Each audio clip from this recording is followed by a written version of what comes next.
归元宗外门弟子宿舍，叶灵天被一个漂亮女弟子推倒在床。想过。叶灵天吞咽着口水道，毕竟罗青烟长得实在是漂亮，身材更是前凸后翘，外门弟子谁不意淫？我就知道你们男人都是大色狼。罗青烟娇俏笑了一声，一双美腿分开坐在叶灵天腰间，唰，飞快脱掉纱裙，白皙香肩外露，内衣包裹不住的丰峦更是呼之欲出。突如其来的致命诱惑看得叶灵天口干舌燥。16、17岁正是血气方刚的年纪，如何能抵抗这种诱惑？师妹，你为何？就在叶灵天好奇询问之时，罗青烟低头直接堵住了前者的嘴巴，软糯香舌倾袭而来，叶灵天瞬间欲火冲脑，两只手不由自主地伸向了罗青烟胸前的致命柔软。师兄，等一下。这时罗青烟挡住叶灵天的手，秀眉微蹙道，听说男人第一次时间都很短，那玩起来不爽啊。叶灵天嘴角一扯，他看过一些香艳小说，对此自然也是有了解的。那个，我以后可以慢慢练习。罗青烟却是摇摇头，我不要以后，我现在就要爽。那我用手帮你。叶灵天伸出手指弯曲了一下，不，手我自己有，我要的是跟你真刀真枪干。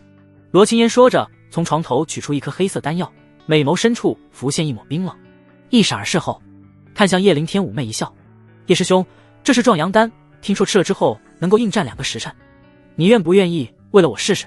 咕噜，叶灵天想都没想就将丹药扔进嘴里了，精虫上脑了，根本不容多想。来吧。叶灵天一把搂住罗青烟的丰腰，就要提枪上马。轰！然而下一刻他突然脸色一红，倒在床上，腹部传来一阵撕心裂肺的剧痛。丹药有。叶灵天盯着罗青烟，嘴角流血不止。罗青烟一把穿上衣裙，冷笑道，没错，那是毒药。喂，为什么？叶灵天不解。为什么？因为你挡了我的圣子之路啊。伴随一道阴恻恻的男声，又是一个熟悉的身影出现。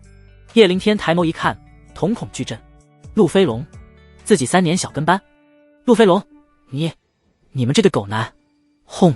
陆飞龙猛然一拳砸在叶灵天的胸口，爆裂旋力激荡，后者直接昏死过去。在睁开眼睛之时，叶灵天发现自己已经身处西郊荒岭，这里妖兽横行，一般修炼者都不敢靠近。这对贱人以为自己死了，奄奄一息的叶灵天心中想到。这时那贱女人开口了，飞龙师兄，我们把这小子的尸体为了宗门圈养的凶兽不就完了吗？为何还这么麻烦，把尸体拖到这荒岭啊？叫做陆飞龙的男子冷笑一声，师妹，你这就有所不知了，宗门每个弟子都立有本命竹简，若是这小子尸体放在宗门，即便是被妖兽吃了，长老他们也能找到碎片，到时候调查下来，我们可就说不清了。罗青烟闻此瞬间了然，原来如此，我们把叶灵天尸体放到荒岭，那宗门即便是调查下来，肯定认为叶灵天死在这些妖兽手里，好一招毁尸灭迹，好狠辣的心肠。叶灵天心中杀机凛冽，怒不可遏，天杀的狗男女，枉我叶灵天平时待你们不薄，你们居然丧心病狂到杀我，也怪我高估了你们的人性，竟然毫无防备。吼吼！就在这时，陆飞龙和罗青烟看到前方出现一群凶神恶煞的狼群，狼群看到两人立刻警惕起来，压低了身体，亮出锋利獠牙，准备进攻。就是这里了，6头9段狼，这小子的尸体应该几个呼吸就会被吃光。陆飞龙阴笑道。砰轰！二人将尸体朝着狼群远远扔去。再见了叶灵天，下辈子投个好胎吧。罗青烟冷漠一笑道。我们快走吧，不然9段狼吃完，叶灵天就会来围攻我们了。陆飞龙说罢，拉着罗青烟速速离开。嗷呜！为首的9段狼见此，发出信号，示意其他5名麾下冲锋。吞噬人类血肉对于妖兽来说有致命的吸引力，反之亦然，妖兽血肉同样是人类修炼的上好资源。不，看到饥渴的狼群冲向自己，叶灵天想要挣扎，但太虚弱了，根本无法动弹，只能任由狼群撕咬自己的尸体。我恨啊！叶灵天心中咆哮，若有下辈子，老子一定要将你们碎尸万段，灭你们全族。轰隆隆！就在叶灵天愤怒之时，9天苍穹之上，一道耀眼无比的紫色火球陡然坠落，那紫色火焰之中还有电狐雷蛇在交织跳动，霎时间整座荒岭都随之震动，浮现末日景象。玄之又玄，轰！雷电紫焰化作光球，猛然进入了叶灵天的体内。怎么回事？妖兽啃食还不够，还要天降雷霆，让我灰飞烟灭吗？叶灵天震惊又愤怒，但是下一刻，他就感觉到紫色雷霆和金色火焰在自己丹田内疯狂窜动，最终结合。接着，一个穿着紫色玄衣琉璃裙的绝色女子浮现。怎么形容呢？这女子生得魅惑众生，极端庄与妖艳于一体，宛若那高高在上、不可亵渎的九天玄女，只是看一眼就能让人沉沦。太弱了，太弱了！我的精魂怎么会寻找这么弱鸡的宿主？罢了，弱就弱吧，督促这小子修炼便是。一道娇俏高冷的女声在叶灵天耳边响起。叶灵天陡然睁开眸子，大口呼吸。醒了。高冷女子淡淡道，喉咙滑动，前辈，是你救了我。这女人竟然生在自己的丹田之内，能与自己在神识中对话，甚是玄妙。不过叶灵天此刻更多的是狂喜，机缘，自己这是遇到难以想象的修炼大机缘了，算是吧。女子微微颔首，很是高冷。叶灵天一喜，查看了一下身体，发现浑身的伤口竟然都被修复了，而周围5条九段狼已经化为灰烬。前辈，我能问问你是何方神圣吗？为何要救我？叶灵天好奇问道。你还没有资格知道这些。女子高冷道，等你修炼到5级境再来问我吧。5级境？叶灵天傻眼。自己所在的炎黄九州修炼分为炼体、炼神、武宗、武圣以及武神5个大境界，每个境界又有9重。5级境是这个世界修炼的巅峰，如此看来前辈定是超级大能。叶灵天拍着马屁道，那前辈一定有厉害的修炼功法传于晚辈吧。高冷女子玉手一挥，叶灵天脑子里立刻多了2门玄妙功法。第一门八九玄功是一门吞噬之法，修炼方法极其简单，吞噬，吞噬，不断吞噬，不论是妖兽还是人类，吞噬就变强，还真是简单粗暴啊。吼！然而就在叶灵天兴奋之时，一道暴怒的吼叫传来。九段狼首领，2阶妖兽九段狼王，战斗力堪比人类炼体3重巅峰。只见狼王后爪绷直，前爪猛然一蹬，张开恐怖的血盆大口，朝着叶灵天杀来。吞我血肉，那就拿你试手吧。叶灵天眼神冰冷，唰！叶灵天脚下陡然发力，使出宗门最常用的崩拳砸向九段狼首领，直接正面交锋。轰卡！被寄生之后的叶灵天躯体比之前强了许多倍，猛然一拳，拳头隐有青色旋力激荡，砰！恐怖的拳芒甫一接触九段狼，后者的脑袋竟然直接炸开，血肉洒了一地。好强！看着自己的拳头，叶灵天嘴角一抽，恐怖如斯啊！试试八九玄功。叶灵天运转玄功，咻咻咻，就看到一缕缕灵力从九段狼首领体内飘出，源源不断进入自己的身体，而九段狼的尸体肉眼可见的瘪了下去，灵力入体，冲刷着叶灵天的四肢百骸。几个呼吸之后，叶灵天就感觉到自己的经脉比之前粗壮了许多，竟然炼体3重巅峰了。叶灵天眉头一挑，这八九玄功当真玄妙，这算什么？真正厉害的是第2门功法。这时体内女子又开口了，那口气好似在说叶灵天大惊小怪。叶灵天赶忙看向第2门九转阴阳诀，修成之后躯体强化，刀枪不入，精神力倍增，可奴役控制人和妖兽，搜索天材地宝，更可驱使暗器，练成致命杀招。这叶灵天看傻了，这九转阴阳诀有点太妖孽了吧。不过当叶灵天看到修炼方法的时候，觉得更妖孽了，则女子媾和，合体双修。前辈，媾和的意思该不会是？叶灵天痴痴问道。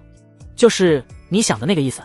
高冷女子道，寻找女子，不断交合。叶灵天摸了摸鼻尖，若是那女子不愿意呢？不愿意。高冷女子不屑道，那就对她下毒，要么跟你做，要么死。说着手一挥，叶灵天脑子里又多了一门用毒的功法。叶灵天都看傻了，简单粗暴，那选谁做第一个心愿呢？叶灵天嘴角微微勾起，脑子里浮现除了罗青烟前秃后翘的身影。这仇我记下，我要让你们2个贱人死得很惨，先回宗门再说。叶灵天风驰电掣赶回宗门。彼时归元宗外门药园，郁郁葱葱的灵药苗圃里，一老一少正在忙碌。少女擦着汗珠道，爷爷，按照惯例叶大哥此时该来药园了，怎么现在还不见人啊？老人一笑打趣道，怎么一日不见就想你叶大哥了？徐小轩脸色顿时一红，我哪敢对叶大哥有那种心思。也是，灵天可是归元宗外门大弟子，他能给我们爷俩谋这份差事已经是大恩了。老人满脸感激，若不是叶灵天救主，他们爷俩现在还在街上乞讨。哒哒哒！就在这时，一阵急促的脚步声传来，二人放眼一看，是几个穿着宗门武袍的外门弟子，个个凶神恶煞。徐老狗，滚过来！为首的一个弟子放声喊道。徐老头微微皱眉，觉得有些不对劲，因为叶灵天大弟子的身份，往日这帮小娃娃可不敢对自己这么粗鲁。没有多想，徐老头带着孙女走了过去。是小二小三啊，你们有何事啊？徐老头认出几人，笑眯眯问道。刘二冷笑一声，说：你们是不是帮叶灵天吞没宗门药材了？吞没宗门药材？徐老头一脸懵逼，断然否认。没有，我们从未有过一丝一毫的脸丝。没有，看来你个老狗不老实啊！轰！为首的弟子刘二二话不说，就是凶猛一脚将徐老头踹翻在地，说：叶灵天有没有让你们帮忙脸丝？叶灵天死了，他们自然第一时间倒向了陆飞龙，而拿下这药园，杀死这对爷孙，就是陆飞龙的第一个任务。噗！徐老头年老体弱，哪经得住修炼者的一脚，当即口吐鲜血，倒地不起。徐小轩吓得脸色苍白，抱住爷爷。爷爷！他怒视刘二等人，你们凭什么打我爷爷？我要让叶大哥教训你们！这话把刘二等人逗笑了，还他妈叶大哥呢？叶灵天那小子都死了，尸体都被狗啃了。轰！徐老头和徐小轩脸色骤变，呆住了。不可能，这不可能！爷孙俩不敢相信这个消息。管他妈你们信不信呢？刘二冷冷道：徐老头，你们爷孙涉嫌协助叶灵天盗取宗门药材，按门规该杀。为了以儆效尤，长老要把你们拉到大门口当众杖毙。说着捆住徐老头和徐小轩的手脚，直接把人拖走。爷爷，你们放开我爷爷！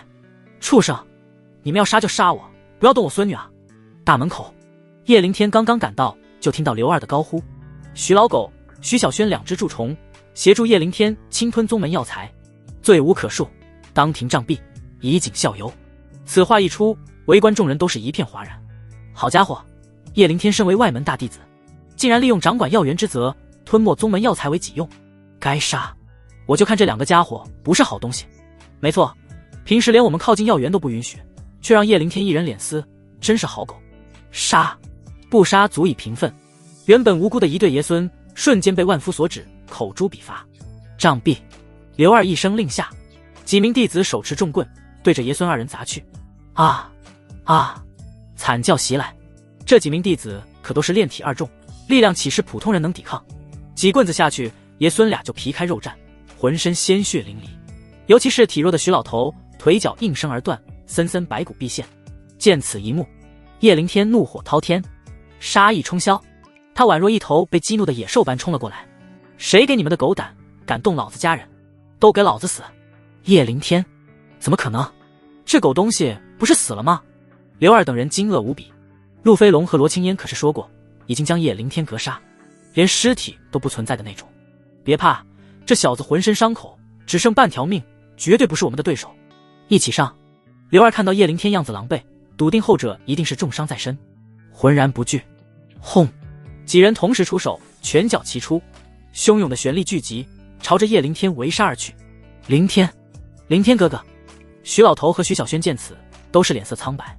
叶灵天的情况看起来很是糟糕，大概率不是刘二这帮人的对手啊。然而，下一刻，只见叶灵天怒喝一声，一道崩拳袭杀而出，带着恐怖的旋力波动，猛然将最先杀上来的两个弟子直接砸飞。轰卡！接着反身又是一记悍猛的肘击，旋力激荡，砸在左边两人的胸口。噗！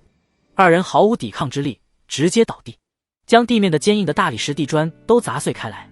秒杀！刘二的4个跟班瞬间都是倒地不起，晕死过去。这怎么可能？看着皲裂的地面和瞬间被秒杀的4人，刘二彻底呆滞。好强！见鬼了！叶灵天那像是受了重伤，明明是比之前还要强悍。本来炼体2重的他就不是叶灵天的对手，这下就更害怕了。看到向自己逼近的愤怒青年，他双腿打颤，瑟瑟发抖。狗东西，是谁指使你对徐爷爷动手？叶灵天愤怒质问。咕噜，刘二咽了咽口水，他打死也不敢把陆飞龙和罗青烟供出来的。没有谁指使我啊！疯狂摇头。好一条忠心护主的狗！叶灵天冷厉一笑，既然这么忠诚，那我只能杀狗警告主人了。其实根本就不需要问，始作俑者绝对是陆飞龙和罗青烟。轰！叶凌天一把扼住刘二的咽喉，猛然用力，刘二瞬间脸蛋发紫，翻白眼了。性命攸关，他终于是忍不住了。我错了，叶师兄，饶了我，饶了我吧。我说我都说啊，叶师兄。刘二破防了，没有必要为了陆飞龙把命搭上。说，叶凌天微微松手，他当然知道答案，逼刘二开口，无非是在围观的弟子们面前揭露陆飞龙和罗青烟的嘴脸，指使我的事。然而就在刘二正准备开口的时候，却被一道冷厉男声打断，是本长老让他这么做的。轰！此话一出，围观众弟子都是转过头看去，叶凌天也是循声看去，一看到来人，当即皱起眉头。外门刑罚长老赵玉龙，分管外门所有弟子，在归元宗外门可谓是一手遮天的存在。当然叶凌天还知道赵玉龙乃是陆家的座上宾客，跟陆飞龙的关系不一般。赵长老，救救我啊，快救救我，叶凌天要杀我啊。看到赵玉龙，刘二立刻变了嘴脸，将枪头对准了叶凌天。赵玉龙脸色阴沉无比，叶凌天，你狗胆不小啊，竟然当着众多师兄弟的面谋杀同门，其罪当诛。陆飞龙的诡计自然是跟他串通过的，当众杖毙徐老头爷孙也是他的默许。叶凌天冷笑一声，赵长老，刚刚刘二等人羞辱杖杀徐爷爷他们的时候你默不作声，现在我要揪出真凶的时候你倒是站出来了，莫不是这其中有什么龌龊勾当，你不敢让弟子们知晓，直切核心，并且把火直接烧到了赵长老的身上。放肆！赵玉龙像是被挑中了痛处，怒道，这爷孙俩助你贪污宗门药材，理应杖毙。证据呢？叶凌天问心无愧道，有无贪赃，就凭你赵长老一张嘴便定了罪。赵玉龙阴冷一笑，证据在哪？我需要向你一个小小弟子报告吗？那便是没有了。叶凌天紧追不放道，既然拿不出证据，那刘二等人便是在草菅人命，按照门规当就地诛杀，请赵长老施法吧。一句话把赵玉龙顶上天了，后者气得老脸上横肉抖动，怒目凶光。第一次，还是第一次有弟子敢这么挑衅自己，今天要是不处罚叶凌天，自己长老的威严何在？牙尖嘴利，巧舌如簧。赵玉龙怒指叶凌天，今日若不治你，宗门法度不存，给我跪下！跪下！叶凌天横眉冷喝道，我一没犯错，二没违规，何错之有？为何要跪？狂，非常狂。赵玉龙气的胡子都在颤抖，浑身无形威压释放，朝着叶凌天笼罩而去。轰！叶凌天毕竟只是炼体三重巅峰，当即感受到了强大压力，像是扛着千斤巨石一般。但即便如此，他依旧奋力抵抗，强行保持着站立姿态。我让你给我跪下！赵玉龙见此彻底怒了，无尽威压全数袭出。噗！叶凌天喷出一口嫣红鲜血，再也顶不住了，膝盖一弯便要跪下。嗡！然而就在这时，一股柔和之力突然涌来，叶凌天原本弯曲的膝盖竟然直了起来。随之叶凌天感觉笼罩自己的强大威压消失无踪。有人帮我！叶凌天讶异抬头，就看到一个娉婷身影大步走来，是位女子，确切来说是个容颜超绝、清丽可人的女子。此女穿着一身鹅黄色的玄衣琉璃裙，3000柔顺青丝被一根白玉簪子挽起，白嫩肌肤吹弹可破，窈窕身姿动人心神，尤其是那双深邃碧玉的眸子，宛如最清澈迷人的琥珀。内门圣女，居然是我们归元宗的圣女秦月师姐。什么师姐？叫女神。我日思夜想的秦月女神啊！许久不见，秦月师姐竟然都练神境了，太恐怖了吧！秦月的出现瞬间让周围所有弟子都目光灼灼，看得呆了。叶凌天也是微微一愣，刚刚是出手的是秦月师姐，她为什么要帮我？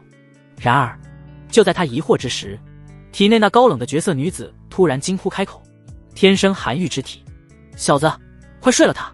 叶凌天嘴角一抽，这么生猛吗？什么是天生寒玉之体？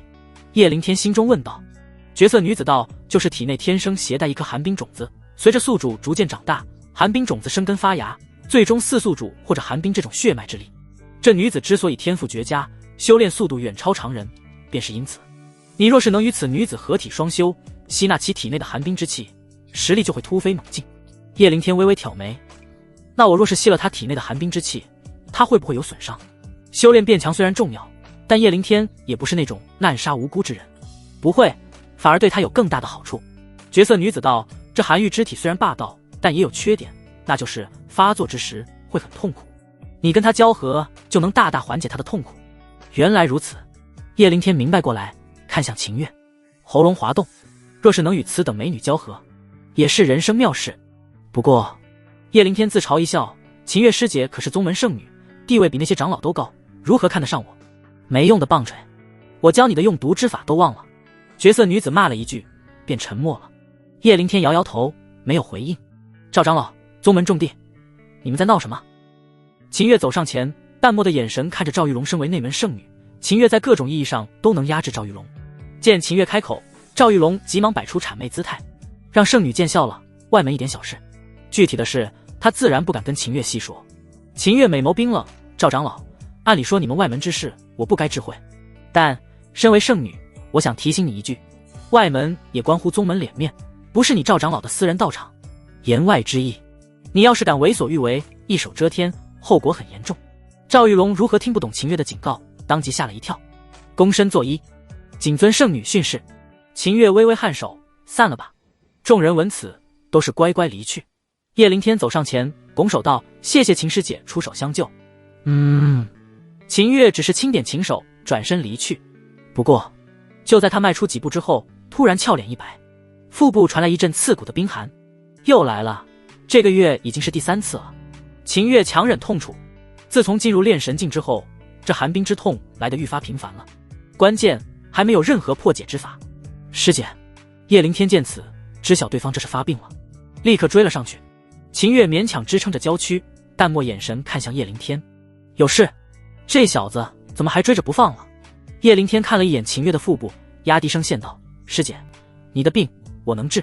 跟秦月这种翘楚说话就得简单直接。你能治我的寒冰之毒？”秦月俏脸浮现一抹不屑，刚看你悍不畏死，高看你一眼，没想到只会逞口舌之快，管好你自己吧。刺了叶灵天一句之后，甩袖离开。自己这病从小到大看了无数神医，吃了无数灵丹妙药都治不好，叶灵天一个外门弟子能治好？开什么玩笑！小丫头真是不识好歹，给他下一毒便知真假了。识海中绝色女子不忿道。叶灵天无奈一笑，也不生气。秦月何等身份，不相信自己才正常。罢了，这种事强求无用。接着，叶灵天便将徐老头和徐小轩带回了药园，给二人治疗病情。徐小轩还好，都是些外伤，涂抹药膏就好了。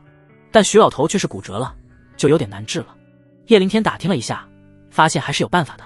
宗门灵药阁可以买到一种叫做复髓丹的丹药，只要服下此丹，断骨1个月便可修复。不过复髓丹却是不便宜，需要3块下品灵石。3块下品灵石对于外门弟子的叶灵天来说就是天价数目，他1个月能从宗门领到的也就半块，自己修炼都不够。有了，叶灵天突然想到一件事，宗门为了鼓励弟子加速修炼，有一个规定，外门弟子每晋升一个小境界便奖励5块下品灵石。我现在是炼体3重巅峰，只要跨入炼体4重便能领到5块下品灵石。可是怎么做才能快速跨入炼体4重呢？叶灵天冥思苦想，都不得其解，最后只能问体内那绝色女子了。前辈，叶灵天贱兮兮的呼唤。有屁快放！绝色女子淡淡道。叶灵天笑道，那个我与前辈也算缘分不浅，还没问过前辈的名讳呢。女子沉吟几秒，才缓缓道，你就叫我清欢吧。清欢，人间至味是清欢。前辈真是好名字啊。叶灵天拍着马屁，没事别老跟我打岔，多去修炼。清欢揶揄道。叶灵天嘿嘿一笑，前辈说的是，这不是卡在炼体3重，不知如何突破桎梏吗？言下之意，你能不能帮帮忙？清欢嗤笑一声，你小子想着走近路，也不是没有，去把那含玉之体的小丫头睡了，我保你半年之内突破炼体8重。叶灵天耸了耸肩，前辈还是说点实际的吧。秦月什么背景？自己若是霸王硬上弓，死得更快。睡一般的女子也是可以的，就是效果没那么拔群。清欢道，你去山下随便找个修炼过的女子，双修之时吸了她体内的功力，便可立即突破炼体4重。随便找个修炼过的女子。叶灵天眉头一挑，思考了几秒，旋即嘴角勾起一个弧度，有办法了。傍晚，宗门后山，刘二吃完饭之后，正准备去与一女弟子幽会。唰！就在这时，叶灵天突然出现，挡在了他跟前。我靠！刘二脸色大变，跟见了鬼一般，掉头就跑。啪！叶灵天上前，一拳将之砸倒在地，大脚将刘二的脸踩进了泥里。给你2个选择：1，帮我办一件事，留你一条狗命；2，现在我就将你挫骨扬灰。叶灵天直入核心。刘二哪有选择，哭着道：叶师兄饶命，你让我干什么我就干什么。叶灵天冷冷一笑，从兜里取出一瓶药粉，在刘二耳边交代了一番。夜色如墨，归元宗外门一处雅院，檀烟袅袅，茶香四溢。罗青烟盘泡好茶，点好香，坐在院子里，一边修炼一边等人。叶灵天活过来的消息他已经知道了，所以约了陆飞龙晚上前来商量一个对策。吱呀，就在这时，开门声响起，罗青烟立刻喜形于色，看向门口。陆师兄，刘二，你来做什么？本以为是陆飞龙到了，没想到来的居然是刘二。罗师姐，天大的好消息！刘二咋咋呼呼冲了进来，煞有介事喊道。罗青烟一脸不屑，让你们杀两个手无寸铁的普通人都干不好，还能有什么好消息？真的是好消息，关于叶灵天那小子的。刘二一脸神秘道。关于叶灵天？罗青烟登时来了兴趣，说。刘二舔了舔嘴唇，看向桌子上的茶水。罗师姐，渴了，我能先喝口水再说吗？罗青烟一脸嫌弃，但更好奇刘二的消息，喝吧。好嘞。刘二贱兮兮的给自己倒上一杯茶水，又很懂事的给罗青烟倒了一杯。当然，罗青烟丝毫没注意到刘二往他的杯子里碾了一点白色粉末。师姐，你也喝。刘二端起茶杯喝了一口，示意罗青烟也喝茶。事情真多。罗青烟不耐烦的喝了一口茶水，冷冷道：现在可以说了吗？可以了。刘二见罗青烟喝了茶水，不着痕迹的冷笑了一声，这才道：罗师姐，今天被叶灵天欺负之后，我是10000个不能忍啊！我觉得这小子绝对是受了重伤，一直在装。于是我一路跟踪，果然发现这小子是装的。刚刚我亲眼看到那小子在药园东头给自己疗伤，身上都是被撕咬的伤口。结果你猜怎么着？他竟然疼晕过去了。罗青烟美眸微微一动，被撕咬的伤口，这倒是对上了。想来这小子应该是没死透，被什么人给救了。既然如此，你为什么不趁机杀了他？罗青烟追问道。刘二脸色一苦，罗师姐，我不敢啊，我被那小子打怕了。我也是吓到了，第一时间就来通知你了。因为伤口之事对上，罗青烟也没做怀疑。废物，还是我亲自动手了结这个废物吧。罗青烟美眸肃杀，起身直接赶往药园。刚出门，他突然顿住脚步，身后刘二瞬间菊花一紧，心里慌的一批。这娘们难道是发现什么了？你速去通知陆师兄，让他去药园跟我集合。罗青烟叮嘱一句，便飞速离开。呼，刘二这才松了口气，擦了擦额头冷汗，冲着罗青烟离开的方向啐了一句：臭娘们，我通知个鬼！一天到晚呼来喝去，真把老子当狗屎。罗青烟很快来到药园东头，然而他四处张望一番，发现竟然空无一人，哪有晕倒的叶灵天？难道那狗东西醒了？罗青烟喃喃一句：我根本也没晕过啊。就在这时，一道戏谑冰冷的男声耳边传来，罗青烟吓了一跳，循声看去，登时傻眼。月色之下，一个昂藏身影傲然伫立，身形笔直，眸若灿星，正是叶灵天。此刻的叶灵天气势凛然，面色红润，哪有半分受伤之色？刘二骗我！罗青烟立刻反应过来不对，妈的，中计了！他二话不说，拔腿就跑。自己的战力跟叶灵天不能比，但是逃跑的速度嘛，确实不输后者的。你跑得掉吗？叶灵天根本不追，只是冷笑一声。什么意思啊？罗青烟心生疑惑，还没迈出3步，就只觉头晕脑胀，浑身无力，双腿好似灌了铅一般，根本无法动弹。啪，应声倒地。哒哒哒，叶灵天信步上前，冷眸直刺女人。贱货，你不是很喜欢用毒吗？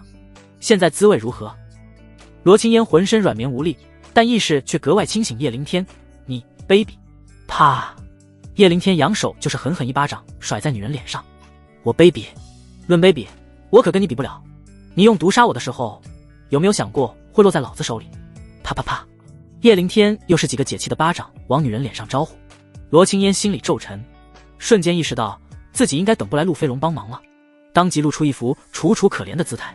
灵天哥哥，我错了，是陆飞龙逼我给你下毒的，你要……然而罗青烟话还没说完，叶灵天就撕下一块布料将他的嘴堵住了。废话真多，吃我一棒！撕拉，叶灵天一把撕开罗青烟的衣裙，运转9转阴阳诀，丝丝灵气自罗青烟体内游出，进入叶灵天的丹田。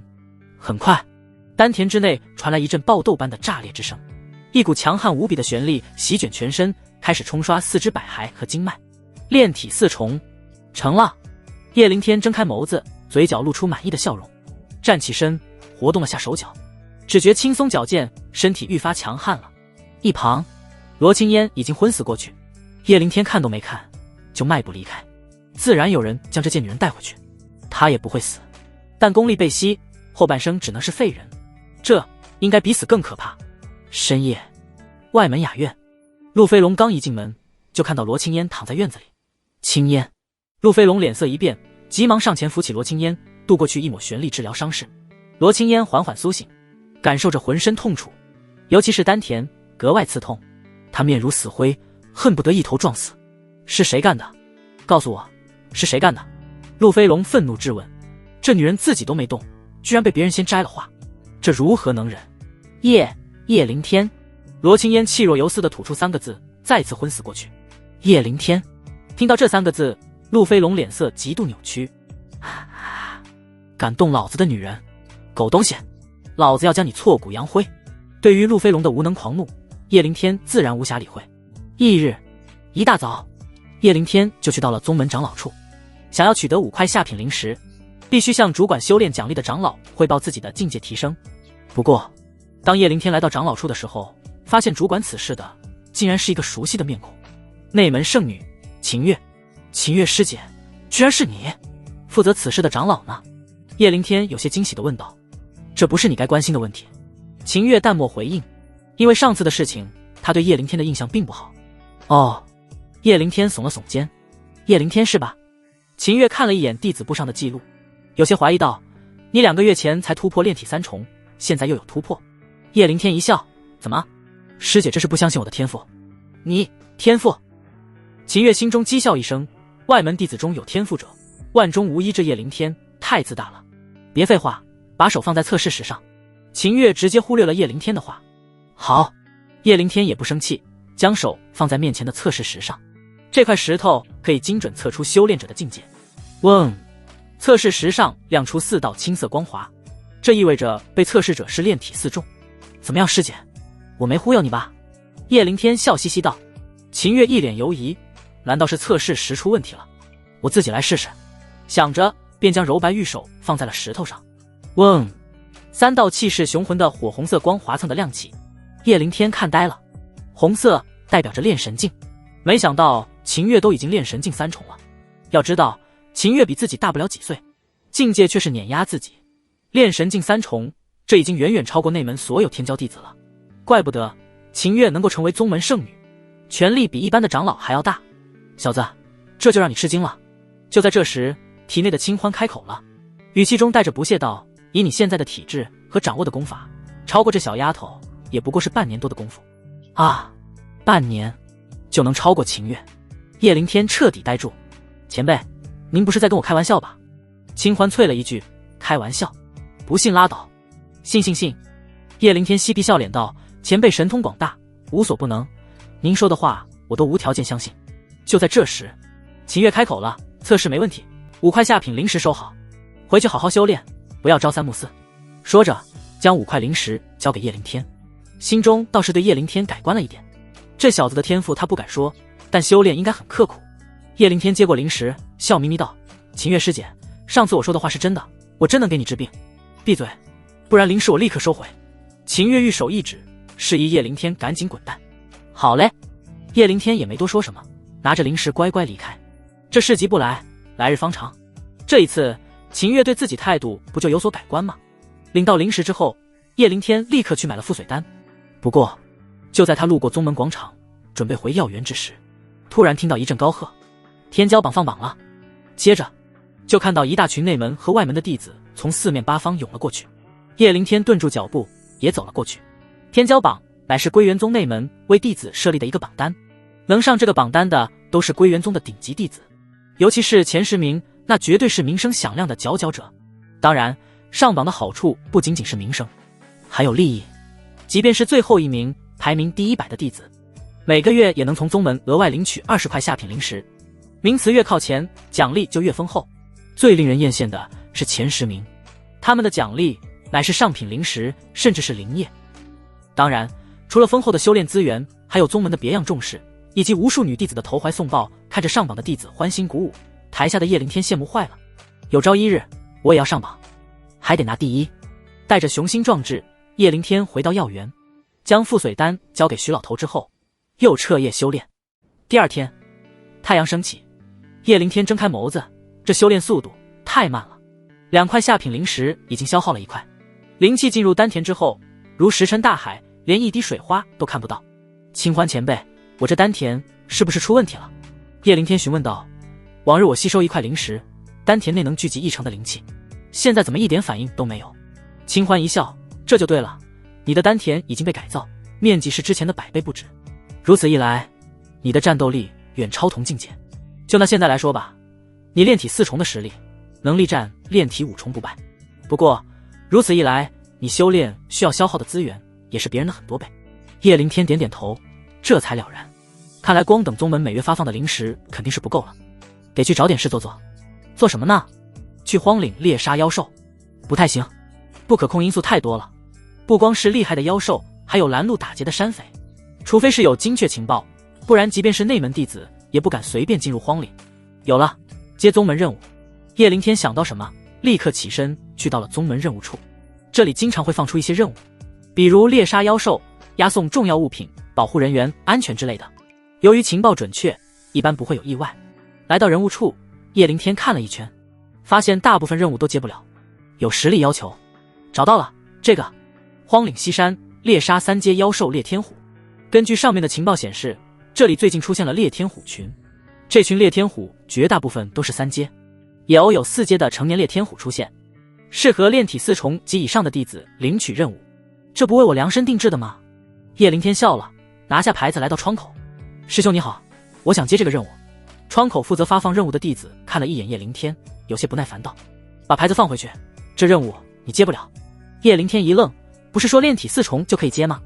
那弟子本就不耐烦，这下就更暴躁了。是写的炼体4重，但仅限于内门弟子，你一个外门弟子凑什么热闹？叶灵天穿的是外门弟子舞袍，据我所知，宗门可没有这个规矩。叶灵天脸色黑了下来，那弟子登时眸子一冷，有没有这个规矩我说了算，赶紧给我滚！说着一把扯下叶灵天手里的任务牌，直接轰人。没办法，叶灵天只能铩羽而归。就在叶灵天回到药园之时，归元宗内门一处独立的精致小院中，秦月盘坐在蒲团上，额头汗珠密布，娇躯因为腹部的疼痛而颤抖不止。怎么回事？才过去不到2日，这该死的疼痛又来了，而且这一次疼痛远胜之前，我根本扛不住。秦月秀眉微蹙，将身边各种驱寒止痛的灵药都试了一遍，但无一例外都没有任何的效果。不行，实在是忍不住了。秦月感觉到疼痛已经快要让他昏厥了。就在这时，他脑子里想起一个面孔，叶灵天，要不让他来试试。他冲门口的侍女艰难地喊了一声：小柔，快去外门找一个叫叶灵天的过来。说罢一头栽倒在地。门口侍女见此，哪还敢耽搁，朝着外门狂奔。很快叶灵天拍马赶到。秦月师姐。看到秦月居然晕倒过去，叶灵天也是有些着急。清欢前辈，现在我该怎么办？清欢玩味一笑，小丫头晕过去了，这不正好吗？将她就地正法。叶灵天摇摇头，前辈别开这种玩笑了，救人要紧。他也不是什么趁人之危之辈。再说了，真把圣女给睡了，等她醒来，自己估计要被宗门活剐。怂包一个。治疗很简单，你用8-9玄功将她体内的寒冰之气吸到你体内便可。叶灵天点头，对我有害吗？有利无害。清欢笃定道。好。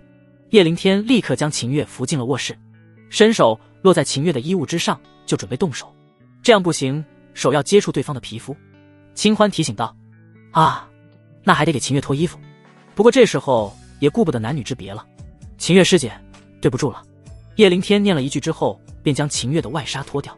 霎时间，圣女白皙若雪的香肩毕露，胸前那一抹白腻的沟壑也完全暴露在了叶灵天的眼前。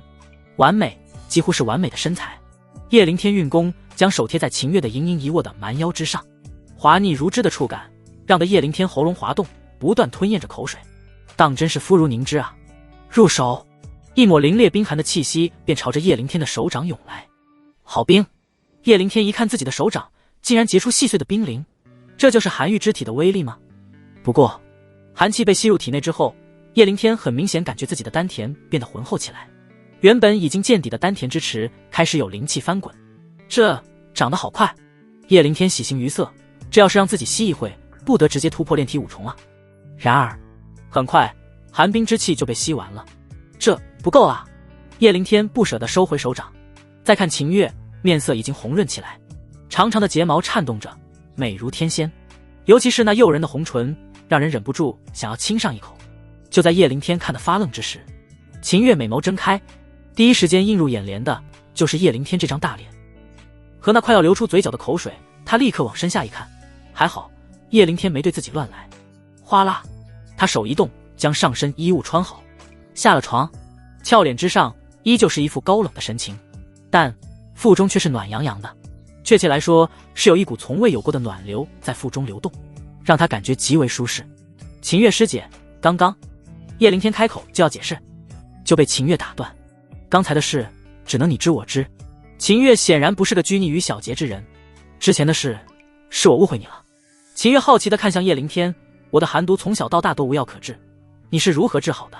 叶灵天想了想道，第一，你体内的寒毒我只是初步缓解，没有根治，以后还需每月治疗一次。第二，治疗之法是我的秘密。叶灵天笑道，咱们每个人都有秘密的不是吗？秦月要真逼问自己，那还真不好办。我知晓了。秦月只是意味深长地看了叶灵天一眼，并未继续质问。你缓解了我的寒毒，我应该支付你报酬，这是50块下品灵石，你收着吧。说着将一个储物袋交给叶灵天。50块灵石，叶灵天心中狂喜，这可是自己从未见过的巨资啊！有了这么多的灵石，自己能发育很长一段时间了。小子，别高兴得太早，别忘了你的丹田与常人不同，这50块下品灵石都不足以让你修炼到炼体5重。清欢这时候泼了一盆冷水，什么玩意，50块下品灵石都不够？叶灵天想骂娘，如此看来，那炼体4重的宗门任务自己还得接啊。可是那任务处弟子不让。有了。叶灵天抬眸，将蜥蜴的目光看向了面前的秦月。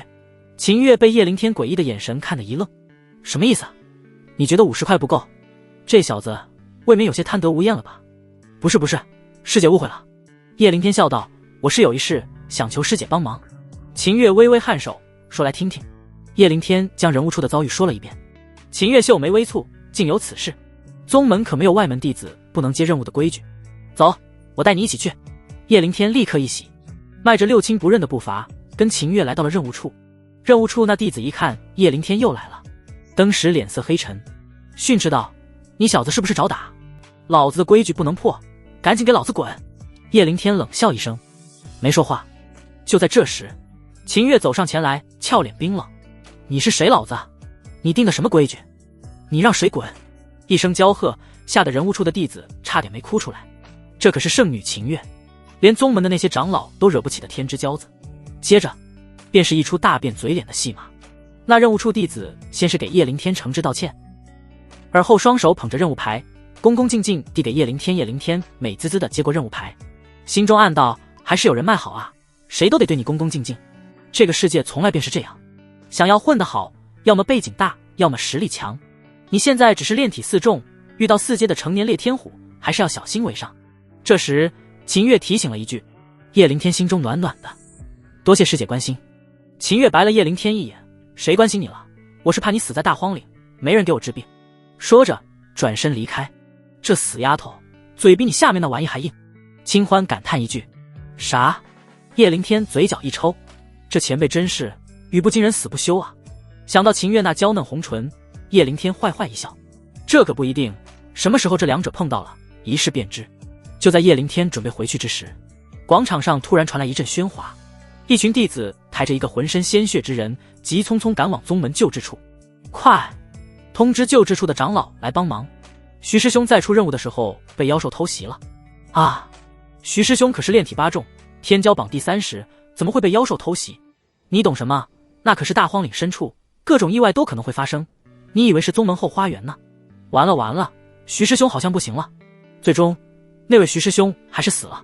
如此一幕让得叶灵天皱起眉头，人家炼体8重都能被偷袭，自己这小小的炼体4重，面对妖兽只会更脆弱。想要确保万无一失，必须要有保命之法。叶灵天神识内敛问道，清欢前辈，可有什么万全保命之法？有，但我暂时不会给你。清欢很是无情道。为什么？叶灵天不解。清欢严肃道，因为最好的保命之法不是逃跑，而是主动进攻。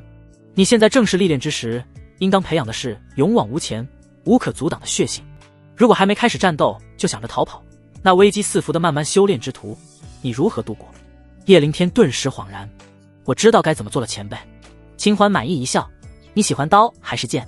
叶灵天一喜，这是要传自己刀法和剑法了。刀，毫不犹豫，叶灵天从小就更喜欢刀，简单直接，遇神杀神，遇魔斩魔。好，那我传你一门刀法。清欢玉手一挥，叶灵天识海中便多了一门功法——九幽震天刀。这门刀法包罗万象，神秘莫测，分为刀威、刀意、刀之规则3个大层次，每个小层次之下又有9重小境界。恐怖的是，一旦领悟9重刀之规则，便可一刀斩断9幽，爆发震天之威。好刀法，太震撼了！叶灵天像个没见过世面的乡野童子，啧啧称奇。这就震撼了。清欢恨铁不成钢道，这都是外家之术，我再传你一门真正保命的绝门秘籍，还有惊喜。叶灵天期待无比嗡。清欢玉手一挥，一枚暗金色的种子出现在了叶灵天的丹田之中，那种子透着一股锐利杀伐的铮铮锋芒，似有刀刃在锐鸣一般。前辈，这是什么？叶灵天一脸茫然。清欢的意道，这是一颗本命刀种，有了这颗种子，你便可吸收世间那些厉害刀客的本命飞刀，为你所用。本命飞刀，叶灵天好奇道，前辈的意思是我可以操控飞刀杀人？怪不得。清欢说这是绝门秘籍，本命飞刀来去无影，杀人于无形，的确是顶级保命之法。对了，清欢美眸泛着一抹金光道，想当年我的本命飞刀融合万千大道规则，整个万界都得站立。融合万千大道规则，叶灵天现在还不懂，但听起来就非常非常厉害。好，我已经手痒了，下山先买把好刀。宗门当然也有好刀，但太贵了，没有山下城里有性价比。下山之后，叶灵天来到归元城，不过没去城里专门卖兵器的铺子，而是来到黑市。不是不想，而是因为穷。那些兵器铺子里的刀都是上好的材料打造，一把不下上100块下品灵石，叶灵天现在还消费不起。彼时，叶灵天走在黑市，街道两旁都是摆地摊的小贩，各种贵贱药材、兵器一应俱全。叶灵天扫了一圈，看得眼花缭乱，不挑了，再看下去天该黑了，随便选一把锋利耐用的吧。然而，就在叶灵天准备行动的时候，地摊角落里一个小女孩吸引了他的注意力。小女孩穿得破破烂烂，脸上都是污渍，一双眸子通红，显然哭了许久。吸引叶灵天的是小女孩面前的摊位，只有一样东西，一柄断刀。这刀看起来倒像是不错的材料锻造，不过可惜刀身断了一半。周围路过也有不少人上前询价，但一问，小女孩开口就要30块下品灵石，于是纷纷啐上一口，骂小女孩穷疯了。一柄断刀要价30块下品灵石，的确是有点离谱。但叶灵天不这么想，因为此刻他丹田中的那颗金色刀种动了。前辈，这柄断刀不是凡物。叶灵天确认道。清欢点点头，这断刀乃是7品玄铁锻造，锋利无边。不过更惊喜的是，此刀刀柄之中藏着一枚本命飞刀。藏着本命飞刀，叶灵天眸子瞪大，好家伙，意外惊喜啊！如此说来，我可以吸收它，为我所用。清欢点头，正是。叶灵天强忍激动，来到小女孩摊位前。小丫头，这刀怎么卖？那女孩看了叶灵天一眼，可怜兮兮道：30块下品灵石。说罢，害怕叶灵天拒绝，又补充道：大哥哥，我知道我开的价格有点贵，但我也是无奈之举。无奈之举？叶灵天蹙眉问道：你遇到困难了？小女孩点点头，忍着泪道：我哥哥是赏金猎人，去大荒岭打猎的时候得罪了城里的大人物，被关进监狱了。那监狱的人说要30块下品灵石才能把我哥赎出来。大哥哥，等我哥从牢里出来，我就让他还你10块灵石如何？叶灵天心里一酸，他也有妹妹，自然明白其中煎熬。好，我相信你。叶灵天笑着掏出35块下品灵石递给小女孩。小妹妹，我多给你5块，你哥哥出来或许用得上。小女孩望着多出的5块灵石，愣住了，鼻子一酸，显然没想到世界上竟然还有叶灵天这般温暖的人。大哥哥，说了30就是30，做人不能食言。小女孩坚定地将5块灵石还给叶灵天。叶灵天也是一愣，笑道：“那这5块零食算我高兴，赏你买吃的。你要是拒绝，那这刀我也不买了。”此话一出，小女孩哪还敢拒绝，艰难爬起，跪在地上给叶灵天恭敬磕头。叶灵天立刻将小女孩扶起：“咱俩公平交易，无需多礼。真要说起来，还是自己占了便宜。”叶灵天说罢，这才离开。臭小子，你就不怕那小女孩是在诓你？清欢好奇问道。叶灵天洒脱一笑：“诓我就诓我吧，人活一世，对得起自己的良心就行。至于真假，那不是自己该考虑的事。”清欢闻此，赞许点头。然而，就在叶灵天准备离开黑市之时，2道阴恻恻的声音传到耳边：“找到了，就是那个贱丫头！妈的，李大雷的妹妹竟在黑市，让我俩一顿好找。那贱丫头竟然真的把刀给卖了，哈，也不知道是哪个傻子，居然花30块零食买一把破刀。咱俩跟着他出了黑市，就把他宰了，抢零食。”叶灵天闻此，立刻回头，剑眸直刺人群中那2个穿着黑衣的男子。娘西皮的，你们要抢人家小女孩的东西就算了，还他妈连老子都一起骂，这不能忍！叶灵天握紧手中断刀，跟上2人。既然如此，那就拿你们试刀。小女孩抱着一袋子零食走出黑市，就在来到一处郊外树林之时，小女孩猛然顿住脚步，缓缓回过头，就看到2张熟悉的面孔。你们是监狱的那2个大人，你们要的零食我凑够了，现在能放我哥哥出来吗？小女孩有些天真的问道。2个黑衣男子差点没笑出猪叫，其中一个存心戏弄：“当然能啊，你把零食交给我，我就放你哥哥出来。”小女孩闻此惊喜不已，立刻从袋子里取出5块零食，然后将剩下的30块交给说话之人。说话的黑衣男子拿了零食之后冷笑道：“这不够啊，里面只有25块，剩下5块你想独吞吗？”小女孩瞬间呆住：“没有啊，袋子里就是30块，我刚刚数过的。”啪！黑衣男子扬手就是一巴掌甩在小女孩脸上：“他妈的，找死！”唰！男子立刻变脸，拔剑便刺向小女孩。小女孩一脸惊恐，竟然连逃跑都忘了。身后，叶灵天怒火滔天：“杀了这2个畜生！”清欢一时怒喊：“刺了！”叶灵天骤然拔刀，愤怒之火化作血红色的玄力刀芒，猛然切开持剑男子的咽喉，一刀秒杀，鲜血溅了一地。一旁，另外一名黑衣男子惊怒不已：“你是谁？”叶灵天根本懒得废话，举刀便砍。不过，这一位实力更强，跟叶灵天一样，也是炼体4重，一个暴退，接着持剑战斗。得益于更多的战斗经验，叶灵天与之交手之后，竟然不占上风。“小子，你应该是归元宗的毛头弟子吧？”那黑衣人稳住之后，讥笑道：“毫无战斗经验，老子必杀你！”说着，攻击凶猛，一改颓势。清欢见此，立刻道：“小子，你现在愤怒吗？”“愤怒，非常愤怒。”叶灵天心中回复。清欢提醒道：“好，那就用心感受这股愤怒，领悟愤怒带来的力量。”这么一提示，叶灵天当时只觉天地都安静下来，仿佛只有体内涌动的怒火在嘶吼。刹那间，叶灵天悟了：九幽震天刀，刀威第1重，怒火之威。叶灵天只觉得自己体内一股无可名状的力量涌入断刀，与之形成共鸣。杀！叶灵天找到一个无比刁钻的角度，断刀带着重重怒火之威斩向黑衣男子。感受到恐怖刀威，黑衣男子脸色骤变，急忙抬剑格挡。咔嚓！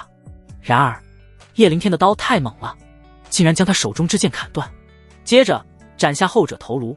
愤怒一刀，血溅3米。叶灵天只觉得心头通达，无比畅快。爽！识海中，清欢脸上也露出欣慰的笑容。这小子天赋还是可以的。接着，叶灵天将2名黑衣男子的尸体处理掉，从2人身上搜出了100块下品零食，他只拿了其中50块，将剩下的50块交给小女孩。去吧，拿这些零食去救你哥哥。如果50块下品零食都不够，那叶灵天不介意跟这个城里的大人物结个梁子。小女孩重重点头，谢谢大哥哥。接着，叶灵天回到归元宗，一转眼3日过去，任务开始的日子到了。叶灵天带着断刀再次下山。彼时，外门弟子小院，罗青烟还在昏迷之中。陆飞龙的小跟班给他送来了一个好消息：你确定？叶灵天接了宗门任务，去大荒岭了。小跟班点头，确定无疑。天赐良机啊！陆飞龙瞬间兴奋起来，立刻飞速下山。他当然不会亲自对叶灵天动手，大荒岭那种地方，可不光只有妖兽，还有丧心病狂、无恶不作的山匪。大荒岭附近某个小镇，阳泉酒馆，陆飞龙找到了一个山匪团伙，接待他的是一个满脸胡茬的虎眸大汉。你说什么？让我们杀归元宗的弟子？大汉质问道。归元宗可是整个归元城最强大的宗门，即便是归元城城主见了归元宗宗主，也得礼让3分。陆飞龙点头，对，他叫叶灵天，是归元宗外门弟子，我要他死。大汉摇头，做不了，他们本就是讨个生活，若是得罪归元宗，那绝对会被斩草除根。你们不是山匪吗？连妖兽都不怕，害怕一个外门弟子？陆飞龙故意刺激道。大汉当时脸色一黑，就欲发火。不过就在这时，酒馆内门突然传来一道玲珑女声，这单可以做，但是得加钱。说话间，一个穿着红色舞袍、前凸后翘的女子走了出来。女子腰肢纤细，走路姿势极为妖媚，脸上戴着一块狐狸面具，只露出惹眼的红唇。还未靠近，众人就闻到一股难以名状的诱人香味。咕噜，陆飞龙喉咙滑动，看呆了。虽然隔着面具，但陆飞龙可以笃定，这绝对是个超级大美人。而且这个女人竟然是炼体五重，气息强悍。大当家！见到此女，酒馆内众人都是起身鞠躬，极为恭敬。陆飞龙一笑，想必这位就是阳泉酒馆的大当家灵媚女侠吧。灵媚扭着腰肢上前，丰满翘臀压在椅子上，看向陆飞龙问道：那小子什么境界？炼体4重。陆飞龙道：炼体4重，那在外门算是顶尖了。灵媚沉吟几秒，红唇轻启道：100块下品灵石，我帮你取其狗命。100块。陆飞龙嘴角一抽，陆家虽然小富，但100块下品灵石也绝对不是一个小数目，嫌贵。灵媚冷血一笑，那陆少你就另请高明吧，我出。陆飞龙哪敢拒绝，100块就100块。说着很是牙疼地掏出一个储物袋，交给灵媚，这是50块，剩下的事成之后给你。灵媚一笑，请陆公子喝酒。美人一笑，看得陆飞龙都暗吞口水，太美太诱人了，若是能跟这种女人交合，该有多妙。陆飞龙走后，虎目大汉问道：大当家，这一单有风险啊？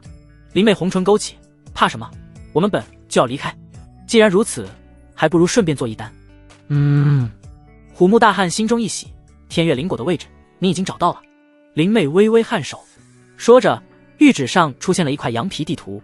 与此同时，小镇另外一处，夜色中，叶灵天亲眼看着陆飞龙离开。狗东西，这是想找山匪在大荒岭劫杀我。这片城镇上的酒馆基本都是山匪和赏金猎人开的，陆飞龙这时候出现在此，只能是这个目的。这妖巧遇到，小子为何不趁机杀了他复仇？清欢问道。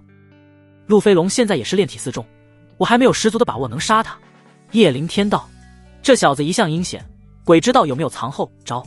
不说他了，前辈，您为何不让我在宗门吸收那断刀中的本命之刀啊？叶灵天说回正事，取出那柄断刀。清欢道，吸收本命之刀会闹出很大动静，到时候被宗门长老发现，你如何解释？叶灵天恍然，这事是绝密。原来如此，那我们现在可以开始了吧？清欢点头，运转8九玄功，直接吞噬便可。叶灵天点头，运转玄功，霎时间，丹田之中的本命刀种发出耀眼金光，咔嚓，断刀刀柄突然碎裂开来，一颗深红色的小刀丸出现，像是感应到什么，陡然跳动到了叶灵天的手掌心。咻！接着突兀消失，而叶灵天腹中的金色刀种顺其自然裂开，变成了一枚深红色的小飞刀。试一下威力，叶灵天看向前方一棵粗壮树木，心念一动，咻砰，一道红光陡然划破夜空，将那粗壮大树拦腰砍断。太快了，太妙了！叶灵天心念一动，收起飞刀，很兴奋。有了这个杀招，面对炼体5重的高手，自己也有瞬秒的信心。第二天，叶灵天在镇上将断刀的刀柄修好，出发大荒岭，目的地是大荒西郊的一处驿站。由于是正规任务，所以参与的人很多，形形色色的人马齐聚，厉害的并不多，大多是乌合之众。不过叶灵天还是注意到了一个女人，正是一袭红袍戴着狐狸面具的灵媚，炼体5重，天生狐媚之体。小子，把这女人睡了，你可以直达炼体5重。清欢已经盯上了灵媚。叶灵天一惊，怪不得这女人身上有股引人犯罪的气息。想法当然有，但若对方没招惹自己，叶灵天也不会乱来。只是叶灵天不知道，林妹同样也盯上了他。大当家，按照路飞龙给的画像，那小子应该就是叶凌天。一旁虎目大汉道。林妹狐媚一笑，长得还挺不错，吸了他的精气，我的狐媚之功定能再上一层楼。他已经给叶凌天判了死刑。快看，来了一个高手。咦，这个人我认识，这不是归元宗内门弟子孟天楼吗？这时门口喧哗起来，叶凌天就看到一个穿着归元宗武袍的青年走了进来。孟天楼，叶凌天只觉得有些熟悉。天骄榜第97名，炼体7重，孟天楼。清欢提醒道。对，天骄榜。叶凌天有些吃惊，对付3阶烈天虎这种小任务，为什么孟天楼会来？而且孟天楼好似并不是通过宗门任务，而是私自过来的。难道这次任务有什么蹊跷？叶凌天想不通。就在这时，发送任务的主人出现了，是一个生意人。欢迎诸位今日到此，任务目标很简单，杀烈天虎取寿丹。3阶烈天虎寿丹10块下品零食1颗，4阶烈天虎寿丹30块下品零食1颗。寿丹回收期限只有1日，诸位可以开动了。声音落下，哗啦啦，各路人马开始冲锋，叶凌天也是在其中。唯有孟天楼淡定伫立，看着汹涌的人群，嘴角勾起戏谑冷笑。叶凌天进入标记领域之后，开始搜寻，只是搜寻了半个时辰，毫无收获，连烈天虎的毛都没找到。看来是我把任务想得简单了。叶凌天摇摇头，果然灵石没有那么好挣啊。吼！然而就在这时，前方突然传来一阵兽吼，叶凌天立刻神情一震，老虎的咆哮声。唰！叶凌天快步上前，立刻追了上去，越过一片树林，果然看到一头虎形妖兽，身形是一般老虎的3-4倍大，额头有3道红色纹路，3阶烈天虎。终于看到猎物了，孽畜受死！叶凌天握刀就欲上前格杀，刷刷刷！然而就在这时，地面陡然动了，一道道金丝钢绳划破地面的枯叶，陡然在烈天虎的周围聚集。刺了，刺了！烈天虎根本来不及逃跑，就被钢绳死死捆住。猎人的陷阱。叶凌天暗叹有点倒霉，没想到好不容易看到一头烈天虎，居然成了别人的猎物。果然，一个肤色黝黑的肌肉大汉走了出来，熟练地将烈天虎开膛破肚，取出寿丹。这位猎人大哥你好，我想问问，你是怎么找到这烈天虎的？叶凌天也是没办法了，上前主动询问，实在不行给对方一点好处。那猎人回头看了叶凌天一眼，突然眸子一红，扑通一声朝着叶凌天跪了下来。恩人。叶凌天一脸懵逼，大哥，你是不是搞错了？咱俩好像也不认识吧？那头就拜。猎人大汉激动道，恩人，你手中这刀是不是从一个小女孩手中买的？叶凌天点点头，是。那就对了。猎人眸子通红道，那是我妹子。恩人，我叫李大雷，若不是你，我现在还在蹲大牢，我妹子恐怕也被恶人杀了。叶凌天这才恍然，原来如此，举手之劳而已。李大哥快快请起。这倒是巧了。李大雷起身，二话不说将刚刚得到了寿丹递给叶凌天。恩人，小小薄礼，勿要嫌少。叶凌天没接，李大哥，这是你辛苦猎杀的，我不能要。你要是想感谢我，带我去找其他的烈天虎吧。李大雷重重点头，好。身为猎人，别的不行，找猎物那是最在行的。接着李大雷便带着叶凌天到了一处隐秘的山丘。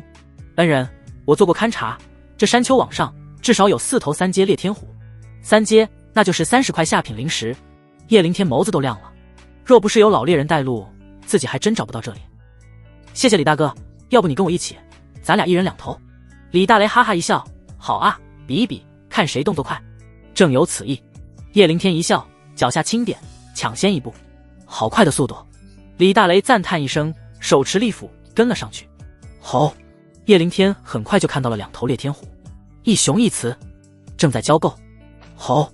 感受到人类午休的气息，那雄性烈天虎登时暴怒，抱歉，打扰你们好事了，下辈子投胎离我远点。叶凌天冷笑一声，手持断刀冲了上去，刷刷刷，没有使用九幽震天刀，就是凭借速度和力量与之战斗。咔嚓咔嚓，2只3阶烈天虎根本就不是对手，3两下便被叶凌天斩杀。嗷呜！与此同时，不远处李大雷也是斧头落下，将另外2只烈天虎脑袋砍了下来。李大哥，这兽皮瘦肉与我无用，给你吧。叶凌天取下寿丹，将剩余部分给了李大雷。对于现在的他来说，三阶妖兽的血肉吸收了也作用不大，带着还是累赘。那我就不客气了。李大雷毫不矫情。吼！就在这时，一声极具穿透力的吼叫声袭来，二人脚下的大地都颤抖起来，树叶更是滚滚落下。不好，是4阶巅峰的成年猎天虎。李大雷立刻反应过来，脸色大变道：恩人快走，这成年猎天虎跟幼崽完全不是一个概念，厉害的紧，你可能不是对手。4阶巅峰的妖兽战斗力十分强悍。说罢，拉着叶灵天就要离开，然而后者却是动也未动，脸上反而是多了一抹兴奋。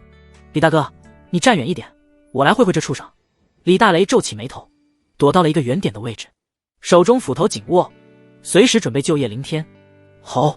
这时4阶猎天虎冲了出来，体型之庞大，比3阶猎天虎还要大上1倍。啪嗒，锋利的虎爪落下，一棵棵大树如果枯枝一般，轻易被撕裂开。杀！叶灵天手持断刀，主动杀了过去。一人一虎交上手，整片林子旋力激荡，枯叶席卷，果然比3阶的要强上许多。看来不用九幽震天刀不行了。叶灵天也没有犹豫，刀威第一重使出，恐怖的红色刀芒席卷一切，所到之处树木爆裂。噗呲！那4阶猎天虎感受到了生命危险，拔腿就要跑，然而晚了。下一刻，锋利无边的刀弧划过其咽喉，扑通！庞大的虎手落地，鲜血飞溅。好强！李大雷都看呆了，这身手，这刀法，完全不像是叶灵天一个少年能使出来的。恩人，你是归元宗弟子吧？李大雷问道。叶灵天微微颔首，是的。看了一眼自己手中的断刀，刀锋之上竟然丝血不沾沾。李大哥，我想问一下，你家这刀叫什么？可有什么来历？李大雷挠挠头，这刀名叫血刃狂刀，乃是我在一个猎人朋友那里买来的，至于什么来历，我也不清楚。血刃狂刀，好名字。狂刀指的是这柄断刀，血刃应该说的是刀柄所藏的本命飞刀。咻砰！就在二人交谈之时，西边天空陡然传来一阵刺耳的锐鸣，接着一朵红色的烟花在天空炸开。李大雷立刻皱起眉头，不好，是其他猎人求助的信号。恩人，我去救人，你不要再深入了，再往里就危险了，咱们驿站集合。说着焦急离去。4阶妖兽还不是我的极限，再往里静静。叶灵天存心想挑战下自己。吼！刚往里走了不到100米，两道虎啸传来。4阶猎天虎2只，叶灵天眸子立刻就亮了，冲了出去。看到猎天虎，叶灵天就热血沸腾。这是灵石，更是自己的磨刀石。尤其是4阶的成年猎天虎，反应和力量都是极快，正好磨练自己的速度和刀法。刷刷刷！叶灵天追上2头猎天虎就是砍，身形如风一般，刺啦！不出几个回合，就在2头4阶猎天虎身上留下无数道伤口。就是不杀，2头妖兽是又怒又急。尼玛，这个人类是存心来戏弄自己的。反应过来之后，拔腿就跑。想跑，那我就不能留你们小命了。叶灵天戏笑一声，持刀追逐。咻！就在叶灵天快要追上之时，突然四处传来剑矢破空之声。原本就受伤的2只猎天虎顷刻间毙命倒地，更是有一根剑矢擦着自己的耳朵而过。叶灵天脸色一冷，有人抢猎物，抢猎物就算了，还他妈想暗算自己，这不能忍。偷袭算什么本事，给小爷滚出来！叶灵天喊道。哒哒哒，3道穿着兽皮的健壮男子出现在了猎天虎尸体旁边，皆是炼体4重。3人脸色阴冷戏谑，尤其是中间为首的那人，脸上有着一道狰狞的疤痕，看起来格外凶悍。啧，不错啊，小子，连杀3头4阶猎天虎，实力不俗。为首的刀疤脸阴恻恻道。叶灵天脸色冰冷，刚才那求救信号是你们放的？调虎离山。刀疤脸点点头，既然你这么聪明，那怎么做应该不需要我们跟你说吧。叶灵天冷笑，如果我乖乖交出口袋里的寿丹，你们会放过我吗？看心情吧。刀疤脸轻蔑一笑。那你今天心情如何呢？叶灵天反问道。还可以吧。刀疤脸狞笑道，所以我可以考虑留你一条活口，只砍断你的4肢。旁边2人闻此道，大哥，那他不是要成为妖兽的口粮了吗？你以为呢？就是要把他当鱼饵啊。哈哈哈哈！几人自顾自大笑起来，很是嚣张。小子，我劝你乖乖听话，先把你手里的那把刀交出来。刀疤脸可是亲眼看到叶灵天使用血刃狂刀的威力，想要自己来拿。叶灵天阴冷一笑，找死！刀疤脸怒了，拿下他！一声令下，两个伙伴动了，羞羞！然而二人还没迈出2步，就身体一震，扑通一声倒在地上。对面叶灵天动也未动，什么情况？刀疤脸惊了，一看地上，两个伙伴脑袋都炸了，而对面的叶灵天根本就没动手。这一刻，刀疤脸吓得腿都在颤抖，左顾右盼，是不是你在搞鬼？刀疤脸恐惧的眼神看向叶灵天，你觉得呢？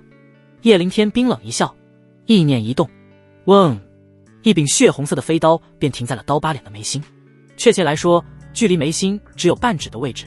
飞刀！刀疤脸当即头皮发麻，原来两个伙伴刚刚都是被飞刀格杀。他惊恐的眼神看着叶灵天，意念操控飞刀。你是念力师？这个世界上只有专修精神力的念力师才能控制飞刀飞剑，虚空控物，杀人无形。而每一个精神念力师都是顶级天才，百万无一。若非血仇，没有人愿意去招惹一个念力师，不然你都不知道自己怎么死的。扑通，刀疤脸毫不犹豫跪了下来，疯狂求饶：大人饶命！小人不知好歹，冒犯了大人，我愿把所有的东西都交给大人，请打扰我一命。噗呲！然而回应他的却是叶灵天的飞刀，穿过眉心，一刀毙命。抢我猎物就算了，你不该利用别人的善良。李大雷可是冒着生命危险去救人了。叶灵天收回飞刀，开始清点收获，还不错。三人身上搜出了70多块下品灵石，10颗3阶裂天虎兽丹，加上2颗4阶裂天虎虎丹，算是收获满满了。不知道李大哥会不会有危险？去看看。叶灵天担心李大雷的安危，取了兽丹之后，往李大雷离开的方向追去。彼时，李大雷刚刚赶到信号发射之地，此时这里已经聚集了10几个赏金猎人，显然都是看到信号追了过来。有的是跟李大雷一样，以为有猎人朋友遇到危险，有的则是以为有厉害的妖兽出没，想来分一杯羹。怎么回事？没有人受伤吗？李大雷带住一个猎人朋友问道。那猎人摇摇头，我也不知道，看到信号就过来了，没有人受伤，也没看到妖兽啊。这就奇怪了。李大雷皱起眉头，觉得有些不妙。不对，可能是陷阱，快走！李大雷察觉不妙，转身就要走。咻咻咻！然而就在这时，虚空之上一道道剑芒宛若仙女散花一般朝着众人杀来。高手，是高阶剑修，快跑！这时所有猎人都是感觉到了危险，四下奔逃，不过却是晚了，绝大部分猎人都被剑芒杀了个措手不及，皆是倒在地上，死伤一片，只有极少数1、2人带伤跑了出去。很可惜，李大雷也在受伤之列。谢谢你们啊，愿意做我的诱饵。就在这时，一道阴恻恻的男声传来。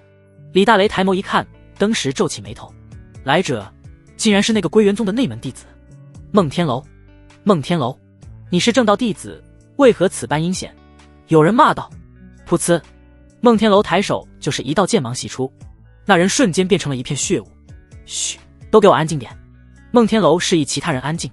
一帮山野猎人哪遇到过这种炼体7重的剑修，当即全部吓得伏地，连呼吸都不敢太大声。哒哒哒，孟天楼走到李大雷身边，低头问道：听说2个月前这里有一头7阶的猎天虎王出没，是不是真的？李大雷心头一颤，孟天楼这狗东西，这是要把他们当作诱饵，吸引那头猎天虎王出山。是真的，我朋友亲眼见过。一旁有猎人抢答道。孟天楼眉头皱起，我问你了吗？噗呲，接着挥手就是一剑，血浆四溅。李大雷浑身冷汗如雨，整颗心脏都揪在一起了。说话！孟天楼大脚落下，将李大雷的脑袋踩到了泥里。羞辱，极致羞辱！李大雷怕死，但更有血性，愤怒猩红的眸子死死瞪着孟天楼，要紧牙齿，嘴巴紧闭，一个字都不愿意说。孟天楼没想到还有这么不怕死的人，冰冷道：很好，骨头很硬，老子就不杀你，我要让你求生不能，求死不得。说着从地上捡起一杆枪，生生戳进了李大雷的肩胛骨。叮！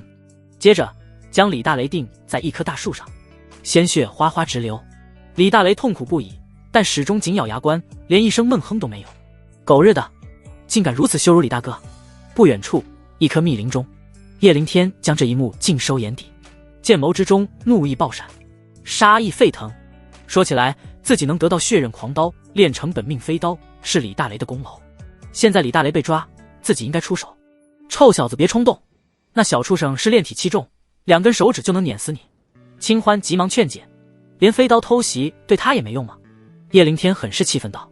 清欢摇头，你们差了3重境界，跟他交手，你连偷袭的机会都没有。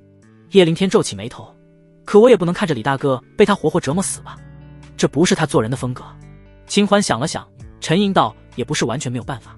这小畜生伤人杀人，制造血腥气，应该是为了吸引一头厉害的高阶妖兽。若是等到他与那妖兽打得2败俱伤时，你再出手偷袭，应该有机会杀了他。叶灵天瞬间眼睛一亮，除此之外，我还能做些什么？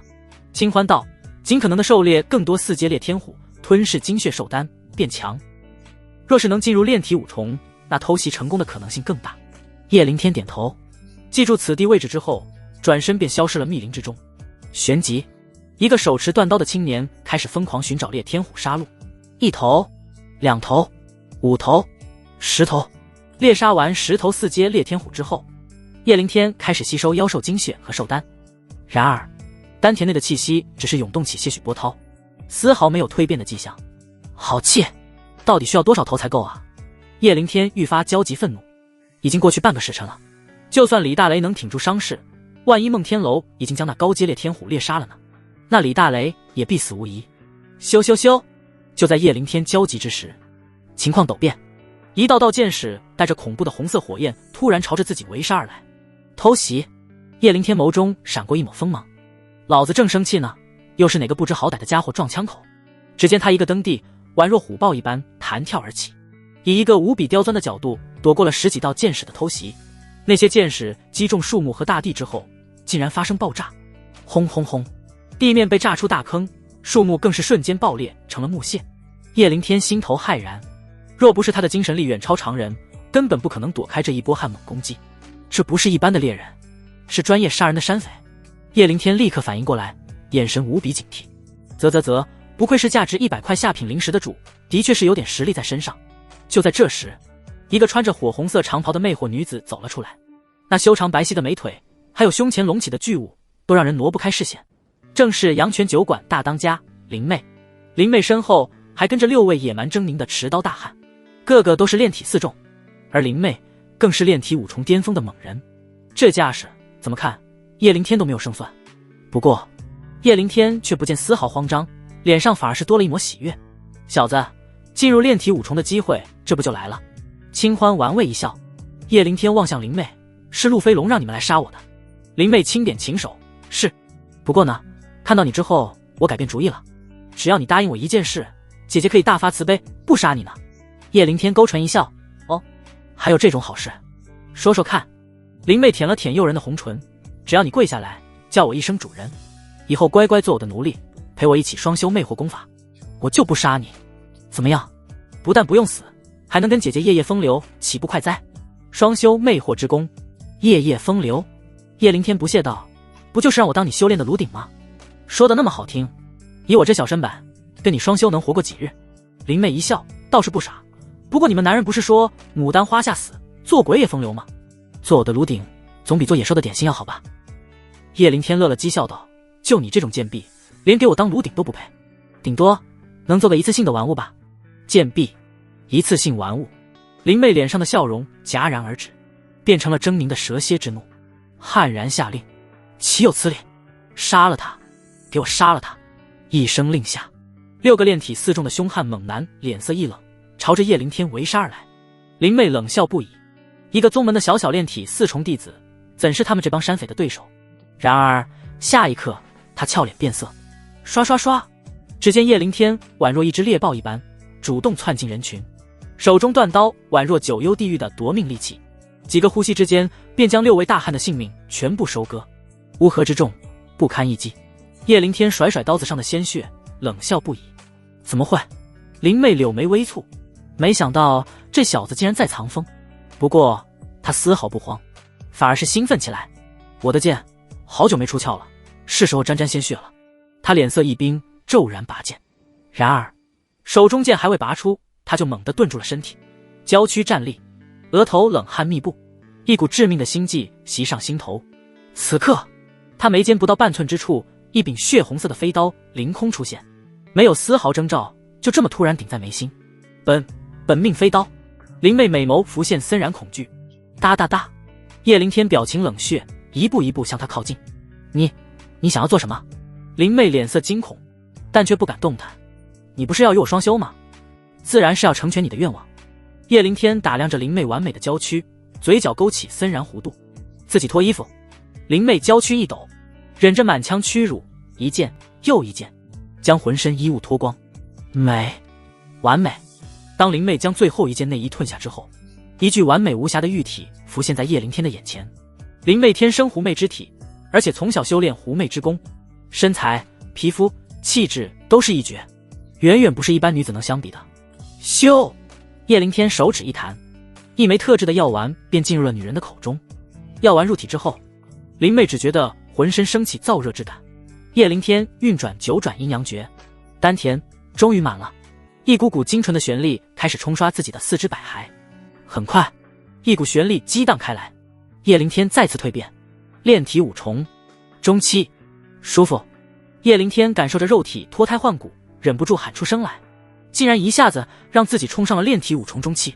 现在再遇到其他炼体5重，自己都不用出刀，一拳足以解决。清点一下收获，看看这帮山匪身上有没有什么东西。叶凌天熟练地将几人身上的储物戒指搜了起来，一数，当即皱眉。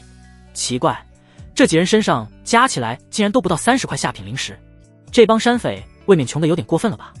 傻小子，他们是山匪，出来是要玩命的，会傻到把家当随身带着吗？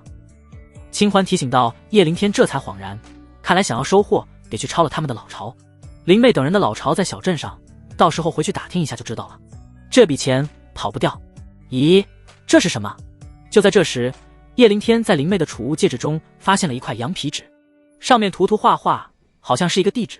这件女人还没死，问问她不就知道了。清欢提醒道。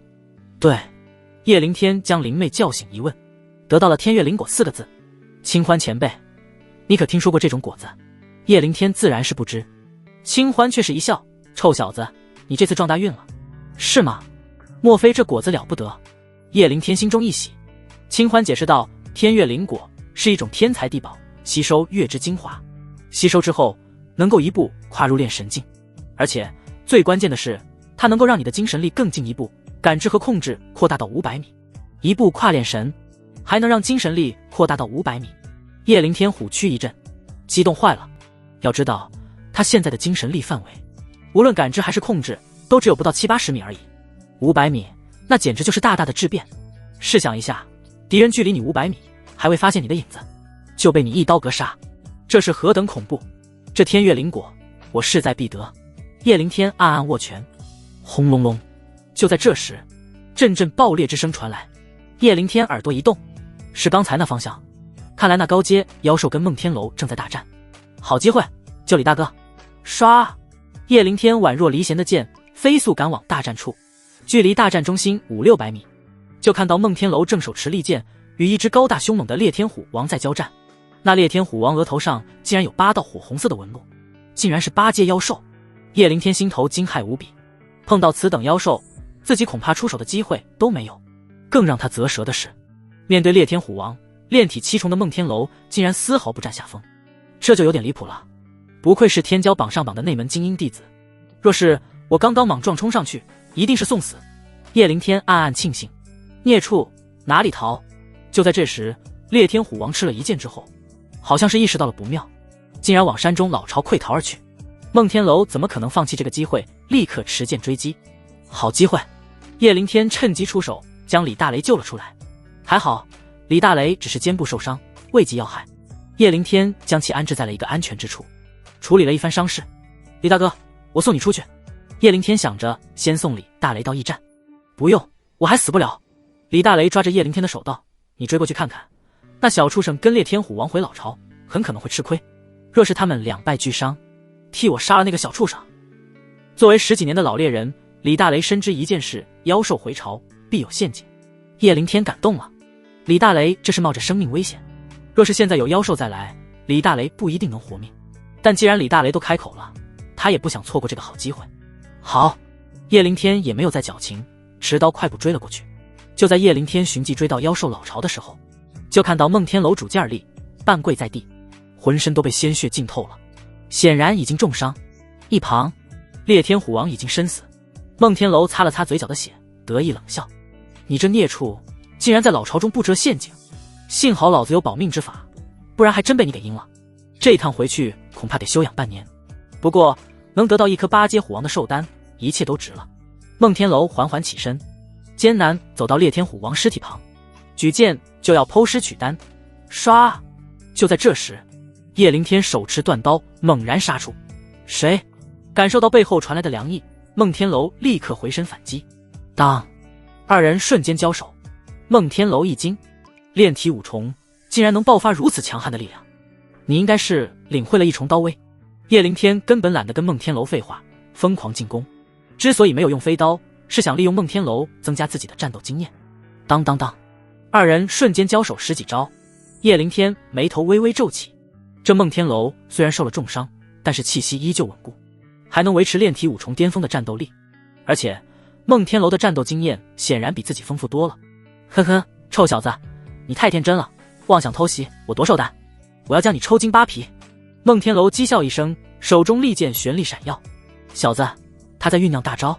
清欢立刻提醒。叶灵天眸子一寒，杀心骤起。唰！就在孟天楼准备施展大招之时，一柄火红色的刀芒瞬间从其背后袭杀而来。噗呲，刀芒贯穿孟天楼的脑袋，从眉心穿过，鲜血迸射。砰！孟天楼倒在地上，死不瞑目。直到死，他都想不通为什么叶灵天会用飞刀。咻！叶灵天将飞刀收入掌中。经过这2天的战斗和修炼，我对本命飞刀的掌控力更强了，就是偷袭范围小了一点，不到100米。他日若能够来个千里追杀，那就太帅了。先把这妖兽的精血洗了再说。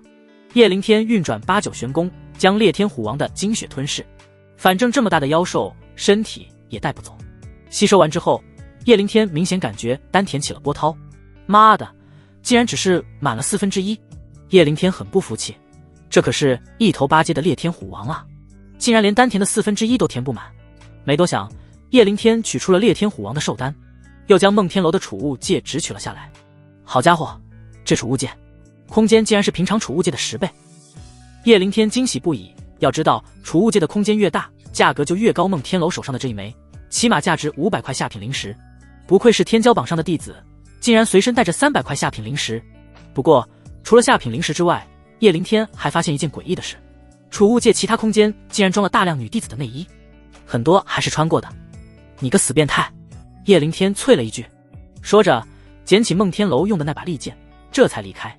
恩人，你成功了。看到叶灵天提着孟天楼的佩剑回来，李大雷惊喜不已。叶灵天太猛了，不负重托，那小畜生已死。叶灵天笑道。李大雷一把将叶灵天抱住，兄弟，以后你就是我好兄弟了。叶灵天心里一暖，将手中利剑递给李大雷。李大哥，这把剑送你。孟天楼的这把剑虽不是什么神兵利器，但放在市场上价值也不下100-200下品灵石，算是对李大雷卖自己血刃狂刀的补偿吧。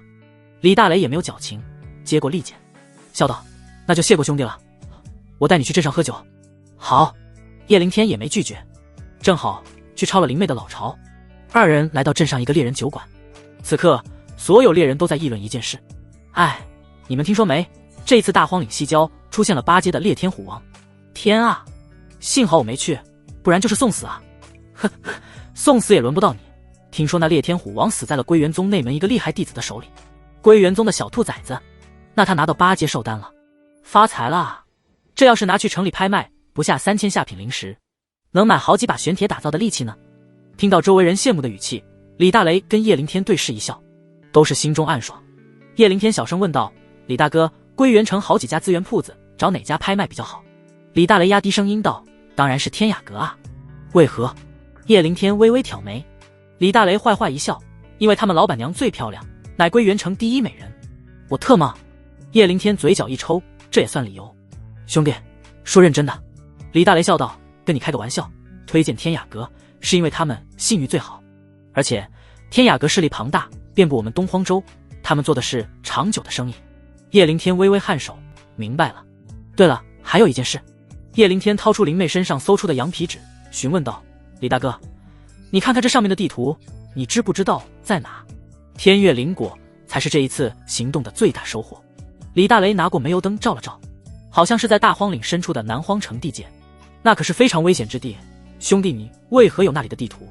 大荒岭深处，叶灵天微微皱眉，需要什么境界才能进入此地？李大雷想了想道：“起码得练神境往上，或者练神境强者带路才行。”啊！叶灵天嘴角一抽，好吗？看来自己现在还去不了，不过不要紧，等进入内门，机会很多。喝完酒后，叶灵天打听到灵妹的老巢在阳泉酒馆，连夜奇袭，将这小酒馆一锅端了，一共搜出了200多块下品灵石，比自己想象的要少，但也算不小的收获。月色下，叶灵天盘点了一下这次行动的收获：天月灵果线索1份，8阶裂天虎王寿丹1颗，4阶裂天虎寿丹15颗，下品灵石加在一起600多块，发财啦！叶灵天有些小兴奋，相比之前的穷困潦倒，现在的自己绝对算是小富翁了。不过考虑到自己那消耗恐怖的丹田，这些也不算多。回到宗门之后，飞刀就不能轻易使用了，得想办法提升刀法。叶灵天这么想到。小子，有个办法，能让你不用飞刀的情况下，正面战斗力也能越级而战。清欢开口道。叶灵天立刻来了兴趣，前辈赐教。清欢道：“把那柄断刀修好，你一重刀威爆发的战斗力便能打败炼体6重，而且如果一直用断刀，你是很难人刀一体，感悟第2重刀威的。”原来是这样吗？叶灵天恍然。好，明日去城里看看。第2天一大早，叶灵天便进入归元城。与此同时，归元城中孟家也正在寻找杀害孟天楼的凶手。归元城黑市，叶灵天打听到这里有修补刀剑的铺子，所以先来这里了。黑市很是热闹，街道两旁都是摆摊的小贩，吆喝叫卖声不断，各种药材琳琅满目，价格还很便宜。叶灵天都看花眼了。小子，这里的东西真真假假，你别上当了。清欢提醒道。叶灵天微微颔首，放心吧前辈，我自然不会在这里吃亏。小姐，真的不能再低了，50块下品灵石，这玲珑草你带走。就在这时，叶灵天看到一个戴着黑色纱帽的女子正在跟一个小贩讨价还价。这女子虽然戴着面纱，但身姿十分窈窕，胸前高高鼓起，纱裙开叉很高，一双白嫩修长的美腿让人挪不开眼，一定是个大美女。让叶灵天觉得诡异的是，以自己的精神力，竟然看不穿这个女子的境界。琉璃血脉。清欢也是注意到面纱女子，惊讶道：“这小小的偏荒之地，竟然有琉璃血脉的武者出没。小子，读了它，吸收其琉璃血脉，你将发生翻天覆地的蜕变。”叶灵天嘴角一抽：“前辈，人家也没得罪我。还有，什么是琉璃血脉？”清欢道：“琉璃血脉是一种天赋传承，修炼者体内有琉璃之血涌动，修炼起来1日千里。简单一点说吧，若是夺了其琉璃之根，你1年时间修炼到炼神境巅峰都不是问题。”我靠！1年时间修炼到炼神境巅峰，叶灵天差点疯狂。不过这女子的眼光不咋地，这玲珑草一看就有问题啊。清欢撇了撇嘴道。这时黑纱女子也没有继续杀价了，好吧，50块就50块。说着掏出灵石就要付款。叶灵天敏锐注意到那小贩眼底闪过一抹狡黠。小姐且慢。就在这时，叶灵天一把上前阻止黑纱女子。女子一愣，有事。叶灵天解释道：“这玲珑草有问题，别上当。”此话一出，女子皱起眉头看向小贩，小贩当即脸色一冷：“臭小子，别多管闲事，快滚！”女子立刻意识到不对劲，看向叶灵天问道：“这玲珑草有何问题？”要知道她可是专业的，都看不出这玲珑草有问题。叶灵天道：“这根本就不是玲珑草，而是一种跟玲珑草极为相似的毒草——紫血草。紫血草外形、气味跟玲珑草几乎一样，但是其枝叶乃是紫色。不信你揉开看看。”女子半信半疑将紫血草揉开，果然一抹紫色的枝叶浮现，还伴随着刺鼻的腥味，显然有毒。见此，那小贩顿时就慌了，脸色大变：“胆大包天，你竟敢用毒草来骗本姑娘！”黑纱女子怒了，玉手一挥，小贩的摊子瞬间炸成了碎末，整个地面都随之裂开一个大坑。叶灵天眼皮一跳，好家伙，神力攻击，炼神境！那小贩直接吓傻，跪在地上不停磕头求饶：“饶你一次狗命！”黑纱女子冷哼一声，转向叶灵天：“这位小哥，刚刚谢谢你，若不是叶灵天，自己今天还真就被忽悠了。”叶灵天摆摆手，举手之劳。说罢，也没有跟女子多说什么，转身离开。还是修刀比较要紧，小小年纪，鉴定草药的功夫就如此深厚，若是能为我天雅阁所用，倒是能少许多麻烦。女子喃喃一句，迈步跟上了叶灵天。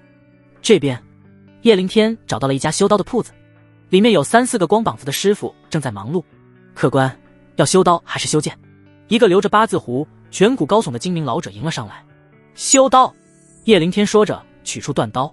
8字胡老者接过血刃狂刀一看，瞬间老眸发亮。好刀！他看了一眼断开的截面，7品玄铁，非常昂贵的材料，光是卖玄铁就价值好几千。老者精明的眸子扫了叶灵天一眼。炼体五重，一个炼体五重的小小武者竟然用得起7品玄铁打造的武器。精明如他，立刻意识到叶灵天自己可能都不知道这把刀的真实价值。老板，这刀能修吗？叶灵天见老者不说话，主动开口问道。老者点头，能修。需要多少钱？叶灵天问道。老者伸出5根手指，500下品灵石。500。叶灵天一愣，比他预想的价格要低，毕竟这可是血刃狂刀，材料应该很贵才是。那就500。叶灵天说着就要取钱。小子别急，这老东西有问题。清欢开口道，你这刀乃是7品玄铁打造，修补一下至少2000下品灵石。他说500块，难道自己给你倒贴1000多块吗？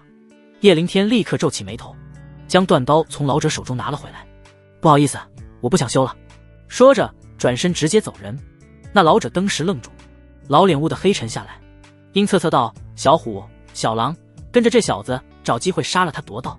本来以为能忽悠一把这小子的，没想到竟然被识破了。那不好意思，只能杀人越货了。叶灵天离开黑市之后，直奔天雅阁。就在他路过一处幽静小巷之时，2个光膀子的大汉挡在了前面，都是炼体武重，正是之前那修刀店里的2个工匠师傅。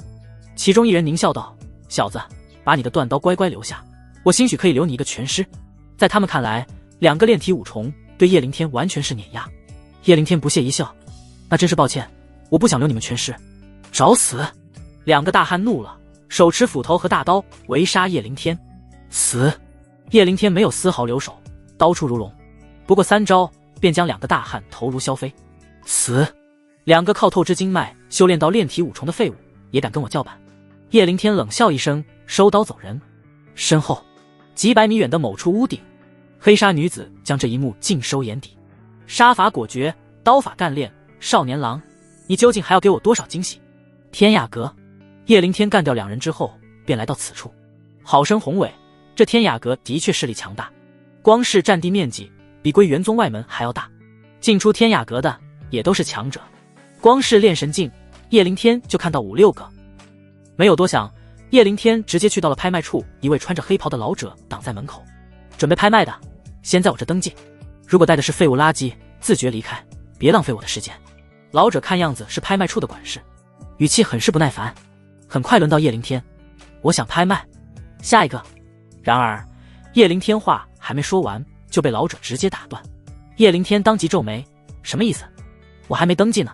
老者冷笑一声，不屑道，就你一个炼体五重的毛头小子，能拿出什么好东西？耳朵聋了吗？这里是天雅阁，不收垃圾。此话一出，登时引得周围排队的人阵阵哄笑。哈哈，这怕不是个傻子吧？看他穿的这身衣服，穷的饭都吃不起，还他妈来拍卖！滚滚滚，别他妈浪费我们的时间！叶灵天脸色黑沉，怒视老者，如果我拿出来的不是垃圾，你该当如何？还敢顶嘴！老者唰地站起，阴沉着脸道，小逼崽子，给你脸了是不是？再不走，老子打断你的狗腿，信不信？叶灵天怒目而视，执拗道，走！不可能，今天必须给我个说法，不然这是我闹定了。兔子急了还咬人呢，天雅阁就可以仗势欺人吗？叶灵天字典里就没有忍这个字。狂，太狂了，这小子居然敢跟徐管事叫板，简直作死。完了，这小子狗腿是保不住了。黑袍老者徐管事老眸微微眯起，阴恻恻道，好，很好，老子在天雅阁当差10年，还是第一次遇到你这么作死的废物。来人，打断他的狗腿。雨落，4个黑衣守卫立刻冲了上来，气势汹汹。叶灵天脸色冰冷，握紧断刀就准备应战。周围看热闹的人都是讥笑不已。哼，让你小子狂！现在歇逼了吧？徐管事更是脸色阴狠，好似已经看到叶灵天断腿的狼狈之状。徐管事，你很是威风啊！然而，就在这时，一道娇喝自门口传来，极具威压。几个守卫闻此，都是脸色惊变，立刻退了下去。徐管事抬眸一看来人，瞬间头皮发麻，心脏差点没从喉咙里下出来。叶灵天转头一看，登时愣住，说话的竟是之前在黑市遇到的那位黑纱女子。此刻，女子将头上黑纱取下，刹那间3000青丝垂落，绝美容颜惊艳所有人。前凸后翘的妖娆身姿，让得一众男子喉咙滑动，忍不住吞咽口水。太美了，一股倾城的那种高贵冷艳之美，就连叶灵天都有些看呆了。苏阁主，徐管事吓得老脸煞白。苏阁主，叶灵天眉头一挑，这美女竟是天雅阁的老板苏倾城，这倒是巧了。苏倾城走上前，冲叶灵天嫣然一笑，又见面了。叶灵天微微颔首，真巧。苏倾城轻点琴手，看向徐管事，徐管事，我们天雅阁什么时候这么以貌取人了？这是你给天雅阁定的规矩吗？冰冷质问。徐管事吓得扑通一跪，连连求饶，我错了阁主，是小的愚钝，不过这也是无奈啊，这小子境界低微，穿着朴素，一看就没有好东西啊。叶灵天冷笑不已，是吗？那就请你睁开狗眼瞧瞧，这是什么？说着取出那颗烈天虎王寿丹，老者抬眸一看，瞬间愕然，八阶烈天虎王的寿丹，周围众人也是惊呼一片，这怎么可能？叶灵天一个炼体5重毛头小子，怎么可能有高阶寿丹？这未免有点太过离谱。要知道高阶寿丹到哪里都是可遇不可求的，特别是对于特定属性的修炼者，那绝对是天大的宝贝。徐管事和刚刚嘲讽叶灵天的那些人，只觉得脸蛋生疼，像是被人甩了几巴掌一样。什么叫狗眼看人低啊？这便是。徐管事立刻朝着叶灵天鞠了一躬，恭恭敬敬赔礼道歉。还满意吗？苏倾城笑问道。我不跟这种人一般见识。叶灵天看都没看徐管事，走，进去聊，还有别的惊喜。苏倾城带着叶灵天进入内堂。别的惊喜？叶灵天摸了摸鼻尖，会是什么？踏入内堂，后者就看到一个熟悉的面孔，黑市那铺子的八字胡老者。此刻八字胡老者被捆住手脚，浑身都是伤痕，显然被打得不轻。爽！叶灵天身心舒畅，省得自己多跑一趟黑市去复仇，的确是惊喜。叶灵天一笑，玩味道：苏阁主这是跟了我一路？苏倾城点头，那是自然，遇到你这种绝顶天才，我如何能放过？说着还对叶灵天做了一个握拳的手势，十分俏皮。绝顶天才，叶灵天心中一动，难道这女人发现了什么？苏阁主谬赞了，我只是一个平平无奇的修炼小白。平平无奇？苏倾城掩嘴一笑，炼体5重就能拿下8阶虎王的寿丹，还能精准识别玲珑草，你谦虚的有点过分了哦。在他看来，叶灵天不但天赋决然，为人也有种超出年龄的沉稳。叶灵天淡淡一笑，苏阁主，咱还是办正事吧。我的寿丹能拍到多少灵石？苏倾城伸出4根玉指，别人呢只能拍到3000，你吗？我可以给你操作到4000块下品灵石。叶灵天心中激动无比，这是发了一笔大财了。忍住激动，叶灵天又想到一件事，拿出断刀。苏阁主，能否麻烦你帮我修好这柄断刀？有刚刚黑市的遭遇，叶灵天很难相信别人了。苏倾城一笑，小事一桩，断刀放我这，3日后来取。需多少灵石？叶灵天问道。苏倾城摆摆手，不需要灵石。叶灵天道，一码归一码，这钱必须给，没说白给你修啊。苏倾城玩味一笑道，有没有兴趣做我天雅阁的鉴定师？鉴定师？叶灵天心中一动，我需要做什么？苏倾城道，很简单，我们天雅阁偶尔会遇到一些难以分辨的药材，若是阁内鉴定师没有把握，我就请你出手，1个月给你300块下品灵石的报酬。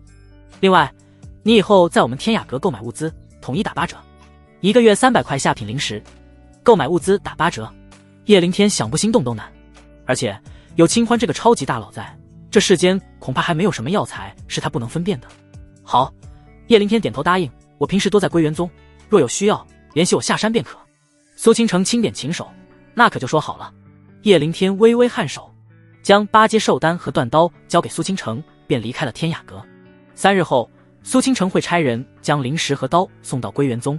就在叶灵天离开天雅阁之时，一个年轻女子找到了拍卖处徐管事。你确定那小子拿出的是八阶烈天虎王的寿丹。女子冷声问道。徐管事笃定道：确定无疑。我还查到，那小子是归元宗外门弟子，名叫叶灵天。叶灵天？女子俏脸阴沉至极，敢袭杀我大哥，我要将你抽筋扒皮。这个消息保密。女子递给徐管事一袋下品灵石，黑着脸离去。看着女子的背影消失，徐管事阴翳一笑，居然敢招惹归元城孟家，小子，你会死得很惨。彼时，叶灵天刚回到宗门，就遇到了秦月。你小子终于回来了。秦月像是松了一口气道。叶灵天一笑，一个小任务而已，我还能死在外面不成？小任务？你不知道吗？天骄榜弟子孟天楼死在了大荒岭西郊。秦月没好气道。叶灵天眼皮一跳，掩饰着情绪道：怎么会？西郊只有4阶烈天虎，100只加起来也不是孟师兄的对手吧？秦月压低声音道：那看来你是没太深入。听说孟天楼遇到8阶烈天虎王，2败俱伤，后来被杀了。叶灵天摸了摸鼻尖道：那宗门会不会调查他的死因？秦月摇头：不会，他不是接了正式任务，私自行动，宗门当然不会管。叶灵天立刻松了口气。那就好，不过宗门不查，孟家自己会查。秦月补充道：孟家在归元城也算是2流家族，一定会复仇的。孟家？叶灵天心头一跳，想起上午在天雅阁自己拿出了8阶烈天虎王寿丹，大意了。看样子孟家迟早会查到自己，变强必须快速变强才行。秦月又道：马上就是内门弟子选拔了，你有信心吗？叶灵天一笑：当然有，现在整个外门恐怕没有人是自己的对手。我说的不是通过选拔，而是获得皇级弟子的称号。秦月解释道：你可能还不知道，今天的选拔规则变了，只有前50名的弟子才能获得皇级弟子称号。前50名？叶灵天愣住。往年只要是通过选拔，直接就能获得皇级弟子的称号。皇级弟子，这不仅仅是个称号，而是代表着你在归元宗的地位，代表你能获得多少修炼资源。归元宗内门弟子分为4个级别，分别是天、地、玄、黄，越是强大，级别越高，当然数量也更稀少。皇级弟子不下上千，而玄级弟子只有400-500，地级弟子更是不到100名。至于天级弟子，整个内门也只有5名，那是真正的天之骄子。可以说，整个宗门绝大部分的资源都会往他们身上倾斜。眼前的秦月便是天级弟子，前50名的话，那我还是有把握的。叶灵天笃定道。那可不一定。秦月摇头道：我说了，今年选拔规则变了，跟你一起参加选拔的不只是数千名外门弟子，还有归元宗附近4座城池所有大家族保送过来的家族弟子。大家族保送弟子？叶灵天皱眉，那参加选拔的炼体5重岂不是数不胜数？秦月勾唇一笑，约莫70-80吧，甚至还有炼体6重。什么？还有炼体6重？这尼玛不是欺负人吗？一个小小决定就让这次内门选拔的强度瞬间上了一个高度。那我还是抓紧修炼吧。叶灵天也没办法改变宗门的决定，只能接受现实，努力拼一把。快去吧，报名今天已经开始了。秦月提醒道。好。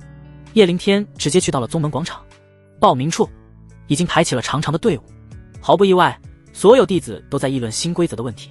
人群中，一道阴森的目光盯上了叶灵天，正是陆飞龙。狗东西，终于回来了，这一次我让你报名的机会都没有。很快轮到叶灵天，弟子名牌。报名长老冲叶灵天伸手，叶灵天取出名牌递给报名长老。报名长老看了一眼叶灵天的名牌，冷漠道：你没有资格报名，下一个。轰！叶灵天脑子嗡的一下，整个人直接愣在当场。长老，您不是跟我开玩笑吧？我为什么没有资格？报名长老没好气道：2日前你就被外门开除弟子籍了，又没有家族保送，凭什么让你参加内门选拔？什么？被开除了？叶灵天眼皮一跳，又怒又惊。不可能，我又没犯错，宗门为何要开除我？就在这时，一道讥笑冷喝从身后传来。笑话，你没犯错，老夫为何要开除你？叶灵天猛然回头，怒视来者。说话的正是外门刑法长老赵玉龙。赵玉龙的身边则是表情阴冷戏谑的陆飞龙。赵长老，请你明示，我叶灵天何错之有？叶灵天愤怒质问。赵玉龙冷笑一声：前几日内门弟子罗青烟被人下毒侵犯，是不是你干的？叶灵天眸子一动，赵玉龙竟然查到此事了。不对，报复罗青烟的时候，自己可是下了毒药，这女人绝无可能短时间内醒来，所以赵玉龙和陆飞龙不可能有证据。你有何证据？叶灵天冷声质问。赵玉龙没说话，看向旁边的陆飞龙。啪啪，陆飞龙拍拍手掌，身后2个小跟班将一个熟悉的面孔抬了出来。刘二，叶灵天，刘二昏过去之前，亲口跟我供述，是你对罗师妹下毒，侵犯于她。为了掩盖此事，你又对刘二下毒，企图灭口。你这种丧心病狂之徒，当诛！陆飞龙煞有介事喊道。这一番话出，整个弟子广场都躁动起来。那些不明真相的弟子纷纷对叶灵天口诛笔伐，尤其是女弟子们，眼神都能将叶灵天杀死。叶灵天看了刘二一眼，笑了。此刻的刘二乃是中毒昏迷状态，刘二的毒肯定不是自己下的，那就只能是陆飞龙在玩花招了。陆飞龙，你确定刘二亲口跟你指控我？陆飞龙重重点头，无比正义道：我陆飞龙可以对天发誓，如有说谎，天打雷劈。叶灵天又看向赵玉龙，赵长老，刘二跟陆飞龙指控我的时候，你可在场？为什么这么问？赵玉龙愣了一下，不在，不过李三和常武2人也在场，他们可以证明陆飞龙没有说谎。李三和常武就是陆飞龙的2个小跟班，合伙构陷我是吧？叶灵天冷血一笑，赵长老，若是陆飞龙与这2人在构陷我，该如何处置？赵玉龙凛然正义道：诬陷别人当鞭挞100。鞭挞100，这么轻？叶灵天很是不满意，玩味目光看向陆飞龙。陆飞龙，你敢不敢跟我打个赌？打赌？陆飞龙不屑道：有何不敢？在他看来，叶灵天就是在拖延时间而已，反正你也是要死，再挣扎也不过是自取其辱。叶灵天笑道：若是我能证明你说谎，你跟李三和常武3人跪下，叼着我的鞋子，绕着弟子广场爬1圈如何？他很清楚，借此机会杀陆飞龙是不可能的，但把这小子往死里羞辱还是能做到的。陆飞龙讥笑不已，若你输了呢？自己是不可能输的，刘二中的可是极为少见的慢性剧毒，就是宗门长老出手也未必能解开。叶灵天很是自信道：我若是输了，愿受惩罚，赵长老可当场将我诛杀。陆飞龙笑了，看向赵玉龙道：赵长老，您听到了吧？赵玉龙阴冷一笑，放心，老夫一定秉公执法，绝不留情。上次在秦月面前受辱，他早就对叶灵天生了必杀之心。陆飞龙满意一笑，看向叶灵天，那就开始你的表演吧。闻此，广场上千名弟子都是围了上来，里3层外3层，好不热闹。广场西边某个阁楼，一青衣女子也死死盯着叶灵天。灵儿，就是那小子杀的你哥哥。女子身边一黑发中年负手而立，眸中杀机爆闪，正是孟家家主孟天楼之父孟玄天。年轻女子乃孟天楼的妹妹孟玲。孟玲点头，不敢笃定，但寿丹是从他手上出去的，大概率是他对哥哥下的毒手。孟玄天老眸冰寒，可惜啊，他马上就要死了，不能亲手宰了这个小畜生。不一定。孟玲眯着眼道：这小子炼体5重就能袭杀我哥，未必会死。有道理。孟玄天带着疑问看了过去。广场，叶灵天来到刘二身边查看了一番，立刻判断出了所中之毒，起身在一个看热闹弟子耳边说了几句，那弟子立刻跑开，取了一些药草回来。叶灵天将药草揉在一起，挤出汁液滴在刘二嘴里。陆飞龙差点没笑出猪叫，这小子是要当场给刘二解毒，就凭你一个外门弟子，做梦呢！你丫不把刘二当场送走，算你走运。然而下一刻，他头皮发麻，只见原本深度昏迷的刘二手指竟然动了一下，接着睁开了眸子。陆飞龙眼皮狂跳，直接傻眼，怎么可能？刘二用的可是特制毒药，叶灵天怎么可能解毒？刘二，叶灵天冷声问道。陆飞龙说：你亲眼看到我对罗青烟师妹下毒，侵犯于她，这是真的吗？刘二懵了几秒，旋即立刻反应过来，自己被陆飞龙这狗东西下毒了。他怒视陆飞龙，绝无此事。陆飞龙虎躯一震，沉声警告道：刘二，你最好想清楚再说。威胁？刘二只要不是傻子，应该都不会拿自己的命开玩笑吧。然而他打死都不会知道，看似人畜无害的叶灵天比陆飞龙可怕10000倍。他一口咬定道：我发誓，我绝对从来没有跟陆飞龙说过那些话，而且我的毒也不是叶师兄下的，而是你陆飞龙下的。轰！此话一出，全场炸裂，所有人都是将震惊又愤怒的目光看向了陆飞龙。靠！陆飞龙你个畜生，原来是故意栽赃叶灵天啊！狗日的，这是想利用我们对付叶灵天。哼！幸亏叶灵天会解毒，不然还真就你给忽悠了。一瞬间，所有的枪口都对准了陆飞龙。陆飞龙脸色难看至极，恨不得当场挖个坑把自己给埋了，打死也想不到会有这种反转啊！一旁赵玉龙也是满头冷汗，幸好刚刚没有给陆飞龙做伪证，不然可就丢大人了。叶凌天看向陆飞龙冷笑道：“你还有什么话说？”我……陆飞龙支支吾吾，铁证如山，他想狡辩都找不到说辞。既然没话说了，那就履行你刚才的诺言吧。叶凌天说着，脱下了自己的鞋子，3天没洗没换，还一直在运动，那味道十分酸爽。围观的弟子们都是纷纷捏起鼻子后退。陆飞龙和2个小跟班脸都黑了。叶凌天，我刚刚就是跟你开个玩笑。陆飞龙挤出一个难看的笑容道：“咱俩好歹是同门师兄弟，没必要这么认真吧？”没必要认真。叶凌天冷血道：“你让赵长老开除我之事，也是开玩笑吗？”咕噜，陆飞龙咽了咽口水，无话可说了。男人说话一言九鼎，陆飞龙，你这是要在所有弟子面前食言吗？叶凌天继续刺激道。陆飞龙看了一眼叶凌天的臭鞋，面色难看至极。叶凌天，我们各退一步，我赔偿你10块下品灵石，你放过我们一次如何？10块下品灵石，糊弄鬼呢？叶凌天冷笑道：“不行，这些你今天叼定了，就算你把整个陆家赔给我，我都不答应。”轰！陆飞龙脸色一沉，就要动怒。这时，叶凌天冰冷目光看向赵玉龙：“赵长老，刚才我们打赌之时，你可是亲自见证，现在怎么一言不发了？莫非你说的话也是放屁？”诛心！赵玉龙直接被顶上天了，老脸难看至极。他压低声线道：“叶凌天，得饶人处且饶人吧，我自作主张，再赔给你20块下品灵石如何？想息事宁人？”叶凌天脸色彻底冷了下来：“我再说一遍，必须跪下凋谢，1万块下品灵石都不行。”唰！赵玉龙脸色骤然黑沉下来，欲要发火，但一看周围弟子们都在指指点点，也只能强压怒火，无奈的眼神看向陆飞龙：“做吧。”陆飞龙咬牙切齿，没办法，这么多人看着，自己也只能硬着头皮做了。不过，就在他正要屈膝跪下之时，一道冷厉男声传来：“不许跪！”哗啦啦，此话一出，陆飞龙登时脸色一喜，救星来了！围观的所有弟子都齐刷刷看向了说话之人。看到来人，所有弟子都是脸色一紧，自觉让开一条路来。叶凌天眯了眯眼，看向说话者，此人身穿紫色锦袍，头戴玉冠，看起来雍容华贵，气质不凡。孙浩，没错，是归元城孙家的翘楚，保送弟子孙浩，炼体5重巅峰，浩强。孙浩为什么会帮陆飞龙出头？你傻，陆家一直就是孙家罩着的。听着周围的议论，叶凌天心中很快明白过来，这个孙浩是来给陆飞龙镇场子的。孙少，你怎么来了？见到孙浩，赵玉龙一脸谄媚。这孙家可是除了城主府之外，归元城最强大的家族，他自然是要巴结的。我来看看飞龙弟弟。孙浩直接摆明来意，锐利威压的目光直逼叶凌天。这位小兄弟，给我孙浩一个面子，只要你不为难陆飞龙，以后你可以跟我混。周围众弟子闻此都是羡慕不已，这可是孙浩啊，能做他的跟班，以后就是孙家的打手，荣华富贵绝不会少。叶凌天，我孙哥这是给你面子，你别给脸不要脸。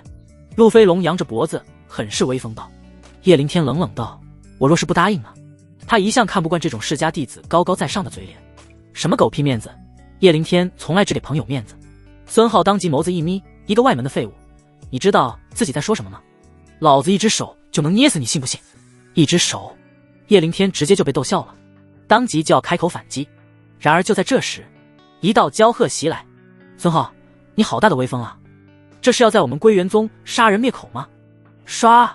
众人抬眸一看，登时神情振奋，来者正是内门圣女秦月，天级弟子，地位超然，胜过一般的长老。孙浩哪敢跟秦月对着干，当即吓得虎躯一颤。见过圣女，我刚刚不是那个意思。秦月冷着脸道：“那你是什么意思？”孙浩喉咙滑动，苦笑道：“我就是跟叶凌天开个玩笑。”开玩笑？秦月冷血一笑，看向叶凌天，打他一巴掌。叶凌天先是一愣，旋即反应过来，手臂抡圆，对着孙浩的脸就是狠狠一巴掌甩去。啪！孙浩在秦月面前根本不敢反抗，直接被打得连连后退，脸上多了5根猩红的指印。他怒目而视，咬牙切齿。秦月玩味一笑：“孙浩，叶凌天刚刚也在跟你开玩笑，你该不会生气吧？”羞辱，极致的羞辱。孙浩眼中冷芒爆闪，杀意冲天。自己从小养尊处优，在归元城都是横着走，什么时候被人这么羞辱过？他怒视叶凌天：“你给我等着！内门选拔的时候，我要让你输得很惨。”说罢，带着滔天怒意走人。有秦月出手，他也管不了陆飞龙了。但是跟叶凌天这个仇，算是结下了。我等着。叶凌天毫不示弱，练体5重而已，自己还怕了不成？陆飞龙，叶凌天满是威压的眼神怒视陆飞龙。扑通，陆飞龙匆忙跪下，叼起叶凌天的鞋子，开始爬行。有秦月在此，他连反抗的念头都没有，只能在心中暗暗发誓，一定要在内门弟子选拔中让叶凌天付出代价。在众弟子的嬉笑嘲讽之下，陆飞龙和2个小跟班被羞辱得无地自容。爬完一圈之后，恨不得直接遁地离开。人群散开之后，秦月俏脸严肃起来：“我刚刚为什么要给你树敌，你知道吗？”叶凌天一笑，勉励我努力修炼，不要放松。秦月微微颔首：“你明白就好，这段时间就不要下山了，我怕孙家会针对你。等你进入内门，成为皇级弟子，他们就不敢乱来了。获得称号的弟子都是归元宗精华，谁也不敢轻易杀戮。”叶凌天点头：“好。”3天后，叶凌天收到了苏清城送来的血刃狂刀，还有5000块下品灵石。5000块，叶凌天着实高兴了半天。这么多的灵石，自己之前哪敢想啊？不过也只是高兴了半天而已。毕竟以自己现在的资源消耗量，5000块灵石好像也不太够。接下来几日，叶凌天在药园疯狂练刀，只是练了几日，始终都不能领悟刀威第2种。不行啊，内门选拔不能使用本命飞刀，必须得领悟出2重刀威才有必胜的把握。想到孙浩这种厉害的对手，叶凌天压力倍增。这时清欢开口了：“小子，你自己在这瞎练是没用的，必须要在真实的战斗中才能领悟。下山去找几个对手，生死战斗间才有进步。”叶凌天恍然，立刻下了山。下山之后，叶凌天又开始愁起来：怎么找对手啊？也不能在闹市直接喊吧。对了，苏清城他一定有办法，想就做。叶凌天来到天雅阁，在一个管事带领下来到后堂。刚进入后堂，叶凌天就听到一阵道吸凉气之声，那声音听起来像是正在忍受难耐的痛苦。抬眸一看，发现是苏清城倒在地上，俏脸痛苦不已。苏阁主，叶凌天立刻上前将苏清城扶了起来。苏清城秀眉微蹙，忍着剧烈疼痛道：“对不起啊，叶凌天，今日有些不舒服。”他捂着肚子，额头都被冷汗浸湿了。这是咋了？就在叶凌天疑问之时，清欢开口道：“这妮子应该是来月事了，小腹疼痛难忍。”来月事？叶凌天一愣，练神境的强者连这种小痛都忍不住吗？不应该啊。清欢白了一眼，一般情况自然是能忍，但这妮子体内流的是琉璃之血，琉璃血脉乃是火系，所以给女子带来的疼痛乃是100倍不止。原来如此，叶凌天恍然，那我可能给她治疗。清欢点头一笑，当然，运转8九玄功，吸收她体内的火之精气，便可解决她的疼痛。吸收火之精气，对我有好处吗？叶凌天关心道。别回头烧到自己。清欢道：当然有好处，对你的精神力有莫大好处。影响精神力。叶凌天心中一喜，看向苏清城道：苏阁主，你的月事之痛我能治。什么？苏清城俏脸一愣，有些不敢相信，自己自从来月事开始，不知道服用过多少药物，都无济于事。叶凌天能治，他不太相信，但眼下小腹那疼痛实在是太过磨人，也只能让叶凌天试试了。怎么治？需要何种药物？你写个方子，我找人去拿。叶凌天摇摇头，不需要吃药，只需要我一只手便可。苏清城微微一怔，我要做什么？将外衣脱了，我的手掌要接触你的小腹皮肤才行。叶凌天认真道。啊！苏清城瞬间俏脸一红，要摸自己的小腹？他活了20多年，连手都没有让男人摸过，但剧烈的疼痛还是战胜了矜持。好吧，他红着脸缓缓解开腰间束带，脱下外衣。顷刻间，白皙娇嫩的玉体浮现在叶凌天的眼前。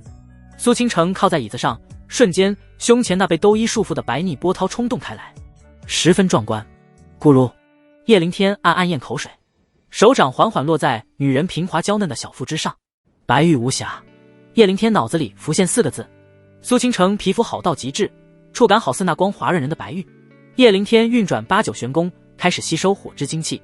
嗡！原本羞涩紧张的苏清城瞬间感觉到体内一股股灼热之气被叶凌天吸走，原本剧烈的疼痛很快消失，而且被叶凌天有些粗糙的手掌摸着，他心中涌起一股难以言喻的快感，甚至心中隐隐期待叶灵天的手掌往下游走。片刻之后，叶灵天吸足了火之精气，恋恋不舍地收回手掌。好点了吗？苏倾城重重点头，好多了。好神奇，你竟然真的能治我的痛疾。他内心不由激动起来，一边穿衣服一边将灼热的目光盯着男人。叶灵天，你以后能不能每个月都来帮我治病？你放心，我给你报酬。叶灵天一笑，没来由地回了一句，什么报酬，以身相许吗？然而面对叶灵天的调戏，苏倾城却是不甘示弱。来啊，你要浴血奋战吗？浴血奋战。叶灵天先是一愣，旋即立刻反应过来，好家伙，连忙摆手，开玩笑，开个玩笑，倒也不至于饥渴成这样。胆小鬼。苏倾城穿好衣服，面带红晕问道，今天来找我什么事？给我一个报答你的机会。叶灵天眸子闪过一抹金芒，我想杀人。杀人。苏倾城一笑，你有仇人要除掉。他一撸袖子，说吧，是谁？叶灵天，不是报仇，是想找人生死战，生死磨练。苏倾城恍然明白了，你可以去炼狱战场。炼狱战场？那是什么？叶灵天没听说过。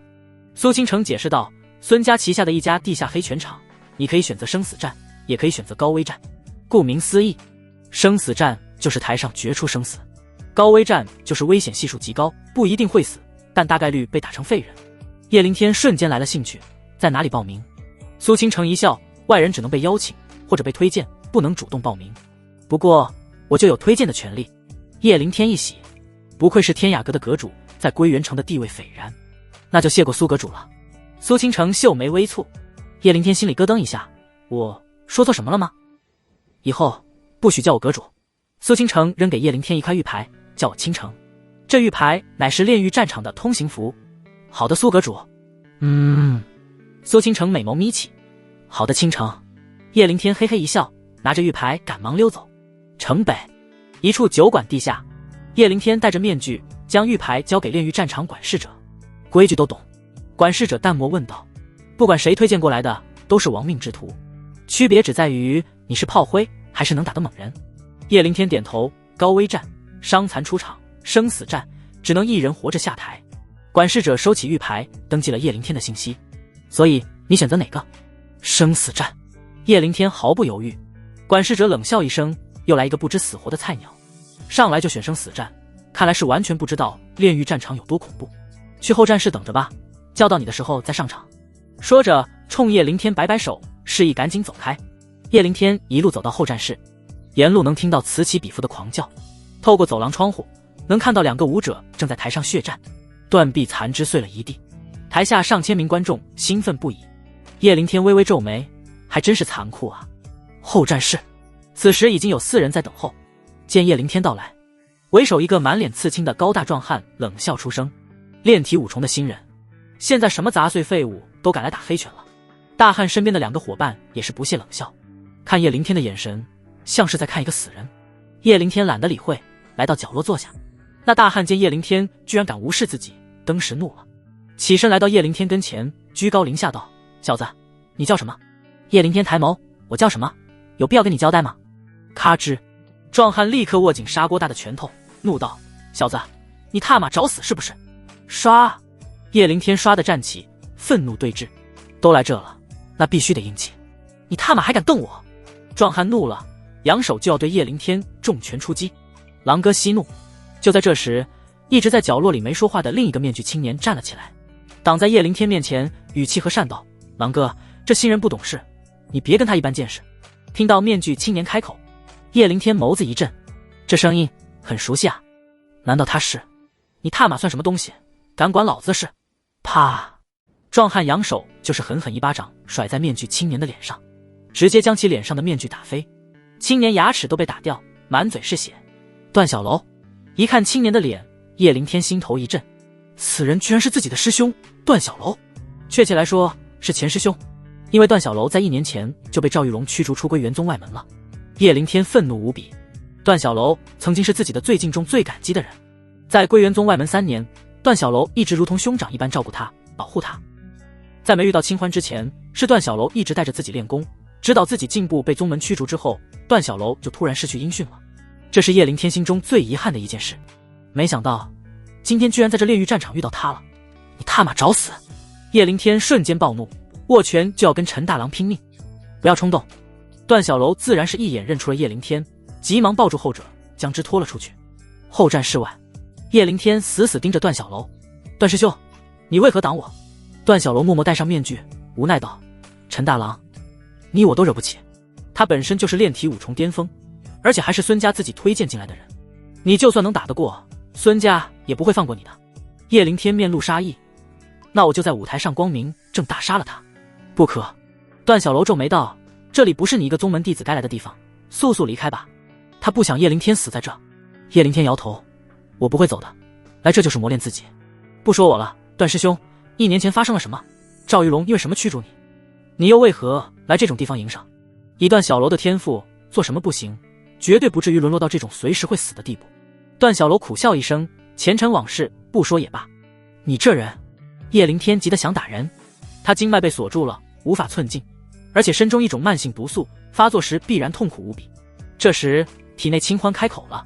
叶灵天眸子喷火，抓住段小楼的手腕一查看，果然，段师兄，有人把你变成了废人，告诉我，那人是谁？段小楼直接愣住，没想到竟然被叶灵天看出来了。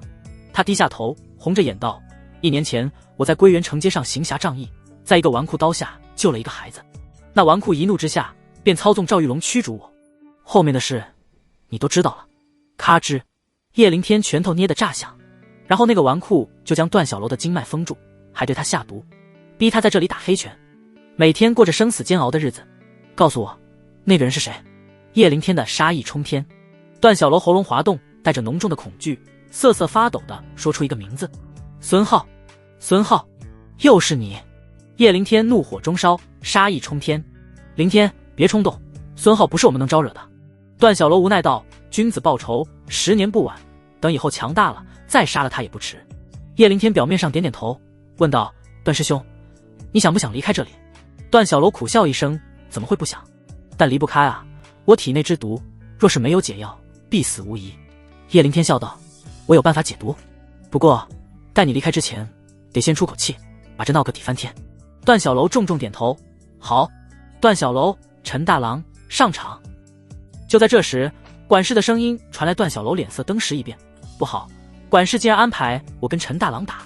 陈大郎可是炼体5重巅峰，而段小楼则是刚刚到5重，加上经脉被封住，两人之间的战斗力差距很大。叶灵天皱眉问道：你们打的是高危战还是生死战？高危，而且我是尽量避免跟陈大郎对战。段小楼无奈道：没想到快要走了，居然还是碰上了。叶灵天冷厉道：这不是巧合，是陈大郎故意的，想报复你，也给我一个下马威。他心中已然对这个陈大郎起了杀心。段小楼。就在这时，陈大郎冲段小楼吼了一声：磨磨蹭蹭的，你想死吗？段小楼无奈，只能快步跟上。上场之前，陈大郎挑衅道：高危战偶尔也会死人的，你说是不是？段小楼瞳孔一缩：你想做什么？想做什么你不清楚吗？陈大郎冷笑道：你要想活命，把这个月赚的所有零食都交出来。敲诈！段小楼脸色十分难看，自己的零食可都是断胳膊断腿，甚至拿命换来的，这狗东西竟然要抢走！休想！段小楼也是脾气上来了，直接拒绝。妈的，找死！陈大郎一把跳上武站台，唰，手中出现一柄锋利的黑刃斧头。段小楼则是手持银色长剑，也是战意奔腾。叶灵天也是来到武站台下，给段小楼加油打气。杀！陈大郎狞笑一声，手持钢斧朝着段小楼砍来。当！二人很快交上手来，没有丝毫悬念。本就虚弱的段小楼根本不是对手，被陈大郎打得连连后退。而且陈大郎明显存心羞辱段小楼，一直在段小楼身上切割伤口，就是不杀。不出几个回合，段小楼就浑身伤口，衣服被鲜血染红了一遍又一遍。如此碾压性的战斗让现场观众纷纷高呼：死吧！陈大郎终于是失去了羞辱段小楼的乐趣，钢斧悍然落下，就准备当场砍杀段小楼。他可不怕被惩罚，毕竟杀掉段小楼就是炼狱战场管事授意的。终于结束了。段小楼苦笑一声，面对陈大郎强悍的攻击，没有丝毫的反抗之力，他已经准备好迎接死亡。当！然而就在这时，一柄黑刀泛着凌冽刀芒，猛然将陈大郎手中的钢斧击飞。唰！下一刻，叶灵天跳上武站台，挡在了段小楼跟前。哗！全场哗然。这还是第一次有人冲上武站台打断比赛，这是在挑衅炼狱战场，挑衅孙家啊！陈大郎杀人被打断，当即愤怒无比，青筋暴起喊道：“谁允许你这条贱狗上台的？”裁判，拿下他！唰！一位穿着黑袍的中年跳上武站台，炼体9重，面色冷厉地盯着叶凌天，敢打断比赛者，死！说着就要出手。叶凌天冷笑一声道：“扰乱比赛的是陈大郎，这场是高危战，他竟然要当众杀人灭口。陈大郎犯规的时候你默不作声，我守护武站台规矩之时，你却对我重拳出击。你们炼狱战场就是这么双标，不卑不亢。”那裁判瞬间愣住了。真要说起来，叶凌天的话的确有道理，但他不可能让叶凌天压了场子，冷声道：“陈大郎若是杀人破坏规矩，自当有处罚。无论如何，这都不是你出手的理由。我可以饶你一命，但要废你4肢。”陈大郎笑了，叶凌天这个脑残竟敢挑衅裁判，简直找死！叶凌天不屑一笑：“有种你就动我试试，狂妄！我这便废了你。”裁判说着就要出手，然而就在这时，有人暗中传音：“不可动此人，他是天雅阁推荐来的人。”中年裁判脸色一变，天雅阁那可不是资源铺子这么简单，其背后可是影响4海8荒的超级势力，即便是归元宗宗主和归元城城主也不敢随意抗衡。你滚吧！裁判闷声道。叶凌天淡漠道：“滚！我是来打黑拳的。陈大郎，我要跟你生死战，你敢不敢见？”生死战！陈大郎直接被逗乐了。就你这炼体5重初期的毛头小子，连段小楼都打不过，还敢挑战我？有何不敢？今天老子必杀你！一旁中年裁判勾唇一笑，叶凌天这个蠢货居然自己作死。好，开生死战！裁判一声令下，也就意味着生死契约已经成立了，谁都无法更改。即便叶凌天死在武站台上，天雅阁也不能说什么。凌天，你……段小楼一脸不解，叶凌天怎么看也不是陈大郎的对手啊。叶凌天一笑：“段师兄，你在下面看好便是。你离开这1年，我还是有些变化的。”段小楼眸子一亮，转身走下武站台，起阵。哗！中年裁判一声冷喝，武站台周围竟然升起一道透明的结界阵法。生死战，只有决出生死，这个阵法才会打开。小子，我会砍下你的狗头！陈大郎狞笑一声，手持钢斧朝着叶凌天悍猛杀来。叶凌天眸战金光，磨练战斗的机会来了。他心神一体，握紧血刃刀，迎战陈大郎。当当当，刀斧交割，火光四溅，恐怖的旋律波涛在武站台上激荡。斧一交手，陈大郎就脸色微变。叶凌天这小子实力比想象的更强大，虽然才炼体5重初期，但已经能给他带来很大压力了。不过他也很快就发现了叶凌天的缺点，这小子战斗经验太少了，一鼓作气将这小子强行压制。吃我一斧！陈大郎冷笑一声，使出自己的绝招。蓦然，一道凌厉的斧光带着毁灭气势朝着叶凌天笼罩而来。好强！叶凌天眸子微眯，看来这陈大郎动真格的了。九幽震天刀，一重刀威，没有丝毫留手。叶凌天使出了一重刀威轰卡，斧光和刀芒瞬间遭遇，旋力爆炸波涛将武站台周围的围栏都全部掀飞，足见威力之大。台下上千观众都是看傻了，大叫精彩！叶凌天一个新人，竟然跟陈大郎打了个平分秋色，厉害，实在是厉害。段小楼更是屏住了呼吸，没想到自己离开1年，叶凌天居然变化这么大，自己若是与之切磋，可能过不了3招。叶凌天不屑一笑道：“就这，还嚷嚷着要杀我，垃圾！”故意激怒陈大郎。果然，陈大郎脸色变得无比狰狞，眸子变得猩红一片。羞辱！打黑拳这么久，还是第一次被一个新人如此羞辱，绝不能忍。他从储物戒中取出一枚褐色丹药，丢入嘴里。轰！霎时间，浩瀚灵力在体内涌动开来。下一刻，陈大郎气息陡然攀升，炼体6重，现场直接突破。叶凌天皱起眉头，还能这样？裁判，他使用了破镜丹。段小楼冲裁判大喊：“裁判，陈大郎犯规了！”然而，裁判只是淡漠一笑：“谁能证明他吃的是破镜丹？我觉得他吃的是普通点心。”段小楼差点没给气死，怒道：“吃点心能临时突破？”裁判冷笑：“当然不能，但激烈战斗之中突破桎梏就很正常了。”这……段小楼拳头捏得炸响，气得脸色涨红。叶灵天却是面色淡定，扭了扭脖子，正好试试炼体6重的实力，没有丝毫畏惧，反而是战意攀升。死！陈大郎宛若黑化的妖兽一般，不顾一切杀向叶灵天，也没有丝毫花里胡哨的技巧，就是往死里砍。当当当！叶灵天也是被逼到极致，这一次真是生死之间了。打到最激烈时，叶灵天陡然感觉周遭风景开始变得缓慢下来，一股难以言语的感应从血刃刀上传来。几个呼吸之后，叶灵天陡然领悟，第2重刀威是。叶灵天毫不犹豫使出了领悟到的第2重刀威，刷刷刷，一道道黑色刀芒带着压倒一切的恐怖气势，朝着陈大郎呼啸杀去。噗呲噗呲，陈大郎根本顶不住这第2重刀威，瞬间就被强大的刀势切割成了碎片，死无全尸。好厉害！这威力，叶灵天自己都惊呆了。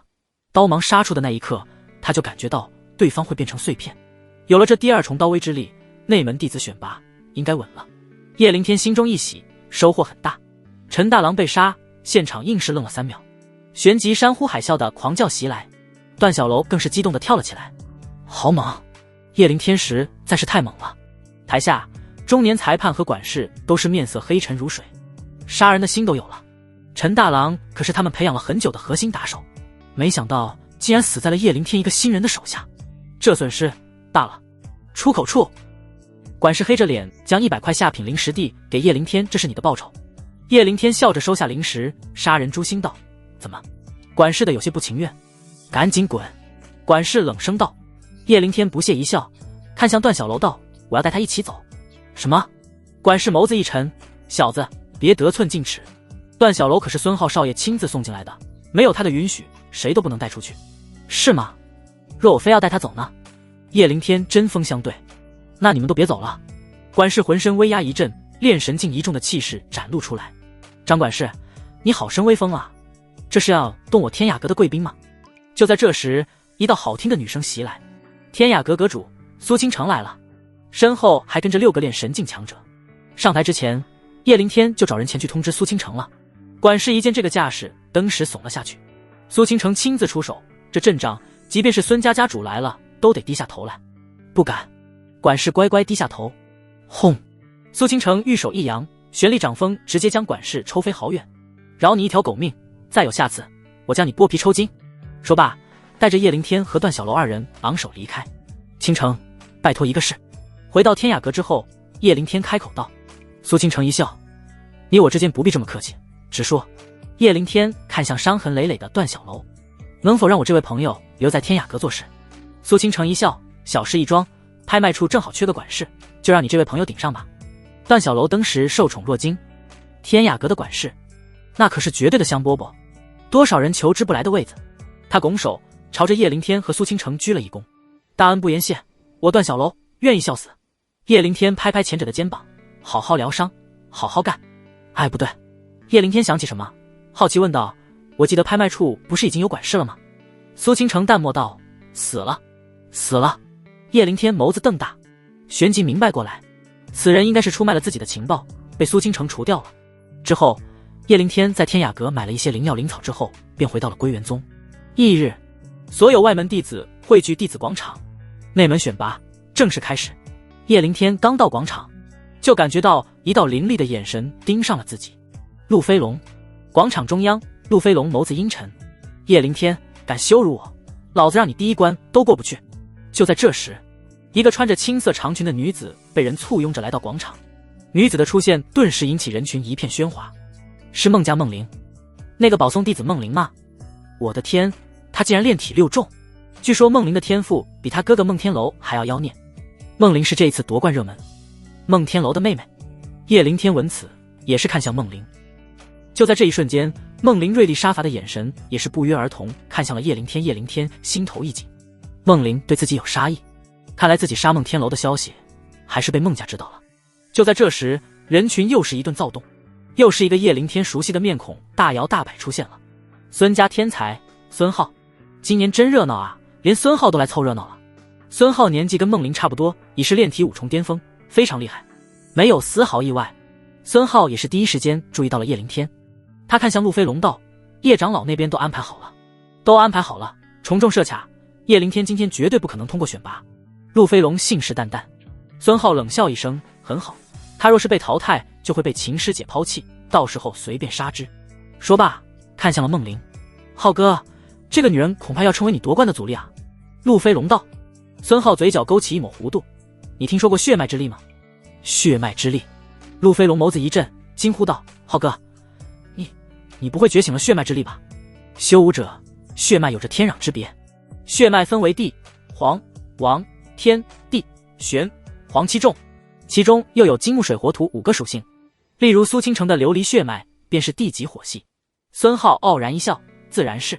陆飞龙激动坏了，浩哥，你觉醒的是什么血脉？黄级木系，青木藤。孙浩说着摊开手掌，一根青藤顺着手腕延展而出，接着又很快消失。这是用玄力幻化出来的，可以大大增加战斗力。好厉害！陆飞龙激动道，有血脉之力的增幅，孟玲绝对不是浩哥你的对手。嗖！就在这时，虚空2道剑光闪耀，一男一女御剑而来。众弟子都是抬眸看去，是内门掌管测试的叶长老，他身边好像是圣女秦月。妈耶，我的女神都来了，我一定要好好表现。好美啊，秦月女神好像在看我。2人落在广场的测试台上，秦月美眸顾盼，第一时间就看到了叶灵天，微微一笑，靠，女神对我笑了，谁尿黄啊？滋他，女神明明就是在看我。叶灵天身边一群弟子争风吃醋，这妮子有点厉害啊，几日不见，竟然已经炼神5重了。叶灵天体内，清欢有些惊讶道：炼神5重？叶灵天惊了，不愧是天级弟子啊，修炼天赋异绝。清欢呵呵一笑，那是因为你缓解了他的寒气，让他的寒冰血脉开始觉醒了。寒冰血脉，秦月就是因为拥有这种血脉，所以变成了寒冰之体。叶灵天对血脉体系有过了解，好奇问道：秦月师姐的寒冰血脉是什么级别啊？地级，水系。清欢喃喃道：竟然是地级。叶灵天咂巴着嘴，有些羡慕。前辈，有没有什么办法让我觉醒一种血脉？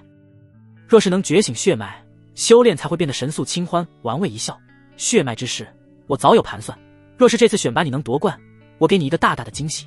大大的惊喜。叶灵天眼睛瞬间就亮了，能被清欢前辈成为大惊喜，这得是什么血脉啊？该不会是天级，甚至是王级吧？叶灵天无比期待。这时测试台上的叶长老开口了，内门选拔正式开始。第一关，基础力量，这一关测试的是你们纯肉体力量。喝下这瓶限制使用玄力的药水，然后用力击打这块测试石，力量在5000斤以上晋级，5000斤以下淘汰。台上多了一块几人高的测试石，测试石上方有一个带指针的罗盘，可以显示打出的力量大小。测试开始。赵飞，被喊到名字的弟子信誓旦旦冲上台，我要打出个10000来。轰！赵飞喝下药水，冲着测试石一拳砸下，指针在2000斤上定格。嘘，废物！台下嘘声一片。赵飞愕然，显然没想到这么难。这一关比的是肉体力量，没有玄力的加持，大部分弟子的力量肯定到不了5000。叶灵天心有明悟。接着一个个弟子上台测试。陈宇4900斤淘汰，凉州5100斤晋级。很快轮到陆飞龙。陆飞龙6700斤，不错，晋级。叶长老冲陆飞龙赞许一笑。陆飞龙满脸得意走下台。6700，能超过自己的应该不多。孙浩7900斤，优秀，晋级。随着孙浩的成绩出炉，现场爆发一阵欢呼。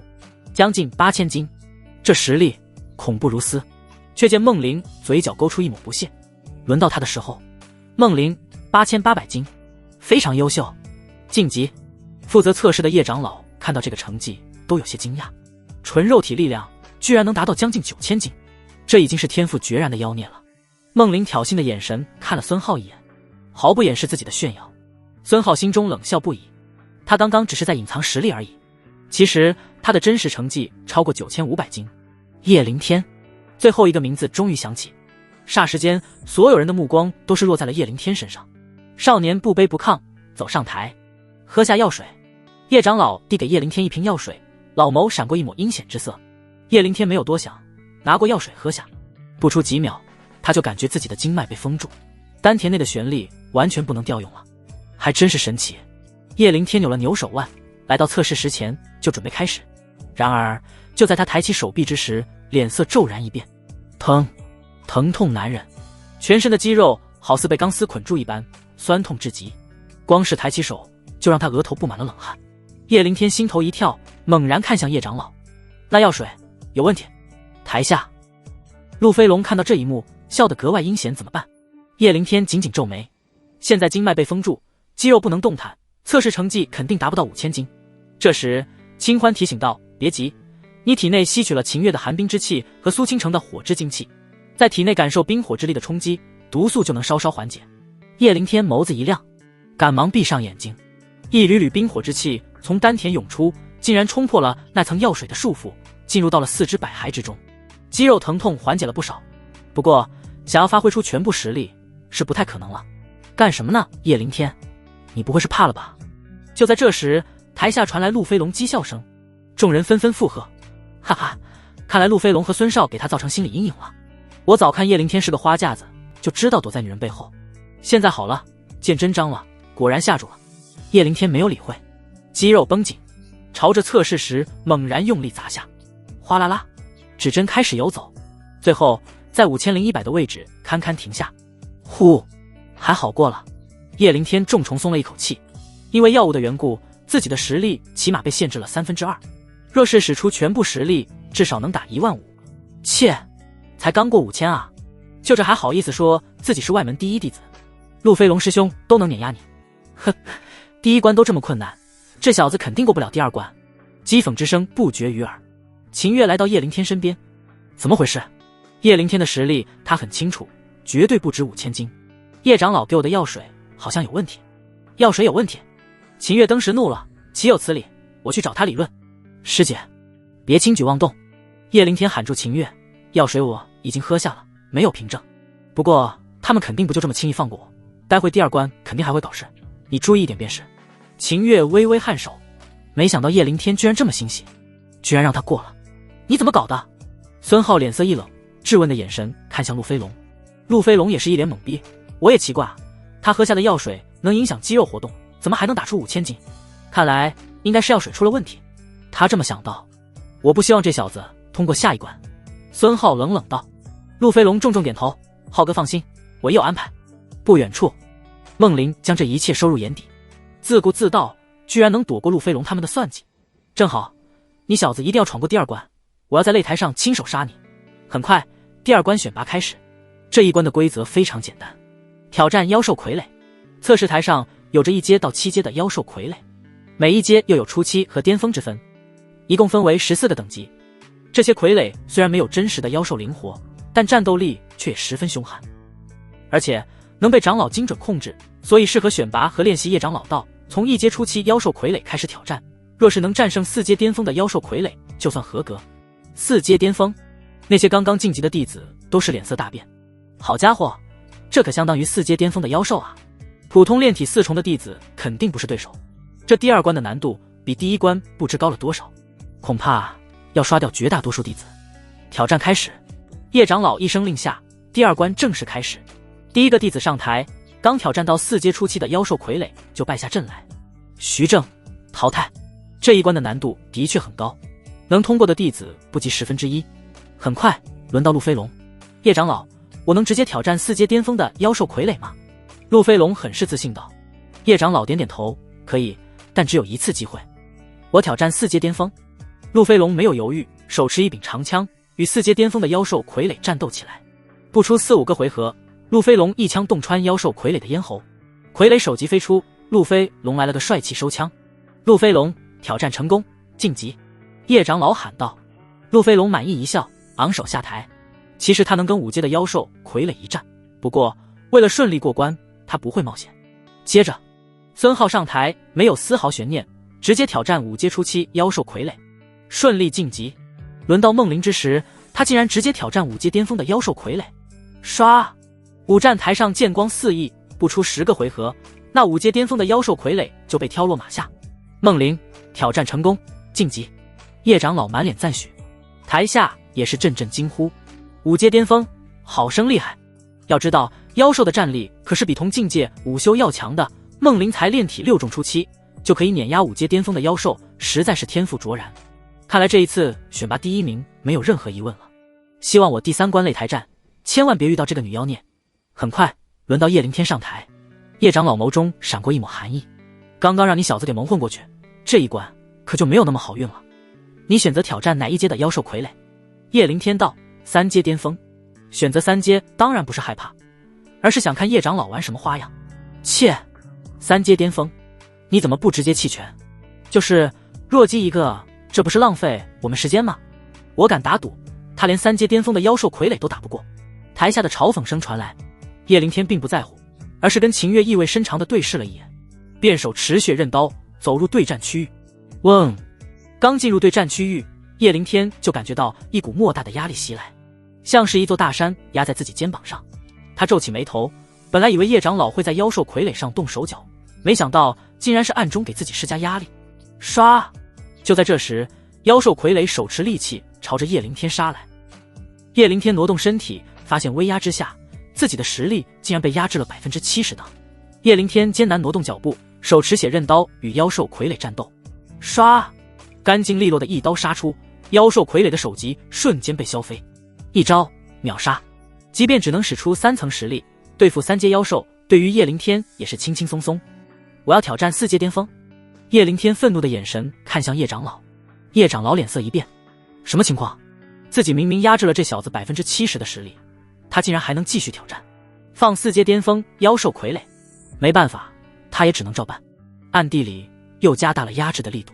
叶灵天脸色一变，压力又变大了，这次起码压制了自己80%的实力，只剩2成了。唰！叶灵天只当是负重训练，刀出如龙，杀将过去。噗呲！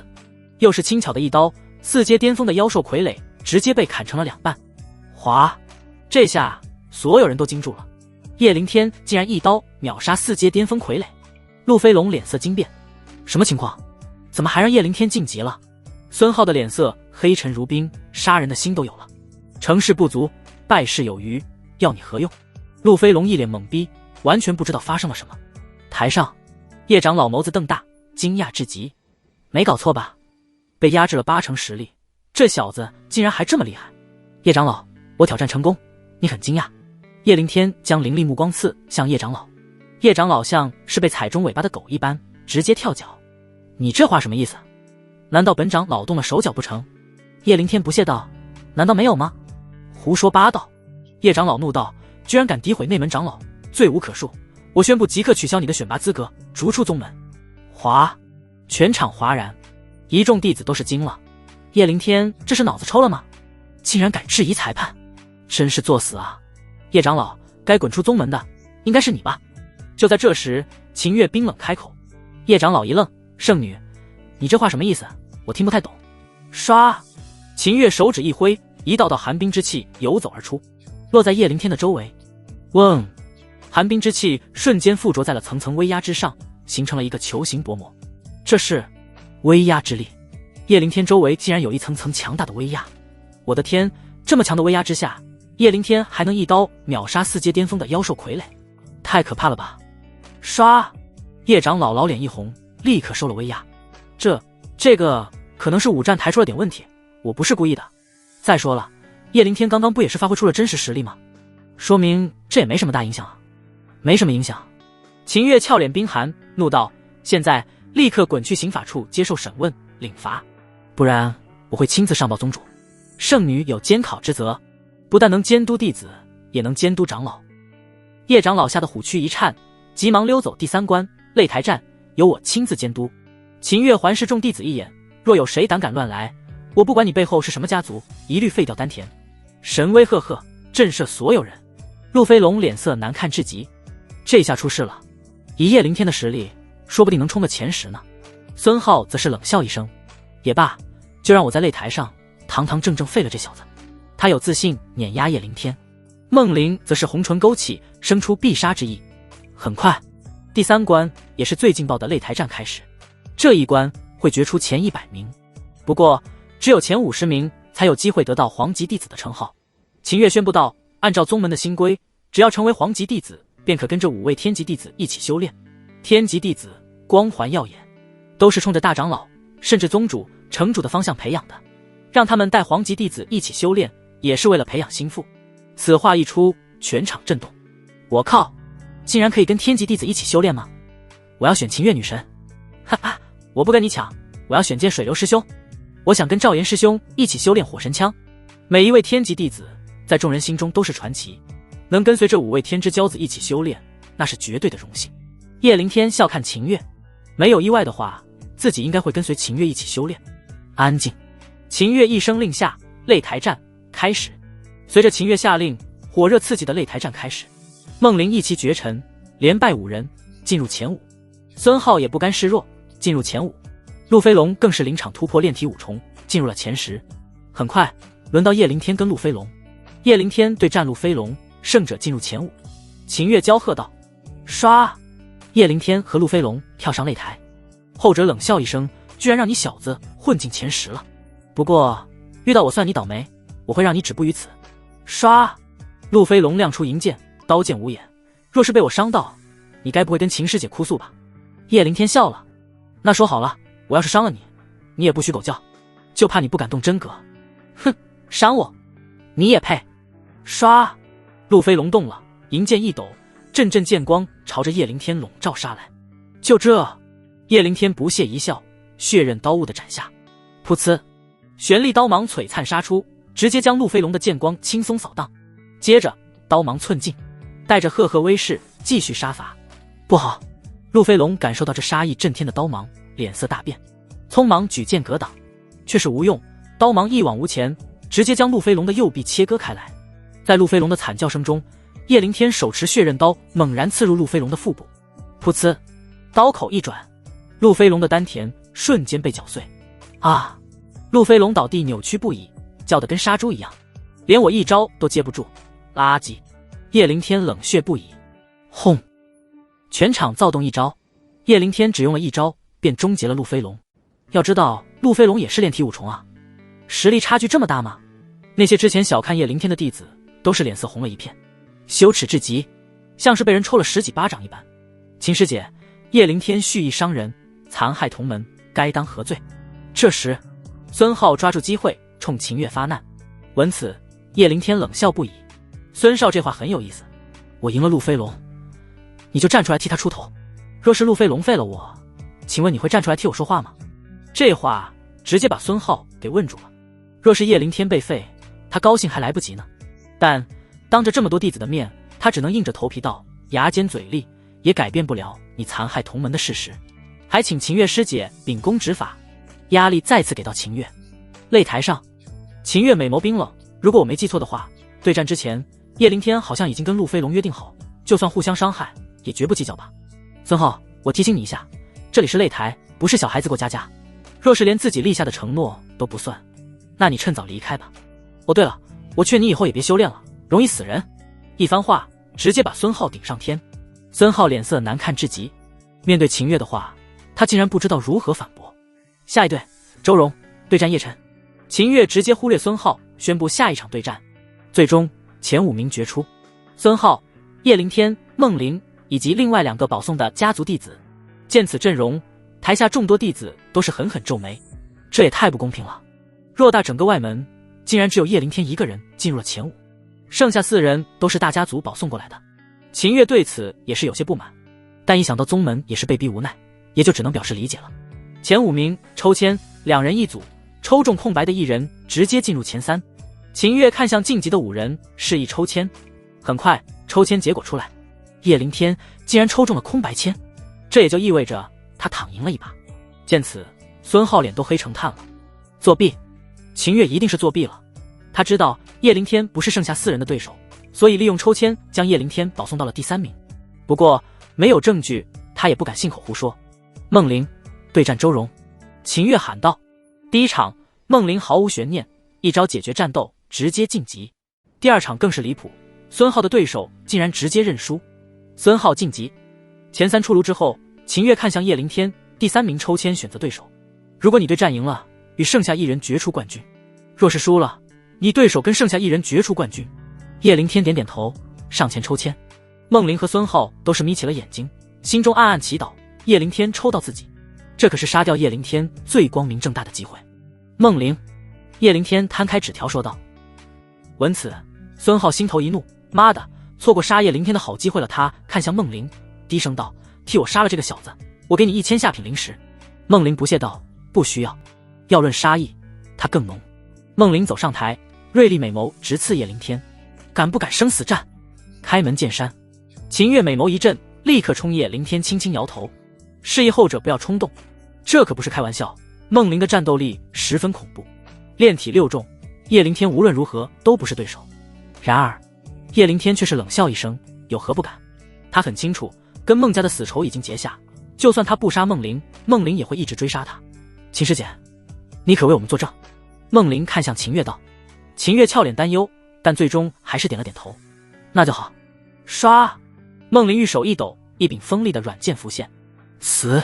带着满腔怒意，梦玲一剑破空，恐怖的剑芒闪耀，擂台地砖都被一路掀翻。剑威，竟然是一重剑威！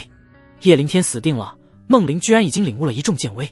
围观弟子全部躁动，炼体6重加上一重剑威，叶凌天怎么打？根本不可能有还手之力吧。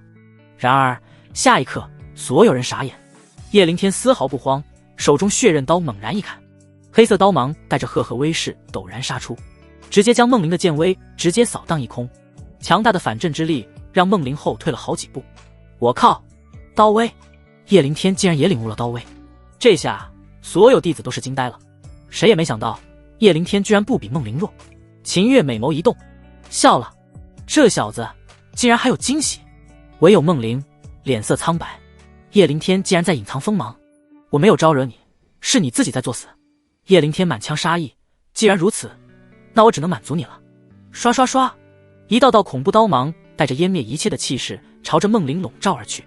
当当当，梦玲苦苦抵挡，但叶凌天的刀芒岂是他的剑光可以比拟？最终叶凌天抓住梦玲的破绽，一刀刺中了梦玲的胸口。噗呲，叶凌天拔出血刃刀，头也不回地下台。对于要杀自己的人，没有丝毫同情的必要。梦玲直到死都想不明白，自己炼体6重为什么会被叶凌天杀死。台下所有弟子都是震撼不已，这就是他们嘲笑的叶凌天，这既是那个唯一晋级的外门弟子。以碾压的姿态怒杀梦玲，冷静果决，刀出如龙，这小子比我想象的还要强大。秦月红唇微张，被叶凌天惊到了。叶凌天胜。下一场叶凌天对战孙浩，二人上台，孙浩盯着叶凌天，居然敢杀梦玲，你小子死定了！无论如何孟家都会杀了你的，不过很可惜啊，轮不到孟家来杀你，我今日就要取你狗命。一重刀威而已，能跟自己的血脉之力相比？叶凌天冷笑，听孙少这意思，也要跟我玩生死战？没错，我就是要跟你生死战！孙浩嚣张喊道。叶凌天刚刚跟梦玲大战一场，消耗巨大，恐怕自己都不用爆发血脉之力便能斩杀叶凌天。叶凌天，你刚刚经历大战，要不要休息一会？秦月提醒道。叶凌天一笑，区区一只蝼蚁，随手便杀了，何须休息？轰！全场躁动，狂，实在是狂，找死！我要将你扒皮抽筋！孙浩怒喝一声，手中出现一杆火红色的长枪，战威赫赫，一看就是特制的兵器，非常厉害。刷刷刷，孙浩枪出如龙，阵阵枪芒袭杀而出，宛若暴雨一般，瞬间将叶凌天笼罩。当当当，叶凌天毫不示弱，血刃刀舞动，密不透风的黑色刀芒带着赫赫威势与枪芒遭遇。一重枪威，孙浩长枪一送，一道红色枪芒宛如火焰球一般朝着叶凌天杀来。轰卡，火焰球迎风暴涨，在叶凌天身前猛然炸开，恐怖的烈焰让空气都灼热起来。轰！叶凌天人刀一体，一重刀威凌空落下，将面前的火球瞬间扫荡一空。接着脚步一踏，逼近孙浩，近身战。当当当，叶凌天有过生死历练，战斗经验和心态都不是孙浩能比，后者很快就被震慑，连连后退。台下众弟子都是嘴巴张大，好家伙，叶凌天居然压制了孙浩，好强！不过秦月却是脸色担忧，孙浩若是没有一点把握，一定不可能同意跟叶凌天生死战，叶凌天很可能吃亏。果然，就在叶凌天以为自己就快把对方逼下台之际，孙浩嘴角勾起一抹阴冷弧度，接着蹦，咔嚓咔嚓，叶凌天身后的地面陡然碎裂开来，一根根绿色的藤蔓急速生长，冲天而起，接着朝着叶凌天笼罩而来。见此一幕，秦月脸色大变，血脉之力，黄级木属性。他没想到孙浩竟然已经觉醒了血脉之力，血脉之力会给修炼者带着独特的能力。孙浩的能力便是幻化木属性的藤蔓，咔吱咔吱，叶灵天根本避让不及，瞬间就被青色藤蔓笼罩。这一刻，叶灵天就像是被包在茧中的蚕蛹一般。台下哗然一片，血脉之力的手段，很多人还是第一次见，无不啧啧称奇。这就是血脉带来的独特能力吗？好厉害！有无血脉之力，对于修炼者来说，真的是天壤之别。孙浩太牛了，才炼体5重就觉醒了血脉，以后绝对是前途无量。被废掉丹田的路飞龙看到这一幕，差点没笑出猪叫。完了，叶灵天会死得很惨。台上，孙浩手持长枪，冷笑不已。叶灵天啊，叶灵天，招惹我，是你这辈子做的最错误的决定。想不到吧？我拥有血脉之力，现在我杀你如同捏死一只蚂蚁。放心，我不会让你死得这么痛快，我要慢慢将你折磨死。说着，手掌一挥，青木藤蔓开始绷紧，甚至能听到叶灵天骨折之声。藤蔓中心，叶灵天呼吸变得愈发困难，连手指都无法动弹。没办法了，如今到了死亡境地，即使可能暴露，也只能是使用本命飞刀脱困了。居然还没死！孙浩微微一惊，自己的藤蔓都用力到极致了，竟然无法勒死叶灵天。那就吃我一枪吧！轰！他长枪一抖，朝着藤蔓中心，也就是叶灵天心脏的位置猛然刺去。秦月俏脸变色，这一枪下去，叶灵天必死无疑。难道就这么看着叶灵天被杀？轰！就在这时，青木藤蔓轰然炸开，叶灵天操控本命飞刀将缠绕自己的藤蔓切割开来，接着以迅雷不及掩耳之势，血刃刀悍然出手。2重刀威是，刷刷刷，黑色刀芒宛若层层波涛堆叠，朝着孙浩涌动杀去。孙浩脸色骤变，死亡的心悸感逼近。好强，太强了！叶灵天不但突破自己的藤蔓困境，还特么使出了2重刀威。这一刻，他手中出现一枚玉符，咔嚓，悍然捏碎。嗡！蓦然，一面金色盾牌挡在身前，这是家族给的保命玉符，必要时能挡住致命一击。然而，他还是小看了叶灵天的2重刀威，赫赫威势将之淹没。金色盾牌悍然碎裂，接着就是孙浩的惨叫，噗呲噗呲，众目睽睽之下，孙浩被刀芒切割成了碎末，鲜血一地，尸骨无存。唰！叶灵天收起血刃刀，眸中金光闪耀。这一刻，他很庆幸，庆幸自己领悟2重刀威，更庆幸自己修炼了本命飞刀。嘶！台下一片死寂，接着便是不绝于耳的倒吸凉气之声。霸道，实在是太霸道了！没有人想到，叶灵天一个普通的外门弟子，竟然能够镇杀一个觉醒血脉之力的大家族子弟。路飞龙头皮发麻，吓得直接昏死过去。而秦月美眸绽放神采，嘴角勾起满意的弧度。叶灵天究竟还藏着多少惊喜？炼体5重就领悟2重刀威，这天赋比自己还要强大。而且，刚刚别人没注意到，他可是看到叶灵天是如何脱困的。本命飞刀，这小子竟然修炼了本命法器。要知道，本命法器需要本命之种，本命刀种这种东西，即便是归元宗5个天级弟子都没有。叶灵天身上有大秘密。在众人的震惊中，秦月宣布内门选拔第1名叶灵天。今日一战，叶灵天的名号注定响彻整个归元宗。秦月所在的小院，这是第1名的奖励。秦月递给叶灵天一枚储物戒，谢谢师姐。叶灵天接过储物戒一看，当时惊喜不已。第1名的奖励还真是丰富，首先是5000块下品灵石，其次是一件黑金战甲，然后还有一枚符箓，最后是内门弟子的名牌。秦月介绍道，这黑金战甲可以抵御炼体9重以下的一次致命攻击，这枚玄力符也是利器，遇到危险捏碎它可以给炼体8重的敌人造成重伤。还有内门弟子名牌，里面有100积分，这积分可以用来向宗门购买武器资源符箓等等。积分，叶灵天好奇道，这积分如何获得？出任务，亦或者对宗门有重大贡献？秦月道。叶灵天恍然，原来内门弟子做任务是为了积分。秦月又道，你杀了孟玲和孙浩，最近就不要随便出宗门了。不对，即便是待在宗门也不安全。反正我也没什么能教你，你没事就去寒冰洞窟修炼吧。寒冰洞窟，叶灵天一愣，那是什么地方？一个能够锻造肉体和精神力的地方。秦月淡淡道，你去了就知道。说着递给叶灵天一枚玉符。叶灵天笑着接过玉符，这就是跟随秦师姐修炼的好处吗？那地方可不太平，到时候别给我丢脸就行。秦月意味深长道：修个炼，难道还能打架不成？叶灵天心中疑惑。这时他想到天月灵果之事，好奇问道：秦师姐，我能问问，现在我可以接任务去南荒城吗？南荒城？秦月一愣，那里可是大荒岭深处，妖兽众多，除非是炼神境，不然进去就是送死。你去哪干嘛？叶灵天一笑，就是听说那里可以历练，想去试一下。秦月想了想道：半月之后倒是有个任务，到时候我让一个炼神境的弟子带你一起去吧。师姐真好。叶灵天心中一喜，还得是秦师姐体贴啊。别高兴太早，我还没说完呢。秦月道：想要参与这个任务，要求最低是天骄榜前100名，半个月之后你能上榜吗？啊，天骄榜前100才能参加。叶灵天好奇问道：现在第100名是什么境界？炼体7重，你还差不少。秦月解释道：炼体7重。叶灵天深吸了一口气，若是15日之内自己进入炼体6重，那么就能挑战炼体7重巅峰了，应该没有问题。想到自己有1万下品灵石，叶灵天有这个信心。离开秦月住处之后，叶灵天托天雅阁买了一大堆灵药灵草，便去到了寒冰洞窟。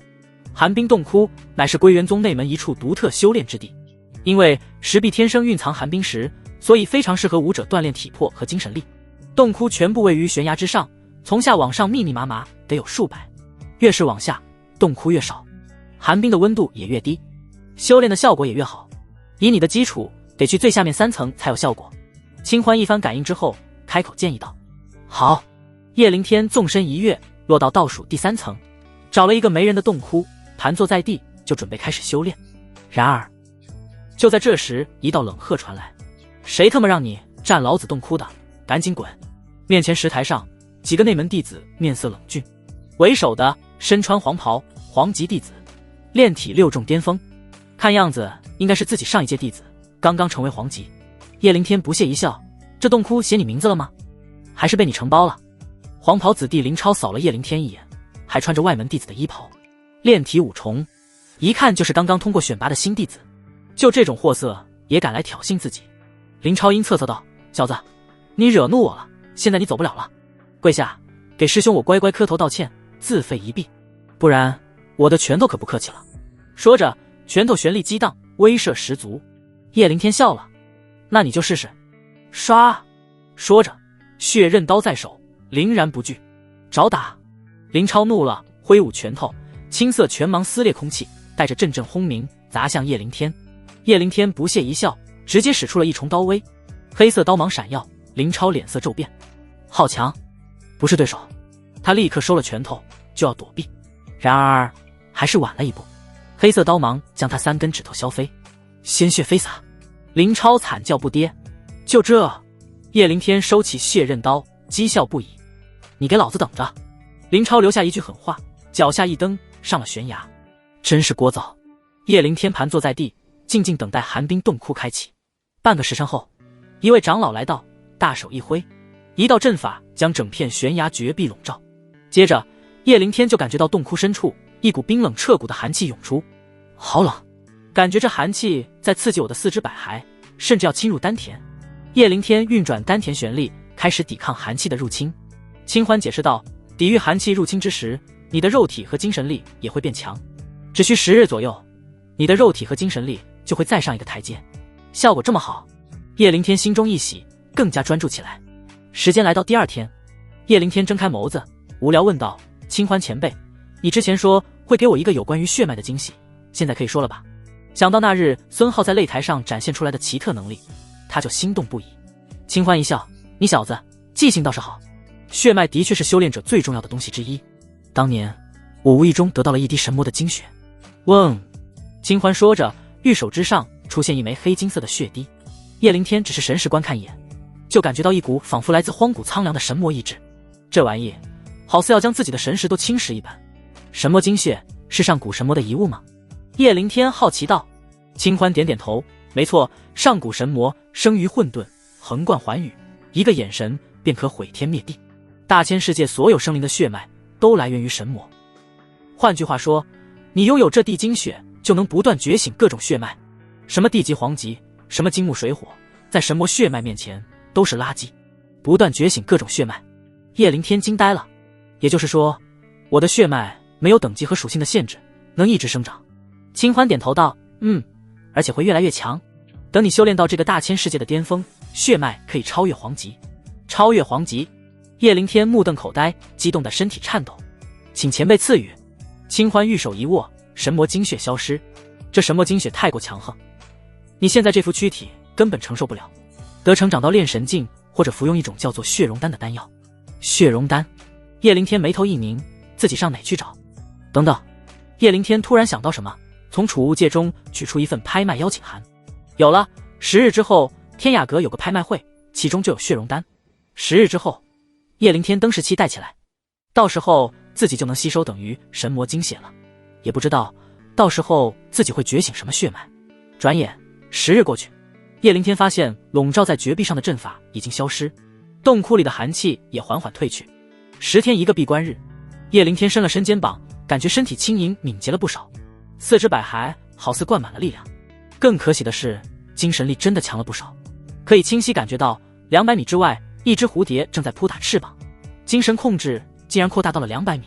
叶灵天欣喜不已，如此一来，自己的本命飞刀杀伤力就更大了。唯一不满的是这10天将那些灵药灵草都吸收完了，但始终没有突破炼体6重，花了3000块下品灵石，竟然只把丹田填满了1/3。我这都不能叫丹田了，叫丹河吧。叶灵天暗暗吐槽。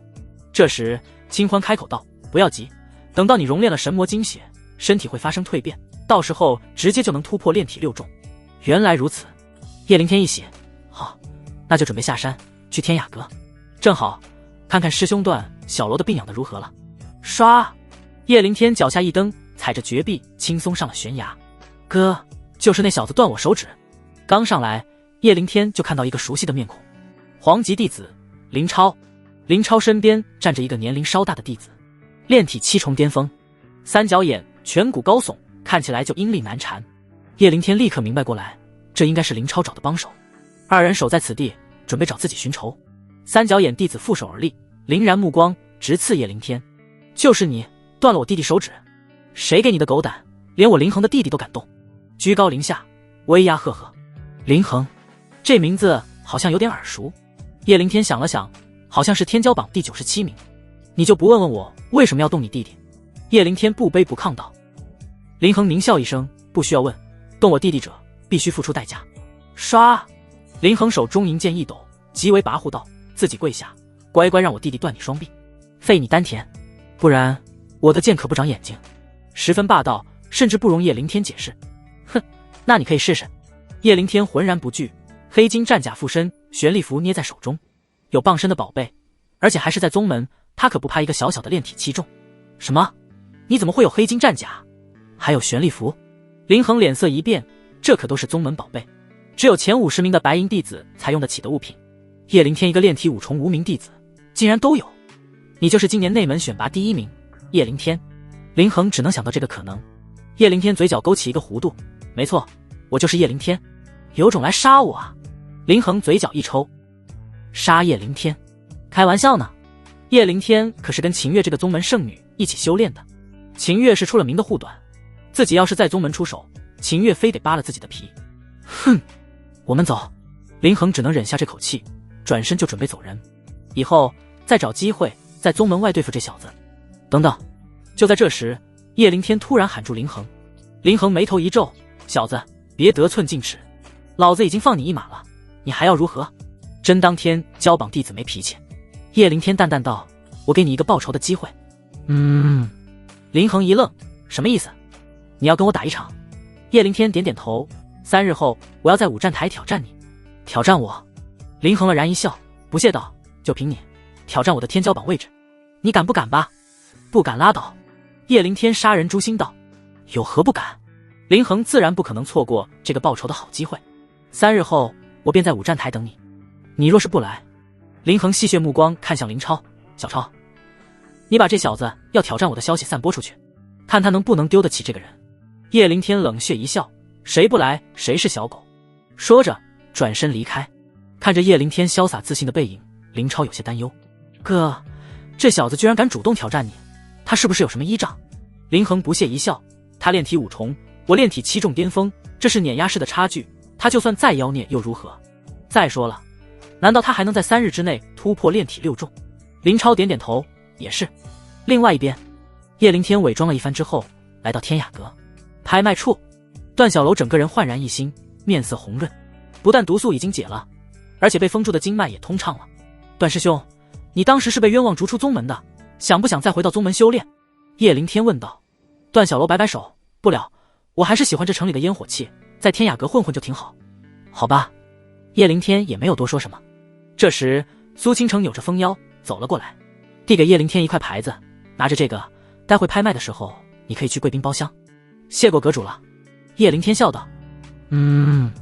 苏倾城脸色登时不悦。叶凌天立刻反应过来，谢过倾城姐姐。这还差不多。苏倾城笑问道，你这次看中什么了？我帮你预估一下价格。身为阁主，他大概能预判每件拍品的价格。叶凌天道，血容丹。血容丹。苏倾城想了想道，这个可是稀罕物，有价无市，我估计怎么也得1万下品灵石打底。啊，1万下品灵石。叶凌天当时有些尴尬，自己手里现在一共也才不到8000。见叶凌天面色有些窘迫，苏倾城取下手中一枚储物戒指，这里面有2万下品灵石，你先拿着用。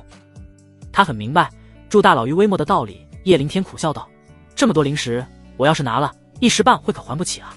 苏倾城闻此突然妩媚一笑，火焰红唇贴在叶凌天耳边，满是诱惑道，你年轻力壮，可以慢慢肉偿的吗？叶凌天小脸刷的就红了，挠了挠头，有些羞涩道，这不太好吧，我是让你多给我鉴定一下草药，小脑袋瓜子想什么呢？苏倾城玉手点了点叶凌天的额头，一脸坏笑，很是享受这种调戏小弟弟的乐趣。叶凌天接过储物戒，坏笑一声，也在苏倾城耳边低声道，都听姐姐的，我就是姐姐的一杆枪，姐姐你指拿我打哪？说着意味深长地看了一眼苏倾城的身下。苏倾城没想到居然被叶凌天反向调戏，当即双腿一紧，忍不住幻想起来。很快拍卖会开始，叶凌天来到2楼贵宾室，隔着一道模糊的帘子可以看到1楼拍卖大厅内坐满了上百名客人。段小楼跟叶凌天在一块，亲自为他服务。拨开帘子，叶凌天看到对面的贵宾室也有人，而且对面的贵宾室里除了一个青年男子，还坐着4、5个身形娉婷的妙龄女子，说说笑笑，很是热闹。对面是谁？能进贵宾室，身份不简单吧？叶凌天好奇问道。主要是担心对面的人会抢自己的血容丹。段小楼道，对面的人是归元城孙家的大少爷孙乾。孙家人？孙浩的哥哥。叶凌天眸子一眯，还真是冤家路窄啊，居然在这遇到孙家人了。看来今天的拍卖不会平静了。不过他也没有多想，就算孙乾主动找麻烦，他也不怕。而且这里可是天雅阁，勉强算是自己的地盘。此时对面贵宾室，孙乾2只魔爪在2个少女身上游走侵犯，弄得少女们闷声爽叫。一个女子开口道，孙少，今天怎么就你一个人来了？浩哥哥呢？啪！孙乾脸色骤然一沉，扬手就是一巴掌甩在那女子的脸上，直接将之抽翻在地。提到这件事，他就怒火冲天，你要是再敢踢我弟弟一次，我弄死你！孙乾冷声警告。弟弟的死是孙家最近最愤怒痛心的事，孙乾同样如此。从小跟自己光屁股长大的弟弟突然死了，他完全接受不了。选拔当日，他得知此事之后，当即就要杀上归元宗，但却被家人拦住了。孙家固然有些实力，但跟归元宗一比，什么都不是，所以只能先咽下这口气，择机寻仇。不过孙乾死死记住了那个杀自己弟弟的人，叶凌天。诸位，拍卖开始。就在这时，主持美女宣布拍卖会正式开始。接着一件件珍宝灵药被拍卖出去。叶凌天第一次参加拍卖会，也是看花了眼，什么都想拍，但是一想到兜里的钱，最终也只能咂咂嘴，忍住了。血容丹最重要。而对面的孙乾也一直没有开口知道。第11件拍品，血容丹。主持美女热情高昂道，此丹极其珍贵，能够辅助武者炼化烈性兽丹精血乃至剧毒的灵药，不需要它的人觉得它一文不值，需要它的人千金难求。但任何修炼者总有需要此物之时，所以起拍价5000下品灵石。轰！此话一出，全场震撼。起拍价就5000下品灵石，这未免太过离谱了，毕竟这只是一枚辅助修炼的丹药啊，竟然比之前一柄7品玄铁打造的利剑还要贵。很多人不理解，觉得天雅阁想钱想疯了，谁没事会花大价钱买这个？皆是双臂环抱，等着看天雅阁的笑话。然而就在这时，贵宾室的叶灵天开口了：6000，直接加1000下品灵石。哗！一时间，所有人都是循声看去，这才发现上面贵宾室还有人。主持美女顿时松了口气，还好遇到了愿意出价的客人。1万。然而就在这时，又是一道霸道的男声传来。主持美女脸色一惊，现场所有客人也都是瞪大了眸子，齐刷刷看向了叶灵天对面的贵宾室。这声音是孙家少爷孙乾，没错，就是孙乾。哈哈，孙乾对面的家伙傻眼了吧？想捡个漏，没想到遇到真大佬了。在他们看来，应该没有人傻到跟孙乾抢东西。然而叶灵天对血容丹也是势在必得，15000，没有任何犹豫就加价5000。对面孙乾脸色阴了下来，在他看来，对面这是故意在跟自己作对了。2万，孙乾冷声加价。25000，叶灵天毫不示弱。轰！全场炸裂，一枚辅助修炼的血容丹竟然被推到了25000块下品灵石，而且那贵宾室坐的究竟是什么人，竟然敢跟孙乾叫板？哗啦啦，孙乾拨开贵宾室的门帘，看向叶灵天包厢的方向。对面这位朋友，我是孙家孙乾，这血容丹我是真的需要，可否给我一个面子，将它让给我？表面上是让对方给面子，但语气中却是透着浓浓威胁。你若是不让，那就想想后果。叶灵天连孙浩都敢杀，岂会吃这一套？阴阳怪气道：你要是想要，可以继续加价。难道孙家连这小小的2-3万下品灵石都出不起？孙浩脸色瞬间黑沉下来，这是在挑衅自己了。敢抢本少的东西，我倒要看看你是何方神圣。轰！他冲着叶灵天包厢的门帘轰然一掌，门帘骤然碎裂成了粉末。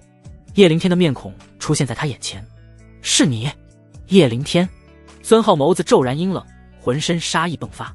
虽然没见过真人，但他有叶灵天的画像，这就是杀他弟弟的凶手叶灵天。孙少还真是慧眼识珠，我就是。叶灵天坦然承认自己的身份，他知道这种事瞒不了，也不屑于隐瞒孙乾冰冷的眸子绽放浓烈杀意。狗东西，杀我弟弟还敢夺我丹药，老子要将你挫骨扬灰！没有任何犹豫，孙乾手中长枪一抖，身影如风，猛然朝着叶灵天杀了过去。叶灵天立刻穿上黑金战甲，手中玄力符紧握，就欲对战。住手！就在这时，一道骄喝袭来，苏倾城突然出现，手指一抖，一抹剑光杀出，直接将孙乾给逼了回去。苏阁主，我在报仇，你要挡我？孙乾很是不忿道。苏倾城冷冷道：挡你？你一个炼体境的废物也配？我不管你们什么仇什么怨，这里是天雅阁，我苏倾城的地盘，即便是你父亲孙震天来了，也得守规矩。滚！骄喝带着浓浓威压，朝着孙乾袭去。扑通！孙乾哪有抵挡之力，当即胸口一震，吐出鲜血。他咬牙切齿，眼眸猩红地看了叶灵天一眼。小畜生，你给老子等着，老子必杀你！说着含怒离开。后堂，苏倾城将一个小木盒交给叶灵天。谢谢。叶灵天打开盒子，一股药香味扑鼻而来，他心中狂喜。神魔精血，我来了！归元宗外门药源。为了尽可能低调，叶灵天选择了这里熔炼神魔精血。拿出血容丹，叶灵天激动道：清欢前辈，可以开始了。清欢应了一声，暗金色的神魔精血出现在了手指上，可能会有点痛苦，忍受一下。好。叶灵天点点头，期待不已。嗡！清欢玉指一送，神魔精血骤然在叶灵天的丹田内炸开，一股难以言喻的力量瞬间冲入叶灵天的四肢百骸。叶灵天感受到一股来自荒古混沌的血脉力量，不可遏制地冲击着自己身体里的每一个分子。接着便是渗入骨髓的剧痛，叶灵天身体都跟着颤抖不止，浑身冷汗如雨。剧痛之中，他好像能听到远古神魔的呼唤。苍茫无尽的荒原之上，神魔巨兽奔腾吼叫，天地与之一比，似乎都相形见绌。不知道过了多久，剧痛终于消失。叶灵天睁开眸子，惊了。首先是身体，他感觉整具躯体都发生了蜕变，血脉之中似有雷鸣电闪，浑身似乎有使不完的力量。然后是境界，真的突破到了炼体6重，这就是神魔血脉的威力吗？叶灵天喃喃道：我现在感觉轻松一拳砸死同境界的对手。清欢一笑：不是感觉，你的确远胜于同境界的对手，即便是遇到炼体7重初期的对手，你不使用刀威都能斩杀对方，这么强吗？那如果使用刀威，岂不是能力战炼体7重巅峰？叶灵天好奇道。清欢摇摇头，那只是普通的炼体7重巅峰，若对方也有绝招或者觉醒了血脉，你还未必是对手。也是。叶灵天眉头一挑，好奇道，对了，不是说我会觉醒血脉力量吗？我怎么感觉不到？清欢嘴角微微勾起，玉指并拢，咔嚓打了一个响指。下一刻，叶灵天只觉得额头传来一股刺痛。嗡，一道金色的闪电印记赫然出现。好好感受一下，你觉醒的是黄级雷电属性血脉。清欢提醒道。咔嚓，叶灵天感应着血脉中的雷电跳动，欣喜不已。他摊开手掌，竟然看到一道小小的闪电在跳动，试试威力。轰！叶灵天一掌轰出，面前一棵小树瞬间被雷电炸断。叶灵天嘴角一抽，感觉威力也不大，连我的2重刀威都不如，更别说跟自己的本命飞刀相比了。就在叶灵天有些失望时，清欢道，那是你不懂怎么用。每种品级和属性的血脉之力使用方法都不同，像秦月的寒冰血脉可以直接凝练寒冰之剑，孙浩的木系血脉可以幻化藤蔓，而你的雷电血脉乃是黄级中最珍贵的，但需要用兵器辅助才能发挥真实实力。这兵器最好是雷电淬炼过的，用起来威力极为霸道。原来如此，叶灵天瞬间支棱起来。好，我去宗门兵器阁瞧瞧，正好弟子名牌里还有100积分，不用白不用。兵器阁，叶灵天转了半天，最终选中了一杆枪，乃是雷电淬炼49天所铸，名唤玄雷枪。轰轰轰！药源，叶灵天舞动玄雷枪，阵阵雷霆枪芒袭杀而出，半片小山上的大树都全部倒下，连地底3尺的巨石都被炸开。如此威力，恐怖如斯啊！叶灵天都惊了，血脉之力加持后的威力果然不同凡响。还有2日就要挑战灵衡了，能不能进入天骄榜，就看这杆枪了。叶灵天喃喃道，这威力才哪到哪？这时清欢白了叶灵天一眼道，你若是能领悟1重雷电枪威，能瞬间秒杀炼体7重巅峰的弟子，瞬秒炼体7重。叶灵天眸子瞬间大亮，前辈，那我该如何领悟？清欢道，大量的战斗或者吸收雷电属性的兽丹，当然若是有雷电属性的天地灵宝更好。明白了，还是得去接个小任务。叶灵天迫不及待来到弟子广场，还真让他找到了一个小任务。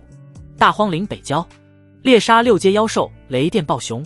除了雷电暴熊，人物牌上还提示大荒岭北郊附近有7阶妖兽精角雷纹豹，都是雷电系的妖兽。这个任务可以接。清欢提醒道，雷电系妖兽聚集，那附近应该是有雷电属性的天才地宝诞生。叶灵天眉头一挑，妖兽比人类午休的嗅觉灵敏无数倍，同属性的妖兽被吸引到一个地方，大概率是有相关属性的天才地宝将要出世。第2日，叶灵天换上一身黑色劲装，带着黑色斗笠，悄悄下山。大荒岭北郊一处驿站，这里是进入北郊必经之地，而且想要提高成功概率，必须要在这购买详细地图，不然找不到目标妖兽是小，误入大荒岭深处，必死无疑。详细地图还有5份，需要的来买。驿站管事冲众人喊道，立刻就有一波人冲上去抢购。不过叶灵天眼疾手快，冲在最前面。多少钱一份？叶灵天问道。1000下品灵石。驿站管事道。什么？1000下品灵石？叶灵天肉痛，尼玛，这不是抢劫吗？能不能便宜点？叶灵天砍价，不要就滚，还他妈跟我讨价还价！驿站管事十分嚣张。叶灵天微微皱眉，也没动怒，1000块就1000块，也只能买啊。拿一份。叶灵天取出一枚储物剑，就要购买。然而就在这时，一道霸道跋扈的男声从身后传来：1万下品灵石，这5份地图我包了。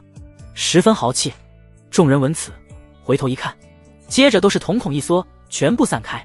快走快走，这个人我们惹不起。靠！陈卫将军的少爷咋来了？没有一个人敢质疑，所有人乖乖退下。方少宇走上前，交给驿站管事一枚储物剑，趾高气昂地将地图从驿站管事手里抢走。一帮废物，还想跟我们抢妖兽？全部把地图都给我交出来！方少宇扫视一圈，厉声威胁道：刷刷刷！哪有人敢反抗？所有人都忍怒，将刚刚斥巨资买的地图全部交了出来。叶灵天面色一冷，有些怒了，还从未见过这么狂妄霸道的人。不过方少宇不是一个人，他身后跟着4位炼体7重初期的手下，皆是身穿黑色铠甲，手持玄铁钢枪。这是归元城卫军的配置，而城卫将军府乃是仅次于归元城城主的存在，一向是在城中横着走的。把地图全部撕了！方少宇下令，撕拉撕拉，几个城卫军将地图全部撕成碎片，周围之人皆是吓得不敢言语。现在整个驿站就只剩下方少宇手中5份地图了。叶灵天冷声道：“把我那份地图给我。”哗！方少宇猛然看向叶灵天，有些不敢相信自己的耳朵：“你小子说什么？有种再重复一遍。这个年轻人是在挑衅自己吗？”叶灵天一字一句沉声道：“我让你把我的那份还给我。”狂！太狂了！周围围观的人都惊呆了。叶灵天一个炼体6重的小子，竟然敢跟方少宇对着干。方少宇冷笑，拿起那5份地图中的3份，撕成碎片，哗啦啦，又将碎纸片砸向叶灵天。老子就不给你！怎么样？来打我啊，小逼崽子！故意激怒叶灵天。叶灵天眸光如刀，唰，血刃刀陡然握在手里，就欲动手。方少宇，你又在欺负人！然而就在这时，一道清脆好听的少女之声传来，接着叶灵天就看到一个留着双马尾、长相精致可爱如同瓷娃娃一般的少女走了进来。少女跟她一般年纪，实力也是不俗，炼体6重巅峰，娇俏可爱，一双灵动的眸子如同琉璃琥珀。方少宇一见少女，当即没了之前的跋扈，笑眯眯道：“瑶瑶，我就是不想有人打扰我们这次狩猎。”林瑶俏脸微怒，插着小蛮腰道：“这大荒岭又不是你家的，你凭什么不让别人进去？快给那小哥哥一份地图！”方少宇嘴角一抽，这就没必要了吧？那小子才炼体6重初期，单独进去也是送死。那我就带着他一起。林瑶说着，直接从方少宇手中夺过一份地图，交给叶灵天。小哥哥，不好意思，这地图我送给你。这北郊还是挺危险的，要不你跟我们一起？眨巴着水汪汪的大眼睛，很是期待。只是叶灵天实在是不想跟方少宇一起，拿过地图，交给他1000下品灵石。不必了，说着转身走人。你小子什么态度？不识好歹，别让我再遇到你！方少宇怒骂道。好了好了，我们快进去吧，迟到了就赶不上雷灵果了。林瑶不耐烦地说了一句，率先离开。等等我啊，瑶瑶！方少宇一边追少女，一边阴着脸命令其中2个城卫军士兵，给我跟上那个小鼻崽子，找机会杀了他。2个黑甲士兵点点头，往叶灵天所在的方向追去。彼时叶灵天循着地图来到北郊深处。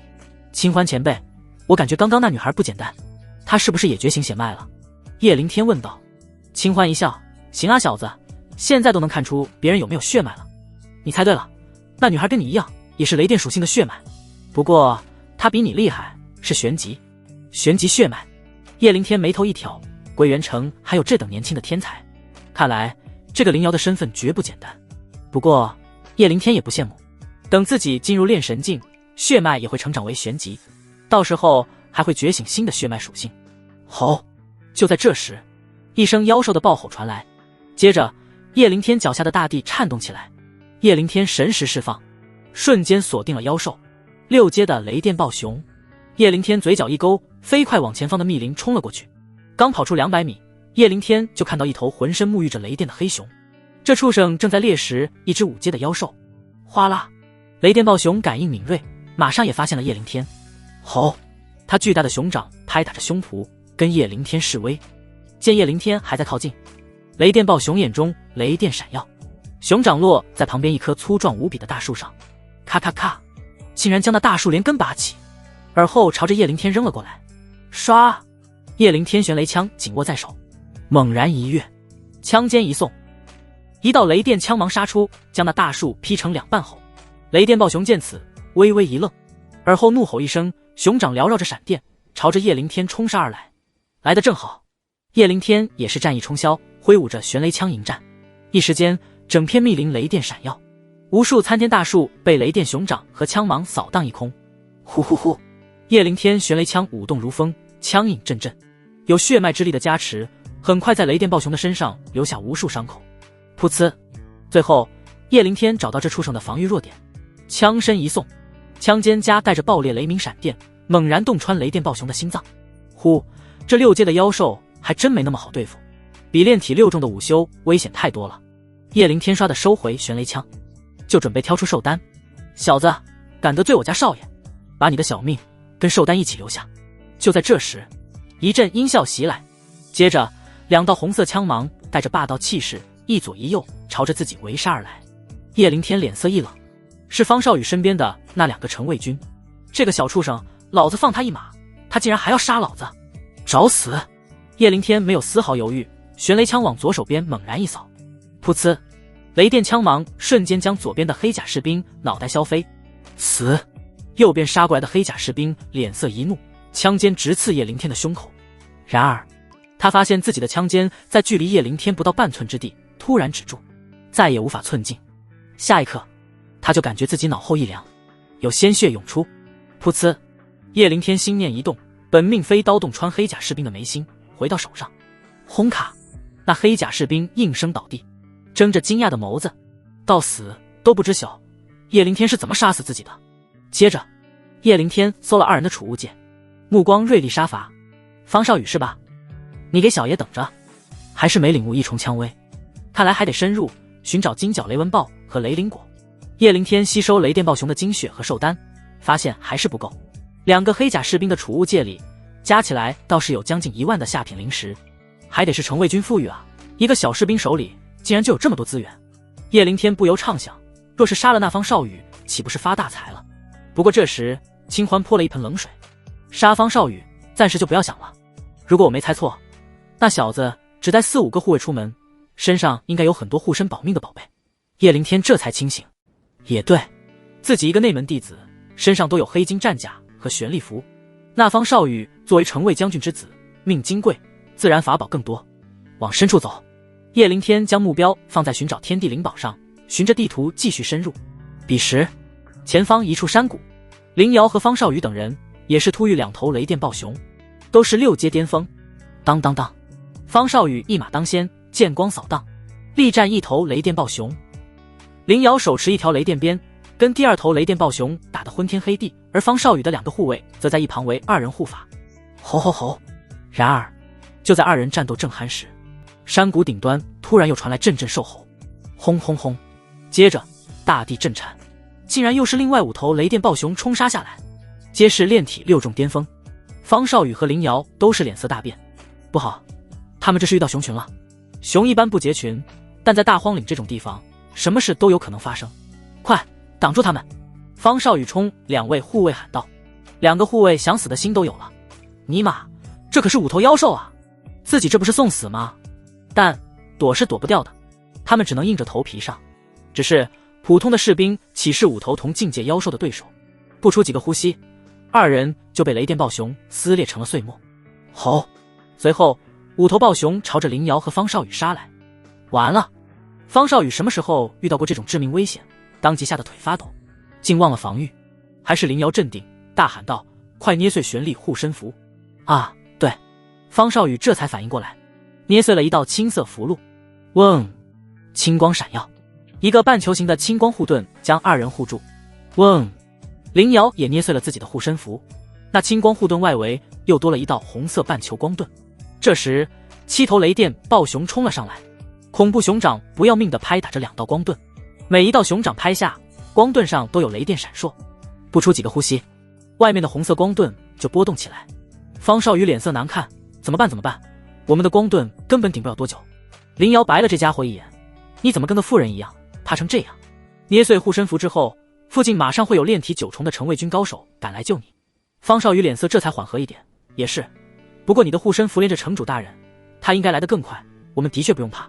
没错，林瑶就是归元城城主的千金，以归元城城主炼神境9重的实力，御剑而来也不过10几个呼吸而已。然而林瑶却是泼了一盆冷水，没用，父亲近日不在城中，我这次是偷偷出来的。啊！方少宇嘴角一抽，瞬间傻眼。瑶瑶，你别跟我开玩笑啊！我这护身符只是连着我父亲手底下的一位队长，他才炼体9重，赶过来至少需要小半个时辰啊。关键是他们能顶得住半个时辰吗？显然不能。轰卡！就在下一刻，外面一层的红色光盾就被一道熊掌悍然拍碎。轰轰轰！7头豹熊见此更加起劲了，雷电熊掌如玉一般砰砰砸下。噗！掌控青色光盾的方少宇根本顶不住，马上就被反震之力震的口吐鲜血。林瑶美眸露出鄙夷之色，同样是炼体6重，这方少宇比自己弱了太多太多，靠他不行。而此刻方少宇已经知道自己的光盾坚持不了几个呼吸了，已经生了逃遁之心。他手掌一翻，一枚小小飞梭出现，这是最危急时刻才会用的保命之物，可以瞬移千米。不过缺点是只能承受一个人。他看了林瑶一眼，没办法了，生死之间也顾不了什么儿女情长，更顾不了林瑶的身份了，先自己逃命吧。轰卡，终于青色光盾被悍然拍碎。林瑶秀眉一蹙，就欲战斗，然而一旁的方少宇却是脚底抹油，脚踩飞梭，闪电一般消失在了自己面前。林瑶目瞪口呆，边打边退，打死也没想到方少宇第一时间居然是抛下自己逃命。他俏脸一沉，眉心闪电印记瞬间亮起，就欲施展杀招。然而这时候他敏锐察觉到不远处叶灵天在观战，他心头一动，收起杀招，疯狂后退，一副无力还击，随时会被杀的态势。叶灵天见此也是皱起眉头，这妮子毕竟帮过自己，现在见死不救可就说不过去了。唰，没有多想，叶灵天握紧玄雷枪，陡然冲杀出去，一时间战场局势陡然改变。叶灵天的玄雷枪实在是太猛了，而且是打偷袭，瞬间秒杀3只雷电暴熊。林瑶则是看准刚刚2头受伤的暴熊，轻松斩杀，剩下2只自然也被叶灵天洞穿胸口。呼，林瑶大口喘着气，抹了抹香汗，谢谢你啊，小哥哥，救我一命。他挑出所有寿丹都交给叶灵天，那都给你。说罢笑嘻嘻地抹了抹脸上的兽血，很是可爱。叶灵天也没客气，接过寿丹笑了笑，转身就准备离开。哎，等等我呀，小哥哥。林瑶急忙小步跟上。叶灵天看了少女一眼，你跟着我做什么？林瑶背着手道，里面肯定更危险，我一个人害怕，跟着你才安全啊。叶灵天勾唇一笑，是吗？可我看你刚刚一点都不慌啊。是吗？林瑶歪了歪可爱的小脑袋，我刚刚明明慌的一批好吧。行吧。叶灵天一副看穿不说穿的姿态，默许林瑶跟着自己。略，差点被你发现了。身后林瑶调皮地吐了吐舌头，用只能自己听到的声音说道，妈的，这小子从哪杀出来的？几百米外。方少宇将这一幕尽收眼底，林瑶可从未对自己这么亲昵过啊。他没想到自己的人居然没有杀掉叶灵天，而且刚刚还让叶灵天英雄救美，装了一逼，这如何能忍？刷刷刷。就在这时，一位穿着银色铠甲的男子拍马赶到。男子炼体9重，身背赤色弓箭，手持银色长戟，很是威猛，正是城卫军一位队长李煞。你怎么来得这么快？方少宇惊喜不已。李煞道，刚好就在附近巡逻，少爷你没事吧？有事，有大事。方少宇眸中浮现一抹浓烈杀意，跟我走，绝不能让那小子抢了雷灵果。就是这里了。叶灵天和林瑶在一处小山坡停下，地图上标记这里有7阶金角雷纹豹出没，由此可推雷灵草应该就在附近。不过叶灵天环顾四周，只看到前方有条河流，没有看到金角雷纹豹，也没有看到雷灵果。就在叶灵天准备找清欢求助之时，林瑶手中出现一枚罗盘，嗡，罗盘指针跳动一番，最终指向了斜前方，在那江心洲上。林瑶指着河流中间那块草地，是奶妈？叶灵天跟清欢求证道。是。清欢确认道。叶灵天又看了一圈，疑惑道，这茫茫水域周围也没高山密林，金角雷纹豹呢？要知道雷纹豹一定是守在周围的，就算躲起来，以自己的精神力肯定也能感应到妖兽气息。清欢只是笑笑，没有回应。得，这是故意考验我了。叶灵天暗暗吐槽，看向林瑶道，我们过去看看。林瑶点点头，和叶灵天一起身影如风，踏水而行。二人很快靠近江心洲，依旧没有雷纹豹的身影。怎么回事？难道真的没有妖兽守护？叶灵天已经能看到江心洲中间那2颗晶莹剔透的红色果实，滋滋滋，果子周围还闪烁着丝丝雷电。不好，有危险！林瑶好似感应到了什么，心头一颤，立刻开口提醒叶灵天。然而还是晚了。轰轰，二人左右2道水浪同时炸响，接着2只妖兽冲天而起。这妖兽头生金角，似虎似豹，身上闪耀着一阵阵雷电纹路。金角雷纹豹，2只，而且都是7阶。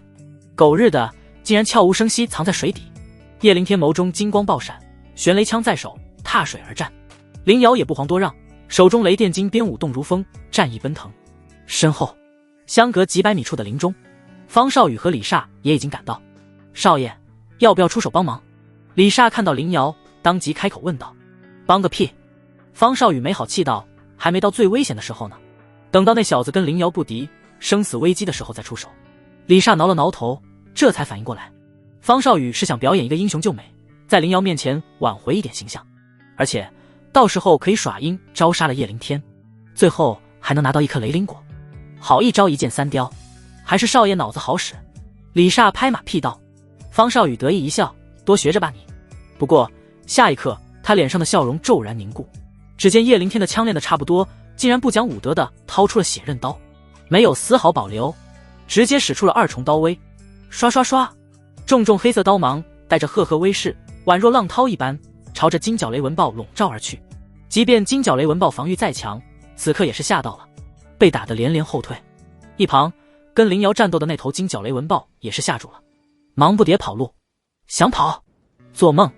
林瑶急忙追上，正好到无人之地，可以施斩杀，招灭了这畜生。见伙伴溜走，叶灵天对手更加慌了，愈发被动，就差一个机会，叶灵天就能斩杀他，不能让他得逞。快射死他！方少宇急忙喊道。林瑶不在，正是杀叶灵天的大好机会。好！李煞没有丝毫犹豫，搭弓射箭。咻！玄铁箭矢带着恐怖旋律激荡，朝着叶灵天破空杀来。你死定了！方少宇冷笑不已，这可是炼体9重武者的致命一剑，叶灵天不过炼体6重，是无论如何都不可能躲过的，更何况这还是背后冷箭偷袭，他怎么躲？然而他还是小看了叶灵天的精神力。嗡！就在箭矢逼近叶灵天感知领域之内时，他就感觉到了致命的危险，同时心念电转，意识到附近有高手要杀自己，躲是不可能躲开的，想要活命只有一种办法。他浑身血脉涌动，雷电之血全部集中在了胸口，保护心脏。咻砰！箭矢瞬息而至，击中了叶灵天的胸口。轰！叶灵天中箭之后，身体像是炮弹一般往后飞出，狠狠砸在了江心洲上，倒地不起，连手指都没有动弹。哈哈哈哈！爽！方少宇拍手称快，狗东西，他妈敢跟老子顶嘴，坏老子好事！现在死了吧？走，我要毁了那小子的尸体。李煞点点头，带着方少宇一起几步跨过水域，来到了叶灵天尸体旁。唰！方少宇抽出一把匕首，就要将叶灵天开膛破肚。等等少爷，让我来。李煞怕出现意外，接过匕首，来到叶灵天身旁，也没有太多防备，毕竟哪个炼体6重能扛得住自己这一剑。然而就在他抬起匕首的那一刻，陡变突生。就在李煞冲上来之际，伏地的叶灵天陡然转过身，捏碎手里的玄力符。轰卡！一股恐怖的玄力骤然炸开，悍猛的玄力爆炸带着湮灭一切的气势，将李煞炸飞上100米。噗！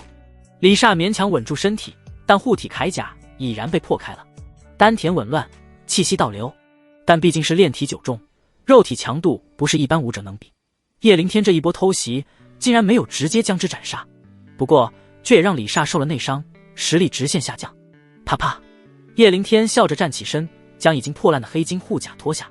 不愧是炼体9重，没想到竟然玄力符都杀不死。李煞冷眸如刀，没想到你小子这么狡猾，竟然还会装死。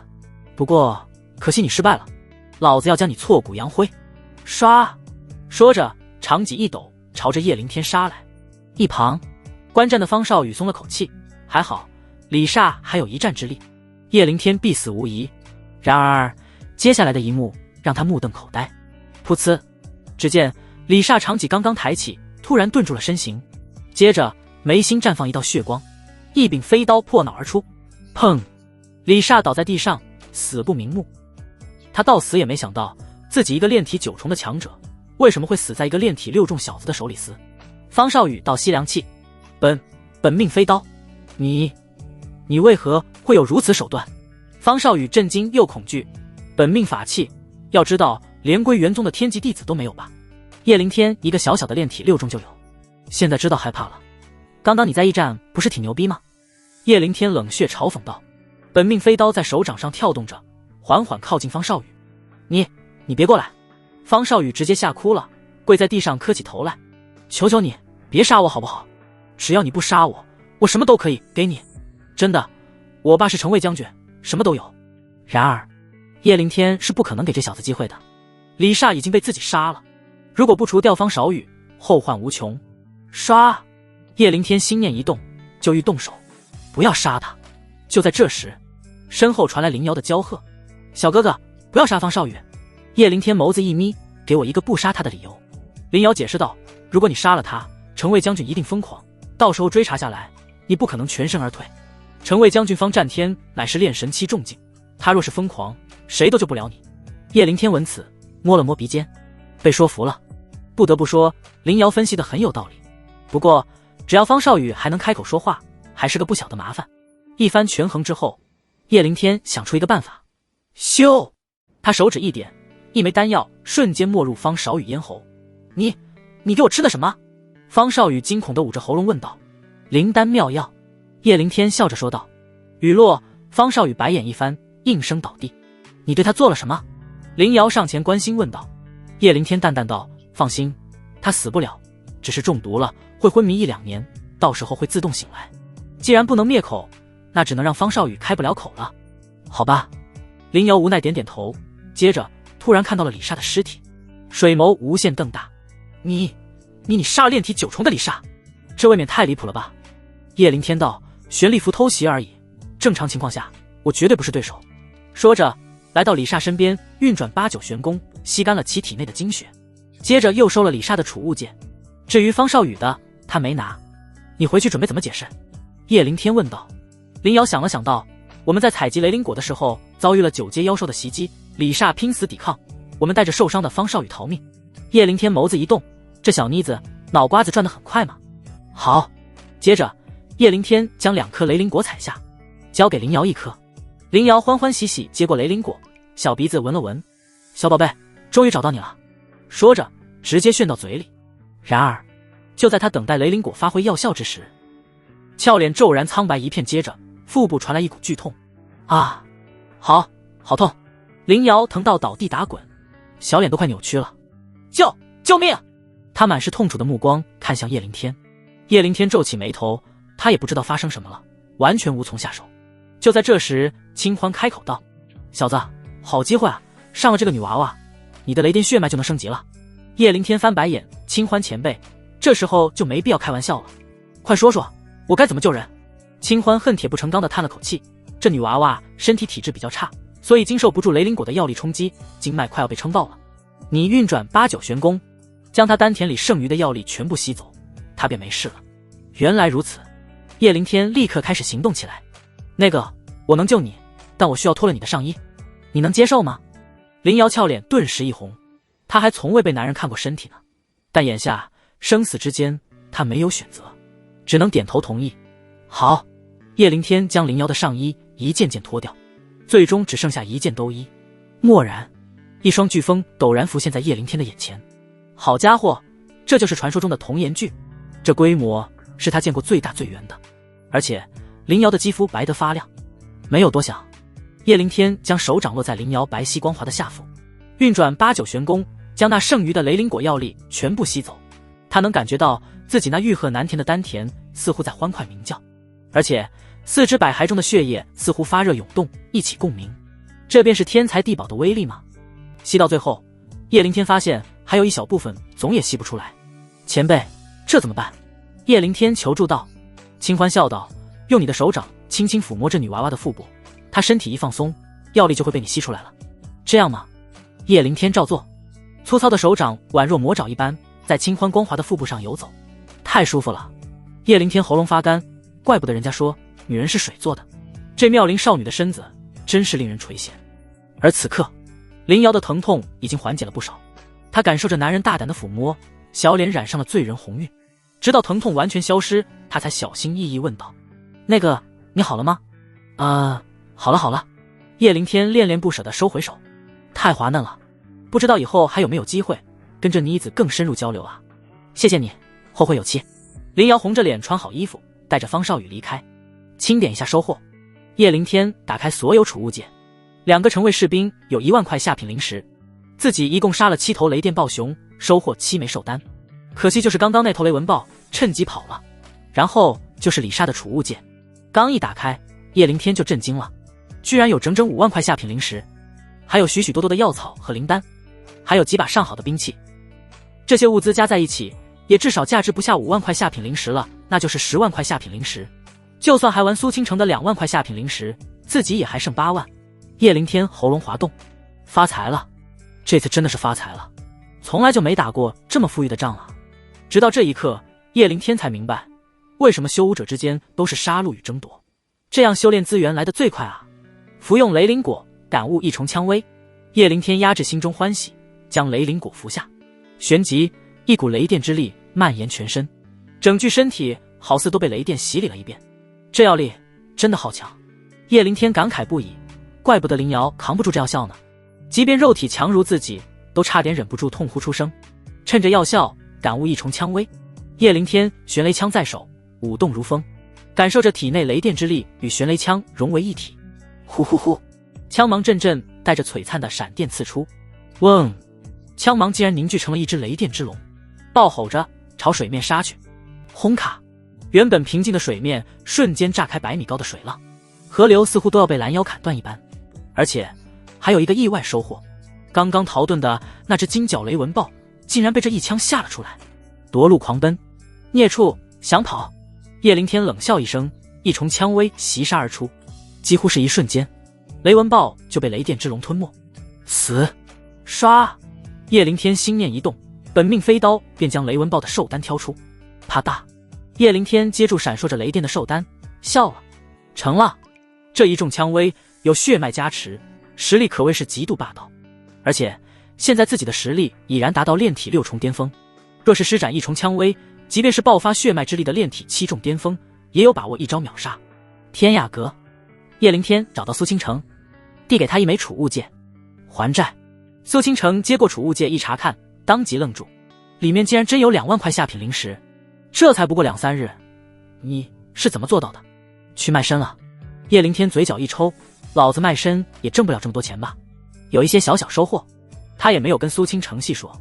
苏倾城一笑，你要是卖身可不要找别人，找姐姐我，姐姐给你开高价。叶灵天哈哈一笑，一定，有这个需要一定第一个找姐姐你。对了，倾城你这里能买到玄力符和护甲吗？叶灵天话锋一转问道。上次使用过玄力符和护甲之后，叶灵天觉得这2个玩意真的十分重要，尤其是玄力符，关键时刻真的能保命。当然有，护甲有各种价格的，你需要哪种？叶灵天道，大概2万多下品灵石的那种吧。他打听过，之前那件黑金护甲就价值差不多2万多下品灵石，再贵的他就买不起了。苏倾城点点头，好，不过玄力符就不便宜了，一品的都需要3万块下品灵石。叶灵天一愣，玄力符还有品级？苏倾城道，当然，以你现在的实力，使用1品玄力符能够挡下炼神境2重强者的一击，如果使用2品炼神境7重之下，都能让他受伤。原来如此，想来2品玄力符应该贵到令人发指了吧？那我还是拿个1品玄力符吧。叶灵天交给苏倾城一枚储物戒，里面有5万块下品灵石。看来你是真发财了。苏倾城检查完储物戒之后，也是有些吃惊。取了东西之后，叶灵天回到归元宗。彼时，归元城卫将军府，方占天死死盯着昏迷不醒的儿子方少宇，一旁最顶尖的大夫正在诊断，旁边几个副将跪在地上，冷汗如雨，连呼吸都不敢太大声。大夫看得如何？方占天忍不住问道。方少宇乃是他的独子，而且幼年丧母，作为父亲，他是百般溺爱。大夫皱眉道，很奇怪，方少爷这症状像是中毒，但体内却是找不到毒素，结合外伤来看，应该是跟妖兽战斗之时被吓到昏厥，还真是被吓晕过去的。方占天想到灵瑶的说辞，还是有些不信，那为何这么久还不醒来？大夫摇摇头，我也不知。那什么时候能醒？方占天问道。大夫依旧摇头，这种情况他是从来没有见到过啊，一问三不知，要你何用？方占天愤怒暴喝，一掌轰出，大夫当场被炸成血雾。将军息怒！周围几个副将吓得颤抖不止。方占天看向其中一人，让你去大荒岭北郊调查，可有结果？那副将抬头道，的确如林瑶小姐所说，李煞是被妖兽所杀，尸体都被妖兽啃食殆尽。方占天眼珠子一转，跟林瑶和我儿一起进入北郊的还有什么人？还有一个归元宗的弟子叫叶灵天。副将说着想到什么，哦对了，少爷曾经在驿站和这个叶灵天发生了冲突。发生冲突？方战天敏锐觉察到了什么？你在现场有没有看到李莎的储物戒？副将先是一愣，旋即摇头，没有。方战天眸子微微眯起，查，看看有没有人在市场上出售李莎的兵器和私人物品。副将重重点头，是。傍晚，副将来报，将军，果然不出您所料，真的有人出售李莎的兵器和物品。方战天眸子骤然一冷，看来我的直觉没错，杀我儿的凶手就是这个叶灵天。等死吧，小畜生！对此，叶灵天自然是一无所知。翌日，挑战天骄榜之日到来，得益于林超的漫天宣传，半个归元宗的弟子长老都来看热闹了。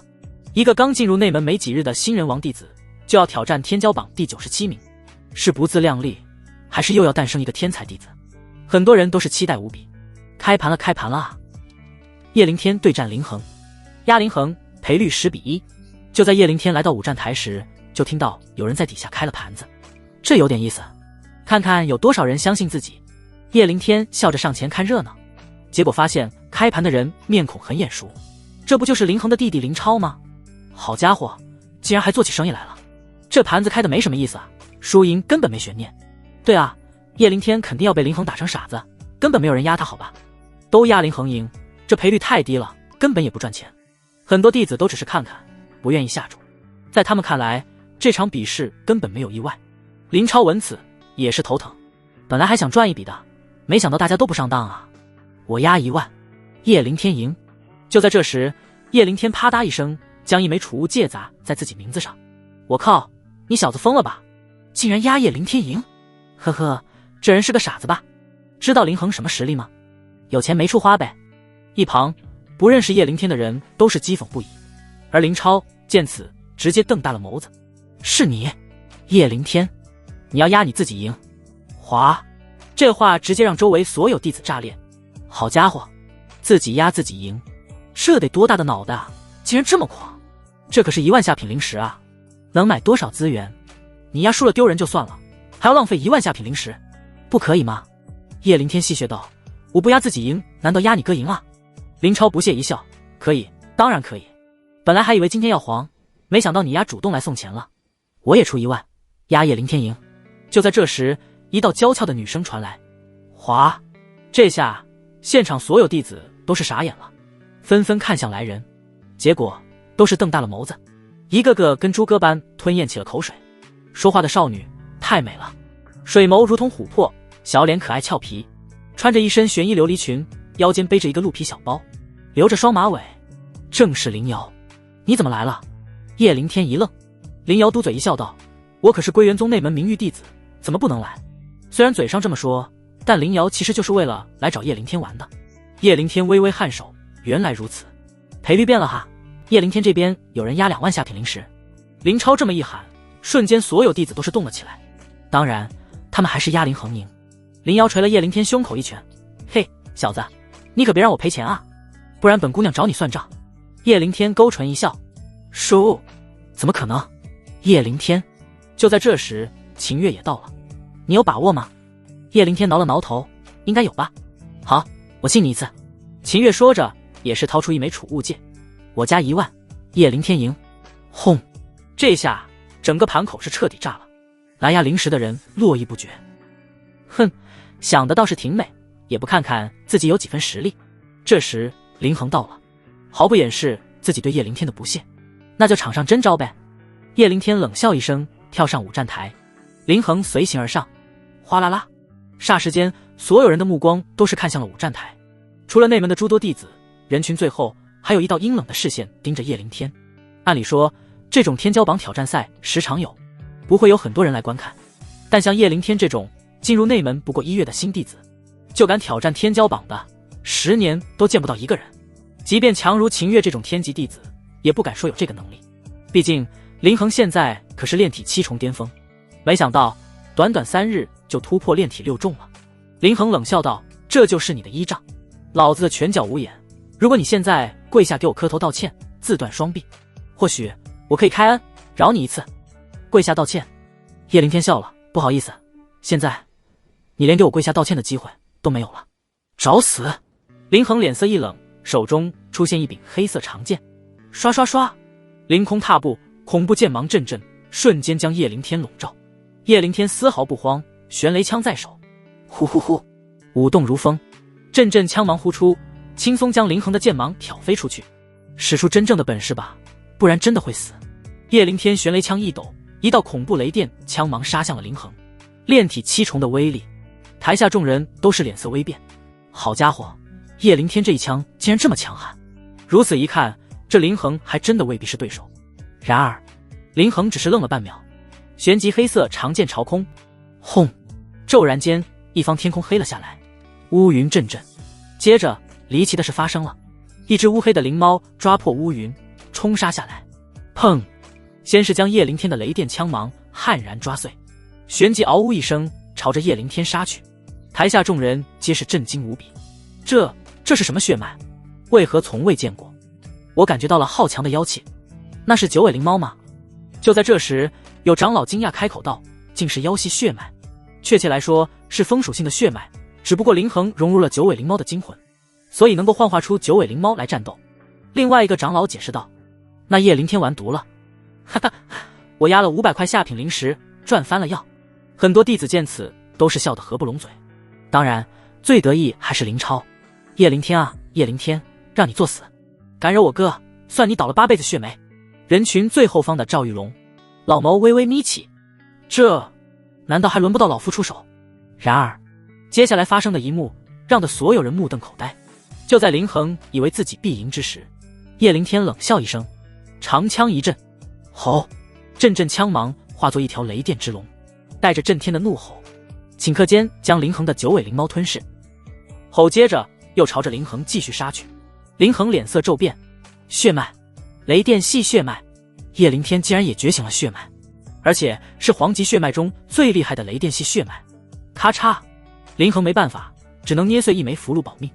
轰卡，符箓爆炸的冲击波抵消了雷电之龙一部分威力，但他还是被雷电之龙击中了胸口。轰，雷电在林恒的胸口炸开，一副红色战甲瞬间出现在了众人的眼中。最终，在护体符箓和战甲的保护下，林恒口吐鲜血，被打下台，保住了一条小命。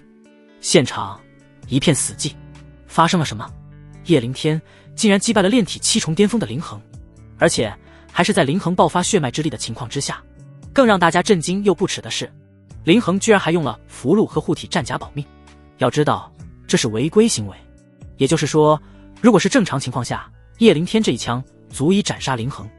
叶灵天是何等天才！台下，林瑶高声欢呼，秦月也是红唇微微勾起，很是满意。而开盘的林超此刻差点没吐血，自己可是庄家，这一波下来，自己起码亏了好几万下品灵石啊！而那些压林恒的弟子们，肠子都悔青了。若是压的是叶灵天，这他妈不得赚飞啊！天骄榜挑战赛，叶灵天胜。天骄榜第97，易主叶灵天。随着监督长老的声音响起，现场惊呼一片。成了！叶灵天一个刚进入内门不到1个月的弟子，竟然赢了挑战，成功进入天骄榜，这打破了归元宗天骄榜的记录。然而，就在众人议论之时，一道灰色身影化作流光，毫无征兆地杀向了叶灵天。赵玉龙。此刻的赵玉龙怀着必死之心，欲要斩杀叶灵天。他已经得到信心，叶灵天已经没有了护体战甲，也没有玄力符，炼神境2重的自己突然袭杀，他必死无疑。见此一幕，现场所有人都是懵逼的。叶灵天，林瑶惊呼，就连秦月都吓得脸色苍白。他拼了命地冲上台，但速度还是慢了赵玉龙一步。小畜生，给老子死！赵玉龙狰狞喊道。面对这一幕，叶灵天也是心头狂跳，他打死也没想到赵玉龙竟然丧心病狂地当着众多长老和弟子的面要杀自己，这个老家伙疯了吗？几乎是一瞬间，叶灵天心念电转，取出玄力符猛然捏碎，砰轰，恐怖的玄力波涛在身前层层叠叠炸开，但这并没有完全阻止赵玉龙，不过却也让赵玉龙手中的利剑偏离了自己胸口致命的位置。噗呲，最终赵玉龙的利剑刺破了叶灵天胸口的黑金战甲，但因为玄力符的缘故，只是刺进去了半根手指的距离。怎么会？赵玉龙老脸瞬间变色，不可能啊！叶灵天怎么还有玄力符和护体战甲？死！就在他分神的短短间隙，一道寒冰剑光带着刺破虚空的恐怖威力，瞬间穿透了他的胸口。噗呲！秦月俏脸愤怒不已，寒冰利剑一转，将赵玉龙的心脏绞碎。轰！赵玉龙跪在地上，捂着胸口，不敢置信的目光盯着叶灵天，苦笑一声：“哈哈哈哈，天要亡我，天要亡我啊！”说着应声倒地。叶灵天扯下黑金战甲，拔出赵玉龙的剑：“你没事吧？”秦月急忙取出灵药，敷在叶灵天的胸口：“快服下丹药。”林瑶也是满脸担忧的冲了上来，要喂叶灵天一枚丹药。“我没事，不用吃丹药。”叶灵天摆摆手，轻松一笑：“不行，必须吃，不吃你会气血混乱的。”林瑶很是倔强的将丹药塞进了叶灵天的嘴里。叶灵天吞下丹药，只觉得气血马上顺了很多。看来这丹药很珍贵，就连林恒都艰难走上台，递给叶灵天一块灵玉，随身带着这个，你的伤势恢复会快点。叶灵天一愣，没想到林恒被自己打成重伤，还会来关心自己。谢谢。他也没有客气。林恒看了一眼赵玉龙，这老狗不是我安排的。叶灵天一笑，不用解释，我知道跟你无关。林恒这才松了口气，若是宗门将这两件事联系起来，自己可就完蛋了。秦月皱眉道：“你放心，这件事宗门一定查清楚，还你一个公道。”却见叶灵天摆摆手：“不用查了，师姐，赵玉龙来杀我就带着必死之心，对方手段必然不简单，身份也不是常人，查了反而难办。”秦月一愣，看来叶灵天对这件事已经心里有数了，只能微微颔首。一旁林瑶小脸神色凝重，即便再笨，他也猜到了赵玉龙是谁安排的，在叶灵天耳边压低声音道：“对不起啊，叶灵天，是我没想得周到，露出了破绽。”叶灵天笑笑：“无妨，大难不死，必有后福嘛。”虽然脸上在笑，但叶灵天心中却是冰冷至极，已然将方战天加入了必杀之列。“秦师姐，你先回去吧，我扶叶灵天回去休息养伤。”林瑶很是乖巧道。“你……”秦月看了林瑶一眼，他当然知道林瑶的身份，只是不知道叶灵天什么时候跟这妮子搞在一起了，还混得比自己跟叶灵天还熟。他淡淡点头，心中有些不是滋味。“麻烦扶我回弟子宿舍。”叶灵天道。林瑶一笑：“回什么弟子宿舍啊？去我住的地方，我在内门有一栋小院。”叶灵天嘴角一抽：“这么土豪吗？”看来自己猜的没错，林瑶真的是归元城城主千金。二人回到小院之后，林超亲自送来了6万灵石，他跟林瑶一人3万。叶灵天不争气的脸开了嘴角，除去压住的1万，纯赚2万啊！这个钱赚得非常爽。不过就在叶灵天开心之时，一个坏消息也传了过来：“叶师弟在吗？”门外传来一道男声。叶灵天开门，是一个熟悉的面孔，秦月麾下另外一个叫做柳飞的弟子。“柳师兄，你找我有事吗？”叶灵天好奇问道。柳飞道：“秦师姐托我给你带个消息，宗门将南荒城那个任务取消了。”“什么？南荒城任务居然取消了？”叶灵天立刻皱起眉头，拿自己的天月灵果可咋办？师姐有没有说为什么？柳飞解释道：“据师姐说，南荒城中情况有变，大量妖兽聚集，甚至形成了兽潮，危险程度比之前高出好几倍。”“大量妖兽聚集，难道是冲着天月灵草来的？”“不应该啊，天月灵草只是对精神力有巨大好处，对妖兽有那么大的吸引力吗？具体发生了什么，你知道吗？”柳飞摇头：“那我就不知道了。不过秦师姐让我告诉你，宗门正准备成立一个试炼小队，由长老和天骄榜弟子组成。”“试炼小队？”叶灵天立刻来了兴趣：“那我能不能加入？”柳飞一笑：“原则上，宗门要求参加的弟子必须炼体8重以上。不过秦月师姐已经替你去向大长老申请特殊名额了，应该很快就会下来。”呼，叶灵天松了口气，还是秦月想得周到啊！圣女出马，应该是十拿9稳了。送走柳飞之后，叶灵天回到院子里，就看到林瑶走了过来。“你想去南荒城？”“想去看看。”叶灵天点点头，没有标明真实目的。林瑶一笑，神秘兮兮问道：“那你想不想知道南荒城究竟发生了什么？”“这妮子知道具体情况，快说说。”叶灵天急忙问道。“现在没有什么比南荒城的情报更重要了。”林瑶笑道：“其实也没什么，就是南荒城之中的秘境要提前开启了。”“秘境？”叶灵天自然是听说过的，秘境是一种神奇的小位面，传说是超级大能死后留下来的，里面大多蕴藏着巨大的宝藏。说详细点。”叶灵天道。林瑶道：“南荒城在1000年前曾是一座繁华的城池，其创立者叫做南荒武圣。后来不知什么原因，南荒武圣陨落，于是便留下了一座废墟之城。100年前，有人发现南荒城废墟中竟然藏着一个秘境，从此南荒秘境10年开启一次。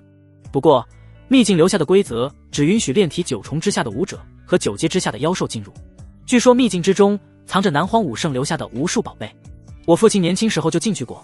他说里面不但有丹药、功法、利器，甚至还会诞生一些天地灵宝。不过里面也十分危险，听说每一次开启，伤亡率都达到了60%，尤其是炼体8重往下的武者，进入其中几乎是必死。原来如此，叶灵天恍然。修武一途分为炼体、炼神、武宗。武宗9重之上，乃是传说中的武圣强者。据说进入武圣境界，便完全脱离了肉体凡胎，一步跨山海，寿元更是逼近1000年。这是所有修武者追求的极致境界。至于武圣之上，传说还有一个武神境，到了这个境界，可滴血重生，能踏破虚空，遨游星宇。对于修炼者来说，这是真正的神之境界。南荒秘境既然是武圣强者留下的，自然宝藏无数，出现天月灵果就很正常了。小子，这是一个历练的好机会，不要错过。清欢提醒道。叶灵天道：前辈不说我也明白，不过还有一件事很好奇。叶灵天看向林瑶问道：你刚说这次秘境是提前开启，这是为何？难不成有什么变动？林瑶摇头：这我就不知道，我父亲只是让我多带点保命的法宝。叶灵天一愣，听这话你也要去？林瑶脖子一歪，插着小蛮腰道：怎么，我为什么不能去？你看不起我？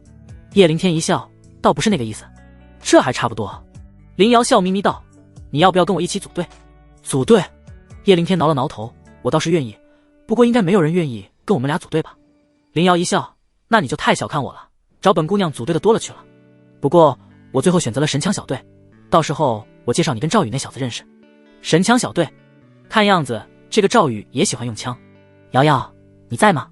就在这时，门外传来一道男声：说曹操，曹操就到。林瑶笑嘻嘻地前去开门，一个身高7尺、穿着蓝色锦衣的青年走了进来。青年长相很是英俊，不过一双三角眼看起来有些阴翳，应该便是那神枪队长赵宇。瑶瑶，我们下山。这小子是谁？赵宇正欲邀请林瑶下山去玩，突然就看到了院子里的叶灵天，当即脸色不太好看。林瑶道：我正好要介绍给你呢，这是我找的新队员叶灵天。叶灵天？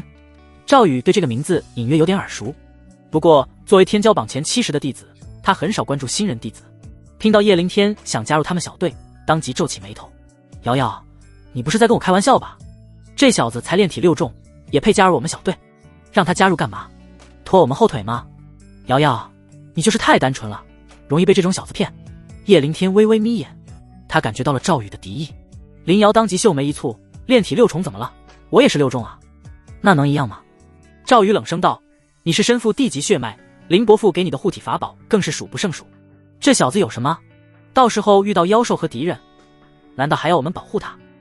再说了，赵宇很是不屑道：这次试炼宗门有硬性要求，必须炼体8重以上，他连报名的资格都没有，还想加入我们小队？做梦！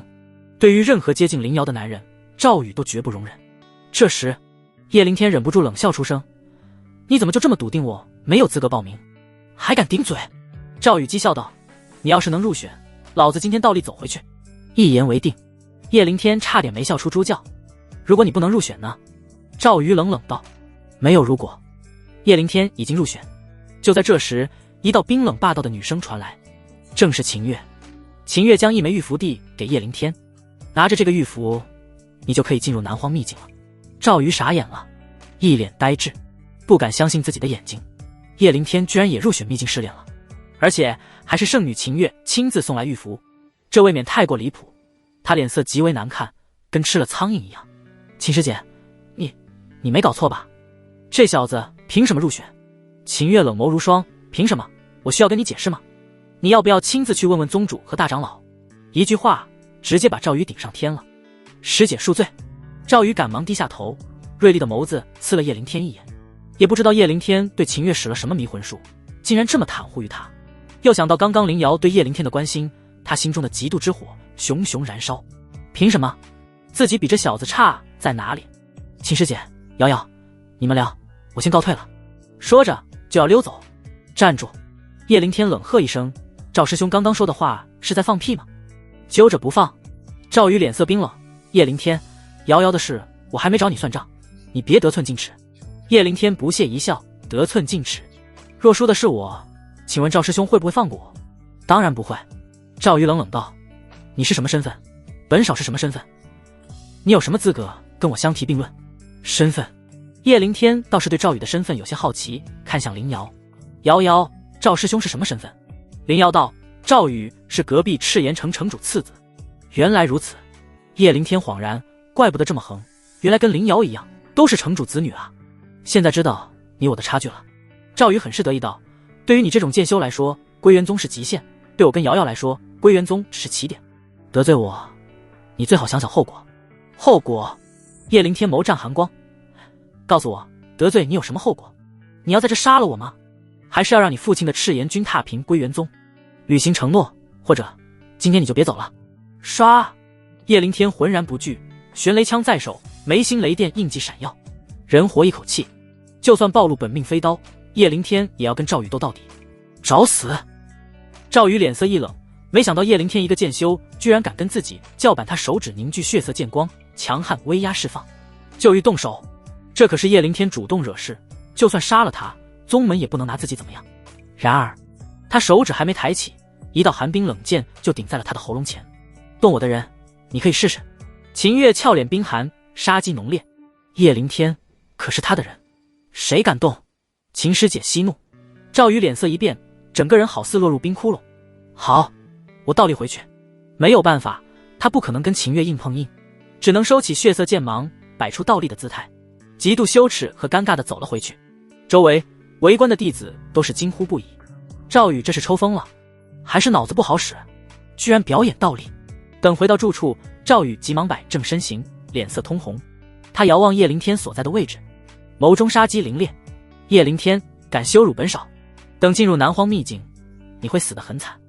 这边，秦月看向叶灵天道：赵宇被你如此羞辱，以他的脾气，应该不会轻易放过你。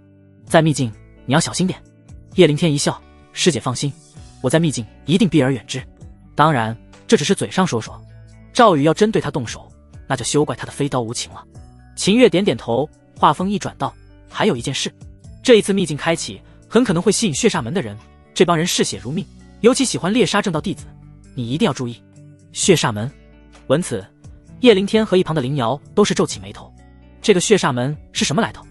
秦月解释道：就是附近几个城池的散修聚集在一起建立的邪修宗门，他们以杀戮抢劫为乐，恶行罄竹难书。由于散落在大荒岭深处，所以宗门和各大城池都难以绞杀。原来如此。叶灵天摸了摸鼻尖，以血煞门的尿性，绝对不可能错过这次秘境开启。看来这一次的秘境之旅的确非常危险。玄力符和护体战甲还得有。第二天，叶灵天身体恢复之后，便准备下山去买玄力符和护体战甲。没想到林瑶却是先他一步，把两样宝贝给送来了。你这是？看着林瑶手里的储物戒，叶灵天微微一愣，这妮子为什么要对自己这么好？林瑶有些愧疚道：你被赵玉龙刺杀，还有昨天得罪赵宇，都是因为我，而且你还救过我一次，这个你必须拿着，不然我心里过意不去。原来是这样，这妮子心底还真是善良。好，那我就不客气了。叶灵天笑着收下储物戒，剩下2日便闭关开始疯狂修炼。彼时大荒岭深处，一处隐秘山洞中，稀客啊，堂堂城卫将军竟然光顾我们血煞门这邪修之地。一个颧骨高耸，眼神阴冷的长发中年对方战天似笑非笑道：方战天开门见山，我要你们杀个人。杀谁？血煞门门主黑无极笑问道。方战天阴冷道：归元宗内门一个叫做叶灵天的弟子。叶灵天？黑无极眸子微微眯起，天骄榜上有这个弟子吗？能让他关注的自然都是天骄榜前列的翘楚，至少是前50的地级弟子。方战天道：刚进天骄榜第97名。第97名。黑无极微微一愣，才炼体6、7重，这种小废物还需要我们血煞门亲自出手吗？方战天，你把我们血煞门当什么了？土匪窝吗？黑无极脸色阴沉，十分不满。方战天冷声道：此子不过炼体6重，实力已经堪比炼体8重，乃是归元宗几十年难得一见的天才。这一次南荒秘境开启，他还获得了额外资格。你觉得该不该杀？为什么不亲自动手？因为方战天知道叶灵天已经引起了归元宗高层的注意。该死，这个活我接了。黑无极道：我会让他死在南荒秘境。为什么那么痛恨归元宗？因为黑无极曾经是归元宗圣子，后来因为犯错被打断腿，逐出宗门。从此他就发誓要杀光归元宗所有天才弟子。这是20万下品灵石，方战天直接给了全款，他相信黑无极一定会成功。我再加20万。就在这时，又是一道中年男声响起：孟玄天。方战天一愣：孟兄，你为何也来了？孟玄天杀意奔腾，因为女儿和儿子都是叶灵天杀的。原来如此，方战天了然。黑无极满意的收下灵石，冷笑道：看来这个叶灵天是非死不可了。对于这些，叶灵天自然是不知。过了几日，南荒秘境终于是要开启了。叶灵天等人由一位炼神境7重的长老带队来到南荒城，映入眼帘的是一片茫茫废墟。这南荒城的面积比归元城大了几10倍不止，毕竟是武圣建立的城池，可以想象南荒城鼎盛时该是何等繁华光景。这时，一道飞剑自虚空落下，飞剑上站着2个人，御剑而行。叶灵天当时有些心驰神往，什么时候自己也能这么厉害？不过叶灵天也很清楚，这是武宗强者才有的手段。灵天哥哥。飞剑落下，一个娇俏的少女便向叶灵天走来，正是林瑶。林瑶的身后是一个穿着蓝色星袍、剑眉星目的中年男子，一步一动间都散发着强悍的威压。这便是武宗吗？叶灵天微微啧舌。父亲，这就是我跟你提过的叶灵天。林瑶向父亲林希堂介绍道。见过林城主。叶灵天不卑不亢打招呼。不错。林希堂打量了叶灵天一眼，很是亲和道：年纪轻轻就觉醒雷电血脉，前途无量。如此年纪见到自己还能这么淡定，叶灵天的心性他很欣赏林城主过奖。叶灵天很是谦虚道：瑶瑶。就在这时，一道红色枪芒自虚空落下。赵宇来了。锐利目光盯着叶灵天，丝毫不掩饰自己的怒意。赵宇身后则是一头火红卷发的赤炎城城主赵翰，同样是武宗。不过赵翰看都没看叶灵天，就笑着上前跟林希堂打招呼：林兄，许久不见，功力又有长进啊。林希堂摆摆手：赵兄谬赞，我听说你的火焰枪又有突破。趁着2人寒暄的功夫，叶灵天回到归元宗弟子阵营。叶灵天，你小子竟然敢来这里！就在这时，一道冷喝袭来。叶灵天抬眸一看，当时眉头微皱，竟然是孙浩的哥哥孙乾，炼体8重巅峰。这小子相比上次见面又变强了。唰！孙乾长刀直指叶灵天：小子，炼体6重就敢闯南荒秘境，妖兽不杀你，我也要杀你。叶灵天表情十分不屑，根本懒得理会。来得正好，就当是给自己送资源吧。以孙乾那1日的豪气，身上带的资源应该极多吧。叶灵天心中不由期待起来。唰！就在这时，又是10几位穿着黑袍、戴着兜帽的青年赶到，每个人胸口都绣着一个红色的骷髅头标志。血煞门，他们竟敢大摇大摆出现在这。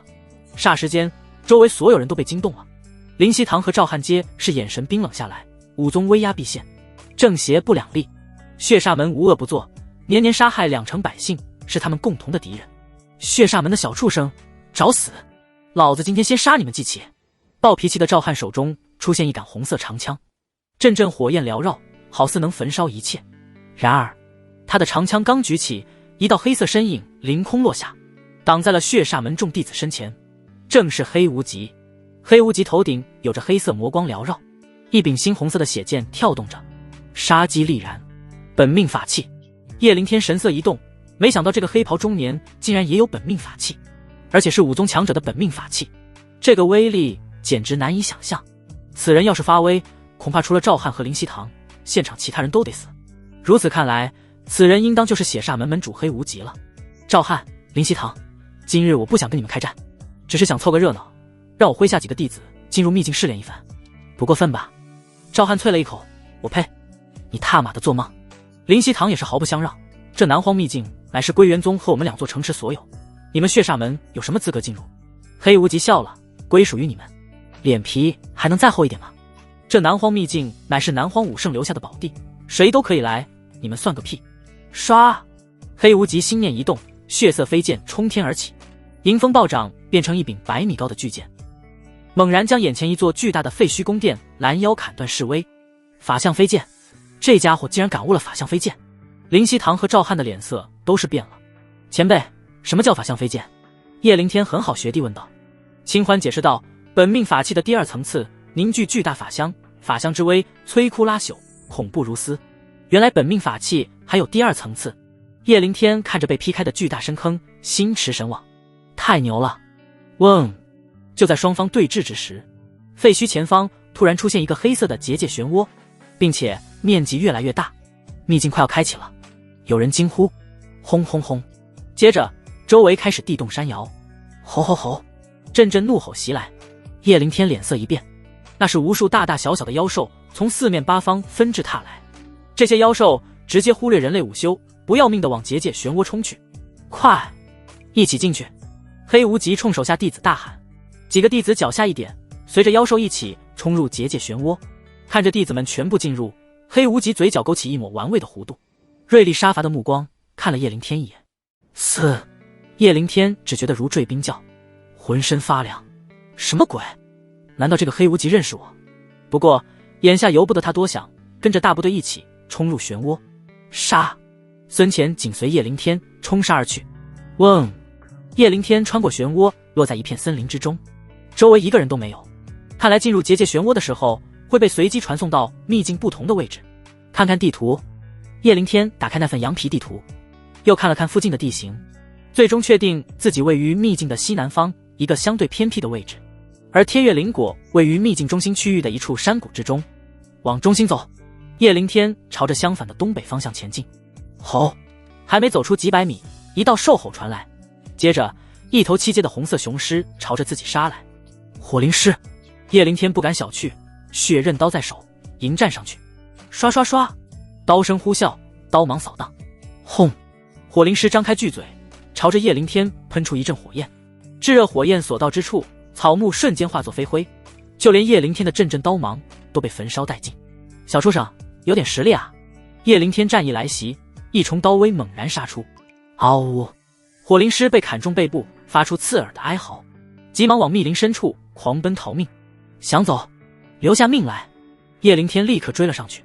然而刚冲进密林，就发现火灵狮停了下来，一动不动地盯着自己。叶灵天眸子登时眯起，感觉到有些不对劲，周围静得有些可怕。滋滋！就在这时，叶灵天神识一动，敏锐察觉到了左右两边传来爪子落地之声，有埋伏。吼吼！果然，下一刻又是两头七阶的火灵狮一左一右向自己冲来。偷袭！倒是小看你们这群畜生了。叶灵天冷笑一声。嗷呜！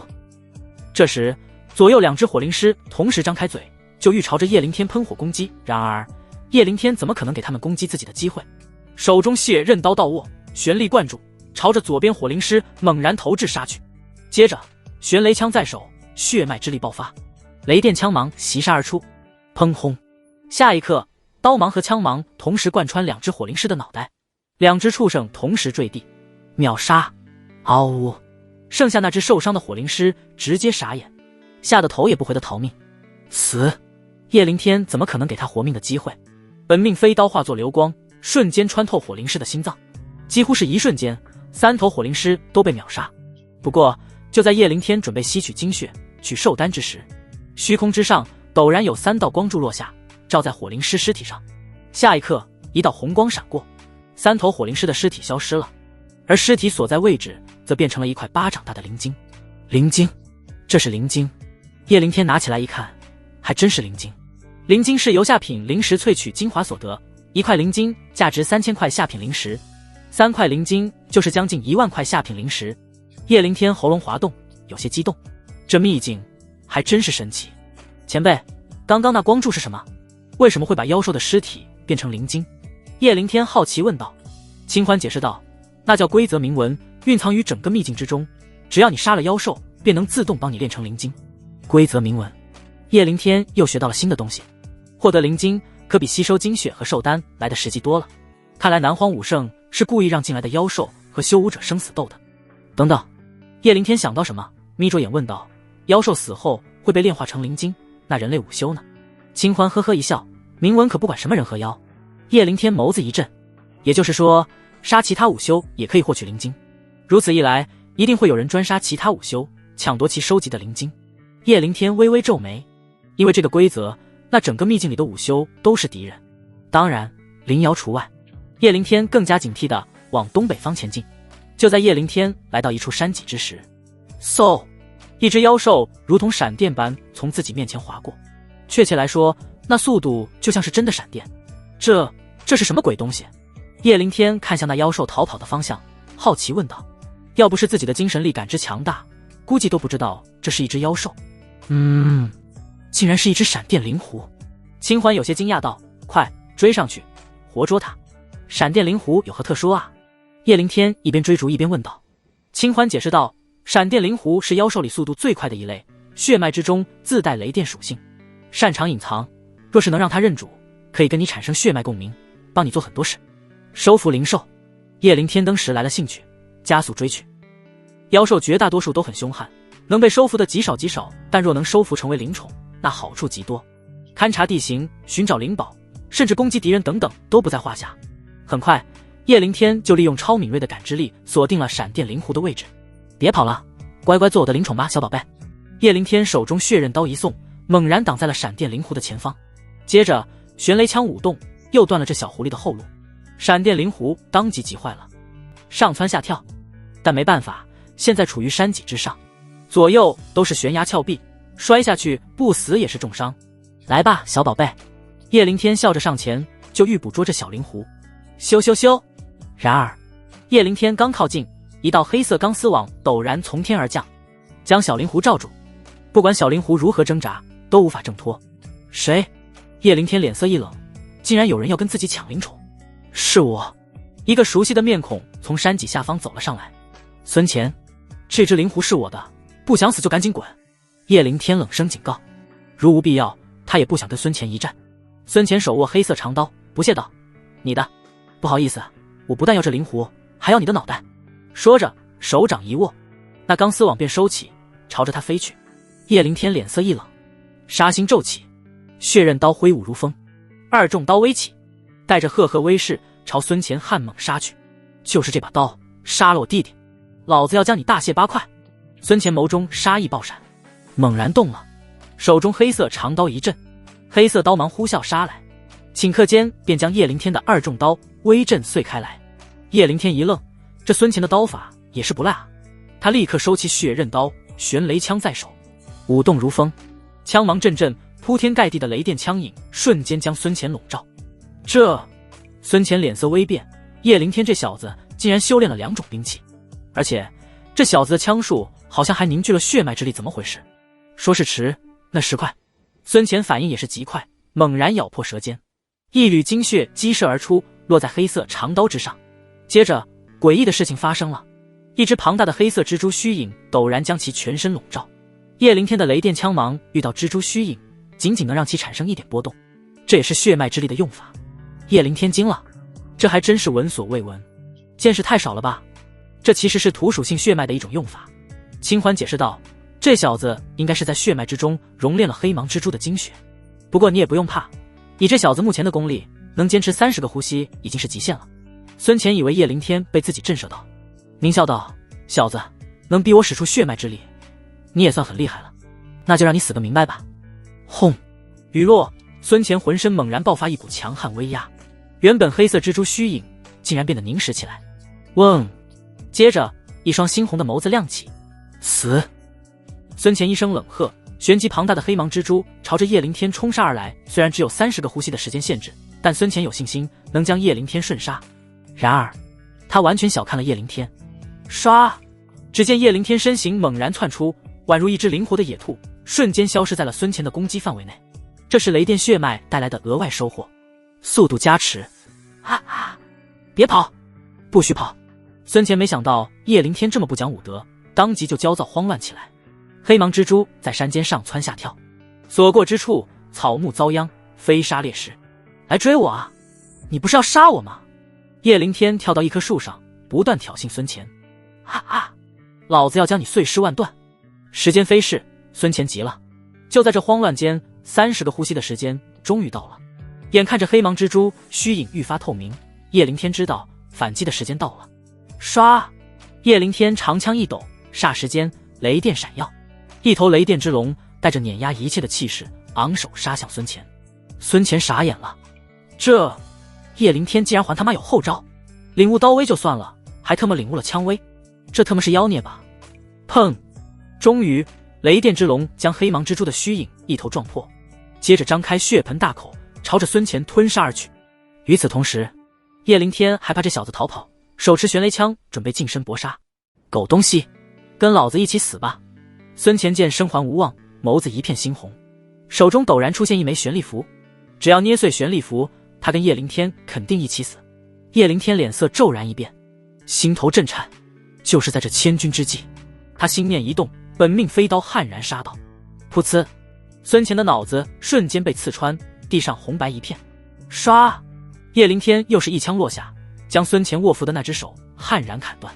还好，幸好本命飞刀偷袭的速度够快，孙乾竟然都没来得及捏碎玄力符自爆，不然那就亏大了。呼，这有钱人家的少爷还真是没那么好对付。叶灵天收起孙乾的储物戒和玄力符，又运转八九玄功，将其精血吞噬一空。只是几个呼吸间，孙乾便化作骷髅。就在这时，那被困住的闪电灵狐发出呜呜的哀鸣，好似在求叶灵天放过一般。叶灵天笑着来到小灵狐跟前，笑道：“你要是愿意做我的灵宠，我就放你出来好不好？”小灵狐呜呜叫了几声，竟然歪过头去，一副宁死不屈的姿态。小家伙还挺血性。叶灵天被这小家伙可怜的模样逗乐了，掏出一枚晶莹剔透的小灵果和一块闪亮亮的灵晶。跟我混，别的不敢说，我可以保护你的安全，吃喝不愁。小灵狐一看到灵果和灵晶，登时眸子发亮，小舌头止不住地舔舐嘴巴，又开始呜呜直叫。我还是喜欢你桀骜不驯的样子。叶灵天笑笑，那说好了，你做我的灵宠。小灵狐好似听懂了一般，乖巧地点了点头，取你们俩的精血融合在一起。我教你一个口诀，可以让你们之后心灵相通。清欢指挥道。好。叶灵天小心翼翼取了小灵狐的精血，与自己的精血融合。念完口诀之后，嗡，叶灵天就感觉自己跟小灵狐之间有了一种微妙的感应，好似能知道他在想什么一般。咕咕咕，咕咕咕。小灵狐吃完灵果灵晶之后，满意的在叶灵天手上打滚，呼噜呼噜叫起来。叶灵天撸了撸小灵狐的毛发，不错，比一般的狗子好撸。小灵狐闻此，当即不满地看了叶灵天一眼。叶灵天立刻心有所动，好了好了，以后不拿你跟狗相比。小灵狐这才满意得继续打滚。给你起个名字吧。叶灵天想了想道，你速度快若闪电，就叫你闪电吧。闪电。小灵狐闻此，咕咕咕的欢快叫起来。虽然还不太明白这个词的意思，但依旧为有名字而开心。走，我们上路。接着，叶灵天跟闪电一起继续深入。啾啾啾。就在路过一片山坳时，闪电突然停下，还不断对着山坳一处叫了起来。叶灵天放眼一看，那竟是一处洞府。洞府之上歪歪斜斜刻着几个字。叶灵天抵近一看，发现洞府上刻的是藏风洞3个字。藏风楼。叶灵天一愣，这是什么意思？兵器胚子，里面都是打造兵器的上好胚子材料。清欢隐有感应，果断道，这玩意能让血刃刀上一个品级，快进去看看。好。叶灵天眼前一亮，急忙冲了进去。然而还没走出100米，就听到里面传来阵阵刀剑交割之声。血煞门的畜生，你们竟然在此埋伏，卑鄙无耻！师弟们，横竖都是死，跟他们拼了！接着便是一阵惨叫。叶灵天脸色一变，这声音很熟悉，是宗门一个同行弟子，看样子是被血煞门的弟子给埋伏了。叶灵天立刻飞速前进。彼时，洞穴深处，一个大殿中，4个穿着黑袍的血煞门弟子正在围攻3个归元宗的弟子。7人都是炼体8重初期，但血煞门胜在人多，而且是偷袭先伤归元宗1人。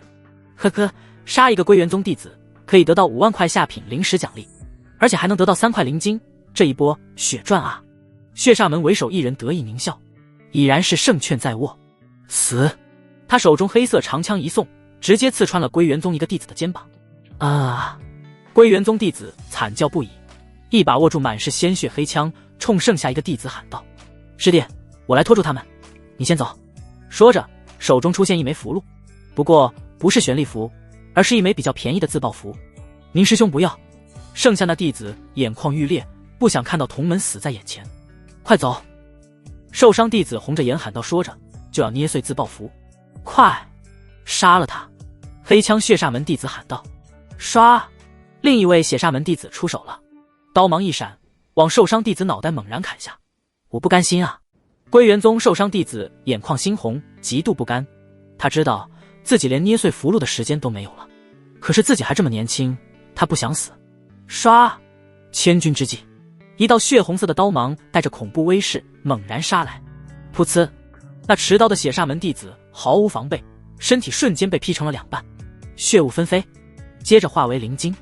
叶灵天到了，叶师弟，3位归元宗的弟子一见来人都是惊了，但旋即他们就齐齐喊道：“叶师弟快走，你不是他们的对手！”噗呲！那持枪的血煞门弟子闻此，立刻拔出黑色长枪，遥指叶灵天：“是你，叶灵天！”他脸色兴奋道：“哈哈哈！天助我也！门主说了，取你首级，奖励10万下品灵石。兄弟们，灵石自己送上门了。”3个血煞门弟子丝毫没有因为同门被杀而愤怒悲伤，反而是激动不已。叶灵天在他们眼里可是行走的灵石啊！血煞门的畜生果然都是冷血动物。叶灵天脸色冰冷，今天都把命给留下吧！呼呼呼！叶灵天收起血刃刀，玄雷枪舞动，以一人之力强势压制血煞门3位弟子，一边镇压3人，一边看向归元宗3名弟子：“师兄，你们去门口守着，一来是为了防止误伤他们，二来可以杜绝漏网之鱼。”好，3人也知道不能影响叶灵天发挥，冲了出去。小子，你太狂妄了！区区炼体6重，敢一战3？其中一名血煞门的弟子冷笑出声：“兄弟们，爆发血脉之力吧！”轰轰轰！只见3人头顶猛然炸开一朵朵黑色的莲花，那莲花每一朵花瓣都弥漫着浓郁的血腥臭味，闻之令人目眩神迷，竟然都是一样的血脉。叶灵天一愣，感觉十分诡异。清欢不屑道：“他们的血脉不是自己觉醒的，而是被人强行植入的。邪修就是邪修，不惜毁灭根基来增强实力，跟傀儡没有区别。”原来如此，叶灵天心下立刻有了底，被植入的血脉自然是不可能跟真的血脉相比。他长枪猛然刺出，一众枪威落下，雷电之龙暴吼着杀向3人。然而就在这时，3人突然站成一条直线，接着3人又做出一个古怪的手势，轰！陡然间，3朵黑色莲花竟然结合在了一起，变成了一朵。接着，那朵巨大的莲花竟然开始缓缓绽放。叶灵天心头一颤，有种不好的预感。小子，快打断他们！若是这朵莲花完全绽开，威力会十分霸道。清欢立刻提醒道：“明白。”叶灵天也正有此意。此时，雷电之龙与黑色莲花猛然撞在了一起，恐怖的旋力波动让整个洞府大殿都震动起来。我以我血影罗刹杀！血煞门3人同时念出口诀，那黑色莲花花瓣就要全部张开。唰！千钧之际，叶灵天调动全身血脉之力，本命飞刀悍然杀出。嗡！刺耳的锐鸣声传来，雷电血脉加持的本命飞刀在最后关头刺破3人头顶的莲花。轰！黑色莲花轰然炸开，恐怖的旋力波涛将叶灵天都直接掀飞。噗！而血煞门3人直接被莲花邪术反噬，肉身直接被炸开的花瓣搅碎成了血雾。血煞门3弟子死！叶灵天缓缓站起身，只觉得胸口气血震荡，差点喷出一口老血。太危险了！刚刚若是那朵黑莲完全绽放，他不见得能活命。叶灵天将血煞门4人的储物接收起，冲门口喊道：“师兄，他们死了！”几个呼吸后，归元宗3位弟子冲了进来，看到眼前的一幕，皆是目瞪口呆。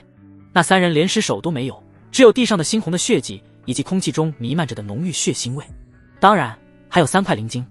叶师弟，谢谢你的救命之恩。3人朝叶灵天拱手道谢。叶灵天摆摆手，淡笑道：“我们同门，都是应该的。叶师弟，这4人都是你杀的，洞府深处的宝贝，理应属于你一人。”中枪的那位归元宗弟子表情诚恳道：“叶灵天有些不好意思道，可是这里是师兄你们先发现的。”那弟子一笑，但是这洞府跟你的缘分明显更深。叶灵天一愣，直接被说服了，只能拱手道谢。既然师兄们这么说，叶灵天就却之不恭了。中枪弟子点点头：“你继续找宝贝，我们先去外面疗伤。”3人走后，叶灵天打量着洞府大殿，除了中央处有一柄石剑之外，没有别的东西了，而且也没有更深入的洞口，这让我如何下手？怎么把你个小家伙给忘了？叶灵天一拍脑袋，将小灵狐放了出来。闪电，动动你的小鼻子，帮我寻宝。闪电在大殿里转了一圈，随后在石剑处停下，晃了晃脑袋，示意叶灵天上前。清欢自然是早就看透了一切，但什么也没说，想看看小灵狐跟叶灵天合作能不能发现什么。你觉得要从这柄石剑下手？叶灵天回应道。闪电点点头，伸出爪子在石剑上挠了挠，旋即又叼起刚刚血煞门弟子落在地上的剑，在爪子上磨了磨。叶灵天立刻会意，笑道：“懂了。”说罢，用刀割破指尖，将一滴精血滴在石剑上。嗡，精血瞬间被石剑吸收。咔咔咔，石剑身上竟然碎裂出一段文字。叶灵天抬眸看去，此乃本圣藏锋之地，有4品剑胚、刀胚、枪胚各1枚，得之可铸4品灵器，以血脉之力引之，便可取之。4品灵器的胚子，叶灵天眸子直接瞪大，兴奋至极。灵器可不是一般的法器，其中蕴藏法器之灵，战斗力增幅比一般的法器强上许多倍，而且品级越高，灵器就越厉害。比如玄雷枪就是一般的法器，而血刃刀则是一柄废弃的灵器。可以说，若是叶灵天得到这4品灵器，那战斗力绝对是翻倍的存在。毫不夸张地说，遇上炼体9重初期的武者也不怕。来试试。叶灵天将手掌按在石剑剑柄之上，血脉之力涌动出来，顿时石剑之上亮起璀璨光华，剑身上缓缓裂开一个口子，一个木盒飞出，悬浮在叶灵天的手边。盒子里浓郁的灵气让得叶灵天呼吸都变得急促起来。晚辈叶灵天谢过武圣前辈。叶灵天按捺住激动的心情，先是向石剑鞠了一躬，这才拿起盒子。小子，你刚刚躲过了一劫，知道吗？清欢淡淡道。啊，躲过一劫，何来这一说？叶灵天不明所以。清欢解释道，你刚刚冲着石剑鞠了一躬，且真诚感谢，才顺利拿到盒子。若是没有感谢，这石剑之灵会认为你没有感恩之心，会瞬间将你斩杀。竟然还有这种事！叶灵天心中捏了把汗，幸好自己人品经受住了考验，不然现在已经变成灵精了。看来这南荒武圣还挺有个性。叶灵天看向盒子，也不知道里面是什么胚子，打开一看，一枚晶莹剔透的刀胚。呼，还好。叶灵天松了口气，幸好不是剑胚。前辈，我该如何熔炼这刀胚？清欢道，很好办，你的血刃刀上本身就有刀灵，只不过是受伤了而已，直接将两者放在一起，血刃刀刀灵就会自动吸收刀胚，这么简单。叶灵天立刻照做，果然血刃刀跟刀胚碰到之后，立刻发出悦耳的鸣叫，好似遇到宝贝一样雀跃，接着发出阵阵幽光，将刀胚吞噬一空。吞噬完刀胚之后的血刃刀像是完全变了模样，原本有黑色的刀身上竟然多了一抹血色纹路。这是一只鸟。叶灵天并不认识这种生物，只是觉得形状像一只鸟。这不是鸟。清欢没好气道，这是上古神兽朱雀。朱雀。叶灵天心神一动，为什么这刀身上竟然会有朱雀的印记？前辈，这血刃刀上怎么会出现朱雀的印记？清欢想了想道，如果我没猜错的话，这把刀原本应该是一把圣器，只不过一直是损伤状态，所以看不到原初形态。随着此刀不断吸收刀胚，会一直升级到最强形态。现在回答你的问题，这把刀之所以会有朱雀印记，应该是因为里面禁锢了一只朱雀精魂。朱雀精魂。叶灵天眸子瞪圆，不敢相信自己的耳朵。也就是说，这玩意跟我的血脉一样，也是可以不断升级的。清欢点头，如果真是朱雀精魂，就算是武圣境界都得来抢。所以从今天开始，不要叫它血刃刀，换个低调点的名字吧。叶灵天倒吸一口凉气，匹夫无罪，怀璧其罪啊。好。叶灵天想了想道，就叫你黑风刀吧，足够低调了。收好黑风刀，叶灵天盘坐在地，准备冲击炼体7重。打铁还需自身硬，光依靠灵气还不够，还得自己的实力强。叶灵天将抢到的储物戒打开，当时被琳琅满目的物资看傻了。这些炼体8重的弟子也太肥了吧，尤其是孙乾、傅的流油几人的物资粗略加在一起，光是下品灵石就不下20万，灵草灵药也非常多，还有许多兵器，叶灵天也一并收罗起来了。虽然没有灵器，但至少也能卖个7、8万下品灵石。还有猎杀妖兽和午休获得的灵晶也有20块，价值6万下品灵石。这么多物资，应该够我冲击炼体7重了吧？叶灵天喃喃道。接着运转8、9玄功，开始吞噬灵石灵药。片刻之后，嗡的一声，一道玄力之浪在叶灵天的周身激荡开来。炼体7重成了。叶灵天是又喜又愁。喜的是现在自己炼体7重，即便是遇上炼体9重也有一战之力。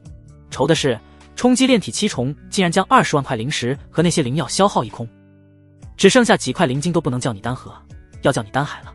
叶灵天吐槽自己的丹田道，不过不要紧，现在自己实力变强，继续猎杀妖兽就行，一只妖兽一块灵晶，他现在恨不得将秘境内的妖兽都杀光。出山洞之后，叶灵天发现外面的3位归元宗弟子已经不在了，周围也没有打斗痕迹，看来应该是疗好伤，继续去探索了。没有多想，叶灵天开启猎杀模式，境界提升，加上4品灵气的黑风刀加持，叶灵天遇到7阶8阶的妖兽都如同砍瓜切菜。这帮妖兽见到叶灵天连出手的机会都没有。不过2个时辰，叶灵天就杀了整整50头妖兽，收获50块灵晶。50块灵晶相当于15万下品灵石，这钱赚得太爽了。叶灵天喃喃道。不过越是往秘境中心走，妖兽就越少，而且实力也越强。现在已经遇不到7阶的妖兽了，都是8重巅峰的。叶灵天毫不怀疑，前面肯定有9阶的妖兽。妖兽跟人类一样，也会觉醒血脉，尤其是成长到9阶的妖兽，大多已经开始觉醒上古神兽的血脉，凶悍异常。所以9阶之上的妖兽不再是妖兽，而是被称为凶兽。所以若是遇上9阶的妖兽，叶灵天也未必有把握能战胜。如果是初期，叶灵天有胜算；若是中期以上，叶灵天只能使用黑风刀与之一战了。立！就在这时，一声锐鸣陡然从前方传来，刺耳无比，周围树木都被震得簌簌落叶。小灵狐闪电更是吓得往叶灵天怀里钻。9阶妖兽！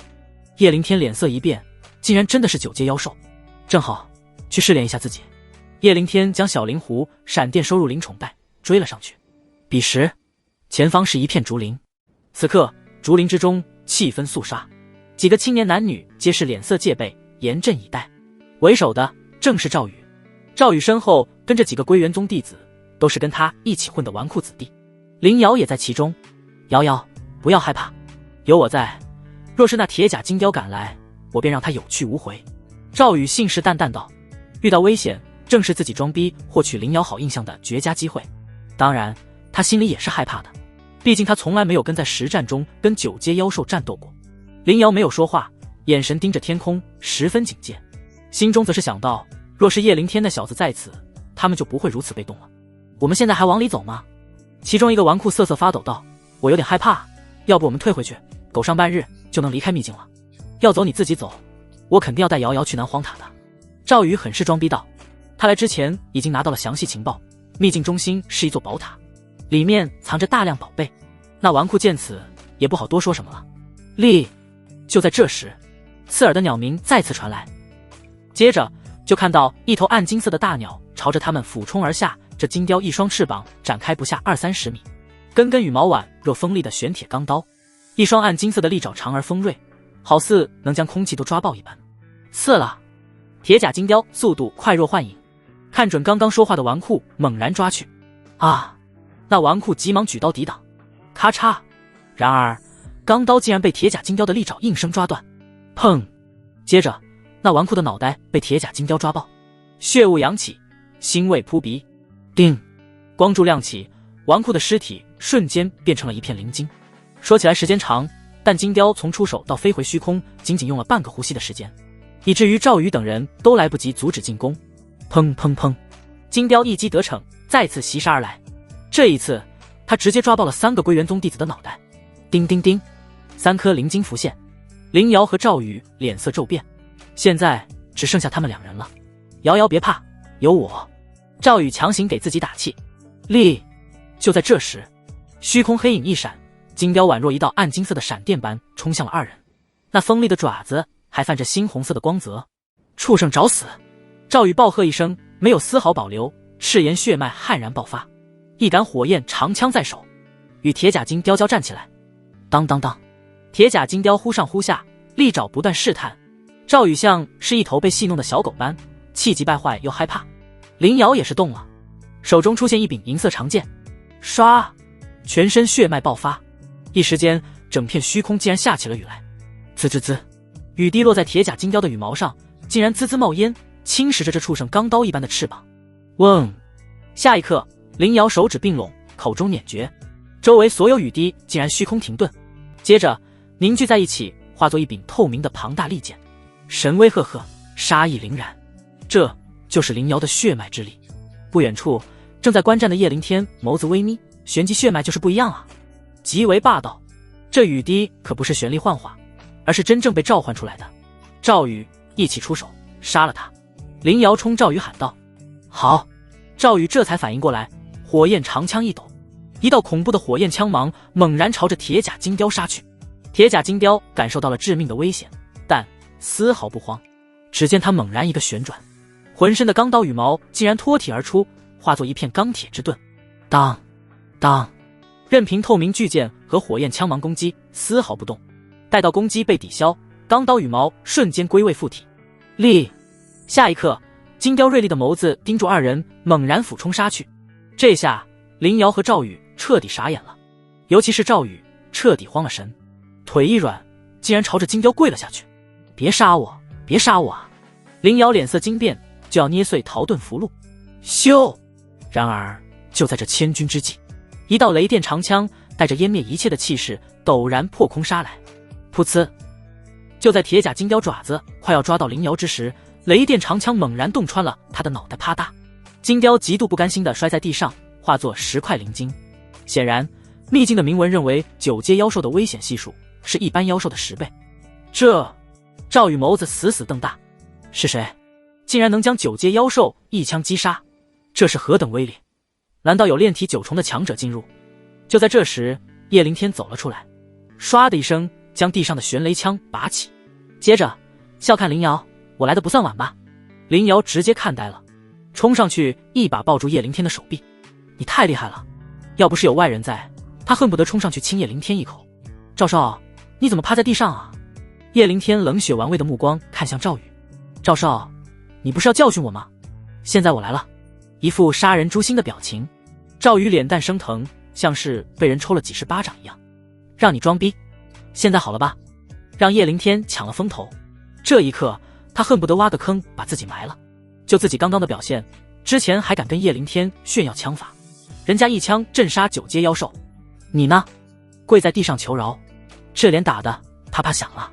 赵宇彻底服了，低着头道：“对不起，之前是我自不量力了，我给你道歉，知错就改就行。”叶灵天也没为难赵宇，看样子这小子是真心知错了。想来这次秘境之旅给他带来的震撼不小。你要跟我们一起去中心区域吗？叶灵天提出邀请。赵宇摇摇头，苦笑道：“学艺不精，就不去拖你后腿了。外面见。”叶灵天微微颔首。前进路上，林瑶惊喜道：“你小子行啊，短短几个时辰就突破炼体7重了。以你刚刚杀铁甲金雕的水平，应该可以进天骄榜前60了。”叶灵天笑笑：“我不在意这些虚名，这东西可没有灵石灵草灵气重要。”林瑶笑嘻嘻道：“我觉得你是明年春季大比中最有可能晋级天级弟子的。”晋级天级弟子？叶灵天对天级弟子了解并不多，也只认识秦月一个，对于其他天级弟子知之甚少。话说成为天级弟子有什么好处？林瑶满脸憧憬道：“那好处可就太多了。首先是宗门资源，绝大多数都会向你倾斜；其次就是试炼机会多。你知道我们归元宗这块地域属于大周王朝吧？”叶灵天点点头。大周王朝疆域万里，管辖之内像归元宗这种宗门不下上万。按照宗门的级别来说，归元宗只能算3等，真正厉害的1等宗门都集中在大周王朝的都城飞龙城。传说飞龙城的宗门强者无数，即便是普通的弟子都是炼神境5重以上。林瑶继续道：“只要成为天级弟子，就有机会被推举参加龙门选拔。若是通过选拔，就能被飞龙城的1等宗门看中，那就真的是飞入龙门，一举登天了。”龙门选拔，叶灵天眸中浮现一抹向往。飞龙城，大周王朝的中心，那里是每个修武者最向往的地方。当然，前提是能够通过春季大比成为天级弟子。距离春季大比还有不到3个月。叶灵天微微眯眼，时间很紧张，必须抓紧修炼。彼时，前方秘境中心处，一座黑色高塔傲然耸立，塔高19层，塔顶伫立着4尊上古神兽雕像，饱含神威。此时，塔底的广场上已经聚集了不少人。这帮人分为3个阵营，首先是归元宗这次参与试炼弟子中的佼佼者，其中以一个叫林浩的弟子为首。林浩原本就是炼体8重巅峰，进入秘境之后更是一举冲入了炼体9重，这一路杀到秘境中心，毫无阻拦，姿态十分骄傲。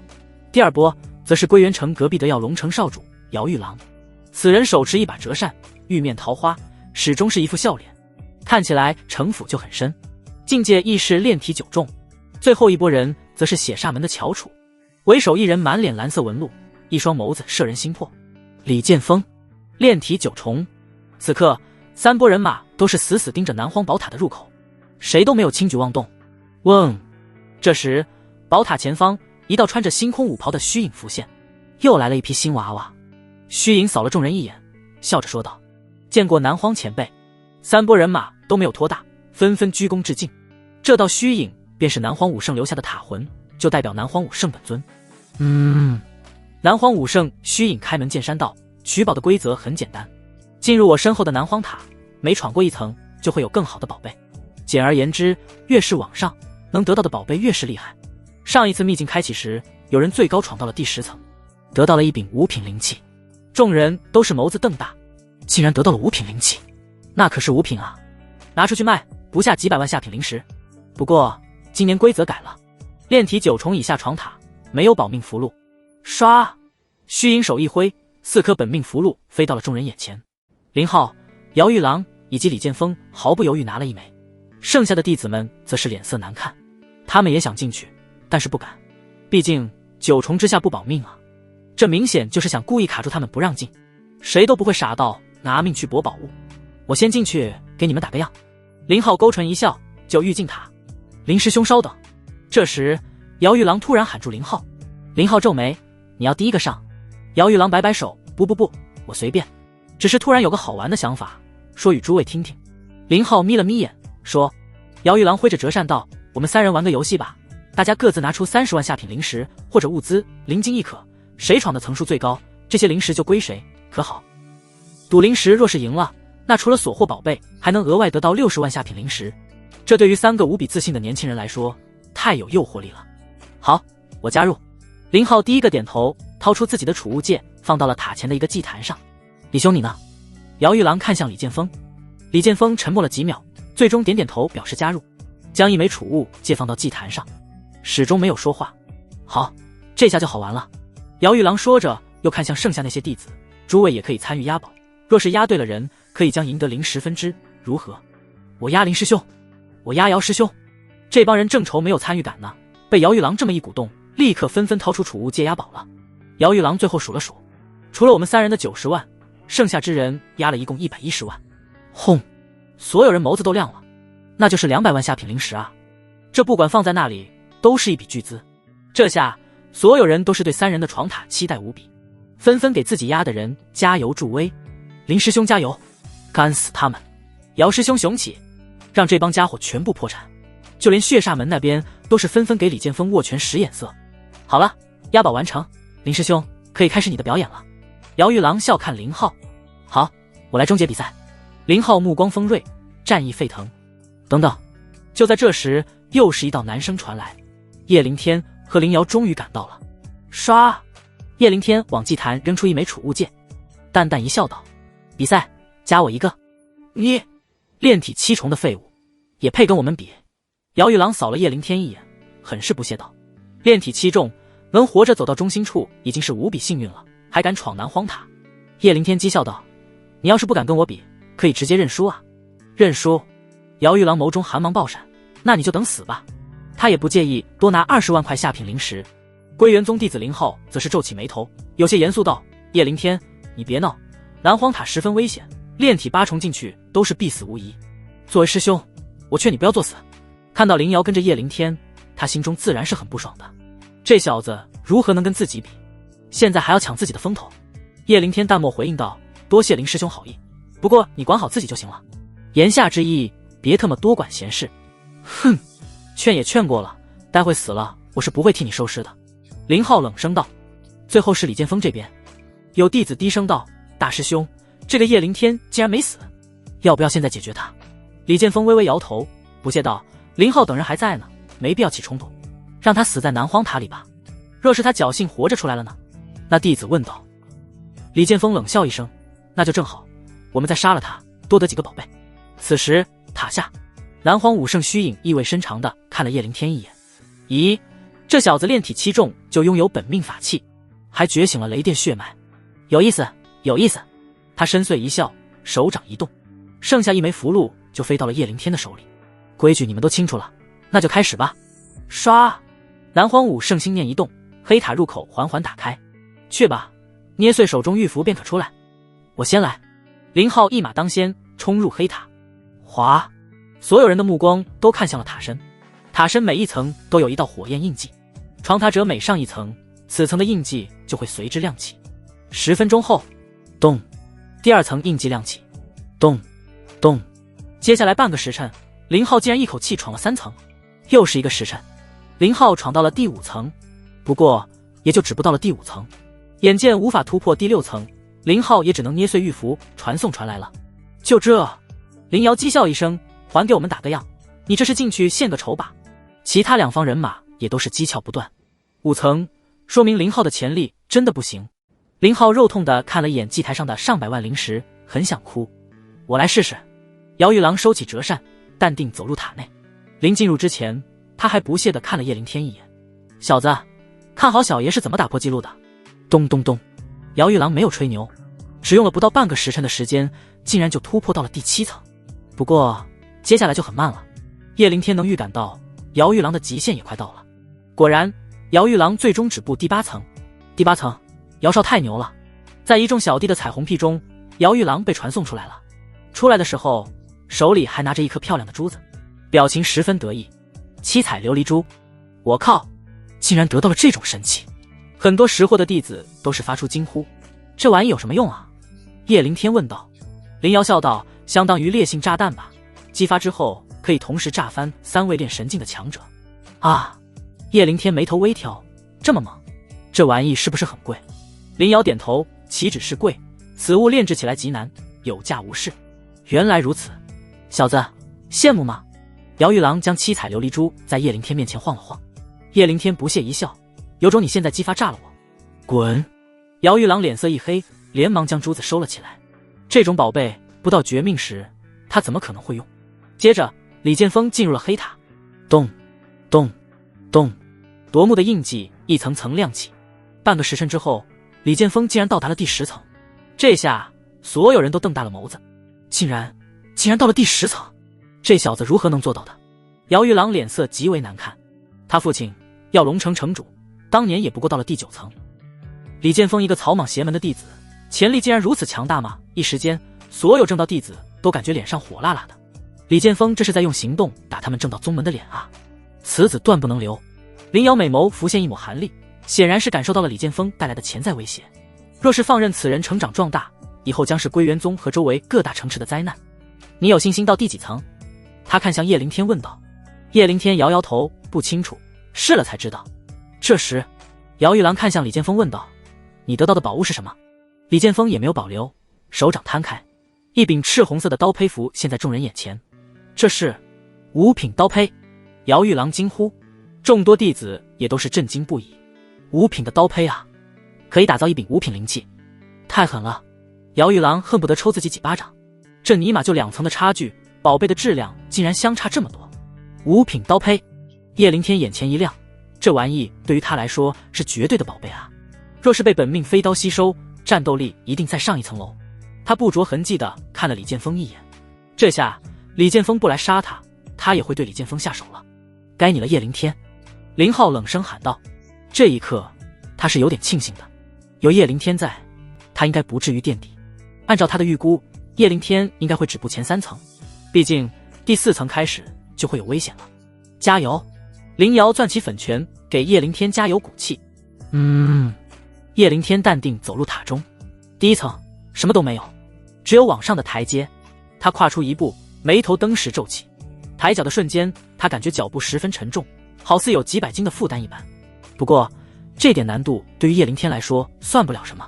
哒哒哒，叶灵天连跨几步到了第2层，接着第3层。外面林浩等人看到第3层亮起，都是冷笑出声。呵呵，结束了，这小子将止步于此。然而接下来的一幕让他们嘴巴直接张大。咚咚咚咚咚咚，火焰印记连续响起，仅仅10几个呼吸的时间，叶灵天竟然就到了第10层。连续10层，叶灵天好似没有任何阻碍一般，竟然连续跨越10层，这是何等天赋！塔外众人都是瞪大了眼睛，震惊不已。林浩羞愧难当，狠狠甩了自己一巴掌。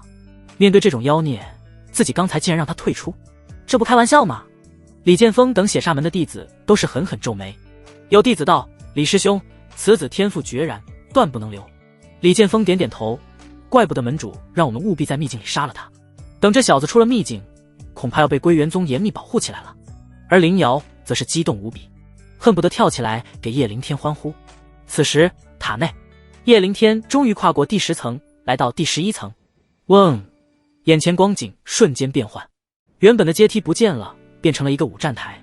唰，一个手持长戟的黑甲武士出现在了叶灵天对面，炼体8重的实力，声若洪钟道：“打赢我，你便可以进入下一层。”叶灵天一笑：“来吧，正好练练手。”当他手持玄雷枪与黑甲武士战斗在一起，噗呲，几乎只用了一招，黑甲武士便被击杀。啊，这么弱！叶灵天一愣，这也不行啊！他怎么会知道？其实是他的天赋太过妖孽。接着，叶灵天连战2层，来到了第14层。这一次不再是黑甲武士，而是扛着巨斧的银甲战士。炼体9重，神威赫赫，杀意凝重。小子，这一关有危险，你未必是对手。老夫劝你现在就放弃。这时，识海中传来南荒武圣的声音。叶灵天一笑，看来这老家伙是担心自己死在塔里。前辈勿要担心，我既然来了，定要触摸到自己的极限。说罢，化作流光，一重枪威朝着银甲武士悍然杀去。当，银甲武士巨斧抡起，恐怖的反震之力传来，叶灵天竟然被一斧击飞出去。的确好强！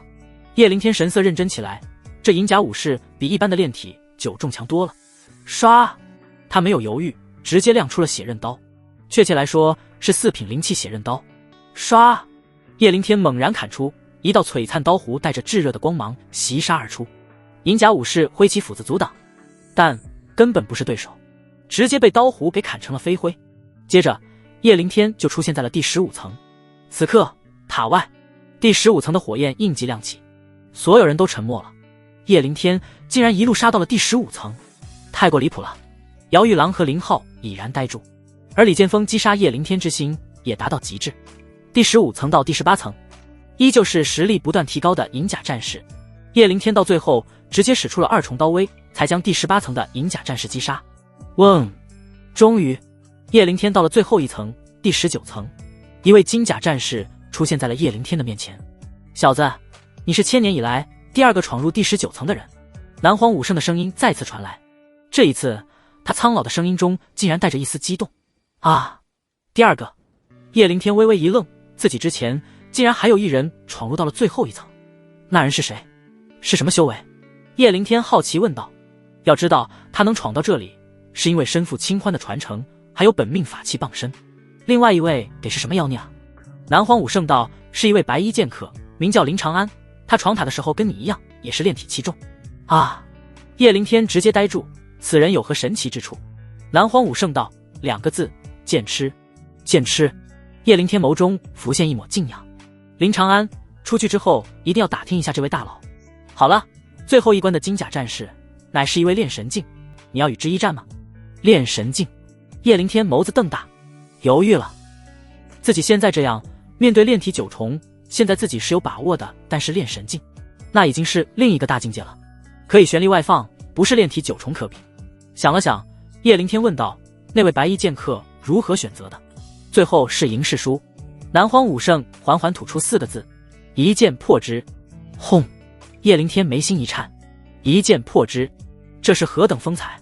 就在叶灵天犹豫之时，清欢开口了：这白衣剑客的确厉害，应该是天生剑神。不过你也不差，只要你能在战斗中领悟3重刀威，辅之以本命飞刀偷袭，未必不是对手。领悟3重刀威，叶灵天眸子顿时亮起。好，那就冲破一下自己的极限。前辈，我想一战。南荒武圣闻之一笑，果然有那白衣小子的风采。也罢，你尽管一战，是输是赢，老夫都保你不死。不会死。叶灵天瞬间松了口气，感觉压力小了不少。多谢前辈。叶灵天恭敬道谢，说罢又将身上剩下的所有灵草灵药灵石全部吸收。吸收完之后，叶灵天感觉丹田就快到顶了，炼体8重，随时可以突破。开始吧。叶灵天握紧血刃刀，盯着金甲战士道：小心！金甲战士机械地吐出2个字，旋即手中金剑一旋，唰，一道凌冽剑芒带着狂暴旋力杀向了叶灵天。旋力直接外放的剑芒，威力霸道无边。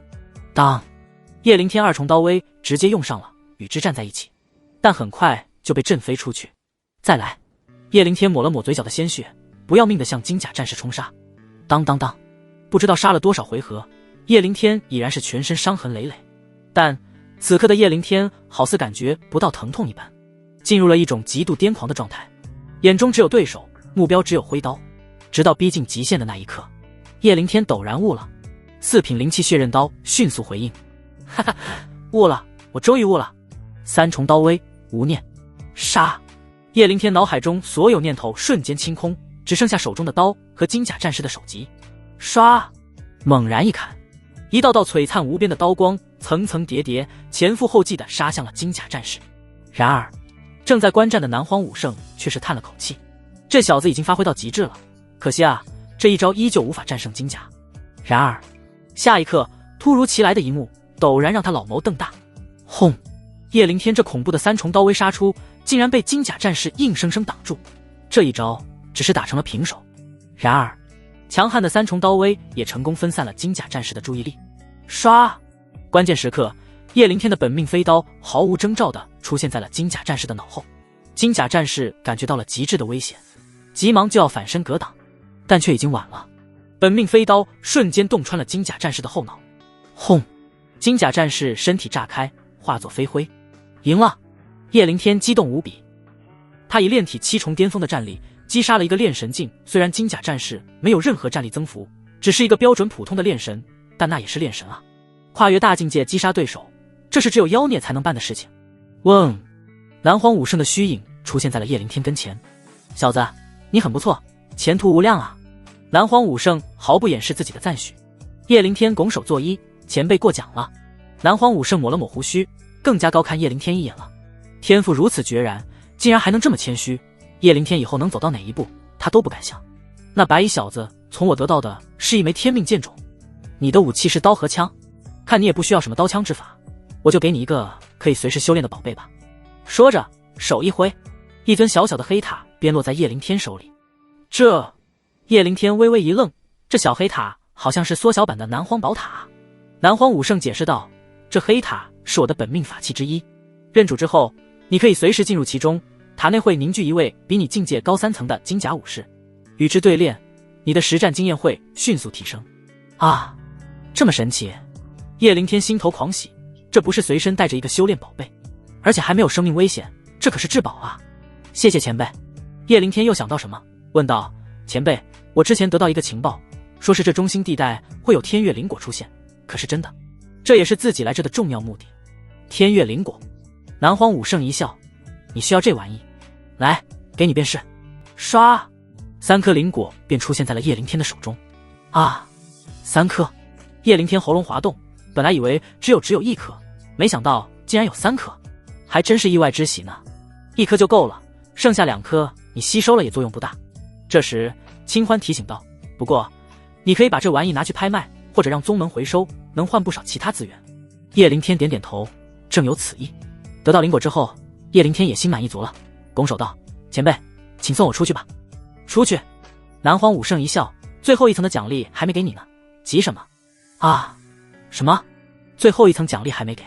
这小黑塔竟然不是奖励吗？叶灵天心中一喜，急忙拱手，请前辈赐宝。南荒武圣一笑，手一挥，一副卷轴飞入叶灵天的手中。叶灵天接过卷轴，打开一看，画卷上竟然是一只栩栩如生的白虎凶兽。嗷呜！白虎凶兽猛然动了，张开血盆大口，仰天咆哮。叶灵天好似感觉到了冲天的威压，当时眉目刺痛，灵魂震颤，急忙将卷轴合上，那刺痛才稍稍缓解。叶灵天看向南荒武圣，前辈，这是何物？看起来也不像是宝贝啊。南荒武圣笑道，你还太弱，看了自然会难受。这件宝贝乃是我师尊四象真人留下的至宝，名叫白虎啸天图。四象真人，叶灵天只觉得这个名字有点耳熟，下一刻他陡然想起来了，武神。四象真人好像是这片大陆出现过的一位超级大能武神，原来南荒武圣竟然是武神的弟子吗？南荒武圣看向叶灵天道，小子，你可知这天下间有一门修炼体系叫做断体流？断体流？叶灵天一愣，没听说过。识海中清欢没好气的开口了，没见识。断体流一种罕见的修炼体系，这种体系不修武技，不修兵器，只修肉体。练到肉体9重之时，可一拳砸碎山脉。当然，更恐怖的是其防御能力，即便是肉体一重，一般的兵器都无可奈何。我靠！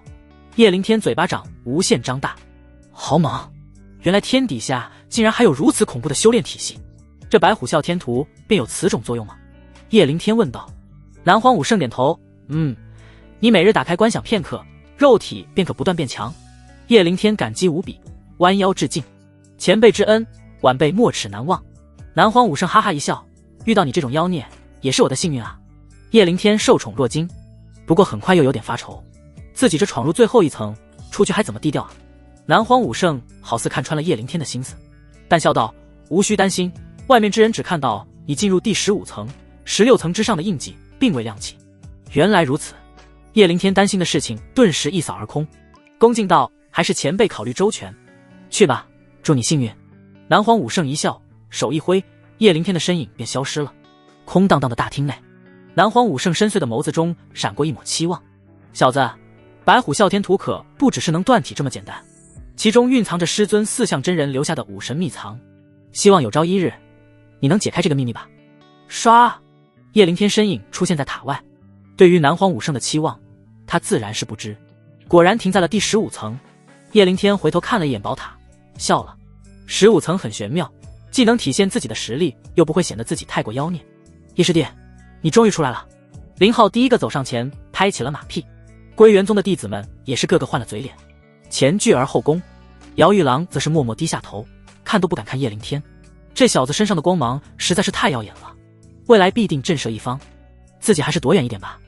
诸位师兄，这灵石我可就笑纳了。叶灵天来到祭坛边，手一挥，将几十枚储物借一次收走。200万下品灵石，太爽了！所有人都朝着叶灵天投去羡慕的目光。嗡！就在这时，众人头顶出现一道漩涡，出口出现了，我们快出去吧。林浩等归元宗弟子归心似箭，姚玉郎也无面目见人，速速离开，我们也走吧。林瑶拉起叶灵天就要离开，想走？李剑锋冷喝一声，留下命来。轰！一声令下，10几个血煞门弟子手持利剑朝着叶灵天围杀而来。彼时秘境外，林浩、姚玉郎以及赵宇都纷纷现身。林浩、玉郎、小宇、归元宗长老、赤炎城城主赵汉等人都是冲了上去，松了口气。虽然这些家伙身上或多或少都有保命之物，但难保也有意外。叶灵天呢？归元宗长老看了一圈，发现叶灵天居然不在，当时有些慌神。要知道圣女秦月可是特意叮嘱要保护好这小子的。赵宇、瑶瑶呢？归元城城主林希堂也是走了过来，担心问道。赵宇一愣，瑶瑶跟叶灵天一起进了中心区域，后面我就不知道了。闻此，林希堂立刻看向林浩。林浩，你肯定去了中心区域，可见到瑶瑶和叶灵天？林浩先是一愣，旋即猛地一拍脑袋，不好，他们被李剑锋挡住了。李剑锋，血煞门的顶级天才，炼体9重，叶灵天就算再秘境突破，也不过才7重。林希堂立刻担忧起来，看向归元宗长老道，情况恐怕不妙。归元宗长老也是皱起眉头，心急如焚。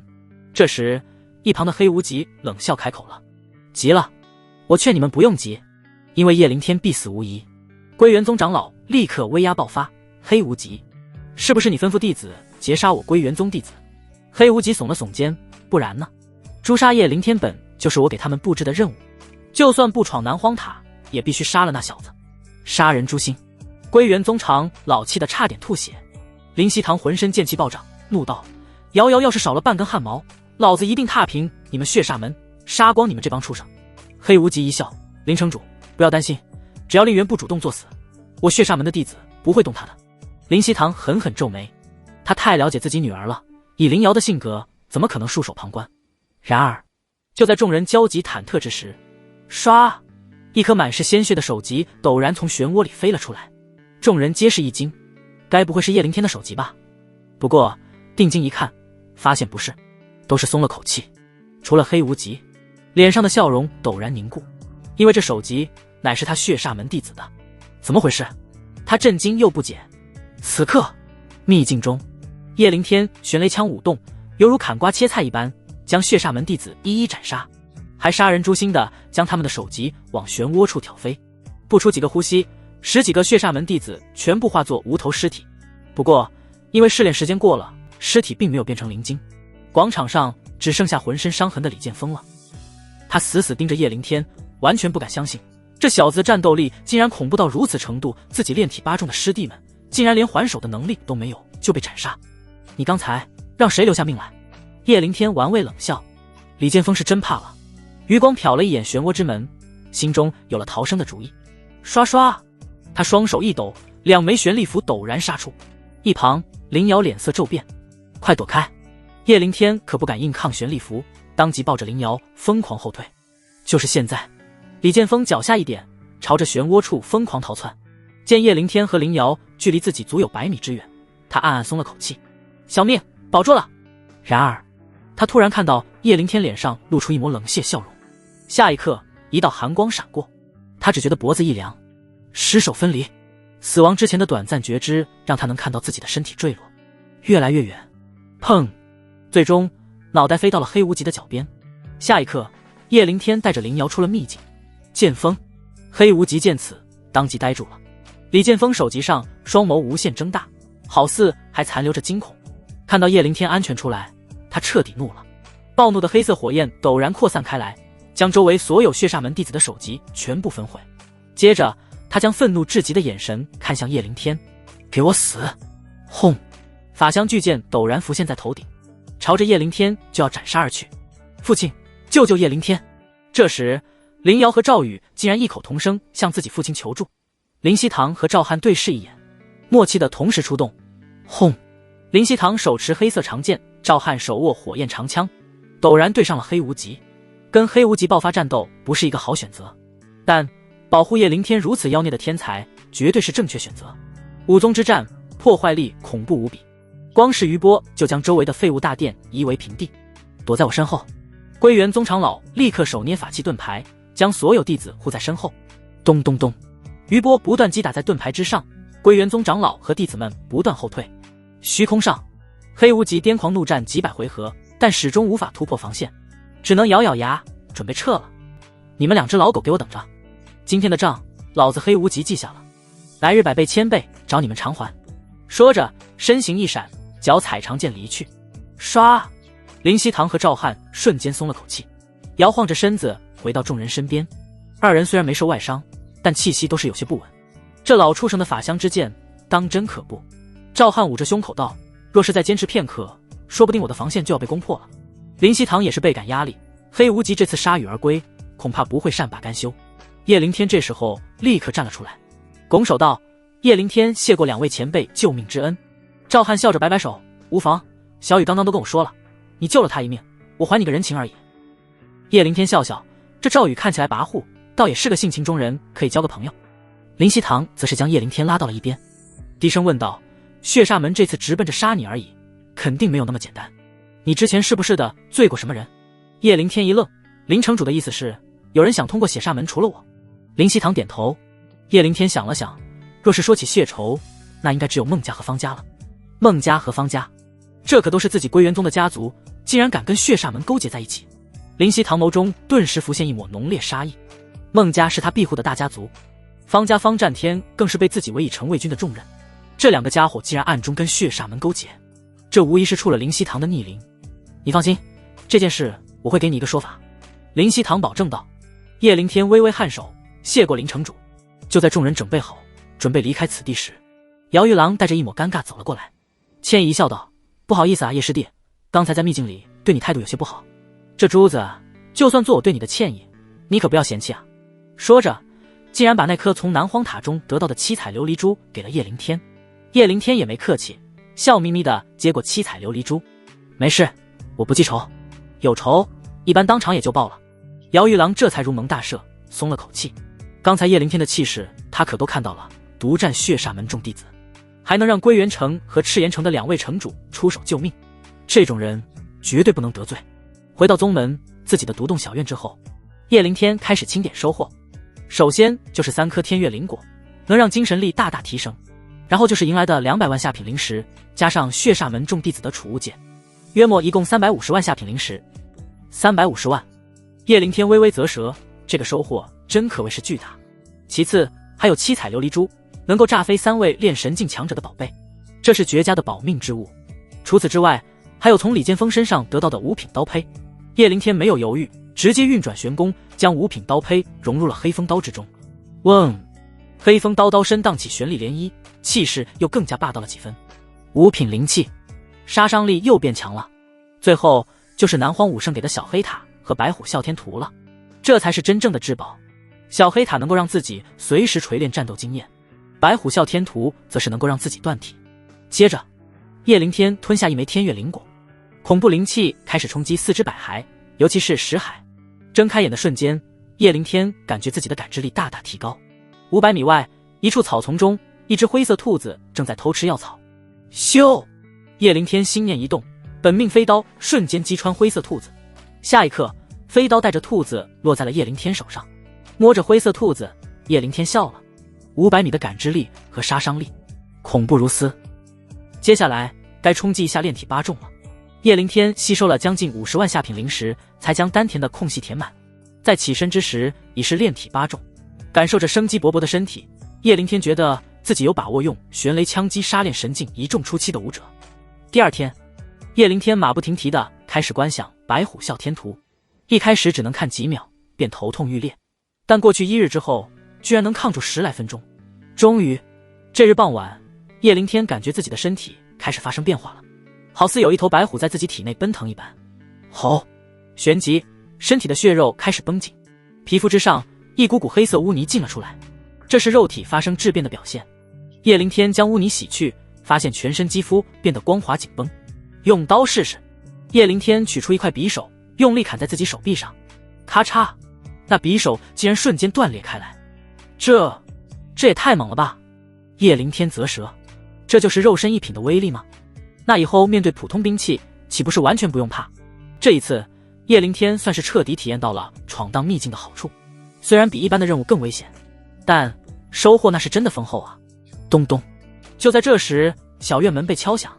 叶灵天上前开门一看，发现是林瑶和赵宇。相比上次的桀骜不驯，现在的赵宇笑眯眯，主打一个乖巧。有事？叶灵天问道。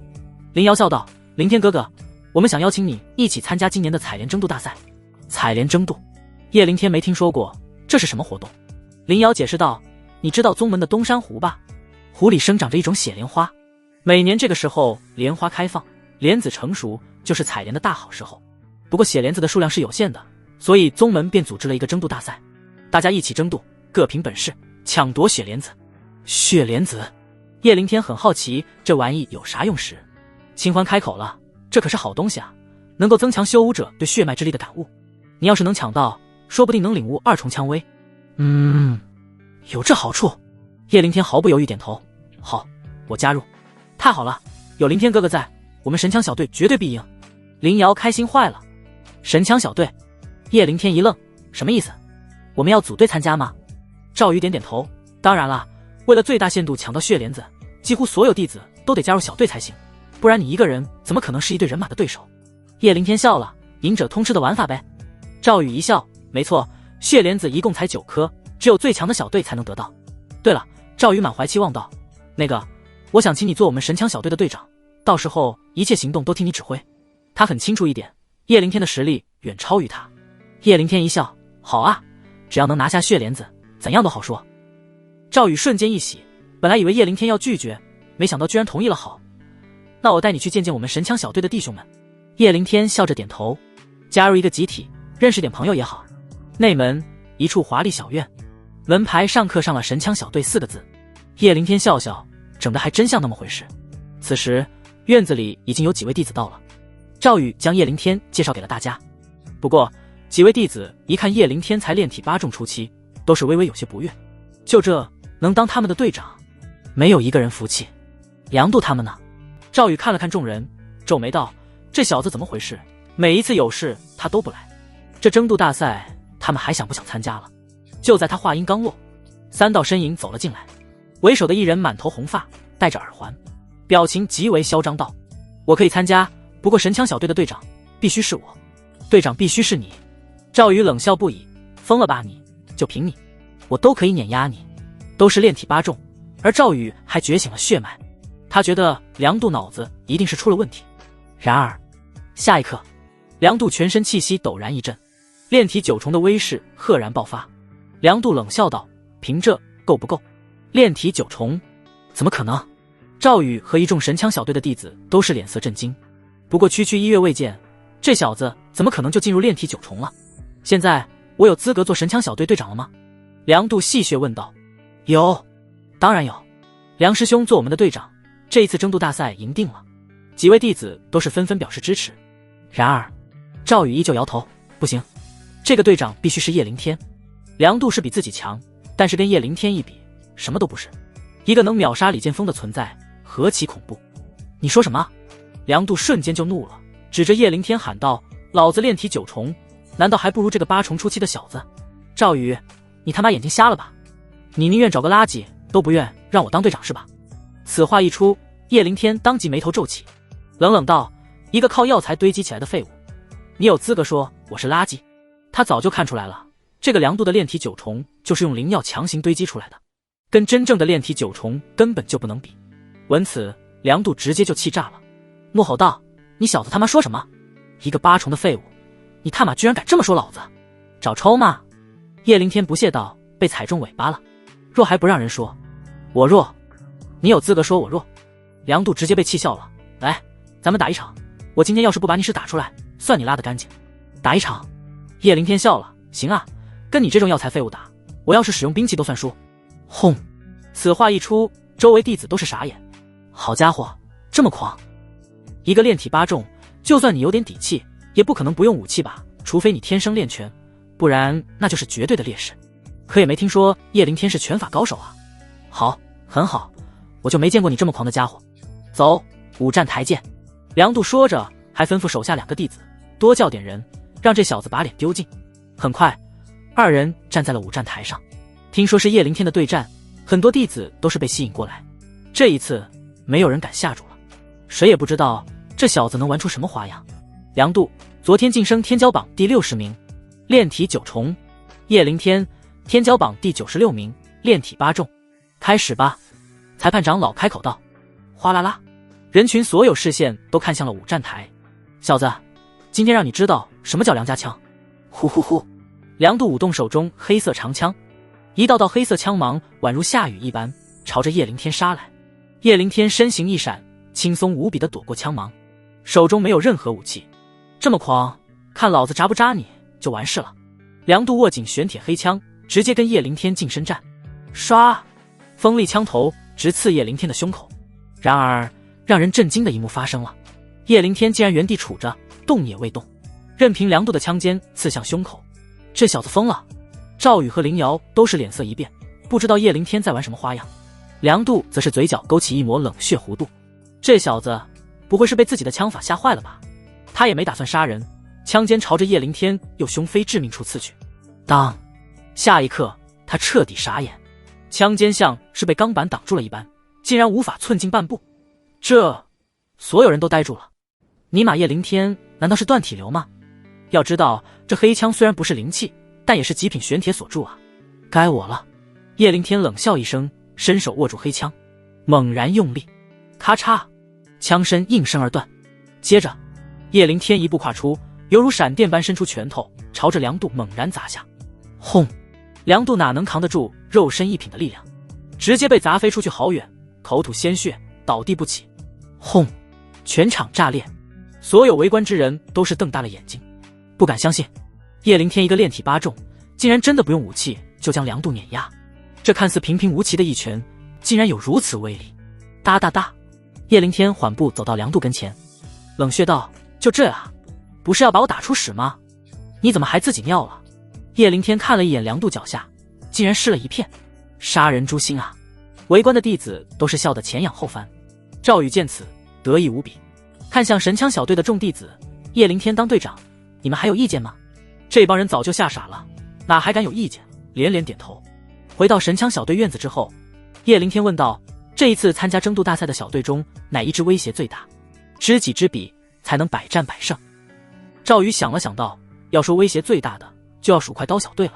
他们有7位炼体8重的刀客，个个都是好手。尤其是队长李威不但觉醒了血脉，还有2品灵气逍遥刀傍身。更关键的是，李威现在炼体9重中期，天骄榜排名第51，前50就是地级弟子，不允许参加争度大赛。可以说，李威就是踩着线来参赛的。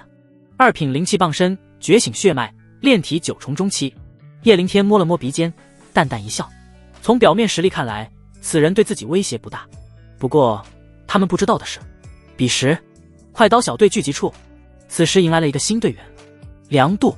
队长李威笑着递给梁度一枚疗伤的丹药，来，跟我说说，神枪小队各位成员都有什么弱点？梁度娓娓道来。听完之后，李威眸子眯起，看来赵宇、林瑶以及叶灵天3人都是威胁，而他做事向来不喜欢有任何威胁，况且血莲子他是必须要拿下的。梁度道，要不李师兄，你想办法让其中1、2人无法参赛。不，李威玩味一笑道，要办就要办得彻底，我要让整个神枪小队都不能参赛。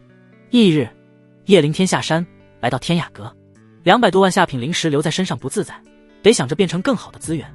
还有天月灵果，剩2颗，自然是拿到天雅阁拍卖，收益才能最大化。药材厅，叶灵天逛了一圈之后，买了一大堆灵药灵草。小子，看看左手边那朵蓝色的小花。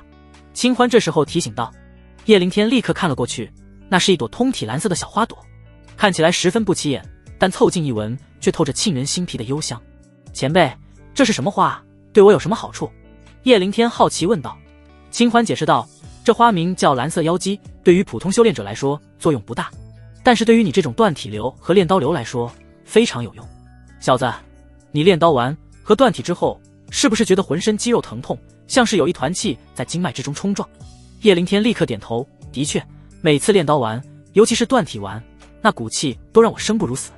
这就对了，那是炼功和断体的后遗症。清欢道，只要每月服下1枚蓝色妖姬，这个症状自然就好了。叶灵天眸子亮了，没想到竟然还有能够缓解自己痛苦的办法。好，那我便买了。然而，就在叶灵天伸手准备取过蓝色妖姬之时，却是有人抢先一步将其夺去。这蓝色妖姬是我的了。来者不但动作快，态度还十分霸道。叶灵天抬眸一看，竟然也是穿着归元宗内门武袍的弟子，看年纪比自己要大几岁。这位师兄，蓝色妖姬是我先看上的，买东西总有得有个先来后到吧？叶灵天很有礼貌说道。李威冷笑一声，先来后到，不过是弱者的天真罢了。在天雅阁，会员享有优先购买权，你知道吗？说着亮出了一枚红色玉符，其上刻着天雅2字。据叶灵天所知，这天雅阁的会员分为3个等级，天级、地级和一般会员。这李威便是一般会员。不过一般会员相对于普通客人也是有着天壤之别，对物资有优先购买权，但是不打折。叶灵天冷笑，这位师兄，看在我们都是同门的份上，我给你一次机会，把蓝色妖姬给我放下，不然后果自负。先礼后兵，除非必要，不然叶灵天也不会随便跟同门结仇。然而此话一出，李威瞬间大笑出声，哈哈哈，我没听错吧？你给我一个机会，且不说老子是会员，就你一个炼体8重的家伙，论实力你也不配跟我抢。更关键的是，作为炼刀流，他非常需要蓝色妖姬来缓解修炼的痛苦。我给过你机会了，你把握不住啊！叶灵天冲一旁的管事挥挥手，管事一看是叶灵天，当即屁颠屁颠跑过来了，恭敬无比道：叶先生，我可以为您做什么？这么客气。一旁李威登时愣住，叶灵天不就是归元宗一个小弟子吗？怎么能让天雅阁的管事这么恭敬？叶灵天看向李威道：这位客人抢了我看中的蓝色妖姬。闻此，管事立刻脸色一沉，严肃的目光直刺李威。这位客人，请你立即将蓝色妖姬还给叶先生，不然后果自负。李威彻底呆住，掏出红色玉符喊道：你有没有搞错？我是你们天雅阁的会员，我有优先购买权。会员？管事看了一眼李威手里的红色玉符，冷笑道：能给我检查一下吗？可以。李威将玉符递给管事，心中则是一喜，呵呵，看来还是会员好使啊。然而下一刻他直接傻眼，只见管事咔嚓一声，直接将李威的玉符捏碎成了粉末。好了，你的会员资格被剥夺了，从此以后你不许踏入天雅阁半步。轰！李威眸子死死瞪大，不敢相信自己的耳朵。什么鬼？我听到了什么？会员资格被剥夺了？叶灵天细笑一声，将蓝色妖姬从李威手里拿了回来。我给过你机会的，你不珍惜啊？现在好了，以后连天雅阁的门都进不了了。羞辱，极致的羞辱！李威愤怒无比喊道：凭什么？天雅阁就是这么对待会员的？为了这么一个废物，你们竟然取消我的会员资格！今天你们要不给我一个合理的解释，今天我还就不走了。他故意将声音提得很高，让周围的顾客都能听见。虽然很清楚在天雅阁闹事不明智，但谁让自己占理呢？我来给你解释。就在这时，一道威压高冷的女声传来。苏倾城款款走了出来，练神境的气势毕现。看到苏倾城，李威瞬间就看呆了。好美，绝美啊！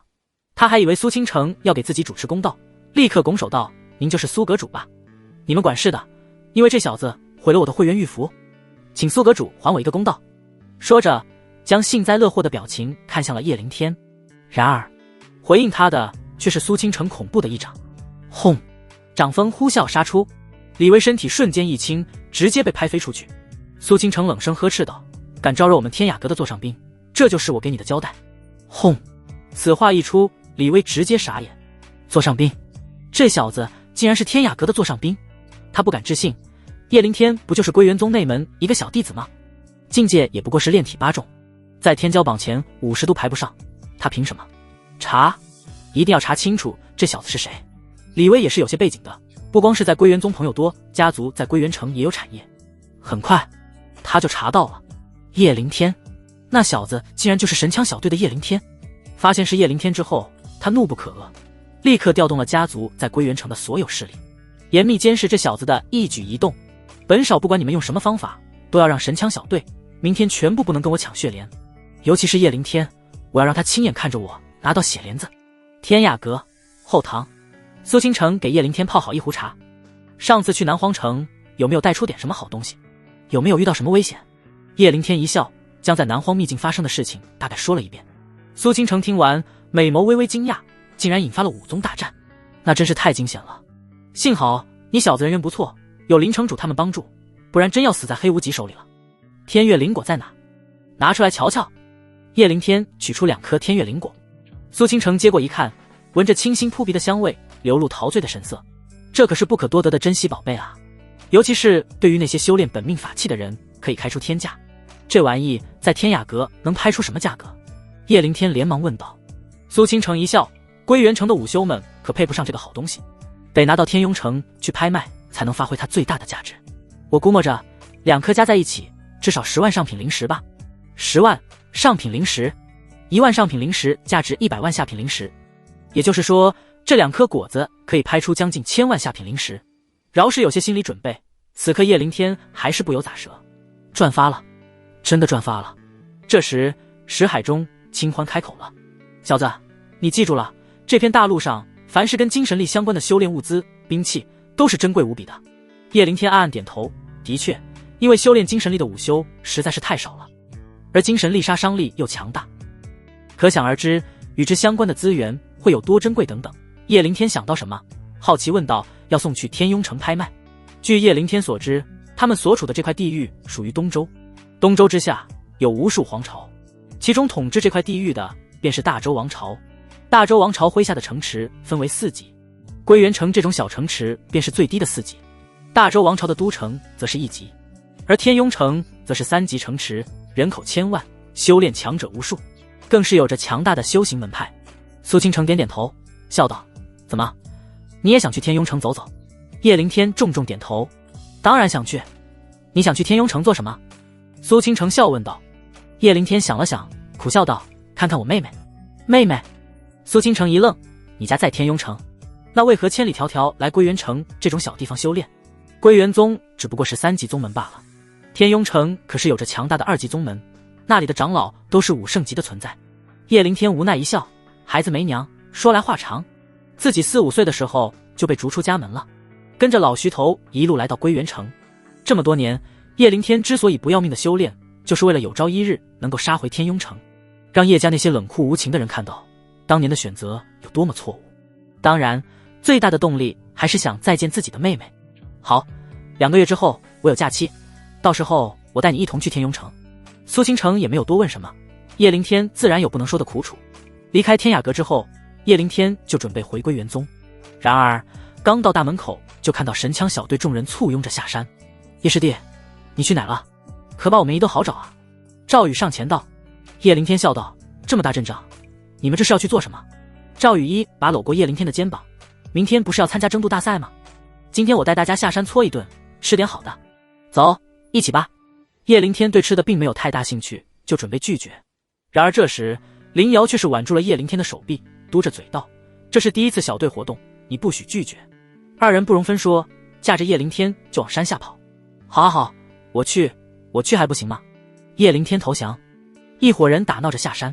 归元城风月酒楼，叶灵天一伙人放肆吃喝，酒菜不断，都是年轻人，气氛十分热闹。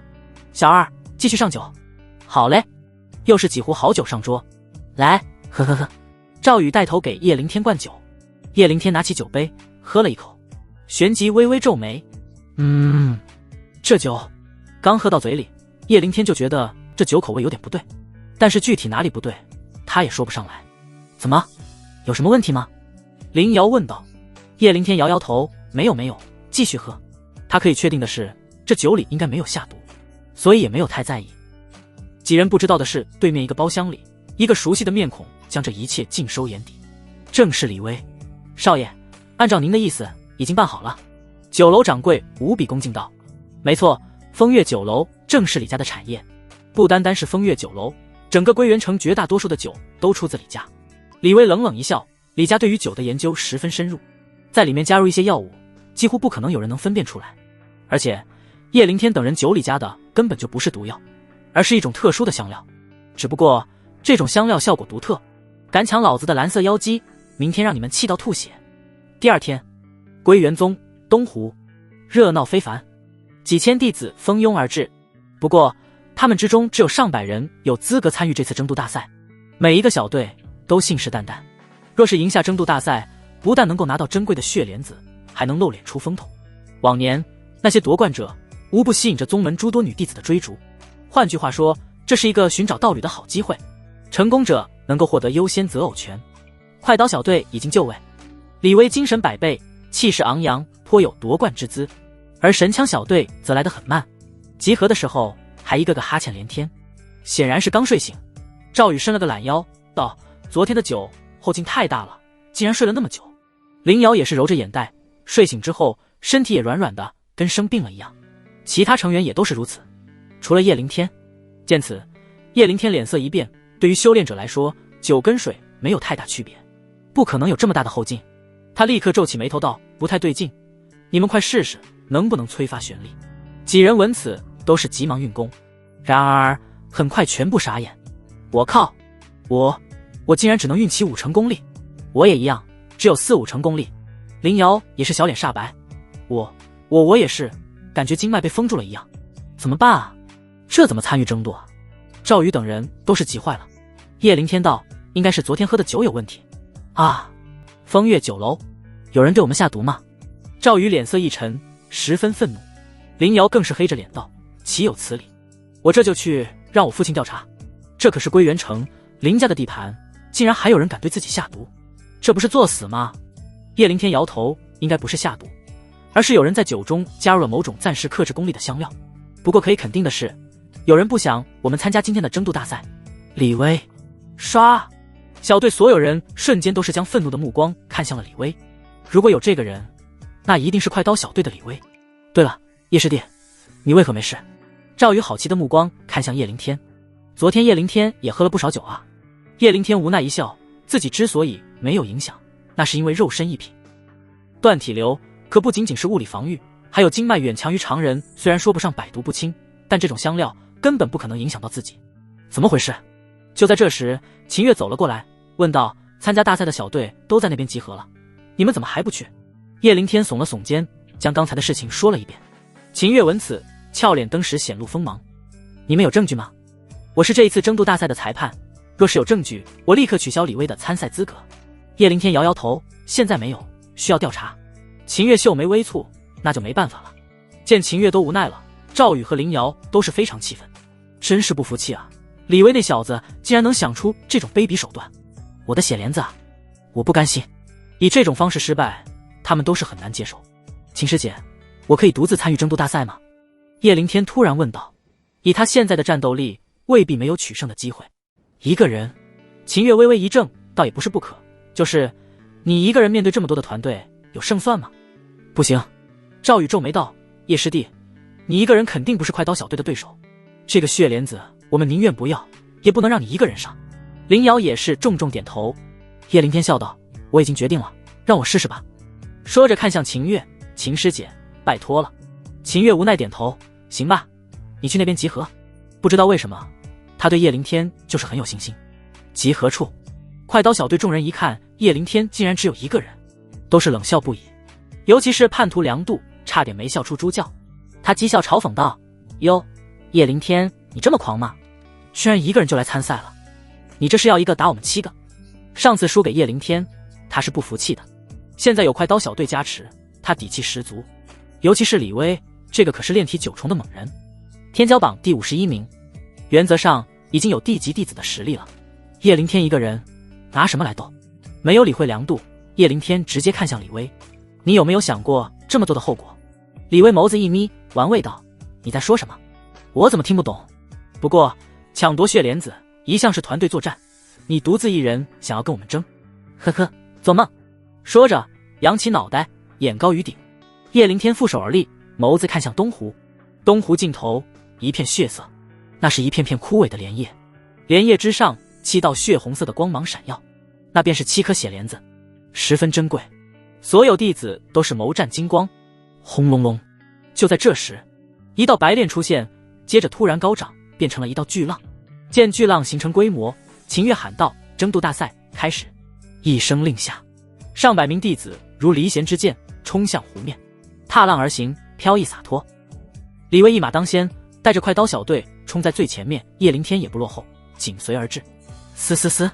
然而众弟子刚踏出没几步，一条条黄金色长着翅膀的长蛇突然刺破水面，杀向众人。金翅蛇是第一道关卡，金翅蛇。当一个弟子拔刀朝着金翅蛇当头砍下，咔嚓！然而手中的玄铁刀竟然瞬间断开。嘶！那条金翅蛇被激怒，张开大嘴，翅膀一震，朝着弟子咬了过去。这么恐怖的防御吗？那弟子瞬间慌不择路，急忙往回跑。这种画面到处上演，光是这第一轮就淘汰了不下4、5个小队。咔嚓咔嚓，快刀小队显然是早有防备，全部换上了特制的快刀。一只只金翅蛇被斩杀，开辟出了一条路来。而叶凌天看了一眼前方的越来越高的巨浪，微微眯眼，快10几米高了，还在继续升高。等到自己闯到浪边，恐怕要费大力气才能冲上浪巅。咦，看到水里游动的粗壮金翅蛇，他嘴角微微勾起，心生一计。唰，他手中出现玄雷枪，朝着面前杀来的金翅蛇嘴部猛然刺去。噗呲，玄雷枪刚好刺穿上下颌，将金翅蛇的大嘴封住。接着神奇的一幕发生了，只见叶凌天脚踩金翅蛇，用玄雷枪控制方向，金翅蛇疯狂挣扎着前进。远远一看，叶凌天竟然踩着金翅蛇疯狂前行，那姿势飘逸无比，而且金翅蛇的速度太快了，根本不是一般的人类午休可比。只不过几个呼吸，叶凌天就迅速超过绝大多数小队，直奔巨浪。我靠，整活！妈耶，还能这么玩，太帅了吧！我擦，这是人能想出来的办法吗？岸边观战的弟子都是惊讶不已，大家都是对金翅蛇避让不及，或者强行杀出血路。驾驶金翅蛇开路的还是头一个。老大，我们第一应该是拿定了，根本没有对手，哈哈哈哈！梁度看向李威，很是得意道。小队其他成员也都是纷纷附和。咻！然而就在这时，一道身影如梭子般从他身边闪过。梁度眸子瞪大，我操，刚刚什么玩意过去了？李威定睛一看，当即眉头一皱，是叶凌天，快追上他！叶凌天，他竟然骑着蛇在跑！梁度登时啧舌，跟随李威一起立刻加速追了上去。彼时众人就快来到巨浪跟前。咻！不知道为何，叶凌天脚下的金翅蛇突然停了下来，疯狂挣扎，但就是不往前游了。怎么回事？叶凌天微微皱眉，难道攀登巨浪之前还有考验？刷刷刷！这时后面的快刀小队已经赶到，与之一起的还有3个小队。看到叶凌天停下，他们也不由顿住脚步。争渡大赛每一年设定的障碍都不同，难道今年的障碍在这个位置？短暂又可怕的平静过后，轰！一根褐绿色的藤蔓陡然从湖中激射而出，几个毫无准备的弟子瞬间被捆住手脚，拖入湖中。啊！接着，他们就被藤蔓直接甩飞，狼狈地回到了陆地上，围成一圈，每个人防守一个方向。李威反应极快，立刻组织快刀小队的行动，7人围成一个圆圈，神色紧绷，严阵以待。不得不说，这个阵势非常有效。水中藤蔓不会成对出现，所以每出现一根，7人都能合力应对。不过，即便是李威的2品灵气快刀，也斩不断藤蔓，只能击退。很快，剩下的其他小队也开始学习李威。即便这样，也只有2个小队度过危机。当然，还有叶灵天，湖底的藤蔓连他的毛都碰不到。没办法，精神力太强了。叶灵天甚至能提前预判哪里会有藤蔓出现。快，浪墙越来越高了，等到过了100米，我们就难以登上了。按照计划，接力登浪。李威见藤蔓出现的速度变慢，立刻开始下一步动作。接着就看到真正小队合作的成果了。只见其中一个小队成员立在水面，其他成员踩着他的肩膀而上。接着又是一个成员虚空等待，剩下成员踩着他的肩膀而上。最后只剩下梁度和李威。李少，快上！梁度在浪墙上艰难支撑身体。李威脚下一点，踩着梁度的肩膀，宛若利剑一般，猛然冲上浪头，直达浪顶。人群中顿时爆发一阵欢呼。哇！李威第一个登上浪顶了。好了，没有意外了，这一次快刀小队赢了。真帅啊！李威这下不知道要吸引多少迷妹。见此，赵宇和林瑶都是叹了口气，还得是小队作战才行啊。叶灵天一个人是不可能登上100米巨浪的，毕竟他们还是练体劲，不能飞天遁地。眼见李威已经登上浪尖，其他小队都是纷纷放弃，没机会了。且不说追上李威，他们小队人都不齐全，连登浪都是问题。一时间，湖面之上只剩下叶灵天了。不过此刻众人这才发现，叶灵天竟然在搞事。这小子好似能预判藤蔓在哪里升起，然后手起刀落，将一根根藤蔓砍断，然后编成了一个小木筏。我靠，难道这小子想一个人登浪不成？可是这怎么可能？一个人打死都登不上的。话不能说得太早，这货什么事都能干得出来。此时巨浪之墙开始变得弯曲，浪墙要开始倒塌了。就是这时候了，叶灵天看准时机，驱使着藤蔓木筏踏浪而行。恐怖的扭力让叶灵天的木筏急速攀上浪头。就在巨浪要当头砸下之时，叶灵天脚下一点，果断离开木筏，咻的一声朝着李威追去。哈哈，血帘子是我的了。彼时李威以为自己胜券在握，伸手就要摘下血帘子。然而就在这时，身后一道雷电寒芒陡然袭杀而来，他身子一侧，堪堪躲过枪芒。回头一看，叶灵天手持玄雷枪踏浪杀来。你小子竟然自己上来了！李威先是一怔，旋即狠狠皱眉，怒道：也罢，老子要让你功败垂成！眼睁睁看着老子取到血帘子。唰，2品灵气快刀一震，猛然杀向了叶灵天。一场湖面大战瞬间开始。轰！围观众人瞬间炸开了锅。本来以为都快结束了，没想到竟然还有一场大戏啊！李威，天骄榜第51名，准地级弟子。叶灵天70多，实力差了不少。这个叶灵天是不是傻？居然要跟李威开战？你直接去抢其他的血帘子不行吗？难道还想从李威手里抢下所有的血帘子？脑子有坑呗！这下要被李威按在地上摩擦了。50名对70名，中间隔着20个名次呢，叶灵天怎么可能是对手？当，2重枪威悍然杀出，重重叠叠的枪芒呼啸而去。李威也不遑多让，2品快刀杀出，血脉之力爆发，一柄100米长的大刀虚影悍然浮现，将2重枪芒瞬间扫荡。这就是灵气和血脉之力加持的威力吗？叶灵天眯了眯眼，李威的确是有点实力，看来自己要动用真实实力了。就这，李威冷血道，还好意思当什么神枪小队队长？你就是个垃圾！叶灵天不屑一笑，谁告诉你我最擅长的是枪？什么？此话一出，李威当即一愣，难道叶灵天的主要武器不是玄雷枪？唰！下一刻他脸色骤变，只见叶灵天骤然拔刀，5品灵气黑风刀划的一声斩出，一道玄之又玄的黑色刀芒陡然杀出。5品灵气，由于距离很近，加上是炼刀流，他能清晰感应到叶灵天手中黑风刀的品质。李威急忙抬刀格挡，咔嚓！然而2品快刀怎么挡得住5品灵气？瞬间，快刀断裂开来。嗡！李威脸色大变，立刻捏爆随身的护体符箓，一道暗金色光盾瞬间挡在眼前。砰！恐怖刀芒落在其上，李威直接被震飞几百米，滚落在岸边，狼狈无比。就这，叶灵天朝其投去讥讽之笑，旋即取下7颗血莲子，悠悠回到了岸上。来，诸位分一分吧，留下1颗。叶灵天将其他的分给小队成员。啊，叶队长，你太厉害了！小队成员瞬间爆发欢呼，林瑶更是恨不得抱住叶灵天猛地亲上几口。本次争渡大赛获胜者神枪小队。接着秦月宣布了胜利者，一时间无数道目光朝着叶灵天看来，以一人之力战胜这么多的小队，夺得魁首，这是以往从未出现过的奇迹，并且叶灵天还以20个名次的差距强势碾压李威，直接进入天骄榜第51名，这更是惊人。一时间许多女弟子的火热目光盯上了叶灵天，有大胆的更是直接上前跟叶灵天搭话。你们都离叶灵天远点。林瑶见此当即有危机感了，掐着小蛮腰将一众女弟子赶走。此时岸边李威黑着脸就准备离开。我让你走了吗？就在这时叶灵天猛然喊道。李威顿住脚步，怒道：小子，不要得寸进尺，血莲子你都拿到了，还要落井下石吗？落井下石？叶灵天冷声道：我要痛打落水狗。那你可以试试。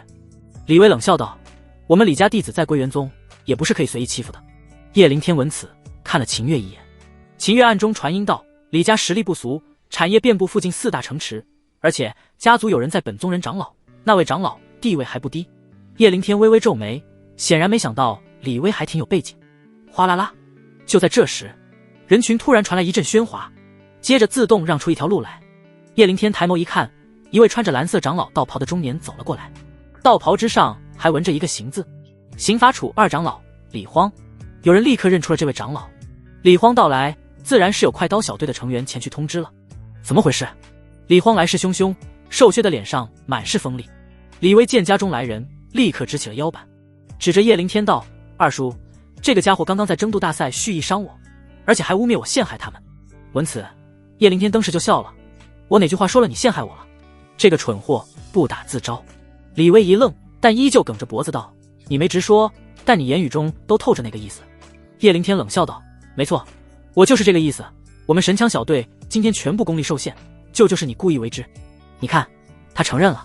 李威兴奋不已：叶灵天这个蠢货，你小子要是耍赖，我还没办法，但你既然开口了，那不好意思，今天这事没那么容易了结。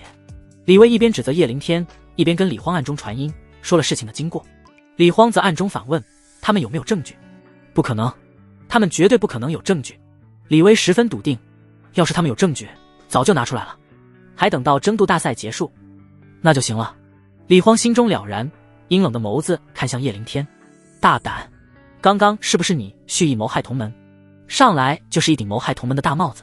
叶灵天自然不可能认，冷声道：我与他刚刚在争渡襁褓，难道眼睁睁看着他夺走血莲子？你问问他，如果刚才抢先一步的是我，他会不会把血莲子拱手让给我？这一问可谓是直入灵魂，直接把李威给整不会了。李荒却是冷笑一声，牙尖嘴利：珍宝就可以对同门下死手吗？念在李威并无大伤的份上，我可以饶你死罪，但你现在必须立刻跪下跟他道歉。跪下道歉？叶灵天差点没笑出声。凭什么？凭他在我们小队酒里下药，瘫痪我们小队吗？李荒脸色骤然一冷：狂妄！你这么说可有证据？若是没有证据，那就罪加一等，罚你们小队所有人交出血莲子，赔偿李威的损失。轰！此话一出，整个神枪小队瞬间就炸了。罚没他们的血莲子，明明就是他们被下药了，这世间哪有这种道理？赵宇第一个站出来怒道：李长老，你这是故意包庇家族子弟，太过分了吧？就连秦月都忍不住了，冷声道：李长老，你身为刑法长老，众目睽睽，光天化日，岂能如此护短？你这是把我秦月当空气吗？李荒讥笑一声：秦月，你虽然贵为圣女，但可没有资格干扰我们刑法处执法，我执法可是光明正大。这小子刚刚说李威蓄意陷害，在酒中下药，你们可有证据？秦月当时俏脸一滞，他哪有证据？只是无条件相信叶灵天罢了。没有证据。李荒冷笑：那就坐实了污蔑，立刻把所有血莲子交出来，不然老夫的刑法鞭可不长眼睛。唰，说着亮出了刑法鞭，其上血痕累累，可见教训过多少人。一旁李威和快刀小队的弟子们都是冷笑不已，意外之喜啊！谁能想到输了竟然也能得到血帘子，还能当众羞辱叶灵天，爽啊！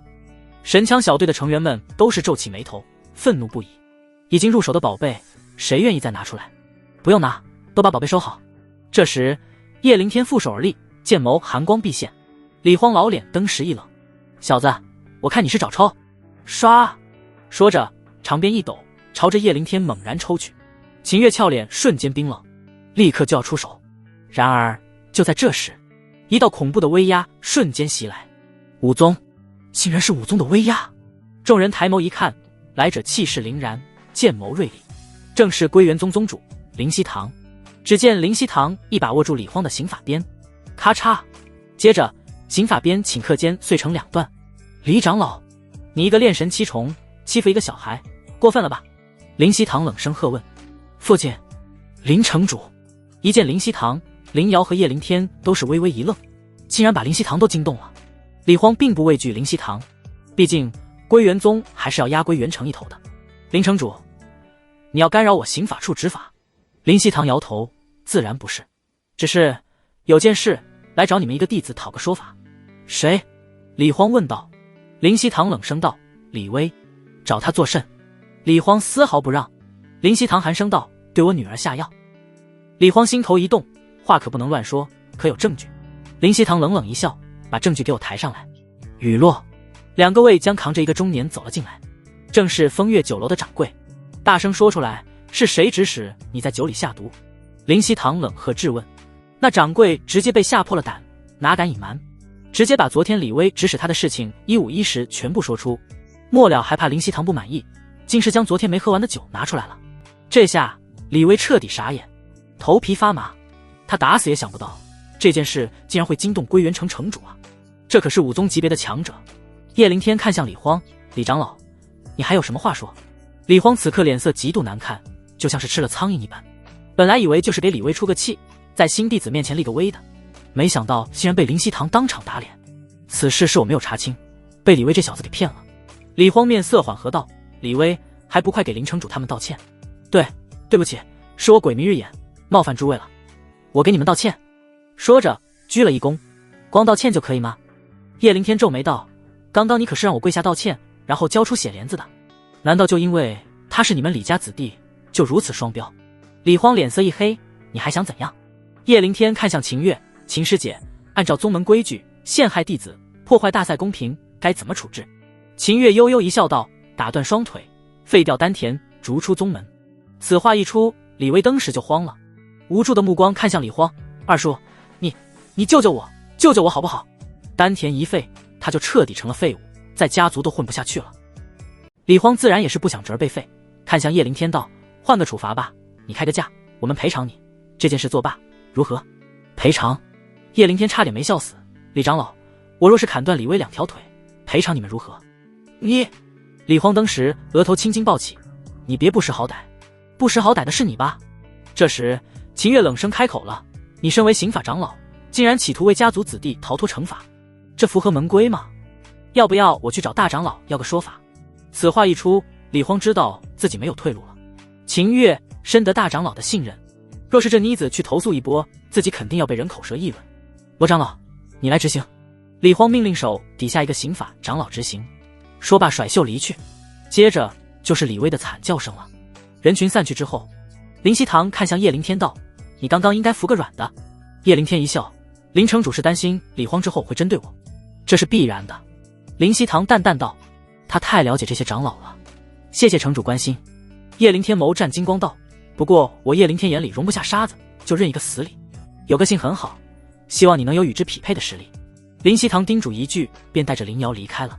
不过二人并没有下山，而是往掌门所在天都峰走去。父亲，你不回去吗？灵犀堂神秘一笑：有点事去找你掌门师伯叙叙旧。对此叶灵天自然不知。翌日，归元城西郊一处庄园中，几个熟悉的面孔汇聚在一起，正是叶灵天的老对手们：孟家家主孟玄天、城卫将军方战天，以及血煞门门主黑无极。除了3人外，还有一个戴面具的中年。方将军如此兴师动众，把我们召集在这，有大事。黑无极率先开口，又看向戴面具的中年，还有这位又是谁？对于此人，他是有点不屑的，因为此人的境界才不过炼神7重，而孟玄天和方战天可都是炼神9重，距离武宗只差一步。方战天淡淡一笑，首先回答第2个问题。这一位的身份不便透露，但他是我们这次行动成功的核心。行动？黑无极微微眯眼，什么行动？方战天眸中浮现一抹极致的阴冷，缓缓道：杀灵犀堂，夺取归元城。轰！黑无极和孟玄天都是神情一怔。杀灵犀堂？方战天，您不是出门忘吃药了吧？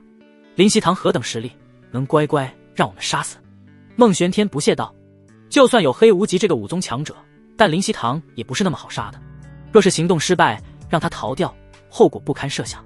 且不说他跟归元宗的关系，灵犀堂跟附近3座城池的城主都是铁杆兄弟，4城出动，他们必死无疑。这个行动太冒险了。不过黑无极却是提起了兴趣。说说你的计划。方战天玩味一笑道：只需借1人，设1局便可。谁？方战天缓缓道：叶灵天。对于几位大佬的谋划，叶灵天自然不知。闭关几日之后，叶灵天终于成功悟出了3重蔷薇，在血脉之力加持之下，可以硬汉炼神境1重。还有半个月时间就要去天雍城了。叶灵天再愁一件事情，跟妹妹见面，该给她准备一份什么礼物呢？叶灵天来到天雅阁，直接找到苏倾城。你妹妹喜欢什么？苏倾城问道。叶灵天想了想，脑子里回忆起小时候，那时候自己5、6岁，妹妹才3岁多，路都走不稳，就喜欢拿着木剑吼吼哈，嚷嚷着长大要当一名女剑客。剑，我想买一柄好剑，最好是3品以上的灵剑。3品以上的灵剑。苏倾城摸了摸下巴道：阁内倒是有一柄，不过价格很贵，叶灵天不一定买得起，先带我去看看吧。叶灵天问都没问价格，对于亲妹妹，叶灵天即便是花光所有灵石也不会心疼。好。苏倾城带着叶灵天来到天雅阁最高1层，偌大的厅内只摆着屈指可数的几件兵器，个个都是上好的灵器。2人在一柄银色长剑面前停下。好漂亮的剑，叶灵天一眼就被吸引住了。这柄剑很是奇特，剑身是亮银色，剑柄则是透明的水晶，水晶之上刻着几只仙鹤，看起来栩栩如生。苏倾城道：这柄剑叫明渊，是3品灵剑，用玄力催发之后，能召唤灵渊神鸟虚影，战斗力增幅加倍。当然，它还有个作用，就是能够滋养修炼者，修复炼剑的暗伤。叶灵天眸子一亮，3品灵剑还能修复暗伤，作为礼物送给妹妹，再合适不过了。就它了，多少灵石？苏倾城道：原价600万灵石，我给你一个最高会员价，7折，420万块下品灵石。多少？420万块下品灵石。叶灵天当时有些头疼，原来灵气这么值钱吗？算了算，这段时间修炼花费了不少，现在身上只剩350万块下品灵石了，还差70万块。苏倾城看出叶灵天的窘迫，笑道：灵石不够，可以先赊着，有了再给我。叶灵天摆摆手：不用，还有半个月时间，我想办法凑凑，顶多就是再出几个任务，出力总比欠人情要好。你怎么凑？接宗门任务吗？苏倾城问道。叶灵天点点头，被看穿了。苏倾城一笑：你现在连地级弟子都不是，能接什么值钱的任务？叶灵天登时尬住。也是啊，一次能赚几10万下品灵石的任务，宗门还是很少很少的。你有办法？叶灵天笑问道。苏倾城轻点琴手：天雅阁对面有个神机殿，里面有很多任务可以接，不过我建议你接最基础的，神机殿的任务可不像你们宗门发布的，死伤率极高。叶灵天一笑：死亡率高，收益肯定也很高了。这个世界就是这样，风险和收益永远是成正比的。当然，叶灵天也想借着这种任务锻炼一下自己。离开天雅阁之后，叶灵天来到街对面的神机殿。相传这个神机殿乃是个超级组织，遍布整片大陆，只要你有钱，这里什么情报都能买到，当然也能发任务接任务。进门之后，叶灵天发现进出这里的人大多戴着面具，还都隐藏着自己的实力。大厅里挂着一张任务牌，分为甲乙丙3个任务区，丙级任务最多，只要是炼体境都可以接，乙级任务则要求至少炼神境。当然这都只是原则上的要求，你作为炼体境也是可以接乙级任务，只不过接了之后就是找死。叶灵天看向甲级任务，截杀5宗境土匪，围猎5品凶兽。叶灵天都惊了，这小小的归元城，谁敢接这种恐怖的任务啊？他摇了摇头，看向乙级任务：活捉一品凶兽无极战狼，任务奖励5万下品灵石，危险指数1级。奖励太少了，叶灵天继续往下看，终于让他找到一个比较合适的任务：护送商队渡过南荒腹地，任务奖励30万下品灵石，危险指数3级。实力要求炼神境一重。这个任务倒是可以，就你了。叶灵天直接取下这个任务牌，来到登记处。据他所知，南荒腹地最危险的凶兽也只有2品，他还是有信心一战的。明日一早到这个郊外这个地址集合。登记的小二看了一眼叶灵天，递过去一张牛皮纸。叶灵天微微颔首，满意离开。彼时，不远处的一个酒楼中，方战天和孟玄天将这一幕尽收眼里。鱼儿上钩了。方战天冷笑道。孟玄天则是疑惑问道：你怎么能确定这小子一定会去神机殿接下这个任务？因为这个任务只有这小子能接。方战天得意道。孟玄天一愣，看向神机殿，若有所悟道：原来如此，你买通了神机殿的小二，这样一来便只有叶灵天能接这个任务了。可是你怎么确定叶灵天一定会来接这个任务？孟玄天好奇问道。方战天淡淡道：这小子刚刚炼化了血莲子，一定会找机会出去历练的。而归元宗的宗门任务，我都安排其他弟子全部接了。换句话说，叶灵天若是想要历练，只能来找神机殿。妙啊！孟玄天暗叹方战天真的诡诈，对叶灵天的行动全部预判到了。那灵犀堂若是不去南荒腹地怎么办？孟玄天又问出一个关键问题。方战天缓缓道：据我得到的消息，灵犀堂每个月都有几天时间表会去南荒腹地闭关，他在那里有块洞府，虽然不确定具体位置，但大概位置我已经摸到了。而这次商队要走的路便经过那里。你想想，到时候叶灵天或者商队求助，灵犀堂会不会管？这几乎没有任何意外。方战天太了解灵犀堂的性格了，而且他已经得知灵犀堂昨晚已经出了城，前往南荒腹地。那位面具中年的作用是？孟玄天问出了最核心的问题。全程下来好像没那个中年的事啊。方战天笑道：他什么都不用做，见证就好。见证什么？孟玄天问道。见证灵犀堂走火入魔，屠杀商队以及归元宗弟子，然后被我等合力诛杀。方战天阴恻恻道。见证。孟玄天先是一愣，旋即眸子一震，此人是归元宗的长老。方战天点点头，此人正是刑法处长老李荒，他的作用就是污蔑灵犀堂。有了李荒的证词，归元宗宗主也不能多说什么，只能接受现实。到时候他们就能名正言顺接手归元城了。孟玄天瞠目结舌，不得不说，方战天这个计划环环相扣，天衣无缝。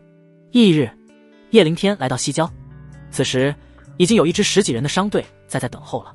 除了商队成员之外，还有2名膀大腰圆的武者，这些人身上都穿着镖局的衣服，看样子是商队带的镖师。而且这2名镖师的实力都是不俗，皆是炼神境一重。你就是叶灵天？商队一个管事打量了叶灵天一眼，有些犹豫道。叶灵天微微颔首：是我。管事点点头，指着2个镖师道：这是我们商队随行镖师赵武和赵奎。赵武满脸胡茬，显得凶悍；赵奎则是眼窝深陷，看起来有些阴险，炼体8重的小娃娃。一看叶灵天居然如此年轻，赵武登时皱起眉头，十分不满道：陈管事，你们什么意思？有我们兄弟俩还不够吗？叫一个炼体8重的废物跟我一起，算怎么回事？待会遇到凶兽，我们还得保护他。管事嘿嘿一笑道：五爷你别生气，找他来就是为了带路，毕竟当地人对南荒腹地比较熟悉，他怎么能跟你们比？要是真遇到凶兽，还得靠你们兄弟出手。一听这话，赵武的脸色才稍微缓和，这还差不多。说着又不屑地看了叶灵天一眼，待会进入腹地，你小子自生自灭，老子可不会管你的死活。趾高气昂，叶灵天淡漠道：你还是管好你自己吧，别让凶兽追杀，求我救你小命。此话一出，赵武瞬间火冒3丈，怒道：你他妈说什么？信不信我锤死你？说着亮出自己2柄金石大锤。那你可以来试试。叶灵天临危不惧，毫不相让。好了，别浪费时间了，赶紧出发吧。这时赵奎终于开口了，跟这种小废物浪费什么口舌？哼！赵武收起锤子，冲叶灵天悻悻喊道，牙尖嘴利，待会看你见了凶兽尿不尿裤子。叶灵天冷笑一声，懒得理会。几个时辰后，商队进入南荒腹地，甚至路过了南荒城。不过这一次，叶灵天再也没有了之前的紧张和畏惧。偶尔遇上8、9品的妖兽，他也懒得出手，都让赵武兄弟去解决，反正熟悉地形，负责带路就行。吼！就在众人路过一处山谷之时，突然传来一阵兽吼，猛烈的声波冲击，让得众人都有些耳鸣。赵武兄弟立刻警觉起来，停！是凶兽！商队应声停下，一个个都是瑟瑟发抖，唯有叶灵天十分淡定。他早就感知到400多米远的谷底处，一只铁臂猿正在朝他们狂奔而来。吼！一品凶兽的铁臂猿速度极快，瞬息而至，从谷底猛然落下，挡在众人面前。轰卡！他猛然一拳捶在地上，地面瞬间就皲裂开来。赵武和赵奎都是神情紧绷，严阵以待。吼！铁臂猿拍了拍胸脯，朝着二人杀来，恐怖的铁拳挥舞，空气中都发出音爆声。哥，一起上！赵武和赵奎兄弟二人立刻上前迎战，前者重锤不断砸出，后者长枪猛刺，竟然跟铁臂猿打了个不相上下。叶灵天在后面看得直摇头，怪不得这两人练神境一重了，也只能当个镖师，修炼的武技普通也就算了，战斗反应也是极为一般。双方交手上百招之后，才将铁臂猿斩杀。呼，爽！赵武兴奋无比，拖着铁臂猿的尸体回到商队，得意的目光看向叶灵天：“小子，今天跟着我们兄弟出任务，你算是赚大了。”叶灵天一愣：“我赚什么了？”装傻！赵武喊道：“首先你屁事不干就能拿零食，其次，你看我们兄弟战斗是不是能学到什么东西？”学东西！叶灵天差点没笑死。学你打一个一品凶兽都这么吃力吗？吼！然而就在这时，谷底上门突然又是愤怒的兽吼传来。这一次所有人脸色大变，来的好像不止一只。快跑！是凶兽群！赵奎第一个反应过来，拔腿就跑。赵武的动作则是慢了一步。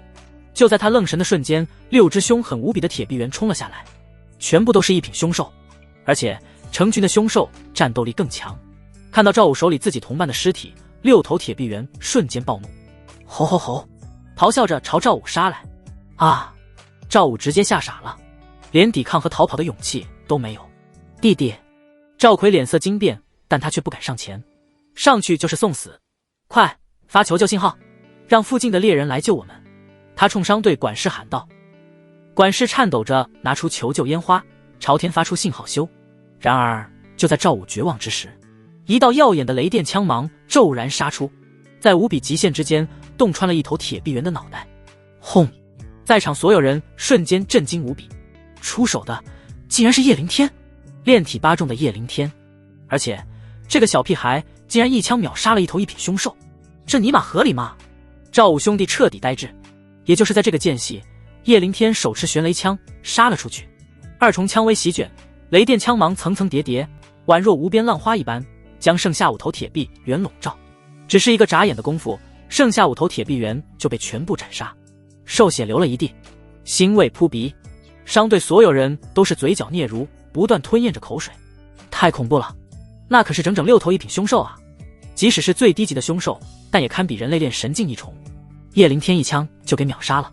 这一刻，赵武和赵奎兄弟俩只觉得脸蛋生疼，恨不得找个坑把自己埋了。如此妖孽的午休，他们刚刚竟然不屑嘲讽，谁给他们的勇气啊？叶灵天挨个挑出凶兽的兽单，旋即戏谑的目光看向赵武。赵武脚下一片湿漉，尿了！刚才谁说我要被吓尿来着？赵武颤抖着站起身，尴尬一笑道：“少侠，之前是我太张狂了，对你出言不逊，你不要介意啊，我向你赔罪。等过了腹地，到了驿站，我请你海吃海喝。”赵奎也是换了嘴脸，开始各种奉承。没办法，之后还得靠叶灵天带他们度过危机啊。叶灵天笑笑，也没有跟这2个家伙一般见识。这时商队管事开口道：“奇怪啊，我们之前收集过情报，这腹地很少出现成群的凶兽啊，怎么今天刚到这里就遇到这么多铁臂猿？”叶灵天倒是没有太在意，上次在南荒城遭遇过一次更大规模的兽潮，万兽奔腾，那才叫恐怖。这里是南荒深处，什么事都能遇到，不用大惊小怪，继续赶路吧。叶灵天催促道。好吧，管事也没有多想，吆喝着众人继续赶路。然而就在这时，叶灵天脸色骤然一变，精神力感之内有高手逼近。咻咻咻！下一刻，周围寒光闪耀，噗呲！刚刚说话的管事人头落地，血溅当场。什么人？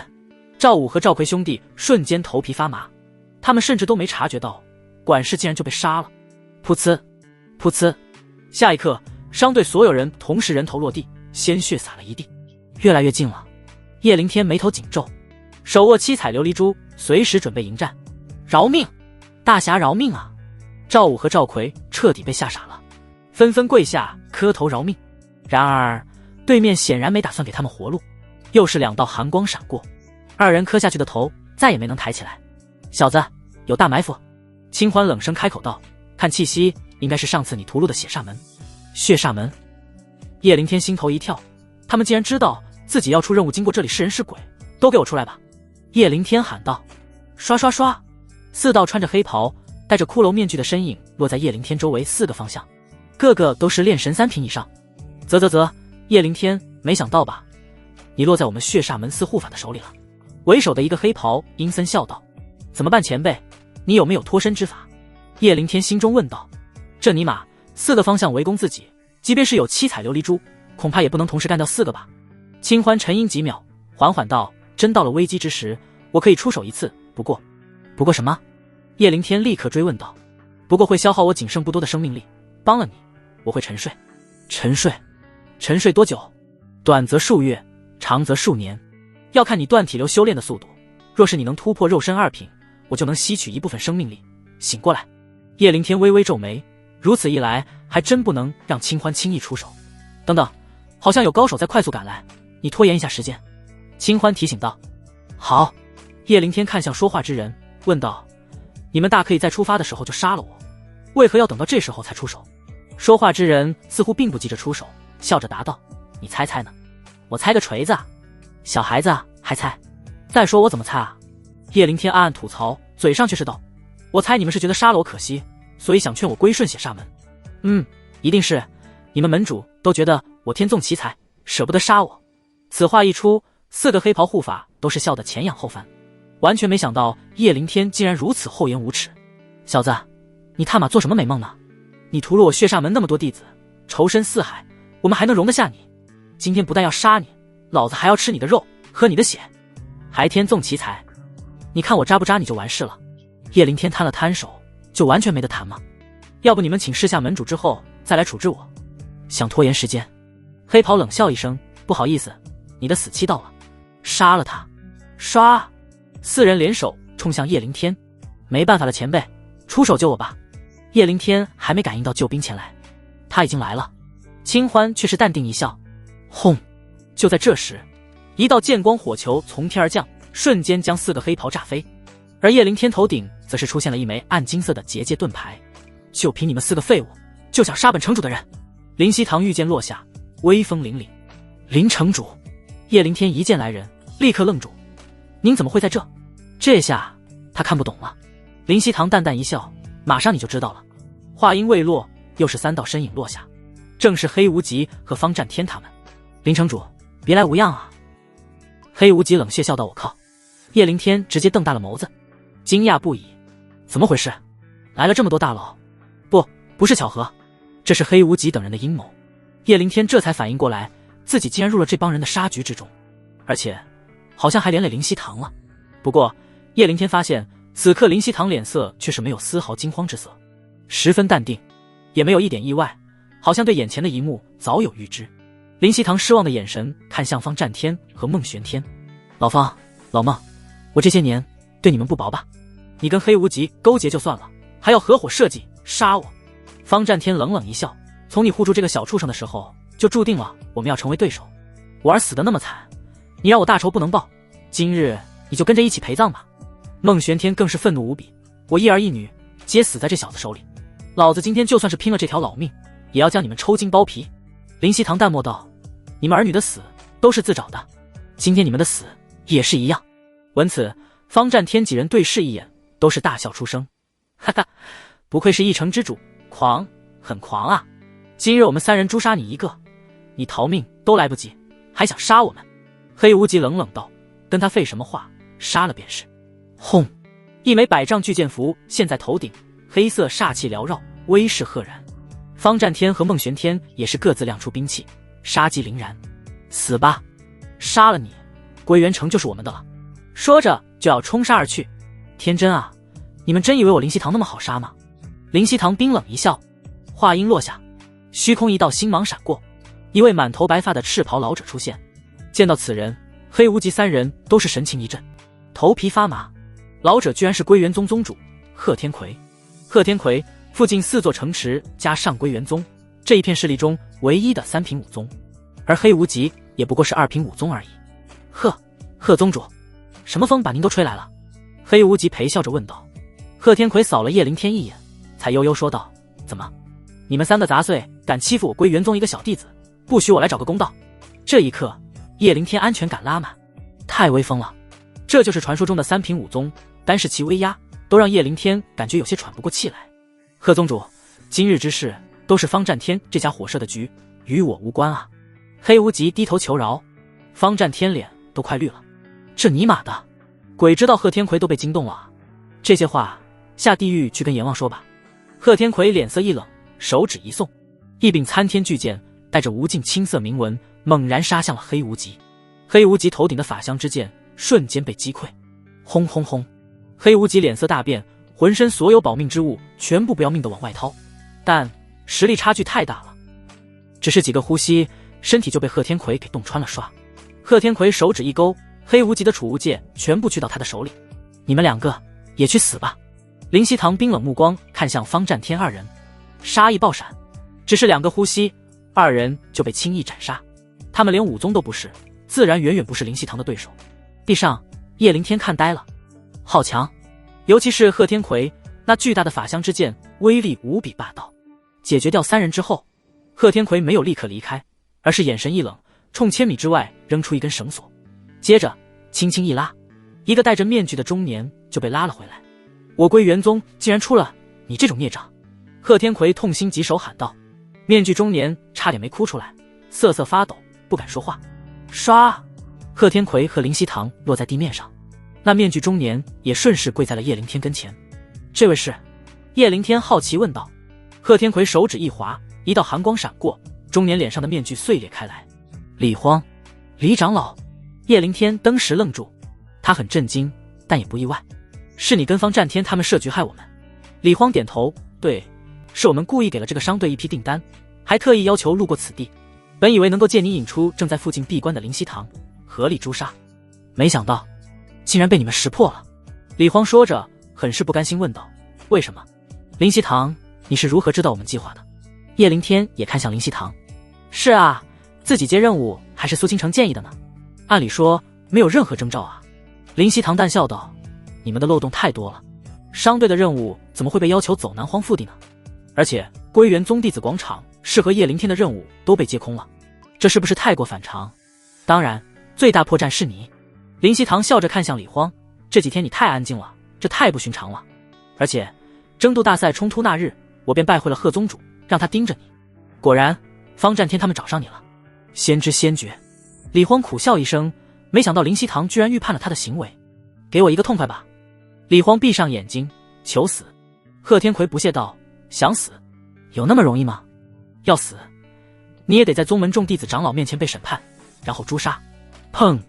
说着，一掌拍晕了李荒。叶灵天叹了口气，只觉得十分唏嘘。贺天魁看向叶灵天道：黑无极的储物戒里好东西不少，你挑一样东西作为补偿吧。啊，还有这种好事呢！叶灵天接过储物戒，感应着其中的空间。好家伙，密密麻麻都是宝贝，连灵气都有不少。叶灵天一时都看花眼了，拿那个金色小罐子。就在这时，清欢提醒道：这小罐子有什么特殊之处吗？叶灵天问道。先拿了再说。好。叶灵天取出一个金色小罐子，冲贺天魁恭敬道谢：好好修炼，我看好你。贺天魁留下意味深长的一句话，便御剑离开。接着叶灵天则是看向了灵犀堂手里的储物戒。方战天和孟玄天2个老贼应该也有不少好东西吧？你小子敢打我的主意？灵犀堂白了叶灵天一眼。叶灵天呵呵一笑，不敢。不过城主这次借我设局，总得给我一点补偿吧？你小子脸皮够厚的。灵犀堂道：给你500万下品灵石吧，剩下的我还要分给安抚城魏军和孟家。说着扔给叶灵天一个储物戒。好嘞。叶灵天见好就收，500万下品灵石也算是意外收获吧。接着叶灵天跟灵犀堂回到归元城，将剩下的60多万下品灵石交给苏清城，顺利拿到了明渊。叶灵天格外开心，虽然不是多么珍惜的礼物，但自己也算是尽力了。妹妹应该会喜欢。离开天雅阁之后，叶灵天拿出刚才选的金罐子，这是清欢前辈看中的，应该是好东西。前辈，这是何物？叶灵天问道。清欢道：我若没猜错，这罐子里装的应该是虫卵。虫卵？叶灵天赶忙打开罐子，果然倒出来的是一粒粒黑色的虫蛹，不过看不出具体是什么虫子。叶灵天知道灵虫非常珍贵，若是从小培养，之后有大用。前辈，这是什么虫子？清欢道：这是非常罕见的吞金虫。吞金虫牙齿无比锋利，成群结队，杀伤力极强。若是完成1级蜕变，就连一品灵气都可以吞噬。若是完成5级蜕变，你手里的黑风刀都能啃没了。我靠，这么猛！叶灵天当时欣喜不已，这可是大杀器啊！不过这么厉害的东西怎么会被黑无极得到？而且得到之后，他为什么没有孵化这吞金虫？清欢看穿叶灵天的想法，笑道：你以为谁都能孵化吞金虫吗？实际上驯化的灵虫极度少见，因为孵化的方法都是绝密，即便是最顶尖的宗门也未必有这种传承。叶灵天恍然，怪不得黑无极得到这个金罐子也不知道怎么用。那前辈你可会孵化之法？清欢的一道：当然，真的会啊！叶灵天兴奋无比，好家伙，这个世界上还有什么是清欢不会的吗？这一刻，叶灵天无比好奇清欢的身份了，得是多么强大的存在，请前辈赐教。接着，清欢给叶灵天说了孵化吞金虫的秘法，需要98种珍贵药材配比，在玄铁金水中熔炼，而后将吞金虫放入玄铁金水中，1周时间便可孵化。不过，吞金虫一旦孵化，就是嗷嗷待哺的状态，需要经常以金属兵器喂养，当然有灵气是最好的。叶灵天逐一查看了98种灵药，发现绝大多数都是容易买到的，但有3味灵药很难买到，恐怕要花费一点功夫。找苏清城问过之后，他推荐了城南一家药方，说不定可以找到。金花药方。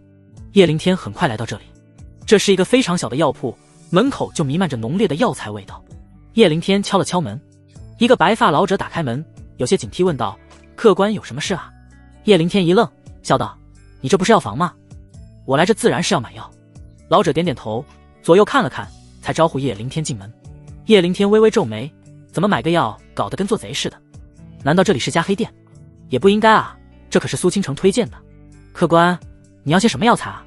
叶灵天淡淡道：紫金葵花、银鹿茸、铜茉莉，金3样。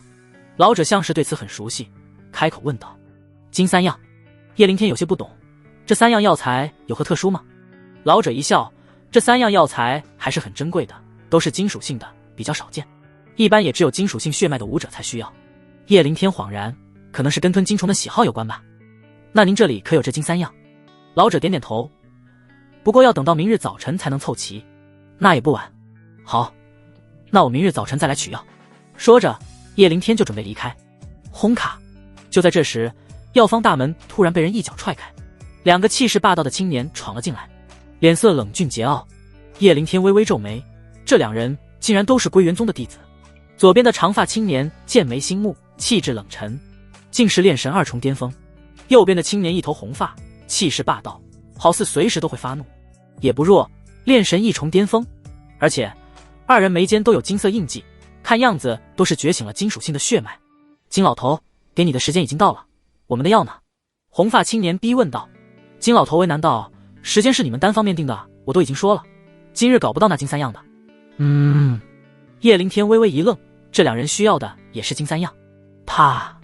红发青年立刻就怒了，上前狠狠一巴掌甩在老板脸上。你他妈的找死是不是？在你这买东西是给你面子，要是耽误了我跟轩哥的修炼，你踏马负得起责吗？金老头欲哭无泪，捂着脸道：我也没办法啊，你们就算是把我打死，我今天也搞不来啊！妈的，给你脸了是不是？红发青年怒不可遏，抬起脚就要踹掌柜，过分了吧？就在这时，叶灵天一把挡在了掌柜跟前，冷着脸道：你们是归元宗的弟子，竟然对一个无辜的老人出手，宗门法规何在？你们的人性何在？即便比对方弱，他也看不下去了。宗门法规，人性。红发青年气笑了，指着叶灵天道：老子办事，你小子他妈的别给我逼逼赖赖，赶紧滚蛋！我要是不滚呢？叶灵天冷厉道：不滚！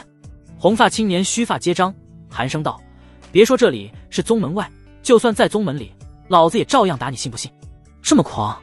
叶灵天笑了，摊开手道：“那你动我一个试试。”轰！红发青年没想到叶灵天如此嚣张，手中瞬间出现一枚金锏，扬手就猛然砸向了叶灵天。小逼崽子，敢跟我叫板，老子今天就要教你做人！叶灵天丝毫不惧，玄雷枪在手，准备对战。住手！就在这时，长发青年开口叫停了红发青年：“明天我们来取金三样。”说着，直接把红发青年拉走了。小子，回宗门别让我找到你！红发青年留下一句狠话，跟着离开。叶灵天眯了眯眼，扶起掌柜。回到归元宗之后，叶灵天找到赵宇，让他调查这两个青年。很快，赵宇就查清楚了。兄弟，这两人都不好惹啊。赵宇微微皱眉。叶灵天淡淡道：“怎么个不好惹？”赵宇道：“那个红发青年叫李潇，天骄榜第39；那个长发青年叫做李觉，更是恐怖，乃是天骄榜第11。据说他是天级弟子之下第一人，炼神2重巅峰，而且身负金府血脉，非常恐怖。李潇和李觉乃是堂兄弟，皆来自逍遥剑派。”逍遥剑派？叶灵天一愣，那不是天庸城的门派吗？他们为何会出现在这？赵宇道：“他们小时候在逍遥剑派犯了门规，被开除了。因为得罪了其他家族，所以他们家族就把2个孩子送到归元宗了。不过天庸城李家已经放出话来，只要李觉跻身天级弟子之列，就让他回天庸城。以李觉目前的修为来看，天级弟子选拔战他肯定会晋级。兄弟，依我看，这事就算了吧。叶灵天现在毕竟只是炼体8重，没必要跟这种天才结仇。我可以算了，但李潇他们会放过我吗？”叶灵天反问道。赵宇登时愣住，末了又道：“要不我们去找他2人道个歉，说个情。”道歉说情？叶灵天脸色一冷，我又没做错事，为何要道歉？这不是自毁道心吗？唉，那就只能听天由命了。赵宇无奈叹了口气。第二天清晨，李觉和李潇早早来取药。取到药之后，李觉对李潇做了一个抹脖子的手势：“哥，杀了他，我们上哪去弄金三样啊？”李潇犹豫道。李觉冷笑道：“这种战略物资怎么能把握在别人手里？我这几日一直派人盯着这老东西，他取药的地方就在南荒深处一块山谷，以后自己去取便是了。”李潇瞬间大喜，明白了，只要杀了这老头，以后这金三样就只有我们兄弟能得到了。李觉点点头，说着冷漠离去。半个时辰后，叶灵天姗姗来迟。掌柜，等他进门之后，瞬间脸色一变，金掌柜已经死在院子里了，对方手段极度残忍，金掌柜的心脏都被掏了出来。咔吱，叶灵天瞬间暴怒，可怜的老头身上的骨头全部都被砸碎了，从痕迹来到是棍棒之类的兵器所伤。金锏，叶灵天瞬间想到昨天李潇的兵器，毫无疑问，杀人者一定是李潇了。他愤怒走出门，就准备回宗门找李潇算账。就在此时，一个老妪从旁边的房子走出来，问道：“你是姓叶吗？”叶灵天一愣：“我是叶灵天，你有事？”老妪从腰间掏出一个羊皮袋子，道：“这是今早老金头交给我的，他说若是他有什么不测，就把这个给你。”叶灵天打开羊皮袋子一看，正是金三样。这叶灵天当时感动无比，老金头竟然预料到会死，还提前安排好了自己的事，这个善良的老人不该死。金老头还说了什么？叶灵天询问道：“若是老头有什么遗愿，他自然要帮忙完成。”老妪摇摇头，他说：“让你不要冲动，不要给他报仇。”呼！此话一出，叶灵天额头青筋暴起，杀机凌冽。这个老金头太过善良了，都这时候了，竟然还在害怕连累自己。我知道了，他可有儿女？叶灵天问道。老妪摇摇头，没有。老金头孑然一身，这些年赚的钱都补贴我们这些街坊了。叶灵天鼻子一酸，这个世道像老金头这种人真的不多。他转过身回到院子里，找了一个草席，将老金头的尸体包好，找到一个风水不错的地方将其安葬。老金头，安息吧，虽然你我是路人，但我会给你报仇。半个时辰后，叶灵天回到归元宗，直奔李潇的弟子小院。轰卡，一脚轰碎院门，怒吼道：“李潇，出来受死！”正在院子里跟女弟子嬉戏的李潇瞬间暴怒：“狗东西，老子他妈不找你，你他妈还主动找上门送死了！”叶灵天冷冷道：“别废话，我要与你生死战，敢是不敢？”生死战？李潇一愣，还以为自己听错了，这小子疯了吗？炼体8重而已，竟然敢跟他炼神1重打生死战，谁给他的勇气啊？好啊，一眼定。你定时间，1月后还是2个月后，我可以等你。这么大的差距，就算给叶凌天1年又如何？现在，此刻，叶凌天一字一句道。现在，李潇呆住。好家伙，这么狂！好，既然你自己找死，那可怪不得我恃强凌弱了。5站台见。叶凌天冷漠吐出4个字，转身直奔5站台。很快，弟子广场5站台，上千名弟子聚集。生死战，这可是宗门最刺激的事了，而且这一次还是炼体8重挑战炼神境1重。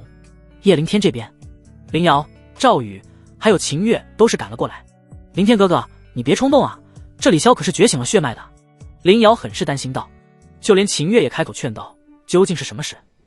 你要跟这小子生死战，要不我从中劝劝。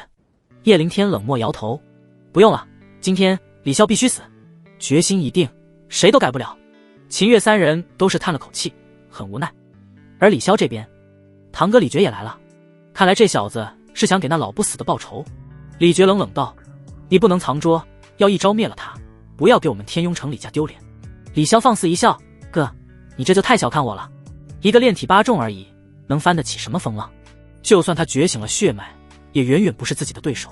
这时，台上的裁判长老开口了，生死状已经立下，生死由命，不许牵连。上台开战吧。在众人的躁动声中，叶凌天和李潇跳上来，前者脸色冰冷，杀意盎然，后者冷血不屑，信誓旦旦。哗！李潇手中金剪遥指叶凌天，炼体8重就敢挑战我，小子，今天我要把你每根骨头都要砸碎。叶凌天淡漠道，老金头做错了什么？你要将他残忍灭口，还要将老人的心脏都掏出来。小子，你这是污蔑我李潇光明正大，怎么会对一个老头下死手？李潇自然是不可能承认，做了不敢认事吗？叶凌天脸色冰冷道，那你去九泉之下跟老金头亲自道歉吧。唰，玄雷枪在手，眉间闪电印记浮现，血脉之力。李潇眉间一时金色印记闪过，金剪血脉。死！李潇直接使出了最强一招，璀璨的金剪虚影长达20-30米，朝着叶凌天当头砸来。他要一招终结叶凌天。这个绝招威力直逼炼神境2重，十分恐怖。叶凌天一个炼体8重，拿什么抵挡？结束了。身后李觉冷笑。见此一幕，秦月等人都是给叶凌天捏了一把汗。然而叶凌天却是脸色无比淡定，既然对方直接出大招，那他也没有必要遮掩了。轰！玄雷枪一指，直接使出了3重枪威。吼！蓦然，3头恐怖的雷电之龙带着震耳欲聋的咆哮猛然杀出。咔嚓！雷电之龙巨爪落下，将金剪虚影轻松抓断。接着3条雷电之龙一往无前，直奔李潇。这一刻，李潇彻底呆滞，他不敢相信自己的眼睛。叶凌天竟然领悟了3重枪威，3重啊！这可是无比苛刻的条件，以及无数的资源才能堆积出来。这一刻，他终于知道叶凌天为什么敢这么狂了。不过他还没绝望，保命符箓在手，悍然捏碎。瞬间，一块暗金色的盾牌挡在了身前。轰！3条雷电之龙瞬间撞碎其上，化作零碎的闪电，饶了我！别杀我，我什么都可以给你。李潇急忙求饶喊道。叶凌天面色冰冷，老金头跟你求饶的时候，你放过他了吗？叶凌天。就在这时，李觉骤然开口了，你现在住手，一切好说，若是强杀我弟弟，老子绝不饶你。叶凌天冷笑，我们打的不是生死战吗？怎么玩不起？是你小子故意隐藏实力，卑鄙在先。李觉狡辩道，是吗？那我就只能卑鄙到底了。叶凌天不屑一笑，手中出现黑风刀，噗呲，2重刀威，恐怖的刀芒劈裂碾压一切，瞬间破开了李潇的盾牌防御，将其斩成2段。李潇死不瞑目，到死他也想不明白，为什么炼体8重的叶凌天可以碾压自己。不，李潇！李觉喊得撕心裂肺。他们从小就玩在一起，后来又被家族放逐到归元城，相依为命5-6年，现在眼看着有机会重回天雍城，没想到此刻竟然死在自己眼前。给我死！李觉目赤欲裂，手握金斧，猛然冲上台，就要强杀叶凌天。轰！叶凌天握紧黑风刀，同时本命飞刀准备，即便不是李觉的对手，他也要殊死一搏。住手！关键时刻，裁判长老和秦月同时出手，前者保护叶凌天，后者一掌轰出，直接将李觉给震飞。李觉，生死有命，你这是要违反门规吗？秦月厉声质问。李觉根本懒得理会秦月，红着眸子看向叶凌天，敢不敢跟我生死战？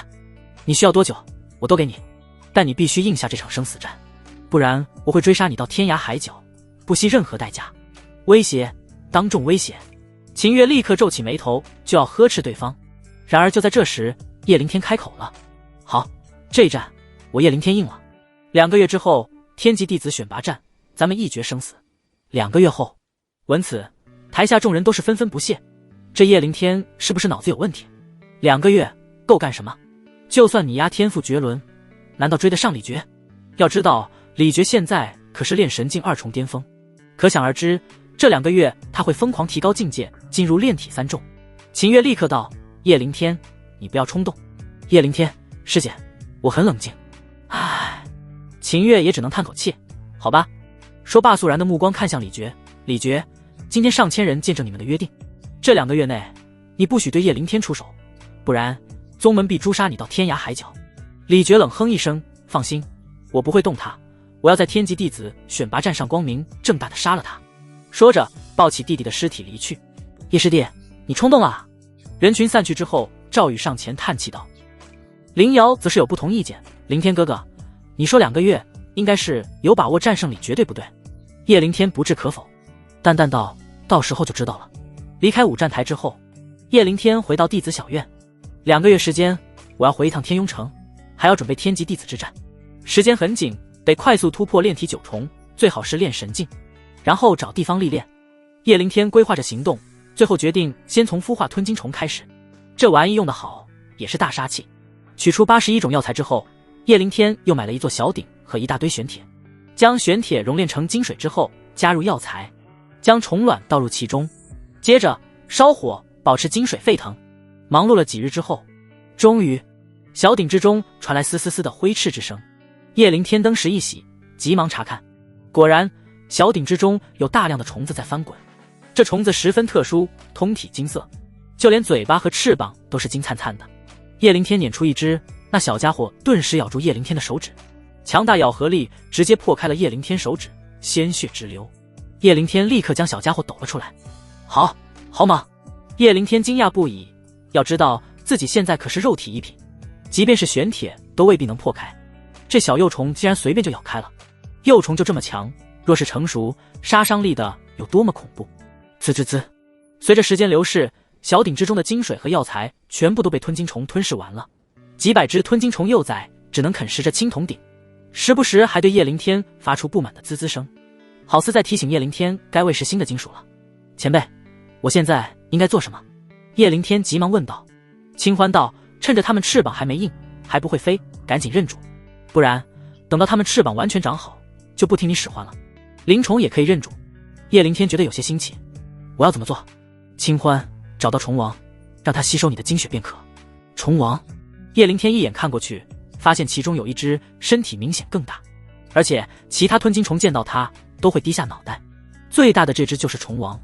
清欢点头。叶凌天捻起那只通体金色的虫王，滋滋滋，小家伙十分凶悍，冲着叶凌天龇牙咧嘴，锋利的爪子疯狂舞动，一副要将叶凌天开膛破肚的气势。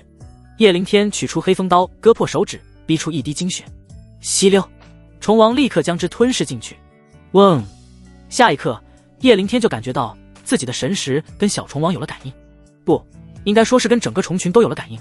往左，往右，叶凌天心念一动，虫群也随之而动，有点意思。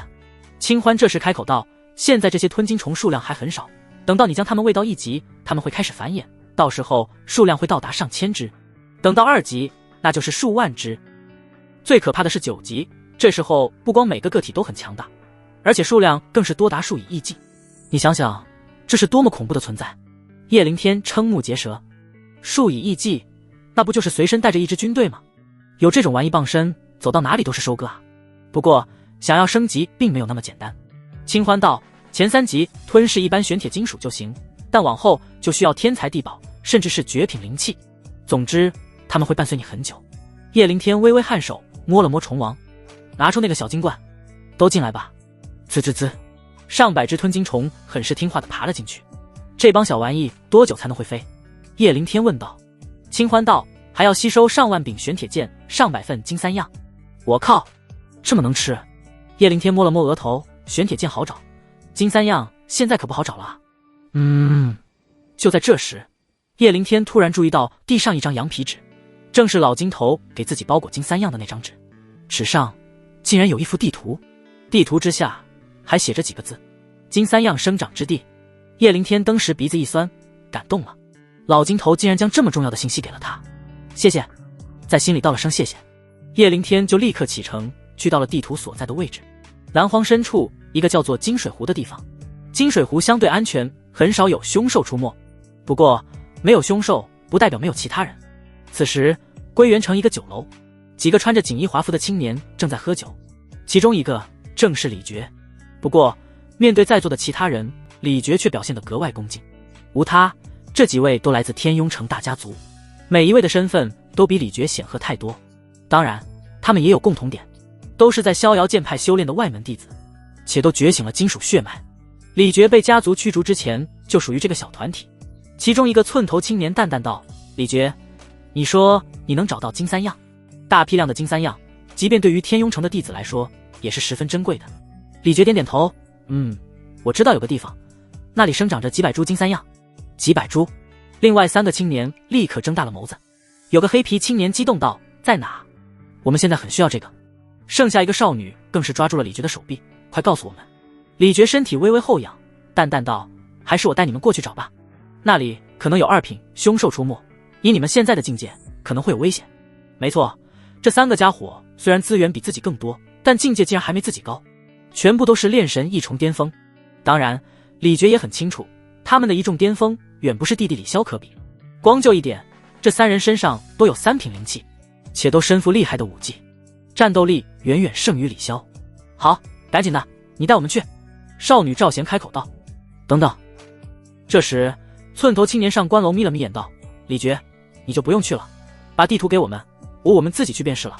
此话一出，少女和黑皮青年对视一眼，立刻就明白了上官楼的意思，这是不想李傕跟他们分。李傕当即皱起眉头：上官楼，你们这样不好吧？东西是我发现的，你们现在想把我踢出去，真当我李傕好欺负不成？上官楼笑了，玩味道：我听说你弟弟李潇前几日在宗门跟人生死战被杀了，这件事你有没有责任？李傕冷沉道：我有什么责任？是李潇主动要生死战的。是吗？那你为什么不劝劝李潇呢？上官楼笑着问道。李傕一愣：你什么意思？上官楼冷笑道：你小子本来就是戴罪之身，李家不想你回去的人太多了，你说我们要是回去之后说这件事跟你有脱不开的责任，你会是什么后果？威胁，赤果果的威胁。李傕当时气的怒火冲天，就要发作，但一看3人的凌厉的眼神，也不得不忍住愤怒。没办法，谁让李家不是铁板一块呢？若是这3人真的回去多嘴，那自己绝对回不去了。金三样再珍贵，也不能跟回天雍城相比。好，我给你们地图。李傕屈服了。拿到地图之后，3人兴奋不已，直奔金水湖。彼时叶灵天已经到达。金水湖之上烟波浩渺，周围有不少妖兽活动，但实力都不强。在湖中心生长着一片绿油油的草药，在阳光照射之下，依稀可以看到其中金色的经络。叶灵天拿出金罐子，滋滋滋，上百只吞金虫顿时兴奋躁动起来。叶灵天淡淡一笑，会不会飞就看这一次了。唰，叶灵天打开小罐子，将吞金虫扔到湖中心处，咔吱咔吱，一群吞金虫像是饿了800年一般，开始疯狂啃食金三样。不过好在湖中心的金三样足够多，几百颗足够这帮家伙吃好一会了。等待的时间，叶灵天盘坐在湖中心，神识进入小黑塔之中，凝练出一个黑甲叶灵天，炼神2重，然后与之战斗起来。当当当，黑甲叶灵天手持玄雷枪，而叶灵天本体则是手握黑风刀，疯狂砍伐。3重枪威对上3重刀威，最终本体叶灵天还是赢了。不过叶灵天并不是很满意，刀威好久没进步了，得加速修炼了。去天雍城之前，叶灵天准备领悟4重刀威，然后将境界提升到炼体9重。吼！就在这时，一阵兽吼传来。叶灵天抬眸一看，不远处的湖边竟然出现了一只奔雷虎。奔雷虎如其名，速度极快，威力更是如同雷霆。更重要的是，奔雷虎是精系凶兽，兽丹和兽血蕴含着丰富的精系雷霆元素，小子，快拿下这头奔雷虎！若是能吸收这奔雷虎的血液和兽丹，能量足够吞金虫繁育到3000只。清欢提醒道：“我靠！”叶灵天登时激动了，脚下一点，踏浪飞向奔雷虎，哗啦，没有丝毫藏拙，扬手就是一道3重枪威杀了过去。吼！奔雷虎张开大嘴，喷出一道恐怖雷霆火焰，将3条雷电之龙瞬间震碎。我靠，这么厉害！叶灵天微微一惊，没办法了，只能动用黑风刀了。黑风刀3重刀威猛然杀下，悍猛的刀弧落下，奔雷虎避让不及，直接被砍到了腹部，重伤。嗷呜！受伤的奔雷虎立刻就老实了，朝着密林深处夺命狂奔。嗖嗖嗖！不得不说，奔雷虎的速度太快了，即便叶灵天脚下踩冒烟，都差点跟丢。咦，上官哥哥，那好像是奔雷虎。就在这时，密林中出现了3道身影，正是李傕的3个好朋友：寸头青年上官楼、少女赵贤以及黑皮青年裴谷。不是好像，那就是。上官楼登时一喜，奔雷虎是精细凶兽，快拿下他！说着出手了，手中长剑落下，恐怖剑芒瞬间将奔雷虎的脑袋砍下。取兽丹和兽血，上官楼3人立刻冲了过去。就在这时，叶灵天追了上来，冷厉开口道：“3位，这奔雷虎是我先看上，且将其重伤的，应该属于我。你们这样抢别人东西不好吧？”即便是这样，叶灵天还是保持着最起码的礼貌。他也能看出来3人的身份不简单，而且实力不俗，都是炼神1重巅峰。一听这话，上官楼3人立刻站起身，看向叶灵天，竟然是一个炼体8重的小年轻。赵贤第一个冷血开口：“重伤奔雷虎，就你这个小废物，撒谎也不知道先照照镜子，看看自己什么货色。”叶灵天当即皱眉：“不是我出手，他为何会受伤？这不是不讲理吗？”见叶灵天还要纠缠，上官楼当即失去了耐心，冷喝道：“别说你没有这个能力，就算是被你重伤的又如何？我现在告诉你，这头奔雷虎现在就是我们的了，你又能怎样？给你3秒钟，立刻从我们面前滚蛋，不然老子就打断你的狗腿！”黑皮青年裴谷捏起拳头，耀武扬威道：“让你滚蛋，听见没？”霸道，极度霸道。叶灵天都叹为观止，活了这么久，还是头一次见到这么霸道的人。以叶灵天的暴躁性格，指定是不能忍的。那就战吧！嗡！叶灵天手中玄雷枪浮现，猛然朝着3人袭杀而去。3人瞬间一愣，旋即都是愤怒无比：“你他妈的，一个小炼体8重，竟然敢跟我们叫板！找死！我来弄死他！”裴谷第一个出手，唰！他手中出现一柄灰色古剑，其上闪烁着诡异的纹路。3品灵气。叶灵天微微一惊，果然这帮家伙来历不简单。当当当，2人瞬间交手10几招。裴谷发现自己竟然没有占到任何好处，反而好像不是叶灵天的对手，当即暴怒不已，眉心金色印记闪耀，手中古刀竟然瞬间变成了上百根。给爷死！裴谷操控着上百根古刀杀向叶灵天。而此时叶灵天一边对战，一边看到上官楼和赵贤已经将奔雷虎的精血吸收完毕，就要切割兽丹了。兽丹是精华，绝对不能让他们夺走。叶灵天边打边退，同时意念一动，本命飞刀急速从奔雷虎面前划过，挑起兽丹瞬间消失。飞刀的速度实在是太快了，快到上官楼和赵贤都是一脸懵逼，还没看到兽丹呢就没了，一定是那小子搞的鬼。追上他！上官楼看到后退的叶灵天，立刻意识到了什么，跟赵贤一起追了上去。3人追到金水湖边，猛然看到叶灵天已然到了湖心岛，而湖心岛上的金3样已然一空。这下上官楼3人是彻底怒了：“小子，你他妈的找死！杀了他！无论付出什么代价，一定要杀了他！” 3人同时爆发血脉之力，不顾一切杀向叶灵天。叶灵天嘴角一扯，这3人的战斗力有点猛啊！虽然跟李潇是一个境界，但3人爆发的战力远不是李潇能比。尤其是3人的武器都是灵气，武技都是高级，没办法，叶灵天只能使出黑风刀。哗啦，3重刀威杀出，刷刷刷，恐怖刀芒铺天盖地杀向3人。毕竟是5品灵气，战斗增幅岂是3品灵气能比？瞬间3人就被强行压制。这么强，这小子竟然有5品灵气！上官楼眸中浮现一抹贪婪，这小子身份不简单，一定有传承。合力杀了他，我们能得到不少好东西。赵贤和裴谷都是点头。结阵！上官楼一声令下，3人竟然摆出一个3角形的剑阵，灵蛇剑阵，轰！随着三人手掐剑诀，一道庞大的灵蛇虚影将三人包裹。在上官楼的带领之下，灵蛇直奔叶凌天杀来，竟然是阵法！叶凌天当时愣住，好家伙，自己还是第一次见到呢。没办法了，只能使用本命法器了。叶凌天感受了一下这灵蛇剑阵的威力，做出了决定：暴露就暴露吧，大不了将几人宰了便是。然而，就在叶凌天心念一动时，突然跟不远处的吞金虫有了感应。扑棱扑棱，吞金虫吃完金三样之后，竟然都是挥舞着翅膀飞了起来。能飞了，叶凌天心中一喜，那就试试你们的威力。轰！叶凌天三重刀威使出，恐怖刀芒落下，将灵蛇剑阵打得震颤不已。灵蛇的尾部更是出现了一个漏洞，刷刷刷！叶凌天立刻操控吞金虫从漏洞飞了出去，咔吱咔吱。吞金虫感应到三人都是精细血脉，顿时兴奋不已，带住三人就是一阵吸血。这是什么鬼啊？少女赵贤第一个吓坏了，手臂上已然是鲜血一片，更是有几只吞金虫落在自己的金剑上，啃食着剑身裴骨，和上官楼的处境也差不多。不过几个呼吸的时间，他们就全身都是血痕。吞金虫现在虽然还是幼虫的状态，杀伤力不致命，但是痛苦啊！这是灵宠，是那小子搞的鬼！上官楼立刻意识到了什么，冲其他二人喊道：“此地不宜久留，先撤！”说着，急忙收起灵蛇剑阵，挣脱吞金虫。若是再继续下去，就算不被叶凌天杀死，也会被吞金虫给吸血而亡。想走，哪有那么容易？叶凌天冷笑一声，手持黑风刀杀了上去。刷刷刷，刀芒璀璨，立刻挡住了三人的去路。使用飞梭吧，上官哥哥。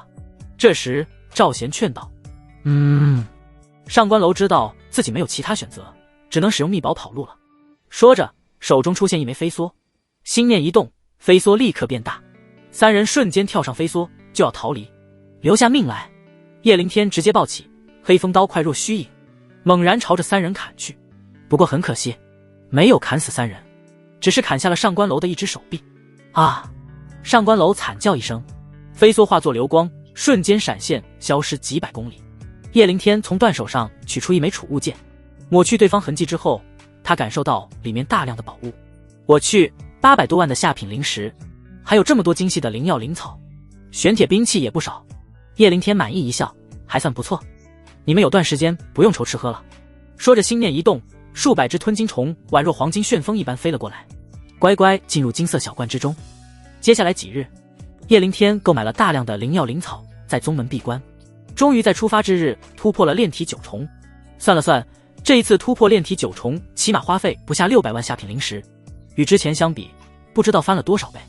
修炼真花钱啊！叶凌天现在终于知道为什么境界越高，修炼者越少了，因为资源是有限的。也正因为此，这个世界的规则一直是强者为尊，你死我活，只有变强才能争夺各种资源。若你太弱，谁会在乎你的死活？这一日，叶凌天跟林瑶和赵宇告别，跟着苏倾城出发了。归元城外，苏倾城换上了一身青色劲装，马尾高束，俏脸不着粉末，看起来飒爽清丽，气质干练。倾城姐，我们此去天庸城需要多久？苏倾城淡淡道：“大概3日有余吧。”啊，只需要3日？叶凌天登时愣住，怎么可能？我记得天庸城到这里起码有3000公里，我们难道能1日千里？5宗级别的大佬恐怕也做不到吧？苏倾城一笑：“小子，谁跟你说我们要用脚走回去了？那怎么回去？”叶凌天好奇了：“跟我来吧。”接着，苏倾城带叶凌天来到100公里之外一处驿站。驿站之上，赫然刀削斧砍写着破云非洲4个大字。此时，天空之上，一艘艘长达1000米的非洲上上下下，甚是壮观。没见识的叶凌天都看呆了，好厉害的非洲！苏倾城淡笑道：“此物乃是5宗人物用极品灵石操控，可1日千里。”叶凌天直点头，心中想着，若是自己有朝一日可以买上一艘，那就潇洒了。好快！苏倾城一笑，做一次这玩意价格可不便宜，10万下品灵石啊！这不是抢劫吗？10万，这对于一个普通修炼者来说，简直是不能承受之重。走吧，上去见识见识。苏倾城带着叶凌天买票上了非洲。不过就在二人刚上非洲，3道凌厉的眼神就注意到叶凌天了。上官哥哥，你快看，那是不是砍断你手臂的小子？赵贤指着叶凌天的背影问道。上官楼抬眸一看，登时剑眉倒竖，杀意冲天。就是那小子，化成灰我都认识。他这几日都在附近养伤，准备进入回天雍城，没想到竟然遇到了叶灵天。看来上天都不想自己放过这小子。怎么办？他身边那个女子是炼神6重，非常厉害，我们不是对手。裴谷为难道。上官楼想了想，找姬老板让暗云楼出手。暗云楼是天雍城一个暗杀抢劫组织，行走于各大破云非洲之上。如果你落单又身负宝物，很容易就被盯上。而破云非洲一趟起码有上千人，几个乘客的生死他们完全不在乎。好主意，我刚刚还看到姬老板了，他身边有炼神7重和8重的高手，大不了多花点钱，一定要让那小子死在非洲上。对于3人的盘算，叶灵天自然不知。此刻他正和苏倾城在一个包厢里喝茶，注意到叶灵天腰间的小黑塔，苏倾城登时来了兴趣，这也是从南荒黑塔之中得到的宝物。叶灵天点点头，正是。提到这个，叶灵天突然想到一件事，除了自己以外，还有一个前辈闯到了南荒黑塔的塔顶。倾城姐，你可听说过一个叫做林长安的人？林长安？苏倾城美眸一动，你说的该不会是那个白衣剑客，九州剑圣，大周皇室的最大依仗林长安吧？白衣剑客，九州剑圣，大周王室的最大依仗。叶灵天瞠目结舌，他猜到林长安可能很厉害，但也想不到此人竟然厉害到这种程度啊！九州剑圣，那林长安现在什么境界？在整个九州大概是什么样的存在？叶灵天好奇问道。据他所知，大周王朝也只不过是东周之下一处偏隅之地罢了。林长安名满整个九州，这得厉害到什么程度？叶灵天都想象不到。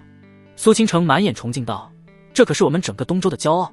100年前，我们东周乃是炎黄大陆九州之中最弱的一州，可以说东周备受欺凌。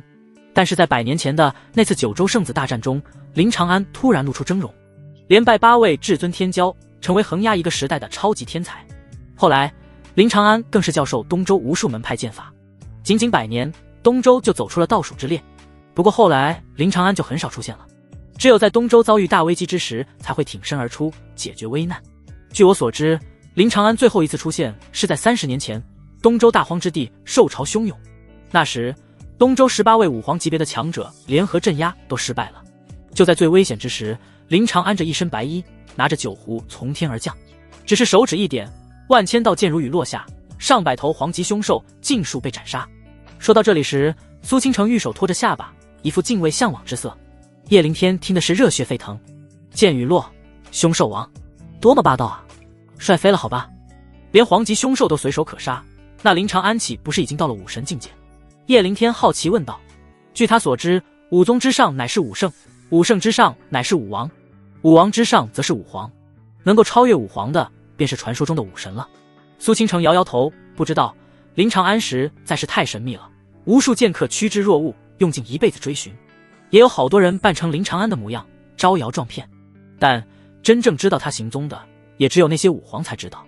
而武皇每一个都开辟了自己的皇朝，武王亦是如此，很多都开辟自己的王朝，比如大周王朝的皇帝便是巅峰武王，而林长安便是站在这些皇朝和王朝背后的大佬。如此天才，也怪不得他随手就能闯到南荒宝塔最顶层了。林长安这种大佬你就别多想了，这辈子也未必能见到。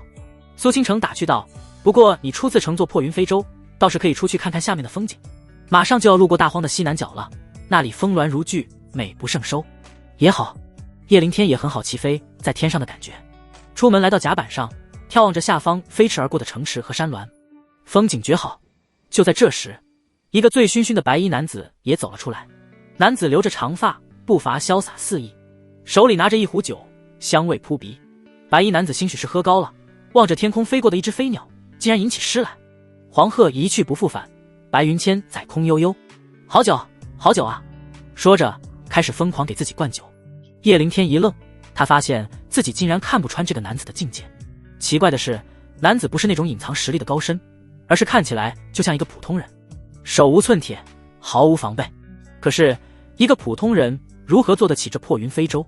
就在这时，白衣男子竟然看向了叶灵天。小娃娃，你在窥探我？叶灵天笑着告罪，无意打扰。没关系，我也不是什么美人。白衣男子潇洒一笑，将酒瓶递给叶灵天，来一口。叶灵天尴尬一笑，你刚刚往死里灌自己，酒瓶早就空了吧？让我喝一滴吗？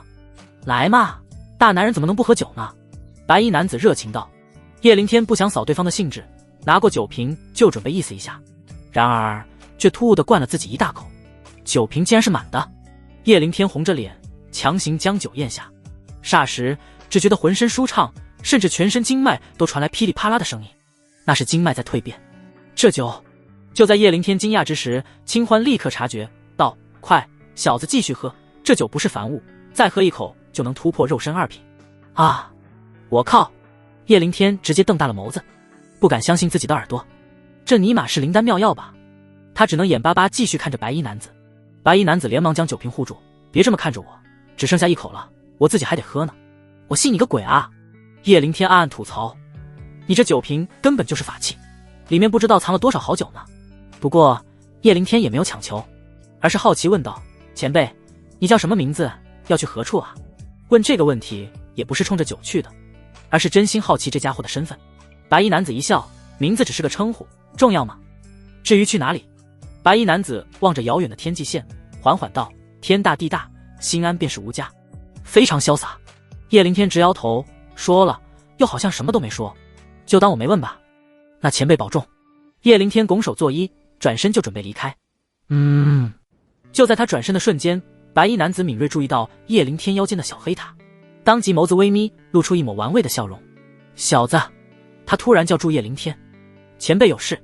叶灵天问道。白衣男子淡淡一笑道：“你我也算有缘，告诉你我的名字也罢，我姓林，名长安。”啊！叶灵天瞬间瞳孔地震，傻眼了。什么鬼？刚刚还在谈论呢，出门自己就遇到了。但旋即叶灵天就想起苏倾城的话，天下冒充林长安的人很多，看来眼前这个男子应该就是了。叶灵天笑道：“前辈，你接下来是不是要说我根骨奇特，要收我为徒了？”白衣男子被逗乐了，看来这小子没有那么好忽悠啊。玩味反问道：“怎么？难道你还不愿意？”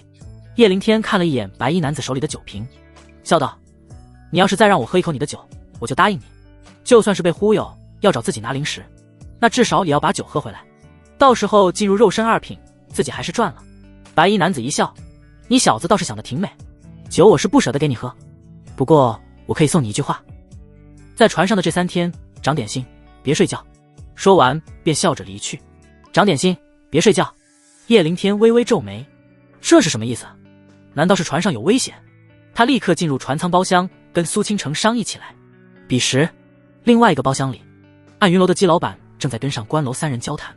那小子包厢已经确定了，在3楼301。你们想要他什么时候死？姬老板问道。上官楼冷冷道：“后天清晨吧，到时候杀掉他们，咱们立刻就能脱身。有一次失手，他怕再出事。虽然说破云飞舟不太管这些，但若是让开船的武宗发现，还是很麻烦的。”好，姬老板一口答应。第3日清晨，叶灵天透过窗子遥望下方，彼时已经逼近天雍城腹地了。天雍城跟大荒的西南角接壤，跟茫茫大荒相比，天雍城显得十分渺小，但作为2级城池，天雍城的面积也是归元城上百倍。就在这时，外面传来窸窸窣窣的声音，有3个脚步蹑手蹑脚走了过来。叶灵天和苏倾城对视一眼，都是神色紧绷起来。来的3个人都是超级高手，一个炼神境8重，2个炼神境7重，而苏倾城也不过是炼神6重罢了。至于叶灵天，在这种战斗中基本可以忽略，所以2人根本就不是对手，都在里面睡觉。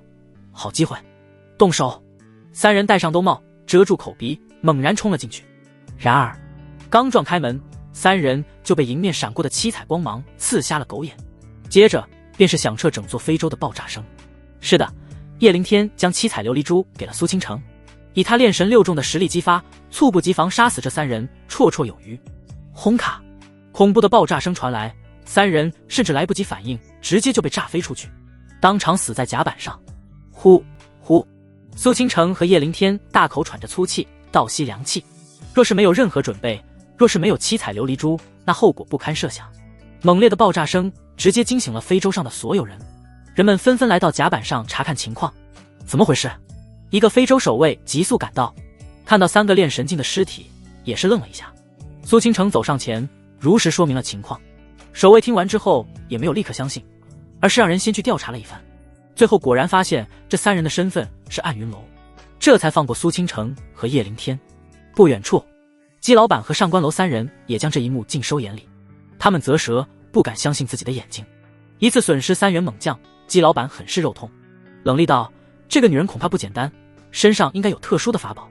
还有一点，他没说出来，那就是，即便苏倾城有特殊法宝，那也不太可能用得那么快。在睡觉的时候随手激发，同时杀了3人，这反应绝对不是一个炼体6重的武修该有的。难道说他们提前知道会有刺杀，所以早就准备了一手？”姬老板陷入沉思，叶凌天这边则是一直在张望人群，一来是想看看谁最可疑，想害他们；二来也是想看看能不能再见到那个白衣男子。只是很可惜，白衣男子并没有出现。唉，看来是喝酒喝醉了，再呼呼大睡吧。这时，非洲守卫冲众人喊道：“都回去吧，别看了。”乘客们闻此，纷纷往回走。叶凌天和苏倾城也是，轰隆隆。然而就在这时，整座非洲突然震动摇摆起来，怎么回事？难道是刚刚把非洲炸坏了？叶凌天皱眉问道。那把他们卖了都赔不起啊。苏倾城嘴角一抽，不太可能吧？这可是破云非洲，不至于连这点冲击都受不住吧？力！然而就在这时，一声震耳欲聋的恐怖猛禽叫声传来。啊！所有人都是耳膜阵痛，即便是炼神6重的苏倾城都是头痛欲裂，叶凌天同样如此，浑身血液倒流，头皮发麻，强烈的心悸，要不是肉身一品，恐怕连这一声的冲击都顶不住。事实上，周围已经有许多炼体境的武修直接就昏死过去了。不好，是武王境的猛禽，玄武金雕！有人喊道。接着，叶凌天就看到了20多年来最恐怖的一幕。嗡！随着一阵破空声传来，一只庞大无比的暗金色猛禽陡然俯冲而来，太大了，大到翅膀铺开之后，犹如遮天蔽日，整个非洲都昏暗下来。完了完了！非洲上所有人都头皮发麻，吓得瑟瑟发抖。武王级别的凶兽，即便只是武王一重，对于他们来说也是天大的灾难。上官楼3人直接吓得尿裤子了。我不想死，我不想死啊！裴谷竟然吓得直接尿裤子了。苏倾城也是苦笑一声，这只武王凶兽是从大荒生出来的，这种大妖除非是跟人类有血仇，不然不会轻易走出大荒的。没想到这么倒霉的事情竟然让我们遇到了。叶凌天此刻也很恐惧，但也无比冷静。他立刻跟清欢沟通：“前辈，能请你出手救救这一传人吗？”清欢闻此却是淡淡一笑道：“应该，还轮不到我出手吧？”啊，什么意思？叶凌天一愣。就在众人绝望之时，身后的船舱之中突然传来一声冰冷怒喝：“孽畜，受死！”接着，一道平平无奇的青色剑光陡然飞出，剑光迎风暴涨，10丈、100丈、1000丈，最后竟然不知暴涨到了几千丈之后，猛然杀向了玄武金雕。力！诡异的是，那武王级别的大妖看到这剑气，竟然瞳孔一缩，发出一阵惊恐的尖叫。他疯狂挣扎，想要逃走，但剑光却是已经到了。噗呲，剑光宛若寒霜，瞬间将玄武金雕斩杀。轰！接着更恐怖的事发生了，被砍成2截的金雕精血凝聚，化作一抹金光，想要遁走，但剑光余波却是追击而上，将逃遁的精血也随之斩杀。一声凄厉的厉叫之后，天地瞬间恢复清明，除了淡淡的血腥味，好似什么都没发生过。轰！所有人都看向了船舱里剑光发生处。良久的沉默之后，一声激动的大喊响起，剑气纵横3000里，一剑光寒照九州。是林长安，林长安出手了啊！林长安！这下所有人都躁动了，纷纷看向剑光来处，更是有人不顾一切冲了上去。不过当打开包厢门之后，却发现里面早就空空如也，九州剑圣已然离开。非洲上有人惊呼，有人叹息，有人激动，唯有叶凌天回忆着自己跟林长安之前的交流。原来他真的是林长安，怪不得喝了一口他的酒，差点就突破肉身2品，怪不得他说跟自己有缘分，应该是看到了自己腰间的小黑塔。这一刻，叶凌天是有些向往的，什么时候自己才能像林长安一样，一剑光寒照九州，神出鬼没，潇洒肆意。也不知道下次再见会是什么时候。叶凌天喃喃道。半个时辰后，非洲终于落地。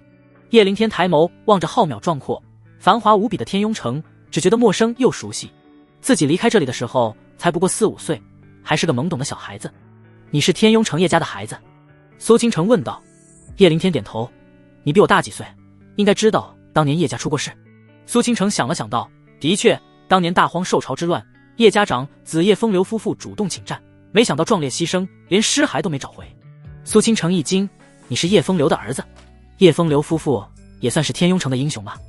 而且夫妇二人都是天赋决然，若是活到现在，恐怕也是天雍城举足轻重的人物。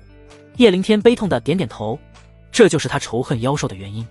那不对啊，你爸妈可是叶家的骄傲，你二叔叶震南应该百般疼爱你才对啊，怎么将你逐出天雍城，只留下你妹妹？苏倾城很是不解。叶灵天愤怒又无奈道：这就是悲哀之处。叶震南害怕我长大之后继承叶家家业，所以给我提出了一个两难的要求。我跟妹妹，他只能留下一人。他知道我很爱妹妹，一定会自己离开。他也赌对了，我选择自己离开，他答应我一定会照顾好我妹妹。这也太惨了。苏倾城心都揪了起来。叶灵天当年也不过是4、5岁的小孩子啊，一个人在外面流浪，生死未知，也不知道妹妹还记不记得我，会不会怪我离开她。叶灵天自嘲一笑道。苏倾城立刻道：不，有你这种哥哥是你妹妹的幸运，我若是你妹妹，必定日日思念，憧憬有朝一日能够兄妹团圆。叶灵天感觉稍稍安慰，但愿吧。苏倾城笑道：那就在这里分开吧，天悦灵果的事我会立刻帮你联系拍卖，你若是有什么事可以到南风别院找我。叶灵天点点头，好。苏倾城轻点琴手，依依不舍地看了叶灵天一眼，这才转身离开。又不是再也不见了，怎么还有点舍不得呢？叶灵天喃喃自语。回叶家找妹妹。叶灵天凭借着小时候的记忆来到叶府，他依稀记得当年叶家在天雍城也算是二流家族，爷爷应该是达到了5宗巅峰的境界。只是再次走到叶府门前的时候，叶灵天发现门头依旧是那个门头，只不过斑驳了许多，周围杂草丛生，有些凋敝。咚咚，叶灵天做了好一会的心理准备，这才抬手敲响了大门。谁啊？吱呀，门打开，2个陌生又熟悉的面孔出现在了叶灵天面前。左边这个高个子是二叔的儿子，自己的堂弟叶准，右边这个瘦猴应该是叶家管家的儿子叶盛。让叶灵天惊讶的是，叶准竟然已经炼神2重初期，且觉醒了血脉之力。叶盛稍微差一点，炼神1重初期，看不出任何觉醒血脉的迹象。说话，你找谁啊？叶盛不耐烦问道。叶灵天温和一笑道：叶准、叶盛，好久不见啊，你们都不认识我了。叶准2人闻此都是心神一动，接着都是认出了叶灵天。叶灵天，竟然是你小子，你个小畜生他妈还没死呢。叶灵天瞬间脸色一冷。叶盛，你这话是什么意思？叶盛不屑一笑，你个叶家大煞星还敢问我什么意思？当年要不是因为你爸妈，叶家会没落到今天吗？这一切都拜你所赐，你他妈竟然还有脸回来，看我不打死你。叶盛说着就要出手，这时叶准却是拦住了他，淡漠冰冷的眼神看向叶灵天。叶灵天，看在你我兄弟一场的份上，你现在立刻滚出天雍城，不然我会告诉父亲，他一定会杀了你。叶震南要杀我？叶灵天寒声道：为什么？我叶灵天做了什么伤天害理的事，他要杀我？叶准冷笑，明知故问。你乃天煞孤星之命，先是克死爷爷，后来又克死你父母，我父亲当年要是不赶走你，整个叶家都得为你陪葬，现在明白了吗？还不快滚得远远的，真是晦气。叶准说着就要关门。咚，叶灵天一把按住大门，压制着愤怒道：好，我可以走，但我必须先见到小云，我就在这等，你们让小云出来见我，他已经极限让步了。见个屁，你也配跟我提要求？你永远都见不到小云，赶紧滚！砰，说着猛地关上了大门。咔吱，只留下怒火冲天的叶灵天。既然你们无情，也别怪我无义了，今天叶灵天是必须见到妹妹的。轰，叶灵天挥拳就要强行砸开大门，然而就在这时，他耳朵一动，敏锐的听觉让他能听到院子里叶准和叶盛的对话。叶盛道：怎么办准哥？这小子要是知道叶小云被我们囚禁在矿场，快被矿毒毒死了，该怎么办？轰！叶灵天闻此浑身煞气沸腾，杀意冲霄，这2个畜生竟然将自己妹妹囚禁到了叶家矿场，而且妹妹竟然快要被矿石之毒毒死了。这一刻，叶灵天恨不得将整个叶府杀穿，但没见到妹妹之前，他还是忍住了。院子里叶准的声音传来：这小子一个人倒是不足为惧，就怕他背后有人。你速速去紫金矿场，将叶小云诛杀，就地掩埋，毁尸灭迹。这样谁也不知道叶小云死在他们手里。好主意，我立刻去办。叶盛说着就要推门出去。你是不是傻？走后门。叶准低声提醒道。哦，好。叶盛这才反应过来叶灵天可能没走远，于是从后门出发，一路直奔郊外的叶家矿场。他打死都不知道，一个身影死死跟着他。叶灵天现在的精神力感知有500米，即便对方跑出300-400米，叶灵天也不会跟丢。彼时，紫金矿场，一个瘦骨嶙峋、满脸乌黑的小女孩跪在地上，拖着一块几10斤的紫金矿石艰难前行。紫金矿石是毒的，长期接触之后，毒素会侵入血液和心脏，最后活活疼痛而死。而此刻，叶小云却是眼神茫然，已然是对疼痛麻木了。她只是艰难爬行着，一步一步往目标靠近。砰！这时，她终于是丧失了全部力气，倒在地上。恍惚间，她好像看到一个熟悉的面孔走向自己。哥哥是你吗？叶小云欣喜不已，这可是自己梦了无数次的画面，也是她能够坚持活下来的唯一信念。哥哥叶灵天会来救她，一定会。然而，当她艰难睁开眸子，却发现来者并不是叶灵天，而是叶盛。叶小云，一切都结束了，我带你去一个地方，没有疼痛，没有饥饿，没有鞭子。叶盛冰冷一笑，吩咐旁边的工人挖坑。不要，我不要跟你走。叶小云艰难出声拒绝，我要等我哥哥，哥哥会来找我的。你哥哥的确来找你了。叶盛讥笑道，所以你们兄妹却永远不可能见面，因为你得死啊。说着，手中出现一柄黑刀，扬手就要砍下。不，我还没见到哥哥。叶小云流出2行绝望的眼泪。即便到了这一刻，她最害怕的也不是死亡，而是见不到哥哥。给我死！然而就在这时，一声响彻九霄的怒吼猛然从身后传来，接着叶灵天手持黑风刀，宛若一尊的玉修罗般杀了出来。叶灵天！叶盛瞬间脸色狂变，叶灵天竟然跟着他来了。而且叶灵天的刀法为什么会如此恐怖？他没有丝毫犹豫，猛然捏碎保命符箓，轰！一枚红色光盾瞬间挡在身前，恐怖刀光袭来，还是将他直接震飞几10米。噗！叶盛喷出一口鲜血，黑刀驻地，半跪着，惊恐的眼神看向叶灵天。此刻，叶灵天一步一步，宛如死神一般走向了他。不，叶灵天，你不能杀我，一切都是叶准指使我干的。叶盛一边求饶拖延时间，一边将手伸到身后，欲要取出爆炸符箓。只是这一幕落在叶灵天眼里都非常可笑。去死吧！就在叶灵天靠近之时，他猛然掏出爆炸符箓，就要捏爆。噗呲！然而就在这时，一道寒光闪过，叶盛掏爆炸符箓的手竟然断成2截。这怎么回事？叶盛惨叫一声，惊恐至极。给我死！叶灵天犹如死神判官，黑风刀朝着叶盛的脑袋猛然砍下。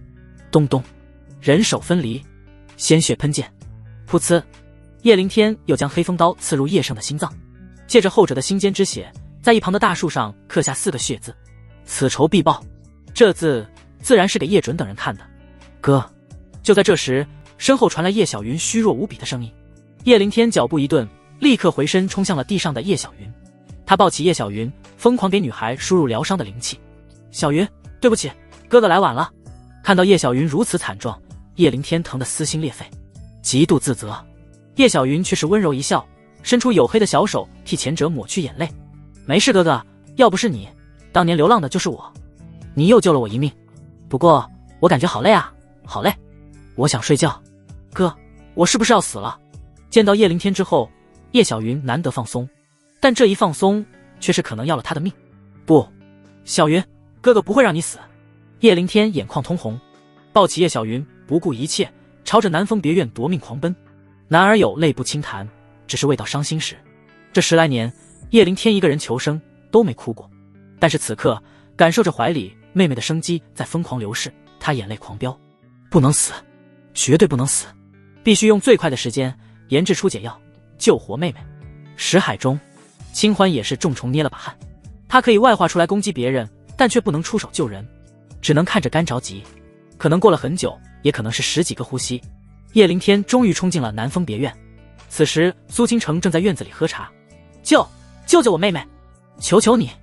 叶灵天哭着道。苏倾城看了一眼叶小云，也是心揪了起来。别急，你慢慢说，需要我做什么？叶灵天道：我要生机丸，1颗就足够，必须以最快的时间拿到。生机丸，一种能够暂时维系绝症病人的药丸，极其昂贵，1000万下品灵石。我有。稍等一会。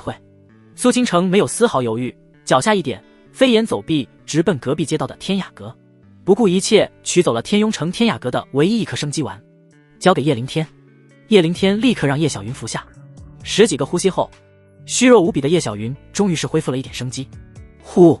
叶灵天精疲力竭，差点瘫软在地，终于是松了一口气。倾城，谢谢你。叶灵天发自内心道。如果他不是有天雅阁特殊的关系，叶灵天不可能找到这珍贵无比的生机丸。苏倾城摆摆手，救人一命胜造7级浮屠。不过你妹妹好像中毒很深了，生机丸也只能延缓2、3日的寿命。矿石之毒都是慢性毒，感染容易，想要解毒极难。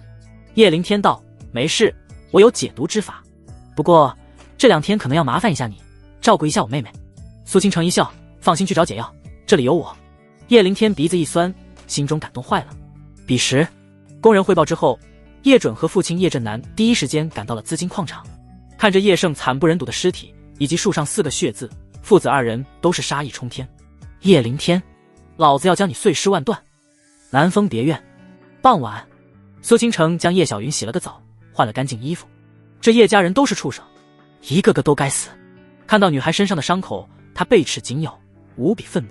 叶灵天冰冷道：放心吧，叶家一个人都活不了。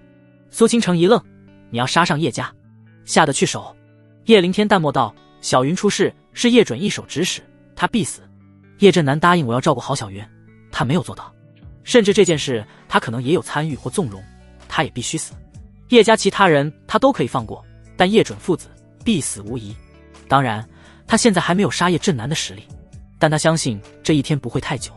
苏倾城点点头，他开口道：你需要的那10几种药材我帮你找到了9位，但是有2位不是很好找。第一位是凤凰石粉，得你自己去找。我打听了一下，城外90公里处有一座北郊废矿，那里有凤凰石出土的记录。不过城北是赵家的地盘，凤凰石怕是没有那么好取。赵家的地盘？叶灵天微微皱眉，赵家在天雍城也算是2流家族，比现在的叶家不知道强了多少。2流家族家中是有9重武宗坐镇的，强者如云。不过眼下为了妹妹也没有其他选择，他什么险也能冒。我会想办法的。还有1味药材呢？叶灵天问道。苏倾城道：最后1味岩松草才是最大的问题，现在只有飞云拍卖场有1株，明晚就会拍出。叶灵天一喜，这不是好事吗？苏倾城嘴角一抽，这可不是好事。有2个困难。第一，岩松草无比珍贵，拍卖价格不下800多万下品灵石。第二，飞云拍卖场规则比较严格，需要会员令牌才能参与拍卖。会员令牌？叶灵天一愣，办理这个会员很难吗？很难。苏倾城无奈道：整个天雍城也只有那些2流家族之上的天骄弟子，亦或者各路权贵以及逍遥剑派的内门翘楚们才有资格。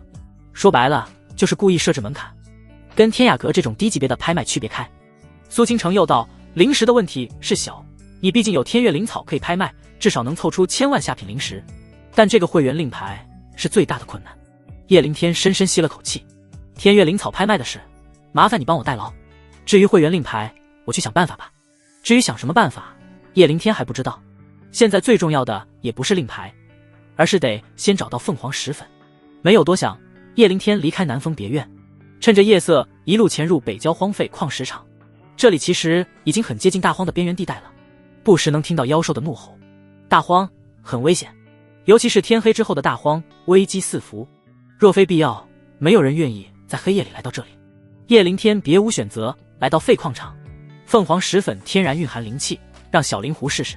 叶灵天也没有傻到自己去找，而是放出小灵狐让他代劳。小灵狐左嗅嗅右闻闻，灵动的身躯在偌大的废矿场里跳跃。然而就在小灵狐跑出400-500米时，突然身子低伏下去，躲进了石头缝里。叶灵天神识一动，立刻感应到了10几道身影出现。这10几道身影实力皆是不俗，除1人是炼神2重外，剩下的都是炼神1重。他抬眸一看，发现为首的竟然是一名女子。更巧合的是，那女子他竟然见过，正是跟上官楼一起的3人之一赵贤。这3人是天雍城的人。叶灵天立刻反应过来，看来在破云飞舟上杀他们的人就是赵贤三人买通的，真是阴险啊！叶灵天庆幸遇到了林长安，被后者点拨，不然后果不堪设想。小姐，我们得加快速度了，听少爷那边已经在烈云矿场抓到了7头凶兽。赵贤很是生气道：没意思，一回来就安排我们几个比赛抓凶兽，还给我分了这么一块废矿场，这里都没有灵石矿了，根本不会有凶兽过来好吧？手下立刻拱手道：小姐，也不能这么说，这里还是经常有凶兽出没的，虽然大多是一品，但是好对付，数量多啊。再说了，咱们也不求拿第一，只要不垫底就行。赵贤叹了口气，说的也是，说着拿出一块镜子往天上一扔，嗡，周围200-300米的位置瞬间都被照亮。不好，小灵狐要被发现了。叶灵天脸色顿时一变，没有小灵狐，自己找凤凰石无异于大海捞针。他手握黑风刀就准备出手，不行，不能使用黑风刀，万一被赵贤认出，无异于向三人暴露自己的行踪。赵贤身份这么厉害，那上官楼和裴谷也绝对不差，若是被三家追杀，那他可就彻底吃不消了。而且叶灵天也担心周围还有赵家其他高手守护观察，用本命飞刀吧。叶灵天立刻做出决定，低下身子。咦，那有一只小灵狐，还是一品的凶兽，快抓住他！赵贤很快发现了小灵狐，命令手下出手。2个炼神一众的手下立功心切，连忙追了上去。小灵狐拔腿就往黑暗深处跑，然而他肯定不是炼神一众午休的对手。小畜生，乖乖留下吧！2个黑衣手下同时出手，就要拿下小灵狐。羞羞！然而就在这时，黑暗中一道寒光闪过，没有丝毫征兆的2个黑衣手下人头飞起，鲜血喷射。怎么回事？赵贤立刻俏脸变色，剩下的手下也是立刻将赵贤围在了中间，严阵以待。此刻赵贤心悸无比，这道寒光他好像在哪里见到过。噗呲噗呲，就在他回忆之时，又是2道人头落下。啊，是谁？快滚出来！所有人都吓傻了，这怎么还来去无踪呢？黑暗中，叶灵天出手2次之后停顿下来，观察四周之后发现没有高手出现，登时松了口气。既然如此，那就可以毫无顾忌地大开杀戒了。噗呲噗呲，寒光如冰，神出鬼没，毫无征兆地带走所有黑衣手下的性命，只剩下赵贤孤孤单单一个人了。此刻的赵贤瑟瑟发抖，脸蛋揪成了菊花状。这一刻他终于想起了那道寒光在哪里见过。大荒岭金水湖边，叶灵天，救命！赵贤忙不迭地拿出一枚符箓，就要捏碎开来。只要捏碎，几个呼吸间便会有赵家高手赶来。然而这一刻他的对手是拥有本命法器的叶灵天。噗呲，寒光没有留情，划过了赵贤的脖子。叶灵天观察了周围一圈，确认没有危险之后，这才上前收了所有人的储物戒指，接着追向小灵狐。咕咕咕！就在这时，小灵狐好似发现了什么，发出咕咕的声音。叶灵天心中一喜，立刻上前查看，果然是一块凤凰石，真听话。叶灵天喂给小灵狐一堆灵药灵果，将之收进灵宠袋，火速离开废矿场。半个时辰后，叶灵天回到南风别院，喝了口水，这才开始查看收获。10几枚储物戒都很肥硕，除了赵贤的，加起来得有600多万下品灵石，灵药灵草更是数不胜数，足够叶灵天修炼到炼神境了。最后是赵贤的储物戒，我靠，1000多万下品灵石，加油极品丹药，3品灵剑。咦，这个是？叶灵天找到一块金灿灿的令牌，拿出来一看，上面赫然写着飞云2个字，飞云拍卖场的令牌。叶灵天登时一喜，飞云拍卖场的令牌都是不记名的，只要伪装一番，谁也不知道去的是自己。接着叶灵天盘点了一下身上所有的家当，首先是下品灵石，一共2000万块，若不是生机玩花了1000万灵石，现在叶灵天的有3000万不止。其次是灵药灵草，足够修炼到炼神境。然后就是兵器，有黑风刀和玄雷枪，还有赵贤的3品灵剑。玄雷枪可以升级一下了，回头把3品灵剑卖了，重新锻造一杆3品灵枪。想就做。叶灵天立刻找到苏倾城，将令牌交给他，然后拜托他买3品灵枪。彼时赵家奢华的大厅内气氛极度凝重，所有人赵家人脸上都是极为凝重，尤其是赵家家主赵坚，还有赵贤的哥哥赵睿。众多子女中，赵贤的年纪是最小的，也是赵家最为疼爱的，从小就捧在手心。今晚他竟然死在赵家自己的地盘上了。赵坚目赤剧烈，完全不能接受这个现实。3个时辰过去了，还没查出凶手是谁，现在何处吗？他冲着赵家护卫们暴吼道。所有人瑟瑟发抖，没有人敢回话。废物，一帮废物，老子养你们有何用？滚，都给老子滚！护卫们如蒙大赦，急忙全部离开。这时赵瑞站出来，冷冰冰道：父亲，这个凶手应该是早就得知小妹会去废矿场，于是埋伏在黑暗中，结果杀了所有人，一个措手不及。这完全是预谋杀人。赵坚眸子微微眯起，你的意思是这是仇杀？赵瑞点头，为仇也为利。我建议把上官楼和裴谷他们找来问一问，看看他们在外有没有得罪什么人。赵坚眸子一亮，有道理。很快裴谷和上官楼就被找了过来。看到地上赵贤的尸体，二人都是脸色一变，上官楼更是上前查看了一下赵贤的伤口，若有所思起来。赵瑞开口问道：你们俩说说，这次出去历练有没有跟什么人结仇？二人皆是点点头。上官楼更是将发生的事情一一道来，说罢指着赵贤的伤口道：我可以肯定，一定是那个家伙杀了赵贤。你怎么肯定？赵坚问道。上官楼道：伤口，对方是用本命飞刀杀死赵贤的，我手上的伤口亦是如此。说着将伤口给赵家父子查看。赵家父子看完都是狠狠皱眉。那个畜生叫什么名字？现在何处？赵坚愤怒问道。上官楼，我只知道那个家伙名叫叶灵天，现在应该还在天庸城。就一个名字？赵瑞皱眉道：这可不好查。未必。这时赵坚突然开口道：你确定这人的名字叫叶灵天？上官楼点头，确定，我找神机殿查过情报，不过只查出他是归元宗的弟子，没有家族信息。赵坚冷声道：如果我没有记错，这个叶灵天应该是叶家人。叶家人？赵瑞道：不会吧，叶家子弟我都认识，没有叫叶灵天啊。有。赵坚缓缓道：叶震南还有一个早死的哥哥叫叶风流，叶风流的儿子就叫叶灵天。叶风流夫妇死后，叶灵天就被叶震南赶走了。三个年轻人恍然大悟，原来如此。事不宜迟，去叶家找个说法。赵瑞冷声道。赵坚带着几人直奔叶家。叶家大厅，叶震南看到赵坚，恭敬无比。以前两家实力差不多，二人是平起平坐的，但现在不一样，赵家还是二流家族，而叶家沦落成为三四流家族了。这么说，叶灵天的确是回来过？赵坚冷声质问道。叶震南点头，对，我儿并没有让他进门，谁知道他竟然丧心病狂杀了叶盛，我们现在也在到处找他呢。赵兄若是找到此子，一定要转告我，我叶震南必手刃此子，大义灭亲。赵坚盯着叶震南的神情，确认对方并没有说谎。话锋一转问道：我记得叶风流好像还有一个女儿，她现在何处？只要找到叶小云，也就找到叶灵天了。唉，这就是我们找不到那孽畜的缘故啊。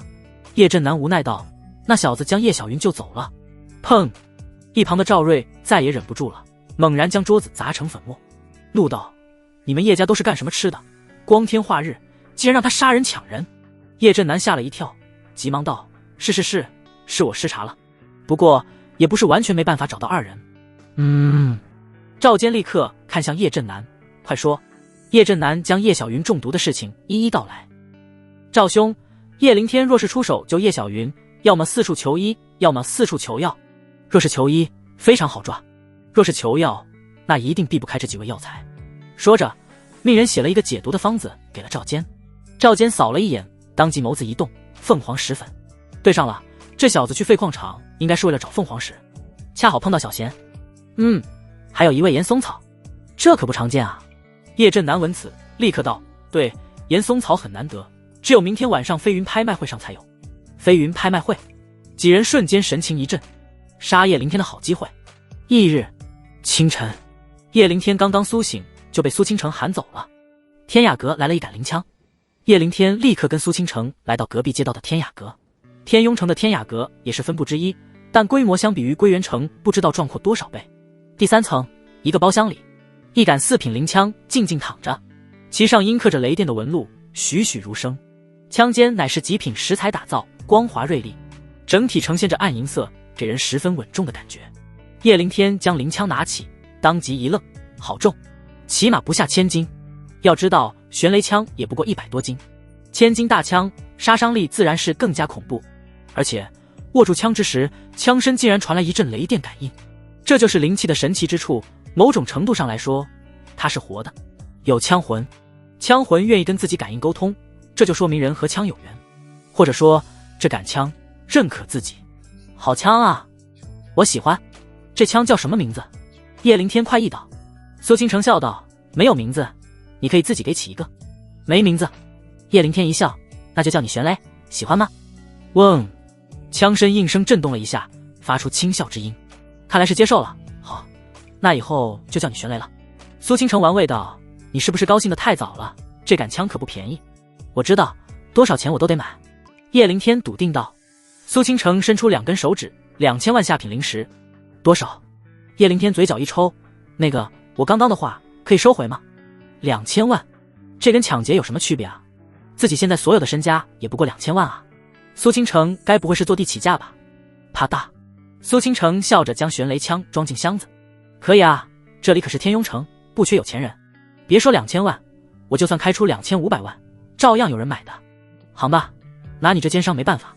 叶灵天无奈。苏倾城淡淡道：你那3品灵器大概能卖出700万下品灵石，你还需要给我1300万，你身上有吗？没有的话，以后再给我也行。叶灵天一笑：有，现在就给你。说着，很是帅气的递给苏倾城一枚储物件。苏倾城数了数，美眸微微瞪大：你昨日不是花了1000万吗？怎么还有这么多？叶灵天耸耸肩，无可奉告。枪拿好。苏倾城将玄雷枪交给叶灵天，又道：你的天月灵果被一个私人买家买走了，成交价是1200万，这个你可以拿来晚上用。叶灵天心中一喜，1200万，好家伙，仅仅是2颗果子啊，竟然这么珍贵。不过也可以理解，这毕竟是修炼精神力的宝贝，自然是价格高昂，而且有市无价，一出现就会被私人买走，根本不会流通到市场上。对了，昨晚赵家千金赵贤死在废矿场，是不是你干的？苏倾城关心问道。叶灵天一笑：怎么，你要去赵家举报我领赏？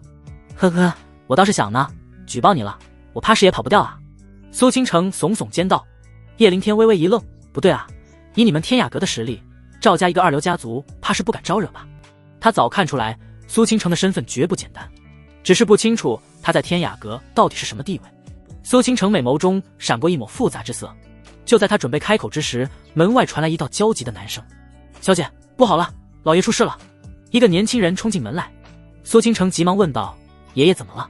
老爷从王城回来之后就病倒了，大夫说应该是中毒了。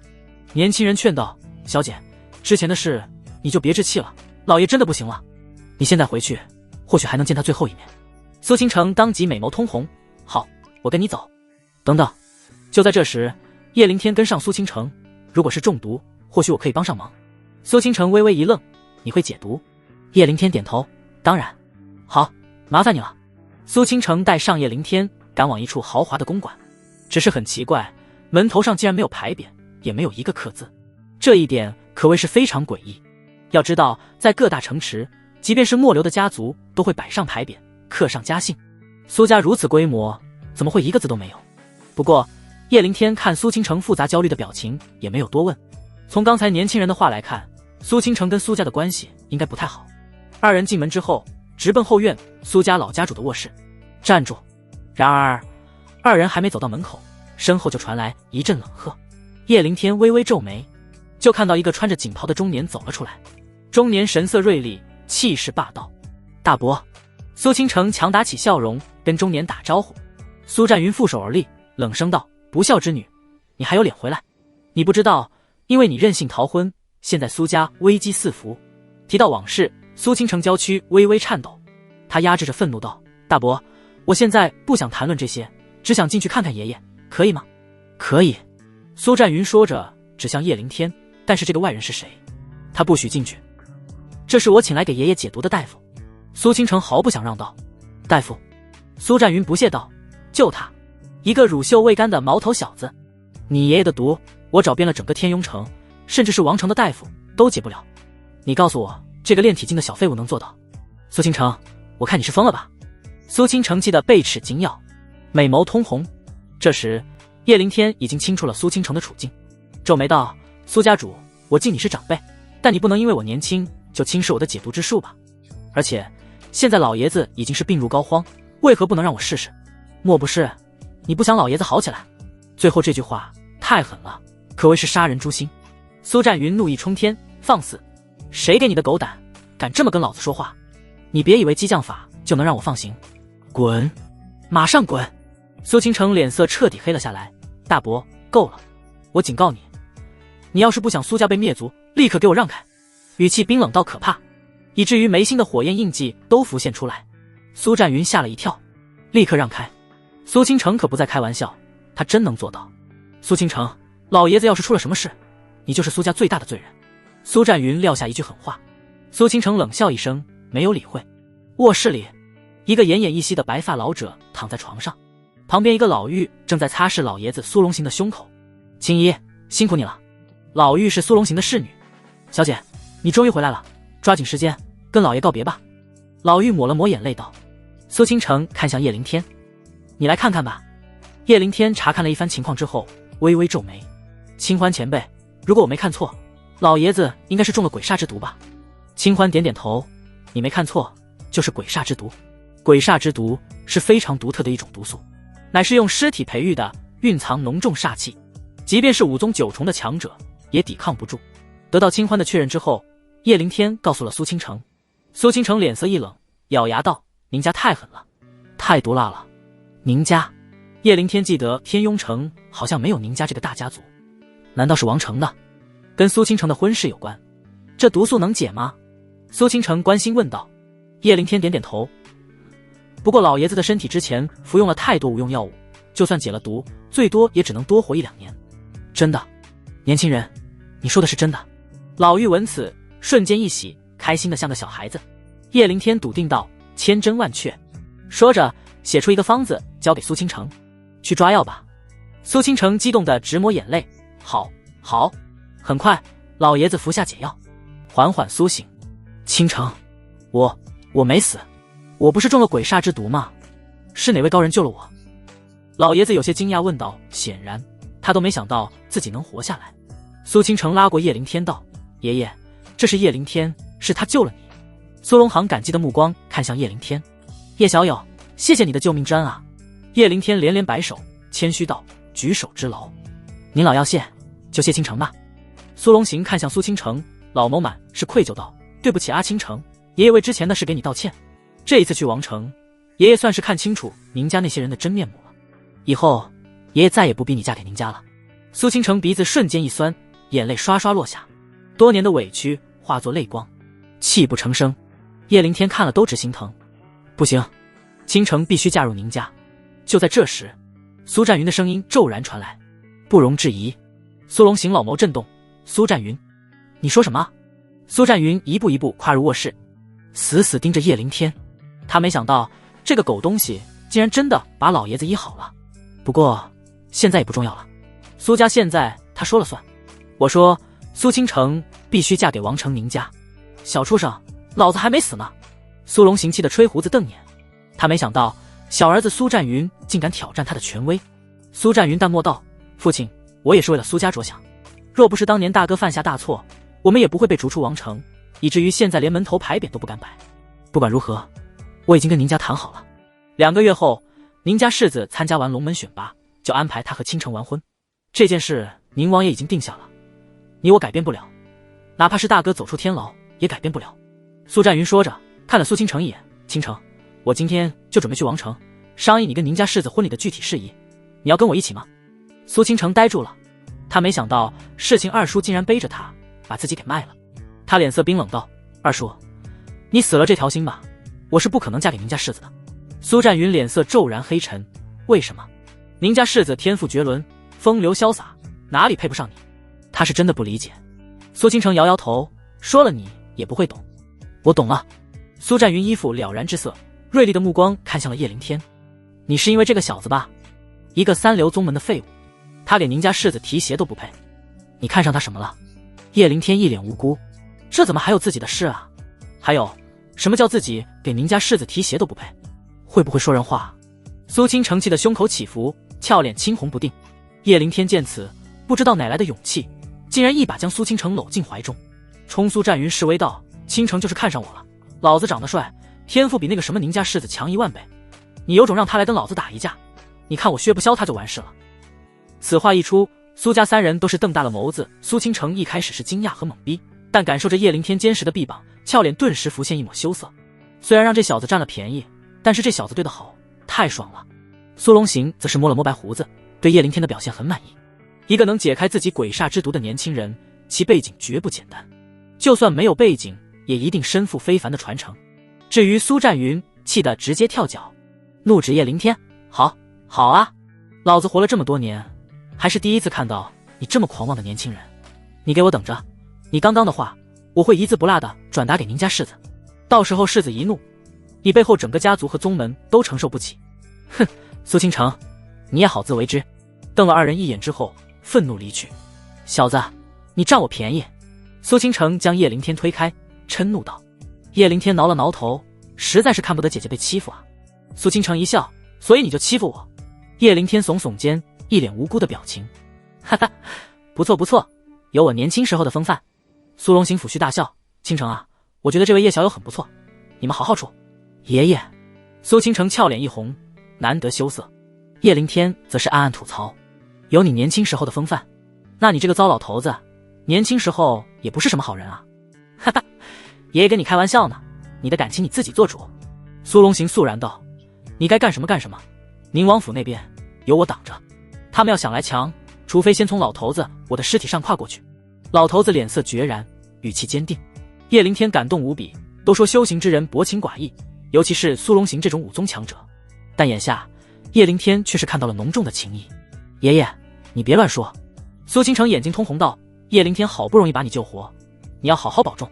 不哭。苏龙行抹掉孙女眼角的泪珠，笑眯眯道，爷爷一定好好活着，说不定就突破9重的桎梏，进入武圣境了，到时候谁敢欺负你？苏倾城重重点头，虽然他知道爷爷只是在安慰自己，但依旧感动。苏龙行说着，又看向叶灵天，叶小友，你此次准备在天庸城待多久？叶灵天道，3、4天吧，回去宗门还有事。好，那这几日你就住在我苏家，老头子我开心，陪我多喝点酒。太热情了。叶灵天笑道，愿意奉陪。晚上，飞云拍卖场，叶灵天拿着赵贤的令牌，果然成功进入了拍卖场。为了防止被认出，他还特意伪装成了一个满脸胡须的粗壮大汉。对于其他的拍品，叶灵天没有丝毫兴趣。当然，因为不清楚岩松草会拍出多高的价钱，叶灵天就算看到想要的东西也不会出手。若是因此错过给妹妹救命的东西，那就是一辈子的遗憾了。很快，岩松草上场，叶灵天眼前一亮，终于等来了。他没发现的是，除了他，现场至少还有7、8道目光变得锐利起来，正是赵坚等人。岩松草起拍价500万下品灵石。拍卖人喊价之后，叶灵天立刻举牌600万。不过就在叶灵天以为有人要跟自己竞争之时，诡异的一幕却是发生了。除了叶灵天，竟然没有任何一人愿意继续出价。怎么回事？岩松草这么珍贵稀有，为什么没有人出价？这不合理。叶灵天立刻意识到了什么，狠狠皱眉。而且他发现现场至少有7、8道冰冷的目光看向了他，其中还有2个叶灵天熟悉的面孔，二叔叶震南，还有堂弟叶准。这一刻，叶灵天猛然意识到事情不妙。先生，这是你的岩松草。这时拍卖场的工作人员将药材交给叶灵天。这里面有700万下品灵石，不用找了。叶灵天将储物戒扔给工作人员，拿了岩松草就匆忙离开。就在他刚走出飞云拍卖场的大门之时，7、8道身影就挡住了他的去路。除了叶震南和叶准父子，还有在大荒岭见过的上官楼。除此之外，还有2个面生的父子，正是赵贤的父亲和哥哥赵坚和赵睿。留步！赵坚冷声开口。叶灵天淡淡一笑，装傻充愣道，几位找我有事？哼，都被我们抓包了，还他妈装呢！上官楼直接拆穿叶灵天，你他妈砍老子手的时候，没想到有这一天吧？叶灵天摇头一笑，将伪装的头套摘了下来，露出真容。没错，我就是叶灵天，直接承认了。叶震南冷喝一声，狗东西，谁他妈给你的狗胆，敢杀叶少？叶灵天闻此，锐利杀伐的目光看向叶震南。叶震南，你还有脸质问我？当年你逼我离开叶家的时候，你是怎么承诺我的？你后来又是怎么做的？叶震南冷血一笑，我没做到吗？你妹妹不是活得好好的吗？我说要养大她，可没说要把她当成大家闺秀对待啊。她要活下来，当然要自食其力，我让她干点活，过分吗？咔吱，叶灵天拳头捏得炸响，怒火从尾椎骨直冲天灵盖。无耻！太无耻了！他没想到世界上竟然还有叶振南这么无耻的人。叶准这时候杀人诛心道：叶凌天，你也别急，等杀了你之后，我很快就会送你妹妹下去陪你。你们这对贱狗，黄泉路刚好做个伴。轰！叶凌天煞气爆发，杀机迸射。妹妹是逆鳞，这两个畜生已经被判了死刑。他看向赵坚和赵瑞，说吧，你们跟我又是什么仇什么怨？你还敢问我们？赵瑞差点没气笑，老子叫赵瑞，是赵贤的哥哥，现在你想起来了吗？哦，赵贤的哥哥和父亲。叶凌天表情淡漠道：赵贤的确是我杀的，我本来还准备吸干他的精血，但我最后放弃了。你们知道为什么吗？赵坚和赵瑞额头青筋暴起。为什么？叶凌天冰冷一笑道：因为我嫌他脏。轰！一个脏字直接点炸了赵坚父子，二人浑身气势爆炸，猛然朝着叶凌天杀来。给老子死！叶凌天没有正面应对，而是一个斜踏步冲向了对面的天雅阁。下一刻，两道身影挡在了叶凌天的跟前，正是苏倾城和苏龙行。叶凌天也不是傻子，多少能猜到拍卖会可能会出幺蛾子，所以提前跟苏龙行爷孙俩说了这件事。苏龙行听完之后只说了一句话：有危险，来天雅阁，谁敢动你，我杀谁。有武宗九中强者的一诺，叶凌天才敢放心去拍卖会。此时苏龙行负手而立，武宗九重的威压尽数释放，淡漠道：我苏龙行在此，今日谁敢动叶小友试试。九重之威喊得众人耳膜生疼。赵家父子和叶家父子都是狠狠皱眉。苏家在天庸城一直没有什么存在感，但这并不意味着苏家弱，相反，有苏龙行这个武宗九重坐镇，苏家完全能够列入一流家族之列。要知道，赵家的闭关老祖也不过是武宗七重，赵坚自己更是刚到五重。苏老，您没有必要为了一个没用的废物跟我们赵家、叶家结仇吧？赵坚厉声问道。一个小废物？苏龙行心中冷笑不已。叶凌天这种年轻人，整个大周王朝恐怕也找不到几个吧？怎么，这个年轻人老子护定了，你来咬我？苏龙行很是霸道道。你要是不服气，把你们赵家老祖叫来跟我打一架。赵坚嘴角一扯，打个锤子啊！武宗九重打武宗七重，那跟大人欺负小孩有什么区别？这时叶振南开口了：苏老，我没有对你不敬的意思，叶凌天是我叶家的子弟，我叶振南作为他的亲叔叔，自有管教的权利。你是他叔叔？苏龙行微微一愣，确认问道。叶振南一喜，以为苏龙行要被说动，重重点头道：对，此子便是我哥哥叶风流的儿子。然而苏龙行却是猛一挥手，一道恐怖的掌风直接将叶振南抽飞10几米，砸穿好几面墙，冷冷道：作为叶凌天的叔叔，你还要帮着外人欺负自家人，你是真该死！以后别说自己是叶风流的弟弟了，你小子不配！霸道，极度霸道。一旁叶凌天长出一口恶气，爽，有实力就是这么任性，说打你就打你。叶振南艰难爬起身，脸都被打歪了，满嘴是血，惊恐又愤怒，但却拿对方没有任何办法。武宗九重，难道你要跟人家讲道理？这是纯纯作死。这时叶准冷眸一动，看向叶凌天开口了：叶凌天，难道你只会躲在别人后面当个废物？激将法。叶凌天不屑一笑：怎么，你要跟我打一场？你敢不敢吧？叶准走出2步，炼神2重的气势爆发。就在昨天，他突破了2重，血脉之力也有强化。他有信心，叶凌天在他手里过不了一招。有一点他很清楚，叶凌天最厉害的杀手锏是本命法器，为此他身上专门带了能够应对本命法器的宝贝。只要叶凌天的杀手锏无用，就他炼体9重的实力，必死无疑。有什么不敢？叶凌天冷笑道：我就怕不小心杀了你，我这便宜二叔受不了，要发狂啊！杀我！叶准直接笑出声：就凭你，出来一战，今天要是不杀你，老子这20年算是白活了。叶凌天看向叶振南：你同意吗？叶振南点头：当然。好。叶凌天淡淡道：我有个条件，如果我赢了叶准，叶家所有家产即刻起全部转移到苏家名下，如果我输了，哪怕一招随便你们处置。之所以要转移到苏家，叶凌天自然是考虑过的。叶家虽然没落，但至少也算是3流家族，产业还是不少的，自己就算拿了家产也保不住，还不如交给苏老爷子打理，这样还能分到不少利益。苏龙行闻此，立刻给叶凌天传音：你真的有把握？当然。叶凌天自信回应。苏龙行一笑：若是拿到叶家产业，我不会私吞1分1毫，只收取1点打理费，剩下全部都是你的。得到这个承诺，叶灵天彻底定心，动力更足了。他也没想到还有拿回叶家产业的机会。此时叶振南也在跟叶准传音，你有十足把握吗？叶灵天杀叶盛和赵贤的时候可是不费吹灰之力啊。叶准十分淡定道，爹，怕什么？叶灵天之所以这么自信，是因为有本命法器傍身，我身上带了克制法器的宝贝，所以他绝对不可能得逞。再说了，他都说了，输一招都算输，难道你觉得我连他一招都扛不住？叶振南被说服了，好，那便一战，杀了这个小畜生。叶灵天看向叶振南，你决定了？叶振南点头，一言为定。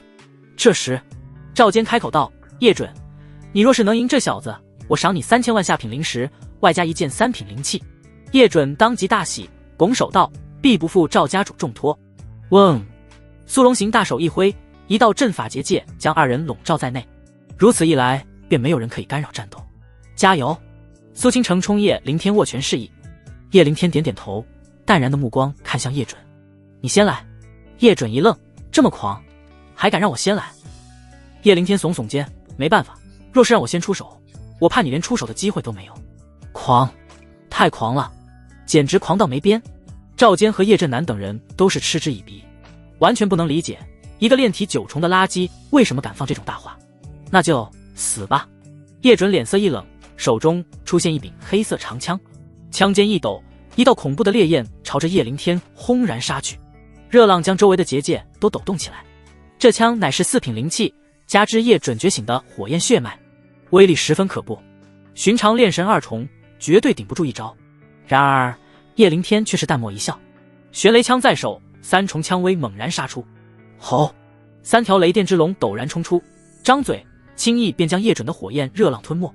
这还没完，雷电之龙吞噬火焰之后，好似变得更强，霸道无比的朝着叶准笼罩杀去。叶准脸色顿时惊变，好强，太强了！叶灵天竟然也有4品灵气，而且觉醒了最变态的雷电血脉。这一刻他的自信彻底被击碎，手捏符箓召唤盾牌格挡，砰！然而他太小看叶灵天的3重枪威了，3条雷电之龙悍然将盾牌抓爆。这叶准头皮发麻，当即掏出了保命的灵气盾牌，这盾牌足够抵挡致命一击。然而这次他遇到的是叶灵天。轰！叶灵天脚下一点，手握玄雷枪，手臂后仰蓄势，全身所有灵气迸发，肉身一品加诸。咔嚓！枪尖猛然洞穿了叶准的保命盾牌，噗呲，直刺叶准的心脏。啊！一阵惨叫之后，叶准倒地不起，眼睛死死瞪大。到死他都不能理解，为什么叶灵天的枪为什么这么猛，连1品灵气的盾牌都能洞穿。他当然不会知道，叶灵天的丹田宛若江河，深不见底，加之肉身1品的力量加持，即便是2品灵气也照样破开。轰！所有人脸色骤变，赵坚父子直接呆立当场，不敢相信自己的眼睛。叶灵天的实力竟然恐怖如斯，这特么是一个炼体9重的小喽啰能打出来的气势吗？不玩啊！叶振南眼眸猩红，暴吼出声，完全不能接受这个结果。他怎么也没想到叶准竟然连叶灵天一招都顶不住啊！本命法器，叶灵天甚至连本命法器都没用，敢杀我，我要你死！叶振南直接疯狂，恐怖的拳风朝着叶灵天砸去，然而也只能将结界砸出一点波动。输不起是吧？那就别怪老夫不客气了。苏龙行脸色一冷，手指并拢，一道剑气骤然杀出，直接洞穿了叶振南的丹田。叶振南被震飞几十米，倒在街道上，死死盯着叶灵天。废了，他竟然被废了！现在就连叶灵天都可以杀死自己了，要不要让他死？你自己决定吧。苏龙行收了结界，将叶振南的生杀大权交给叶灵天，毕竟是叶灵天的二叔，他自然不会做得太过分。叶灵天深深吸了一口气，一步一步走到了叶振南的跟前，神色无比复杂。叶振南是仇人，也是自己的亲叔叔。你不敢杀我，你犹豫了，你心软了。叶振南见叶灵天迟迟不动手，大笑道，你就跟你那没用的父母一样，他们要不是对那头凶兽心软，就不会死。你也是，你就是个废物，你迟早也会死于心软。噗呲，回应他的是叶灵天的枪尖，后者直接洞穿叶振南的咽喉。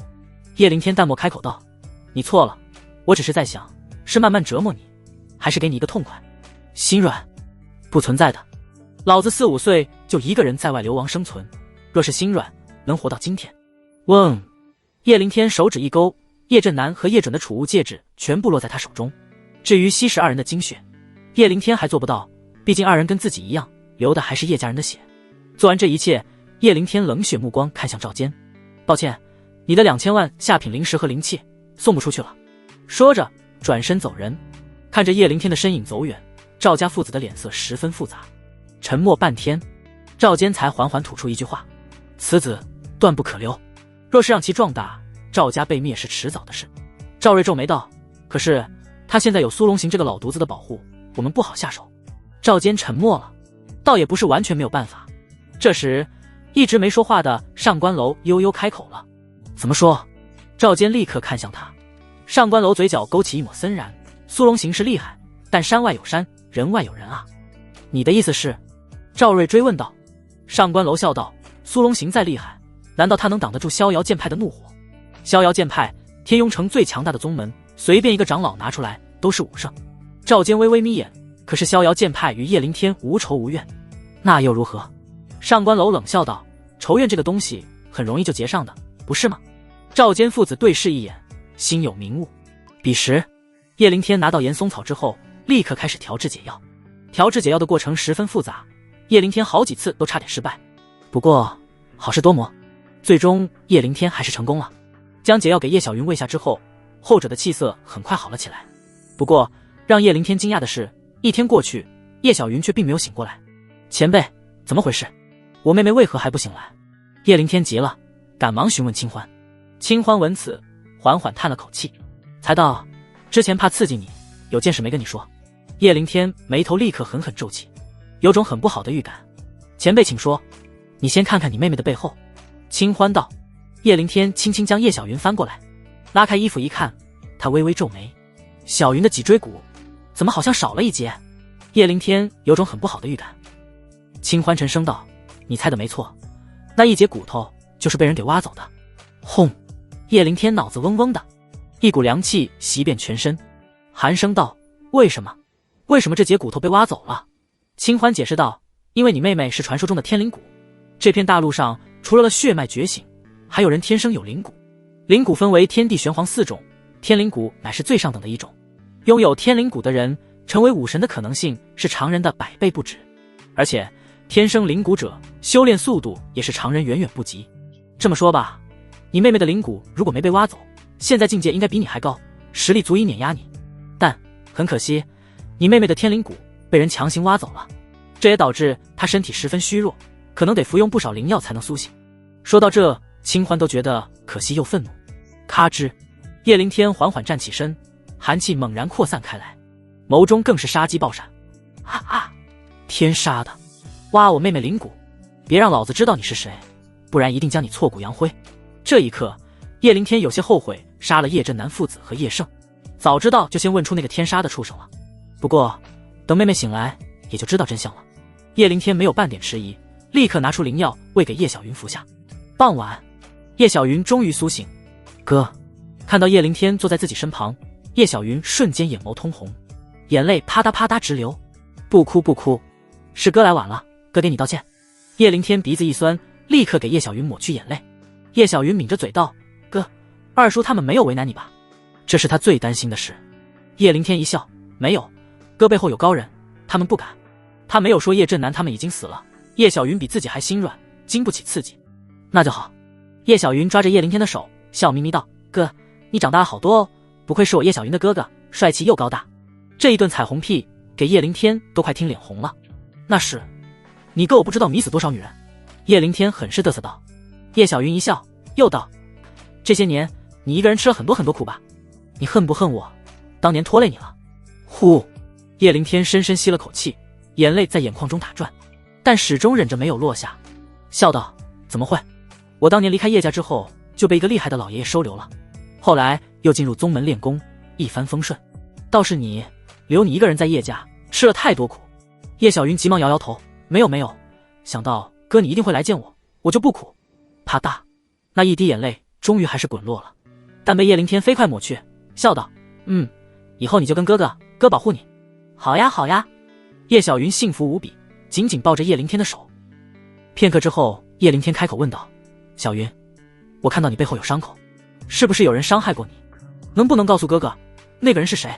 提到这件事，叶小云瞬间浑身发凉，小脸浮现一抹浓浓的惊恐，显然这是他很害怕的一场噩梦。叶凌天看着都心痛坏了。没事，你有什么都可以跟哥说。沉默好几秒，叶小云才鼓起勇气道：“是一群穿着红色铠甲的人。”红色铠甲？叶凌天一愣，是叶震南带来的吗？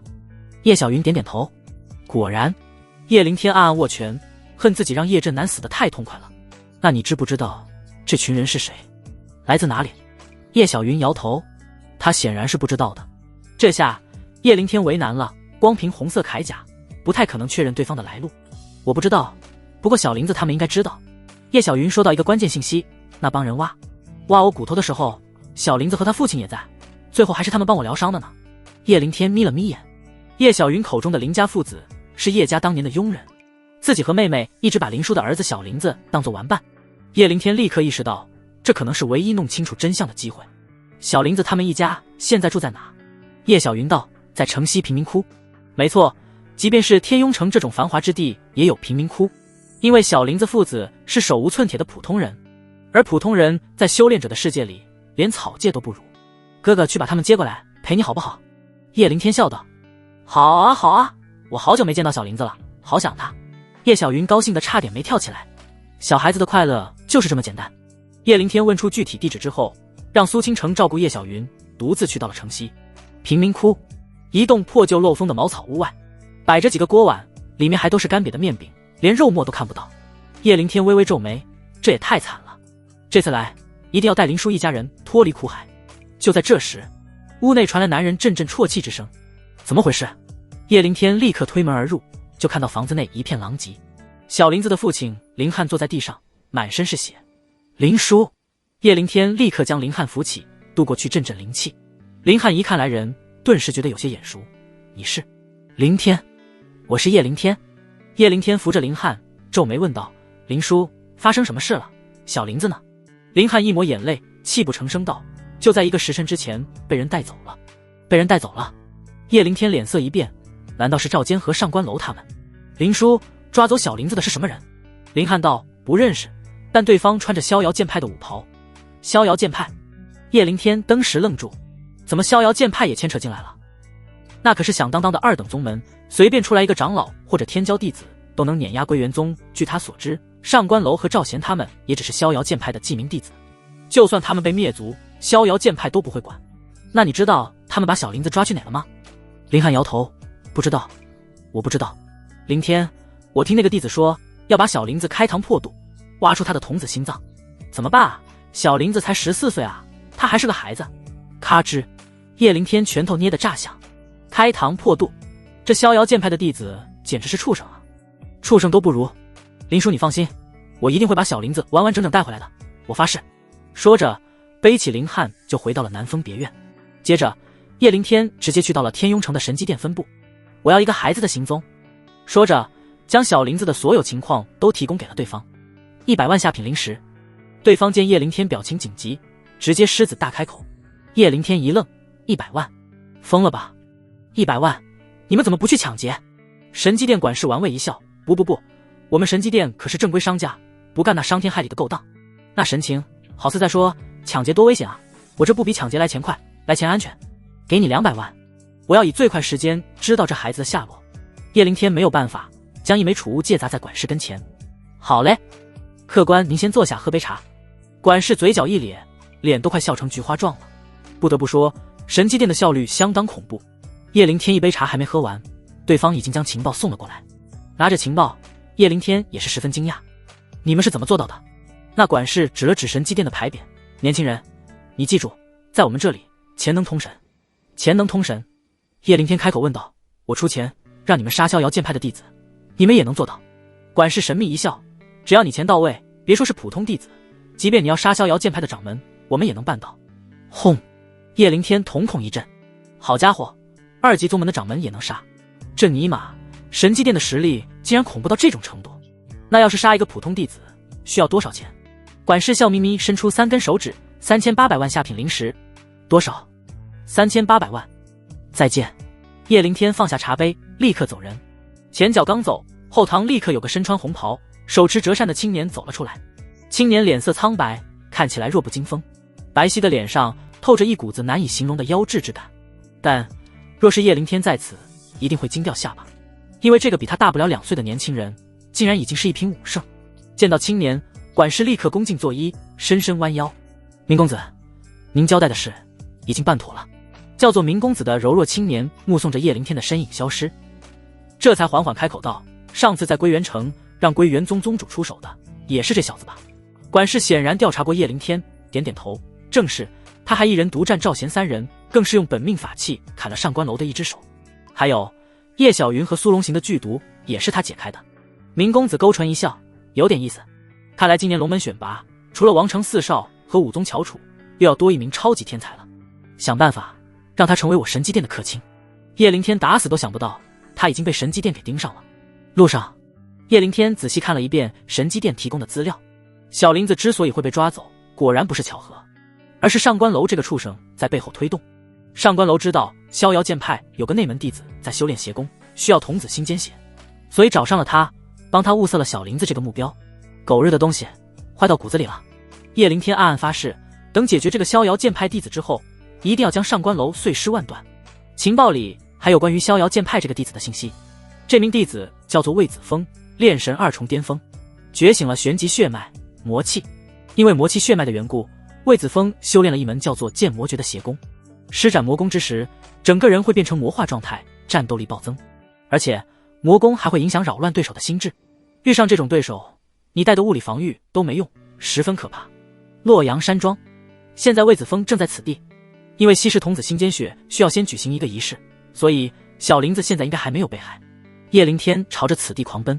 彼时，洛阳山庄院子里，一个12、13岁的小男孩被脱光上衣绑在木桩上，胸口、心脏处被涂上了油脂。这么做是为了下刀顺滑，不会破坏心间血。此时，魏子峰正盘坐在地，念着晦涩的口诀，头顶和眉心处皆有魔气缭绕。一旁有仆人正在搭建一个祭坛，祭坛搭建好之后，仆人恭敬道：“二少爷，一切都准备就绪了。”魏子峰睁开眸子，锐利又癫狂的眼神看向了小林子。这是这个月第几个了？魏子峰问道。仆人立刻回应道：“回二少爷，这是本月第6个。”第6个吗？魏子峰有些不满意道：“吸了5个童子的心间血，都未能突破3重，这魔功修炼起来果然不容易，看来得加快速度了，不然我连参加龙门选拔的资格都没有。春天就快来了，整个大周王朝的翘楚都在准备龙门选拔，逍遥剑派有20个名额。按照惯例，想要获得名额，年纪要在21岁之下，实力要突破炼神3重，还要求觉醒玄极血脉，年纪和血脉他都满足，就是这个境界一直难以突破。”仆人拍着马屁道：“二少爷天纵奇才，吸收这个童子心间血之后，一定能够像大少爷一样获得宝贵名额。”魏子峰满意一笑：“借你吉言吧。”刀给我。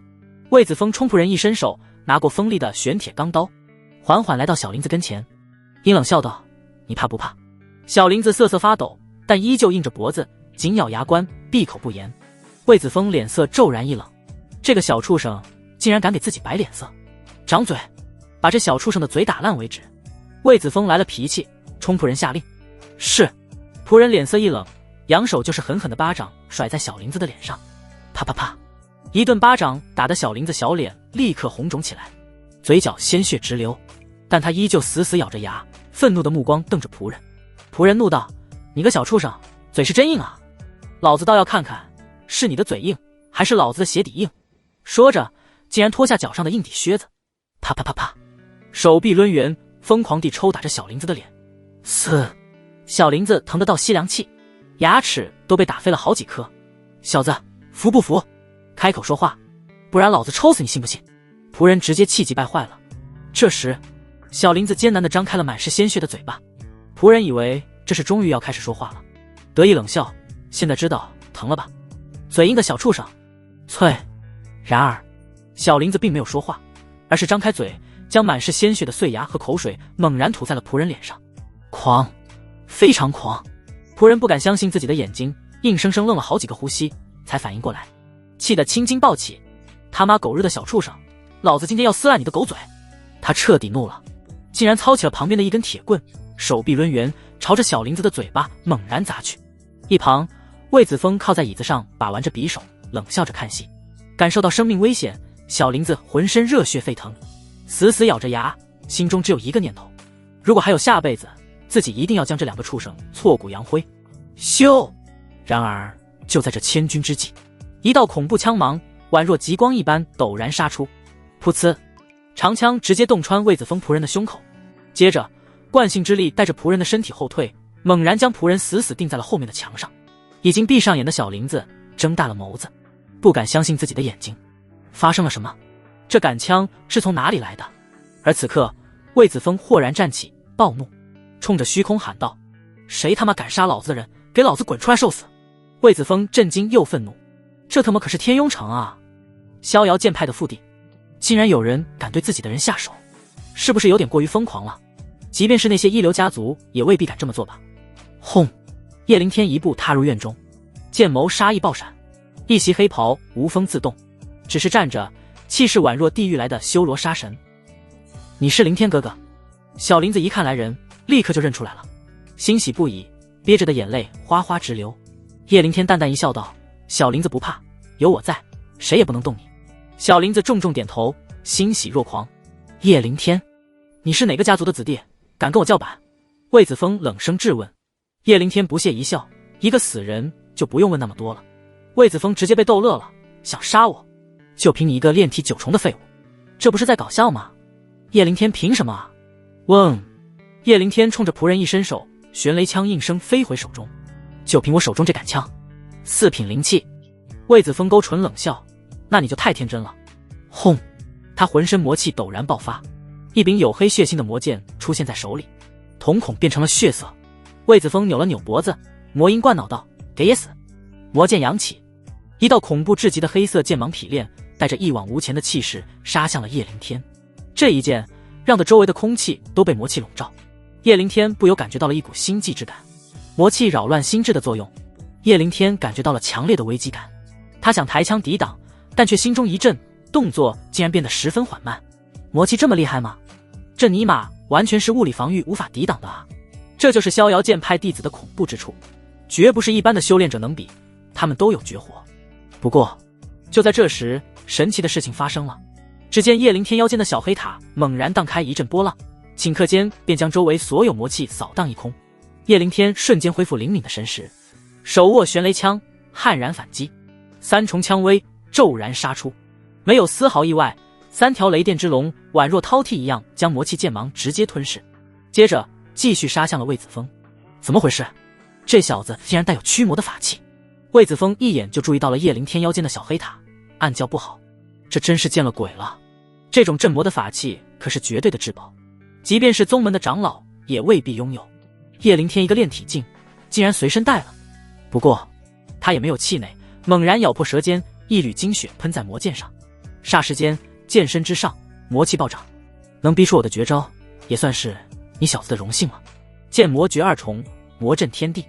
魏子峰手持魔剑猛然砍下，蓦然一柄100丈之大的恐怖魔气之剑浮现，先是将3条雷电之龙轻松砍杀，旋即朝着叶灵天当头砍杀而来。这一刻叶灵天也是瞪大了眸子，好家伙，这么萌吗？连我的3重枪威都挡住了。叶灵天感叹，看来自己还是小看逍遥剑派弟子的强大了。没有丝毫犹豫，叶灵天黑风刀在手，3重刀威猛然砍杀而出，铺天盖地的刀芒层层叠叠袭出，刀芒宛若一尾尾食人鱼，将100丈魔剑困住，咔吱咔吱，不出几个呼吸便将魔剑啃食殆尽。接着朝着魏子峰杀去。不好，这小子竟然修了2种兵器。魏子峰脸色一变，知道自己不是叶灵天的对手了。跑路！他捏碎一枚暗红色的高阶符箓，霎时间一柄暗红色光影长剑出现，魏子峰立刻跳上红影长剑就欲离去。以红影长剑的速度，即便是炼神7、8重的高手也未必能追上，叶灵天就更做不到了。然而他太自信了，叶灵天岂是一般的修炼者？咻！就在红影长剑蓄势准备飞出之时，一道锐利寒光陡然杀出，直接洞穿了魏子峰的咽喉。砰！魏子峰倒在地上，鲜血喷溅，他身体颤抖，震惊无比的眸子瞪着叶灵天，似乎不太相信发生的一切。怎么可能呢？叶灵天一个名不见经传的小子，怎么会有本命法器？你丫修炼双兵器就算了，怎么还练起了本命法器啊？这不是开挂吗？哒哒哒，叶灵天一步一步走到他的身边。你个畜生，很喜欢挖无辜童子的心脏，你有没有想过，有朝一日自己也会被人啃食心脏？魏子峰嗫嚅着，想要说什么，但却一个字都吐不出来。那就让你好好感受一下心脏被蚕食的痛苦吧。叶灵天说着，手中出现一个金色小罐子，打开盖子，滋滋滋，几百只吞金虫立刻飞出，闻到血腥味之后，一个个欢欣雀跃，扑棱着翅膀，跃跃欲试。这下魏子峰彻底呆滞了。灵虫，尼玛，这个年轻人太疯狂了！除了本命法器，他竟然还有灵虫，还是传说中的吞金虫。去吧！叶灵天心念一动，虫王立刻带着虫群落在魏子峰胸口，咔吱咔吱，撕破血肉，气脏，最后一步步蚕食着魏子峰的心脏。剧烈的疼痛让得魏子峰痛苦至极，撕心裂肺。原本只是一个概念词语，但此刻他却是实打实地感受到了。吞金虫的速度很快，魏子峰不到10几个呼吸就被啃食殆尽。这帮小吃货连魏子峰的魔剑都没有放过，硬生生给啃完了。这是魔气。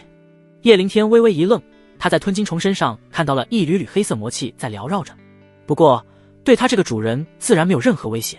清欢前辈，吞金虫吸食魔气之后应该不会失控吧？叶灵天急忙问道。清欢一笑，怎么可能？这一点点魔气绝无可能影响吞金虫的心智，不过他们若是攻击别人，倒是有迷惑心智的作用啊，还有意外收获。叶灵天一喜，若是我以后特意用魔气煞气去培养喂食他们，吞金虫的腐蚀性岂不是就更强了？清欢点头，没错，不过这跟宿主的实力也有关系，你若是太弱，建议还是不要冒险。叶灵天恍然，意思很简单，在自己可控的范围内操作便可。吃饱了就回巢吧。叶灵天心念一动，吞金虫群便如黄金旋风般飞回了小罐子。接着叶灵天就下了小林子，不过可惜的是始终没找到魏子峰的储物戒，也不知道这小子藏在哪了。就在叶灵天干掉魏子峰离开之后，与此同时，逍遥剑派本命竹简堂，魏子峰的竹简陡然碎裂。看守的弟子见此立刻脸色大变，急忙跑去通知了相关长老和魏子峰的大哥魏东庭。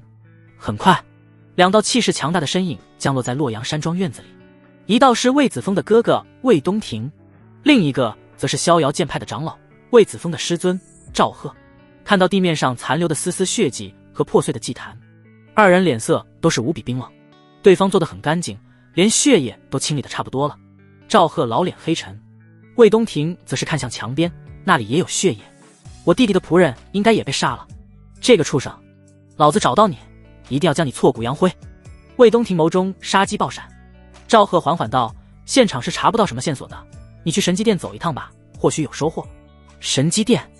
魏东庭找到管事，表明来意之后，掏出100万下品灵石，告诉我杀我弟弟的凶手是谁。管事一听死的是魏子峰，丝毫不意外，淡淡道，不好意思，我们查不了。什么？查不了？魏东庭直接呆住，完全没想到这3个字竟然能从神机殿的嘴里蹦出来。这天下即便是大周王室的密文，他们都能查到，他弟弟的事怎么可能查不到？魏东庭黑着脸道，徐管事，你不是在跟我开玩笑吧？还是你觉得我开的价不够？你需要多少我给你多少。徐管事微微一笑，查不了就是查不了，给多少钱都不好使，对方来历不简单，连你们都得罪不起。魏东庭旁敲侧击问道。徐管事淡漠一笑，我没有义务回答你任何问题，若没有其他事，请吧。直接下了逐客令。魏东庭气得胸口起伏，脸都青了，没想到拿着钱来这里还能吃个闭门羹。逍遥剑派。魏东庭找到赵贺，师尊，神机殿不愿意给我信息。什么？赵贺微微一愣，十分惊讶，难道这个人身份不简单？那也不应该啊，整个大周王朝也没有能让神机殿害怕的人。魏东庭眯着眼道，这件事的确非常诡异。就在这时，一个弟子走了进来，拱手道，魏师兄，门口有位记名弟子找你，说是有要事相告。魏东庭当时剑眉一挑，这个时候找自己，毫无疑问一定是关于自己弟弟被杀的事了，快请他进来。彼时南风别院，叶灵天带着小林子父子跟叶小云见面了，3人都是兴奋不已，十分雀跃。一番叙旧之后，叶灵天这才开口问道，林叔，小林子，之前小云背后脊椎骨被人取走，你们是不是在场？林汉点点头，怒道：我当时就在场，不过当时来的那些人实在是太强大了，我根本阻止不了。小林子则是嫉恶如仇道：我记得那帮人都穿着红色的铠甲的，为首的好像是个将军，满脸大胡子，个子很高，得有将近2米了。叶凌天点点头，看向林汉继续问道：林叔，你可知道他们具体是什么人，来自哪里？林汉眉头一拧，想了想道：好像是来自王城，我听到他们说起一个名字，叫什么周无敌。周无敌。此话一出，一旁的苏倾城瞬间秀眉皱起，有些脊背发寒。叶凌天注意到此，立刻追问道：倾城，你听说过这个名字？苏倾城点头，何止听过，周无敌乃是当今周朝皇室12王子。王子？叶凌天瞳孔一缩，他预料到对方可能来历不简单，但也没想到竟然是皇室之人，而且还是王子。你确定吗？会不会是同名之人？叶凌天确认道。苏倾城笃定道：确定，而且很多事情都对上了。12王子是周王最小的儿子，今年16岁，14岁之前他都是所有王子之中最废物的那个，直到2年前他突然觉醒魔龙血脉，实力1日千里暴涨，如今已是5宗8众的存在了。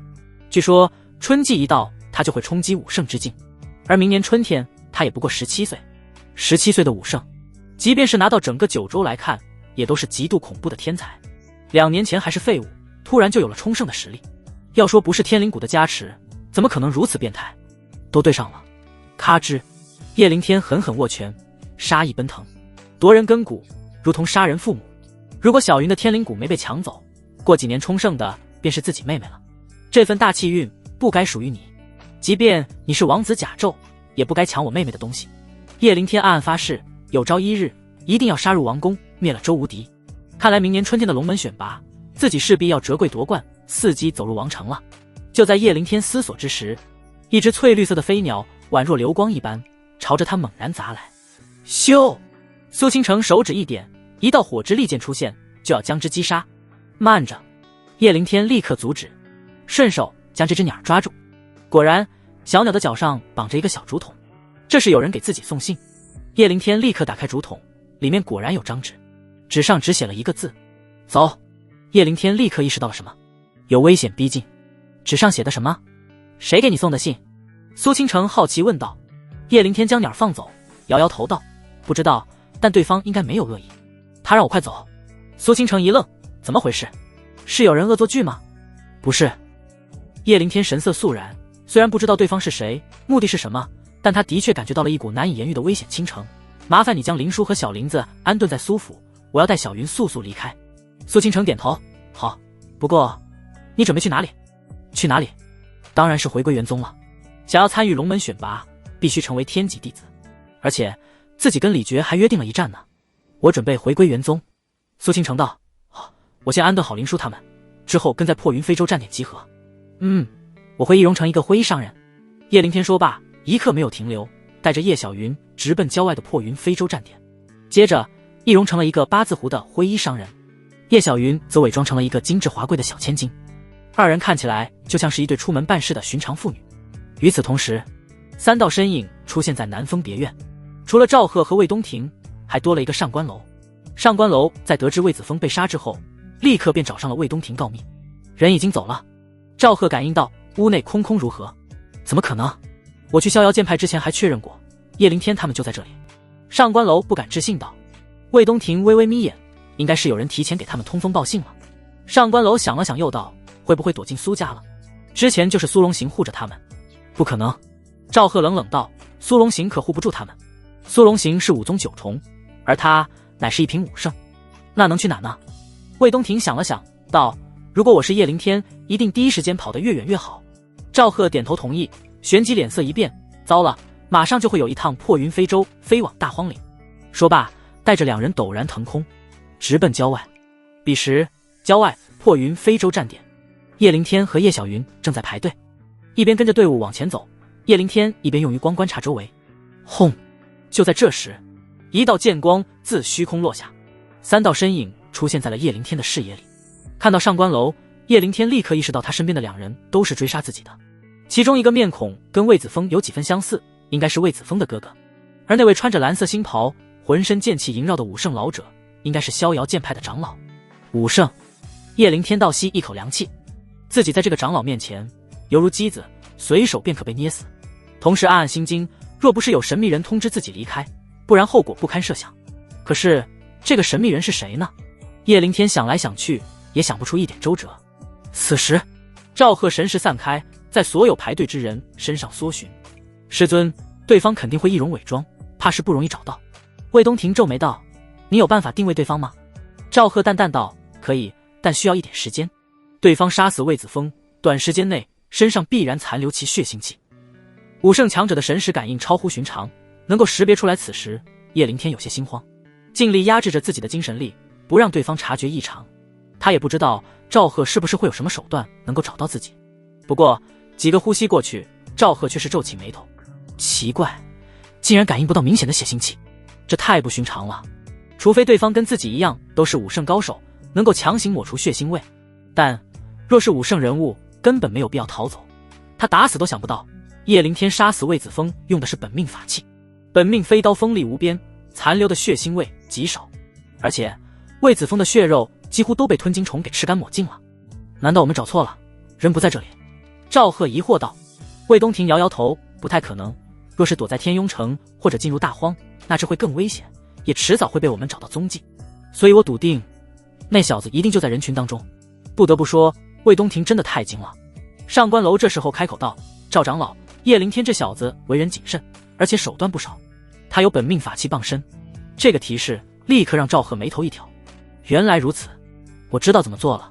他冷笑一声，神识一震，一股磅礴的精神力扫荡而出。精细感知，即便对方使用了本命法器，那也绝对会残留丝丝血气，必然会被自己探查到。感受着强烈的神识之力倾袭而来，识海中的清欢都忍不住开口了：小子，这老家伙实力不俗，可能马上就会发现你。叶灵天脸色一变，不好，可能要出事了。他能清晰感知到赵贺的神识之力正在快速向自己靠近。10米、5米、1米，叶灵天神经紧绷，眉头皱起，随时准备召唤清欢出来救场。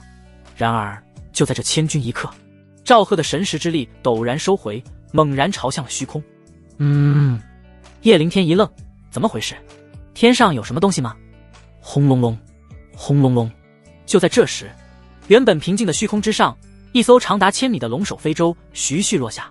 那飞舟明显比普通的破云舟大上不少，而且通体金灿灿，其上有栩栩如生的龙纹印刻，看起来气势磅礴，显赫奢华。随着龙首飞舟下落的，还有几道强大无边的恐怖威压。霎时间，地面上所有人都是抵抗不住，纷纷下跪。就连一品武圣的赵贺都只能乖乖收起长老气势，弯腰屈膝。就在这时，叶灵天听到旁边有人低声议论：皇家飞舟，竟然是大周王室的专用飞舟。好家伙，气势实在是霸道，难道是有皇室之人出行？你懂个屁啊，岂止是皇室之人，这可是王子专用的飞舟啊！你怎么知道是王子的飞舟？这你就不懂了吧？普天之下，只有周王和诸位王子的飞舟才能克隆。原来如此，也不知道是哪位王子。安静一点，别说话。王子出行皆有武王级护道者伴随，他们能听到你说话。此话一出，周围立刻安静如鸡。咚！很快，龙首飞舟稳稳停在地面上。飞舟好像只是停在此处补给，没有人下船。不过叶灵天还是远远看见船舷上站着一列列身穿红色铠甲，手持灵兵的王室护卫。除此之外，还有一个穿着龙纹锦衣的少年负手而立，用睥睨一切的孤傲目光傲视地面上跪着的众人。这时有人忍不住压低声音道：好像是12皇子啊，你认识他？在王城之时远远看见过一次，应该是他没错了。轰！叶灵天陡然眸子眯起：清欢前辈，你能感应到他身上是否有我妹妹的天灵骨吗？叶灵天沉声问道。清欢淡淡道：能，身上有魔龙气象，周遭灵气居于其背，就是此子没错了。叶灵天目光陡然变得锐利杀伐，死死盯着船舷上的高傲少年，孤傲无边，不可一世。他暗暗发誓：周无敌，你这张脸我叶灵天记下了，老子发誓必将杀你，取回属于我妹妹的天灵骨。叶灵天相信这一天不会太久。很快，龙首飞舟补给完，徐徐腾空。趁着这个机会，叶灵天跟随队伍快速上了破云飞舟。只要上了飞舟，即便是赵贺也不敢乱来。当然，他也可以上船来，但只要叶灵天躲在船舱不出来，他也无可奈何。师尊，怎么办？就这么眼睁睁看着小子上船走了。魏东庭怒不可遏道：“上官楼道，要不我们跟着上船，择机除掉他们。”没用的。赵贺无奈道：“我还没有锁定到那小子，难道我们上船之后挨个包厢寻找？上次破云非洲被武王级大妖袭击，他们就已经加强戒备了。若是我们在船上强行动手，无异于跟王室叫板。破云非洲可是王室垄断经营的，小意外可以有，但挨个舱室查杀乘客，王室绝无可能容忍。”魏东庭立刻皱眉道：“那现在怎么办？子枫就白死了？”“当然不会。”赵贺眸子阴冷道：“那小子一定会回归元宗。你以天雍城几大家族和我的名义给归元宗发去警告，若是不交出此子，后果自负。”赵贺三人很快离去，只是三人都没注意到，不远处两道身影将刚才的一切尽收眼里，正是神机殿的管事和明公子。明公子，赵贺他们恐怕不会善罢甘休。管事看向明公子说道：“帮得了叶灵天这一次，下次呢？”明公子摇着折扇，笑眯眯道：“接下来就看叶灵天自己的造化了。修行之路茫茫，危机四伏，如果他连这一关都过不了，那就不是我们神机殿该扶持的人。”管事看着渐渐远去的非洲，陷入了沉思。3日后，叶灵天落地归元城，他也没有急着回归元宗，而是带着叶小云逛了一圈归元城。“哥，这就是你这些年待过的地方？”叶小云眨巴着大眼睛问道。叶灵天笑道：“是啊，哥哥被一个老人带到这里，后来又去附近的宗门修炼。”叶小云轻轻点头，心里稍稍感到安慰。第二天，叶灵天来到天雅阁，彼时苏倾城已经回来了。“怎么样了？林叔他们没事吧？”叶灵天急忙问道。苏倾城道：“放心，他们犯不着为了林家父子跟我们苏家翻脸。不过，对你来说有个非常不好的消息。”叶灵天一愣，难道他们已经杀过来了？这2天自己连伪装都没有卸下，任何行动都很小心。苏倾城摇摇头：“没有，不过魏东庭已经给归元宗发去警告，只要你回到归元城，立刻就要将你交出，不然赵贺和天雍城3大家族就会大军压境。3大家族自然是赵家、上官家和裴家，还有那赵贺，应该就是逍遥剑派那位武圣长老了。”叶灵天狠狠皱眉，3大家族可都是有着武宗7重的老祖坐镇，加上赵贺这个逍遥剑派的武圣长老，归元宗打死都扛不住啊。苏倾城继续道：“如此重压之下，归元宗肯定顶不住，所以你还是不要回归元宗了。趁着现在还没有大军压境，你带着小云远走高飞吧。”远走高飞？叶灵天犹豫了，如果不能成为天级弟子，就没办法参加龙门选拔，也就没机会深入王城了。那样一来，何时才能杀掉周无敌，给妹妹报仇？放弃这个绝佳机会，叶灵天很不甘心。归元宗是如何回复的？苏倾城道：“还没回复，不过今日魏东庭就会亲至归元宗，他放出狠话，若是贺宗主不给个回复，后果自负。这是逼着贺天魁答应了。”魏东庭什么时候到归元宗？叶灵天问道。苏倾城想了想道：“最近一班的破云非洲刚落地，魏东庭应该已经在去归元宗的路上了。”叶灵天眸子立刻眯起：“倾城，小云先交给你，我去就回。”“你要去哪？”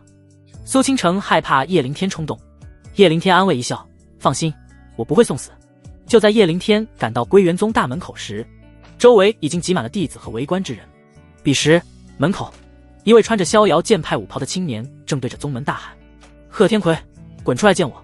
今日你要不给个答复，休怪我砍了你们宗门的破牌匾！”嚣张，极度嚣张！周围归元宗的弟子们纷纷脸色暴怒，但却不敢言语。人家是逍遥剑派的翘楚，有这个资格嚣张啊？而且其实力乃是炼神4重巅峰，更不用说肯定有灵气，还觉醒了玄级血脉。即便是归元宗的天级弟子，也未必是对手。这位朋友，你是不是有些欺人太甚了？就在这时，一道俏丽身影走了出来，正是秦月。她实在是忍不了魏东庭的叫骂，站了出来。圣女，是圣女。秦月师姐出来了。看到秦月，一众弟子们都是躁动起来。你是谁？归元宗这么没重，就派一个女子出来担事？魏东庭讥笑一声：“莫不是你们的宗主和长老都是太监不成？”这话十分刺耳。山门中很多长老都是忍不住就欲出来理论了，但都被贺天魁按住了。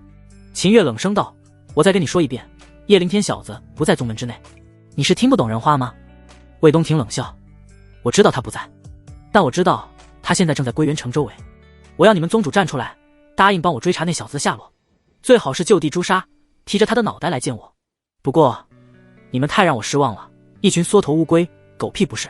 就这，你们也配开辟山门，立宗收徒？我呸！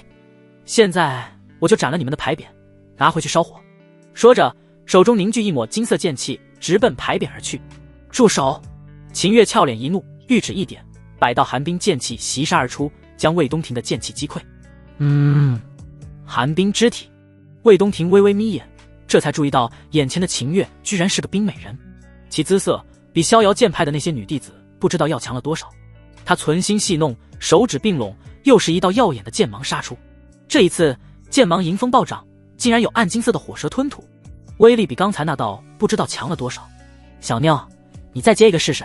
秦越俏脸登时变色，他能感受到这一剑很诡异，若是自己强行接住，一定会受到金色火焰的反噬，但他更不可能看着魏东庭破坏宗门牌匾。人群中，叶凌天眸中杀机爆闪，就准备出手。然而就在秦越和叶凌天刚刚升起念头之时，山门之中一道锐利刀芒陡然杀出，砰！瞬间将金色火焰剑芒炸飞。接着一道穿着新袍的熟悉面孔自山门飞出，落在了牌匾跟前。归元宗宗主贺天魁。魏东庭心中冷笑，果然这老家伙还是顶不住压力，亲自出马了。在他看来，贺天魁这是要服软了。然而贺天魁却是脸色刚毅，厉然开口道：你既然想要答复，那我就给你一个答复。你没有资格要求我归元宗做任何事，更遑论让我伤害自己门下弟子。别说叶凌天不在宗门内，倘若他在，我也绝技不会让你踏入宗门一步。人群中，叶凌天心中猛地一颤，他怎么也没想到贺宗主居然会如此坚定地站在自己这一边。要知道，魏东庭背后可是天雍城3大家族和逍遥剑派5圣长老，而贺天魁也不过是5宗3重而已，哪怕仅仅是赵家将领，归元宗都得罪不起。轰！就在这时，叶凌天猛然撕下伪装，冲了出去，挡在牌匾前，怒视魏东庭：老子叶凌天在此，你们有什么便冲着我来便是，不用殃及我宗门。哗！人群瞬间一片哗然。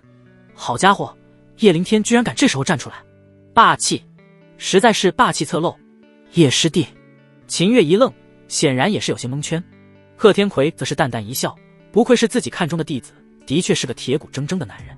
而魏东庭此刻脸色就不好了，他本以为归元宗是不堪一击的，没想到竟然如此团结。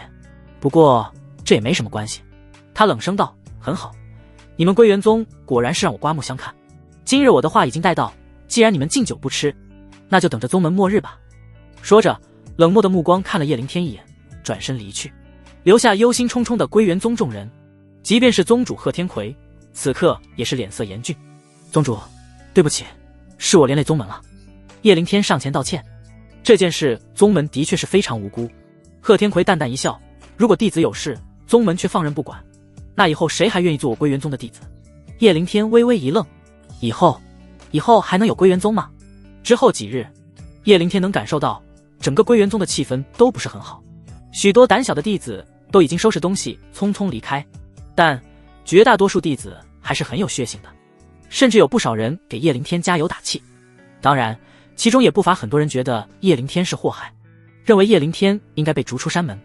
这一日，叶凌天路过弟子广场，突然看到5站台的方向传来阵阵喝彩。现在居然还有弟子有心思对战。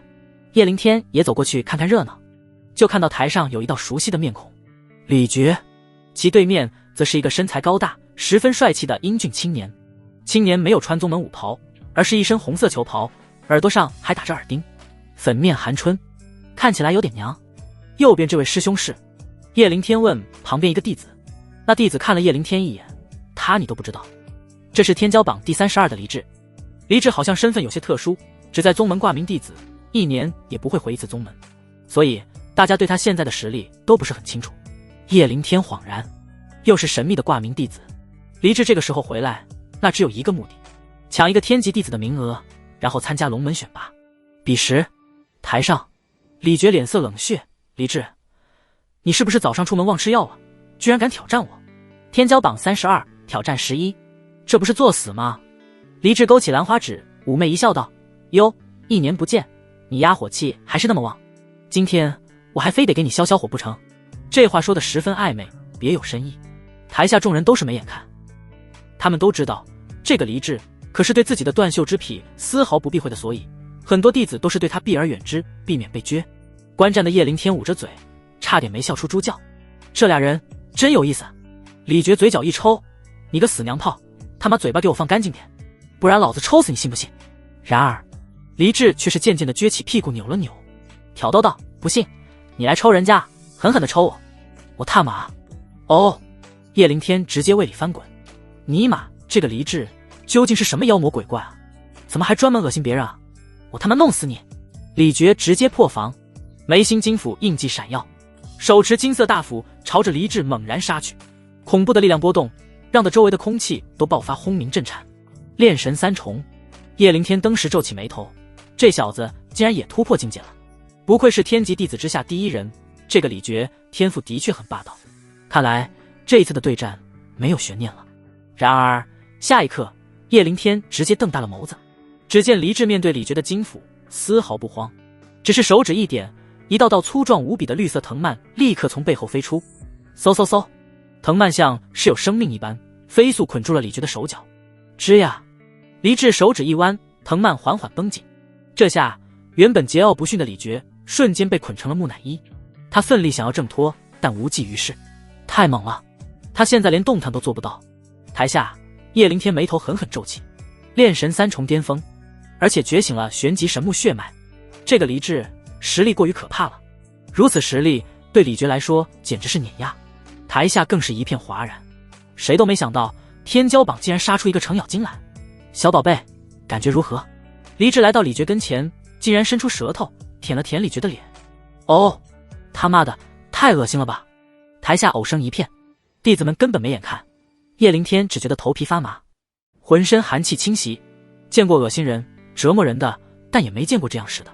台上李傕痛苦难耐，恶心的想要自爆，想死的心都有了，太欺负人，以后自己根本没脸做人啊。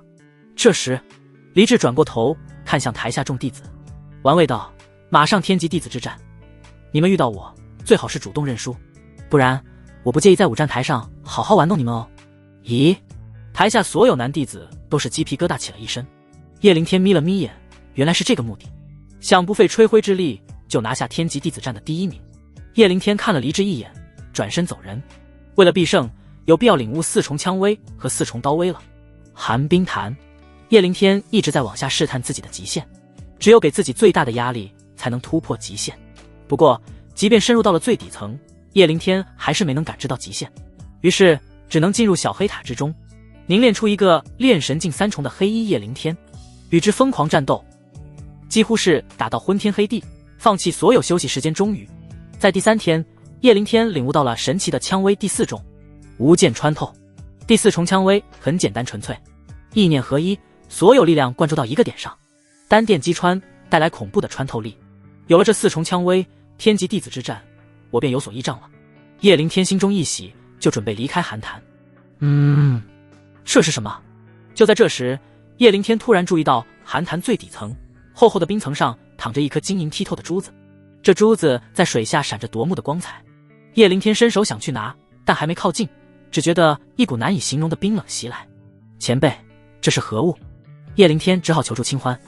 清欢道：这是碧寒凝珠，对你来说是好东西。有何好处？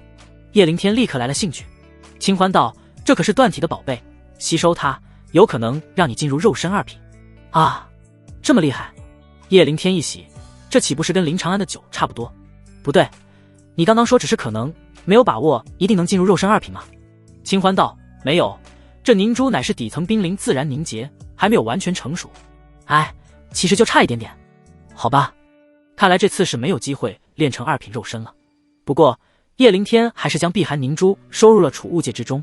离开寒潭，回到弟子小院时，一个女弟子立刻冲了进来。叶师兄，不好了，秦月师姐晕过去了。正是上次来通知自己的那个弟子。看来秦月体内的寒毒又增生了。叶灵天皱眉道：我立刻过去。飞速赶到秦月的住处之后，叶灵天就看到秦月倒在床上，脸上、手臂、脖子之上竟然都结出冰霜，足见这一次寒毒的入侵十分严重。没想太多，叶灵天脱掉秦月的外衣，手落在秦越光滑白洁的腹部，就准备运行九转阴阳诀。等等，这时清欢突然叫住了叶灵天：“怎么了，前辈？我的方法不对吗？”叶灵天皱起眉头：“不是，这是一个让碧寒凝珠成熟的好机会。你用碧寒凝珠吸收他体内的寒气，说不定碧寒凝珠会成熟。”清欢猜测道。叶灵天当时心中一喜，好家伙，还能这么玩！他立刻取出碧寒凝珠，开始吸收秦越体内的寒毒。果然，秦越体内的寒冰之气象是找到亲人一般，开始往凝珠上疯狂汇聚。不出10几个呼吸，碧寒凝珠就绽放出一抹神秘的微光，珠子内部好似有着寒雾流动，看起来十分玄妙。你小子运气不错，碧寒凝珠成熟了。清欢笑道。叶灵天心中大喜，真是踏破铁鞋无觅处，得来全不费功夫啊！谁能想到，竟然用这种方式让凝珠成熟了呢？接着，叶灵天又运转九转阴阳诀，将秦越体内剩余的寒气全部吸收掉。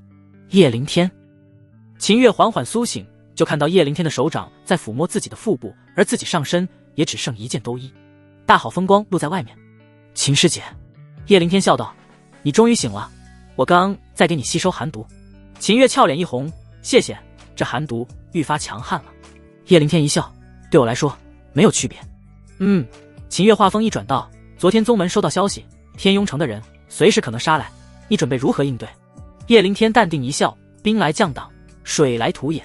武圣，你也不是清欢前辈的对手吧？”时间一晃，又是3天过去，整个归元宗内外春意盎然。天级弟子之战终于来了。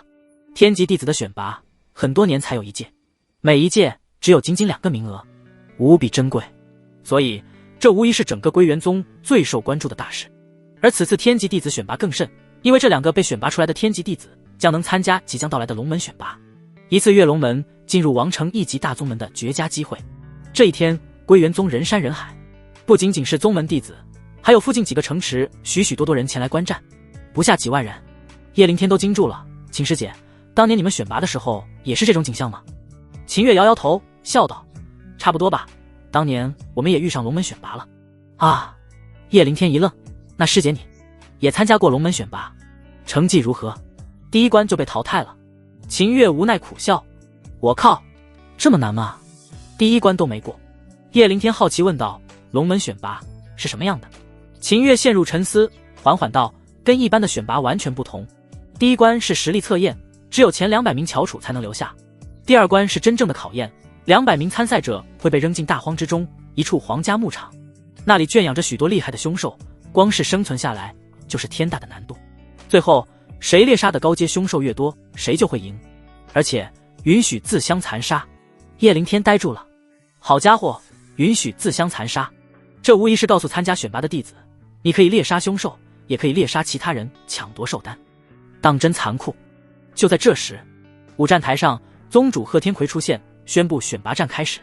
秦越满是期待的目光看向叶灵天：“加油啊，希望你替我再闯荡一次龙门。”叶灵天自信一笑：“师姐放心。”说着去到了五战台，分好组别之后，一场场战斗开始了。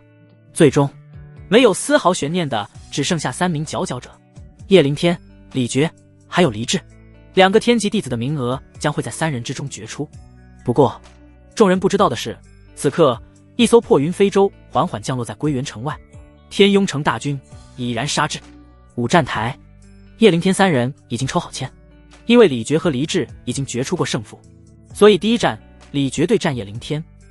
若是赢了，李觉第2名通过选拔；若是输了，叶灵天晋级，通过选拔与黎志一战，决出谁是第1名。李觉神情紧绷，对于他来说，这是不能输的一战，而且2人之前有过约战，这一战事关他的尊严。不过在他看来，短短时间叶灵天不可能超越自己，这小子现在不过是炼体9重而已，跟炼神3重的他怎么斗？所以这个天级弟子的名额他胜券在握。一旁观战的黎志也是同样的想法，叶灵天的确有点天赋，但遇上李觉大概率要没。对于这次夺冠，他丝毫没有怀疑，没有人是他的对手。李觉盯着叶灵天道：“让你多活了这么多天，准备好受死了吗？”叶灵天一笑：“那没有，我应该死不了。”“你是必须死的。”李觉冷冷道：“我杀了你，不但是给弟弟报仇，而且是给宗门除害。只要你死了，归元宗就不会有危机了，而我也会提着你的狗头去天雍城领赏。他都不敢相信三大家族加上武圣长老能给自己多少奖励。赚了，这次实在是太赚了。叶灵天差点没笑死。愿望很美好，就怕现实很骨感啊。来吧，刷！叶灵天直接亮出玄雷枪，眉形闪电印记闪耀，雷电血脉，死吧！李傕没有丝毫留情，手持金色大斧朝着叶灵天悍猛杀来。恐怖的金斧带着湮灭一切的威压，让的大地都发出震颤。叶灵天丝毫不慌，玄雷枪握紧，与之战斗在了一起。霎时间，整个五战台phủ光和雷霆大作，好不壮观。观战台上，贺天魁抚摸着胡须，很是享受两个天才弟子的交手。他看向一旁的大长老道：“真厉害啊！这帮年轻人比我们年轻时候天赋不知道强了多少倍。”大长老脸色不是很好，他是希望交出叶灵天的一派，黑着脸道：“这也叫有天赋？不过是仗着雷电血脉和4品灵气的威力增幅罢了。这种人也值得我们搭上整个宗门作为代价。”一旁秦月听得秀眉皱起，心中很是不爽，这大长老未免太没有眼光了。贺天魁也没有生气，淡笑问道：“所以你觉得这一场谁会赢？”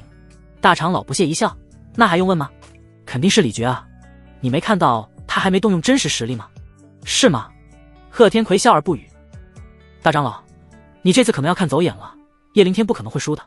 这时秦月看不下去，开口驳斥道。大长老立刻皱起眉头，怒道：“闭嘴！要不是你提拔，这小子不至于走到今天。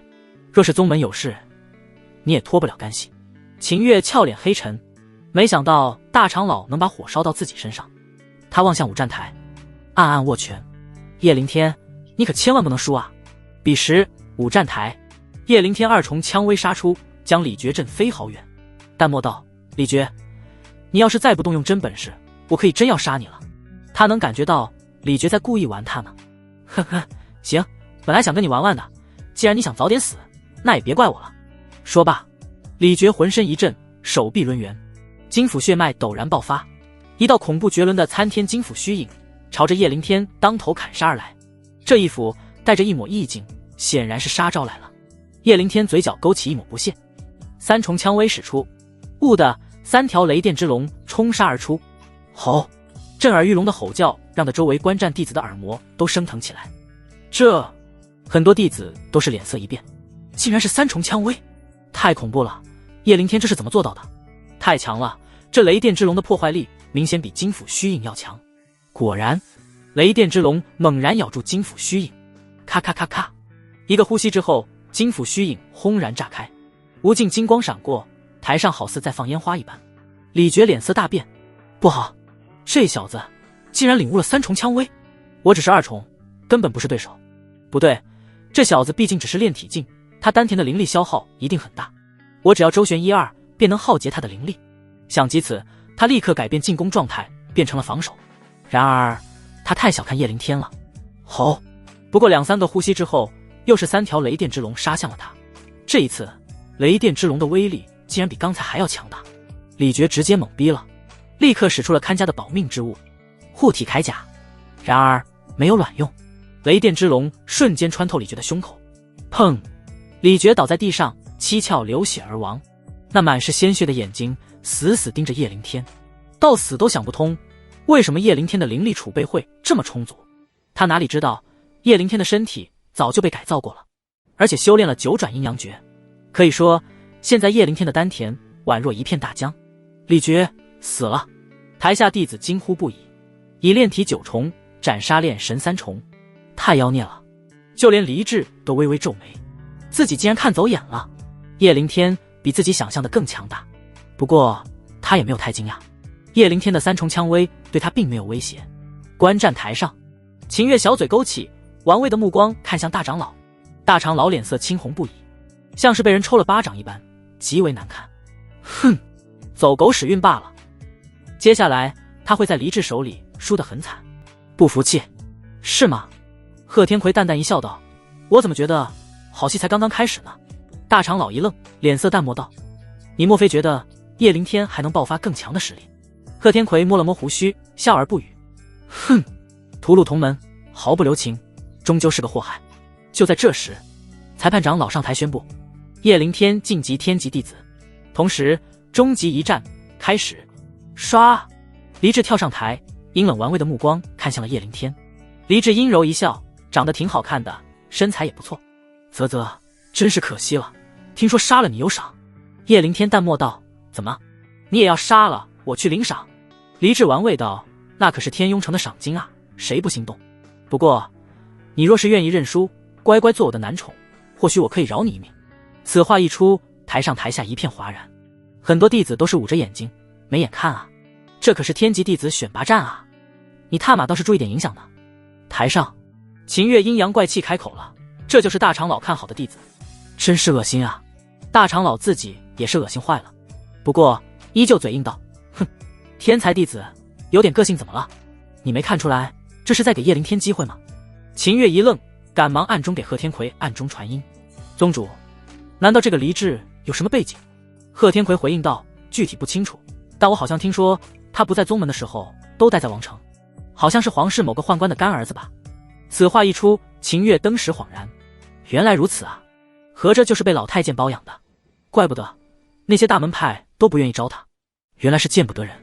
此时五战台，叶凌天笑着回应道：你有点过于恶心了，我拒绝。黎智眸子骤然冷沉下来，那你就是在找死了。叶凌天立刻眯起眼睛：你是要跟我生死战吗？有何不敢？黎智淡然道：好，我接了。叶凌天看向裁判长老，请长老作证。裁判长老却是犹豫了，这可是2个晋级的天级弟子。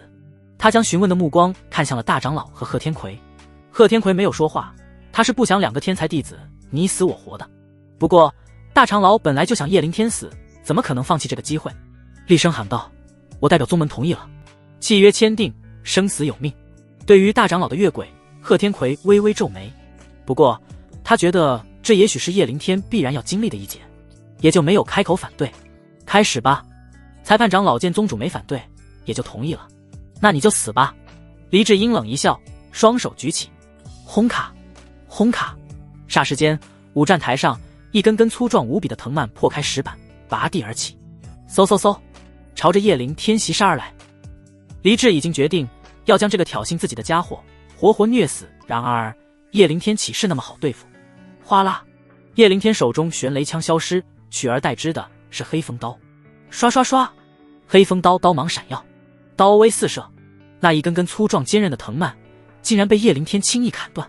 这下全场哗然，黎智更是眯起眼睛，好家伙，竟然还有5品灵气，这小子究竟是什么来历？一个炼体境竟然就拥有5品灵气，这属实是有些匪夷所思了。不过黎智没有丝毫惊慌，反而是战意被激起，更加兴奋起来。好好，用灵气是吧？你以为就你有？嗡！黎智心念一动，手中出现一杆褐色的法杖，法杖顶端还镶嵌着一枚血红色的宝石。这是5品法器，还是木技的？秦月立刻发出惊呼，俏脸顿时变色。不好，叶凌天怕是要出事了。黎智竟然也有5品法器。要知道，黎智本身境界就是炼神3重，还有玄级血脉加持，现在更是使出了木系的5品法器，其威力简直不敢想象。实际上就连叶凌天自己都非常惊讶，要知道自己的黑风刀可是熔炼了5品灵气刀胚，是闯到南荒塔最高一层才获得的宝贝。黎智也不过是归元宗弟子，他怎么会有5品灵气？当然他若是知道黎智被老太监包养，就不会惊讶了。哈哈哈哈！大长老大笑出声，好好好，5品对5品，非常公平。这下叶凌天是必死无疑了。如此状况，看你怎么翻天。五战台上，黎智眼眸猩红，狗东西，尝尝法杖的威力吧。说罢，手握法杖，猛然插入地面。轰轰轰！法杖之上的珠子绽放耀眼血色光芒，接着一条条血色的藤蔓拔地而起。这一次，藤蔓密密麻麻，杀意奔腾。咔！叶凌天手持黑风刀，猛然砍向红色藤蔓。然而，藤蔓只是出现一个缺口，接着竟然很快愈合。这，叶凌天脸色大变，不好，这血色藤蔓的韧性极强，而且好像被黎智手中的法杖加强威力，速度也比刚才的绿色藤蔓更快了。叶凌天没办法，只能在藤蔓绵延不绝的攻击中疯狂躲避。想躲，躲得掉吗？黎智暴吼一声，手中法杖继续发威。10几个呼吸之后，排山倒海的血色藤蔓便将叶灵天完全笼罩。咚咚咚，即便叶灵天在其中疯狂攻击，也完全破不开这个藤蔓牢笼。此时，牢笼中黑暗无比，活动空间还在逐渐缩小。外面，黎智脸上笑容四溢。别挣扎了，这藤蔓会不断吸收你身上的灵力，你越疯狂，它们吸收的速度越快。不管你怎么做，10个呼吸之后，你都会变成一具干尸。此话一出，秦月脸色大变，真出事了。他怎么也没想到，黎智居然还有如此诡异的手段。就连贺天魁此刻都是微微皱眉，有种不好的预感。而大长老笑容满面，十分兴奋。只要叶灵天一死，归元宗的危机也就解除了，两全其美啊！而此时，台上黎智已经开始给叶灵天的生命倒计时：7、6、5、2、1。然而，当他喊到1时，突然发现牢笼之中还有灵力波动，而且愈发剧烈。怎么回事？不应该啊！黎智眉头紧紧皱起，有种很不好的预感。就在下一刻，一道玄妙之极的雷电之蛇猛然从藤蔓牢笼上窜出，接着那紧密无缝的牢笼轰然炸开。叶灵天手持玄雷枪，宛若一尊恐怖的战神般杀了出来。4重枪威，无剑穿透，悍然破开牢笼，将所有的力量灌注在一点，而后洞穿。此所谓以无剑入有戏。刚刚被困住的那一刻，叶灵天更深刻地领悟到了这一招的恐怖威力。至于为什么灵力没有被吸收完，黎智打死都想不到，叶灵天体内的不是丹田，而是丹之大河。别说10个呼吸，即便是在里面待上1年，叶灵天的体内的灵力也不会被吸干。你怎么做到的？黎智不敢置信道。一个死人就不用知道那么多了。叶灵天手持玄雷枪，再次使出4重枪威，朝着黎智猛然杀去。黎智脸色骤变，完了，自己要死了。这一枪的威力实在是太过恐怖，他很清楚自己挡不住。此刻，台上，秦月笑了。果然啊，叶灵天总是能给他带来惊喜。然而，就在叶灵天都以为自己快要得手之时，虚空之上，一道锐利的金色剑光陡然杀来。砰！剑光强悍无比，直接将叶灵天的无剑洞穿打破。哗啦！下一刻，一个熟悉的面孔挡在了黎智的面前。魏东庭，小子，我偏要坏你好事，气不气？身后，黎智重重松了一口气，还好没死。然而，就在他放松之时，一道寒光陡然洞穿了他的脑袋，鲜血喷溅。黎智眸子死死瞪大，仅剩一丝丝的生机，让他震惊地看向叶灵天。什么情况？发生了什么？叶灵天动手了吗？砰！带着无数的疑问，他倒在了血泊之中。哗！魏东庭陡然回过头，一看，旋即眉头狠狠皱起。黎智竟然还是被杀了。叶灵天收回本命飞刀，冷血道：“老子要杀的人，你挡得住吗？”霸气侧漏，台下众弟子都是热血沸腾。太霸气了吧！这可是逍遥剑派的翘楚弟子啊！叶灵天竟然丝毫不惧，当着他的面杀人，而且叶灵天居然还修炼了本命飞刀，这实在是太匪夷所思了。要知道，修炼本命飞刀不仅需要强大的精神力，还需要本命刀种。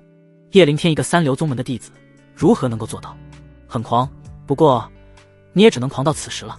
魏东庭冷冷道：“今日就是你的死期。”话音落下，虚空震颤，一道道剑光宛若流星，相继落下。天雍城大军到了，其中有叶灵天熟悉的面孔：赵家、赵坚、赵睿，还有赵家一位老祖，还有叶灵天不认识的上官家、裴家。当然，为首的赫然正是逍遥剑派的长老赵贺。武圣感受到赵贺的恐怖修为，数万围观群众都是头皮发麻。这就是传说中的武圣了。要知道，他们大多数人一辈子都从未见过这么强大的武者。归元宗众弟子和长老都是脸色凝重。这一天终于还是来了。贺天魁和一众长老都是从观战台飞下，挡在叶灵天跟前，与赵贺等人对峙。就这，赵贺极为不屑道：“就你们这几只小虾米，还想挡住我们？武宗三重，他一根手指便能捏死。”贺天魁不语。下一刻，又是数道流光自虚空落下。还有我们。叶灵天抬眸看去，登时感动坏了。来者正是归元城城主林希堂、赤炎城城主赵汉等人，当然林瑶和赵宇也是随之而来。归元宗周围4城城主都是到了。林希堂冷冷开口道：“你们今日若是想动叶灵天，就先从我们这群老骨头的尸体上踏过去吧。”归元宗满门还有4座城池，泱泱几百万人，全部跟叶灵天站在一起。除非你杀光我们几百万人，不然但凡有一个活口，都是你们天庸城的死敌。一番话说的众人都是热血沸腾，叶灵天眼睛都红了。归元宗和4城向来都是同生死共命运的，哪怕只为一人也不惜代价。贺天魁开口道：赵长老还有诸位天庸城的朋友，我们归元宗和4城从来没想过与你们为敌，也知道不是你们的对手，但我们也绝无可能看着你们欺负一个无辜的弟子。无辜？赵贺差点没笑出声，杀了那么多人，甚至灭了自己的至亲，你说这小子无辜？此话一出，灵溪堂等人立刻就要开口驳斥。然而就在这时，归元宗大长老却是突然开口了：赵长老说得对，此子多次残害同门，绝不无辜。他朗声道：诸位，我们归元宗绝不是所有人都跟贺天魁站在一起，我还有7位长老决定站出来反抗贺天魁，愿意与诸位一起合力诛杀叶灵天这个无耻小贼。还有，我想对4城的百姓说，你们不知道叶灵天这小子的真面目，绝对不要被灵溪堂等人诓骗，更没有必要为他而死。不得不说，大长老也是很有号召力的。此话一出，立刻就有7位归元宗的长老跟着站出来，对叶灵天口诛笔伐，更是脱离贺天魁，站在了天庸城这一边。这下事情就变得很微妙了。赵贺这边，众人表情都是十分玩味，看来归元宗还是有明白大义之人啊。很好，只要你们知道分寸，天庸城绝对不会为难你们。这下灵溪堂和贺天魁等人都是傻眼，脸色极为难看。他们也没想到大长老竟然带着人临场挑变，这下他们就很被动了。林兄，赵兄，我们就不掺和这件事了。形势一变，另外2城的城主都是倒戈了，灵溪堂和赵汉都是瞳孔一缩。形势不由人，这下赵贺这边所有人都是笑了。这就是实力，强者永远有道理，有号召力，弱者只能屈服。什么道义，什么信仰，在实力面前都是狗屁。赵长老，没必要跟他们废话了，就是动手吧，送他们下地狱。魏东亭和赵坚2人已经失去了耐心。赵贺锐眸绽放浓烈杀意，既然你们执迷不悟，那就开杀吧。他手指轻轻一勾，身后众人瞬间灵力波动，个个锁定目标，就要展开一场疯狂屠杀。然而就在这千钧一刻，叶灵天陡然开口了：诸位前辈，这件事因我而起，还是由我叶灵天来解决吧。说着走到了人群最前方，凛然不惧的目光看向天庸城众人。从一开始你们就仗势欺人，不给我叶灵天活路，今日那便做一个了解吧。闻此，天庸城众人差点没笑出猪叫。了结？怎么了结？你叶灵天自己把小命主动送上吗？赵坚不屑道：就你一人，要跟我们打吗？哈哈哈哈！笑话，天大的笑话！身后众人也是大笑不已。谁告诉你他只有一个人的？就在这时，一道冰冷至极的动听女声从叶灵天身边传来，众人都是脸色一震。什么情况？叶灵天身边什么时候多了一个女子？而且这个女人看起来十分年轻，但绝美，美到让人窒息的那种。正是清欢。清欢看起来好像是那下凡的9天玄女，仙气飘飘，气质如同女神。不过在场没有一人能够看透她的境界。赵坚脸色一冰，故弄玄虚，吃我一剑。说罢，手中长剑一抖，5宗4重的气势悍然爆发。即便是贺天魁都是心头一紧，好强，他绝对不是对手。而赵坚还是他们之中最弱的一个。然而下一刻，清欢只是手指轻轻那么一挥，一道赤红色的剑气拔地而起，噗呲，赵坚的剑甚至都没能抬起来，就被砍去首级。砰！接着身体轰然炸开，化作一片血雾。这下所有人都是懵逼了。什么情况？刚刚这个女子出手了吗？怎么赵坚就死了？孽障，敢杀我儿，拿命来！赵家老祖愤怒无边，5宗9重的气势悍然爆发，阵阵剑芒直刺清欢。然而清欢依旧是面无表情，轻轻抬手，同样的一道赤红剑气杀出。赵家老祖首级飞出，化作血雾，轰！全场炸裂，所有人都是头皮发麻。这太诡异了吧！要知道这可是5宗9重啊，竟然都不是清欢的一合之敌。这女子究竟有多强大？难道是武圣？走！此刻身为武圣的赵贺脸色惊变，他能感受到清欢的实力远远超乎他的想象。这女人可能是一个武王之上的恐怖角色。来不及细想，他捏碎一枚高阶符箓，直接破开虚空，想要钻入空间裂缝逃窜。然而清欢的实力岂是他能想象？想走，走得掉吗？咻！只见清欢手指一勾，一道青色长绳陡然飞出，竟然直接进入了空间裂缝之中，将逃窜出去很远的赵贺勾了回来，猛然砸在地上。契机锁定，赵贺浑身发软，疯狂求饶：神女饶命，神女饶命啊！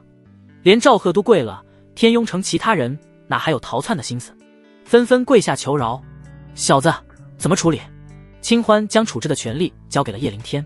叶灵天一一看了过去，发现众人的表情都十分精彩，一个个脸上像是吃了苍蝇一样难看，尤其是大长老和7位反水的长老，恨不得抽自己耳光子。这尼玛的，鬼知道叶灵天背后还有这么厉害的护道者，连武圣的赵贺都能随手玩弄，早知道他们打死都不会反水啊！一个个纷纷将无辜又求饶的目光看向了叶灵天，把你们身上所有的储物戒指、灵器、宝贝都交出来吧。叶灵天淡淡道。闻此，众人都是大喜，以为叶灵天这是要开恩放过他们，于是纷纷将所有灵器和储物戒指、灵符都交了出来，以至于叶灵天面前都堆满了。叶灵天取了其中几枚储物戒指，将剩下的都交给贺天魁和林希堂他们。你这是什么意思？贺天魁三人纷纷拒绝。你要修炼，这些你更需要。叶灵天一笑，贺宗主、林城主，你们收下吧，这是你们应得的。你们豁出去帮我，我叶灵天如何能没有任何表示？这话说出来，三人便没有再拒绝，都很感动，也很庆幸自己帮了叶灵天。这小子有清欢这种厉害的护道者，以后的成就根本不敢想。大长老，还有你们7位反水的，即日起全部逐出宗门，要是再敢踏入宗门一步，我必杀你们。贺天魁直接下令。大长老和另外7人想死的心都有了，如果不叛变，这么多物资他们也能分到啊。但现在8人只能依依不舍地离开。现在可以放过我们吗？上官楼苦兮兮道。叶灵天冷笑一声，谁说我要放过你们的？前辈，杀！上官楼等人脸色骤变。轰！清欢大手一挥，剑光肆虐，跪着的所有人全部化作阵阵血雾，连惨叫都来不及。当然赵贺除外。此人为何不杀？叶灵天问道。清欢传音道，我们总归是要走的，到时候逍遥剑派杀过来就不好办了，将此人留下，囚禁在宗门大牢，当作对逍遥剑派的震慑，如此可保归元宗无虞。叶灵天这才恍然，立刻将这个安排告诉了贺天魁。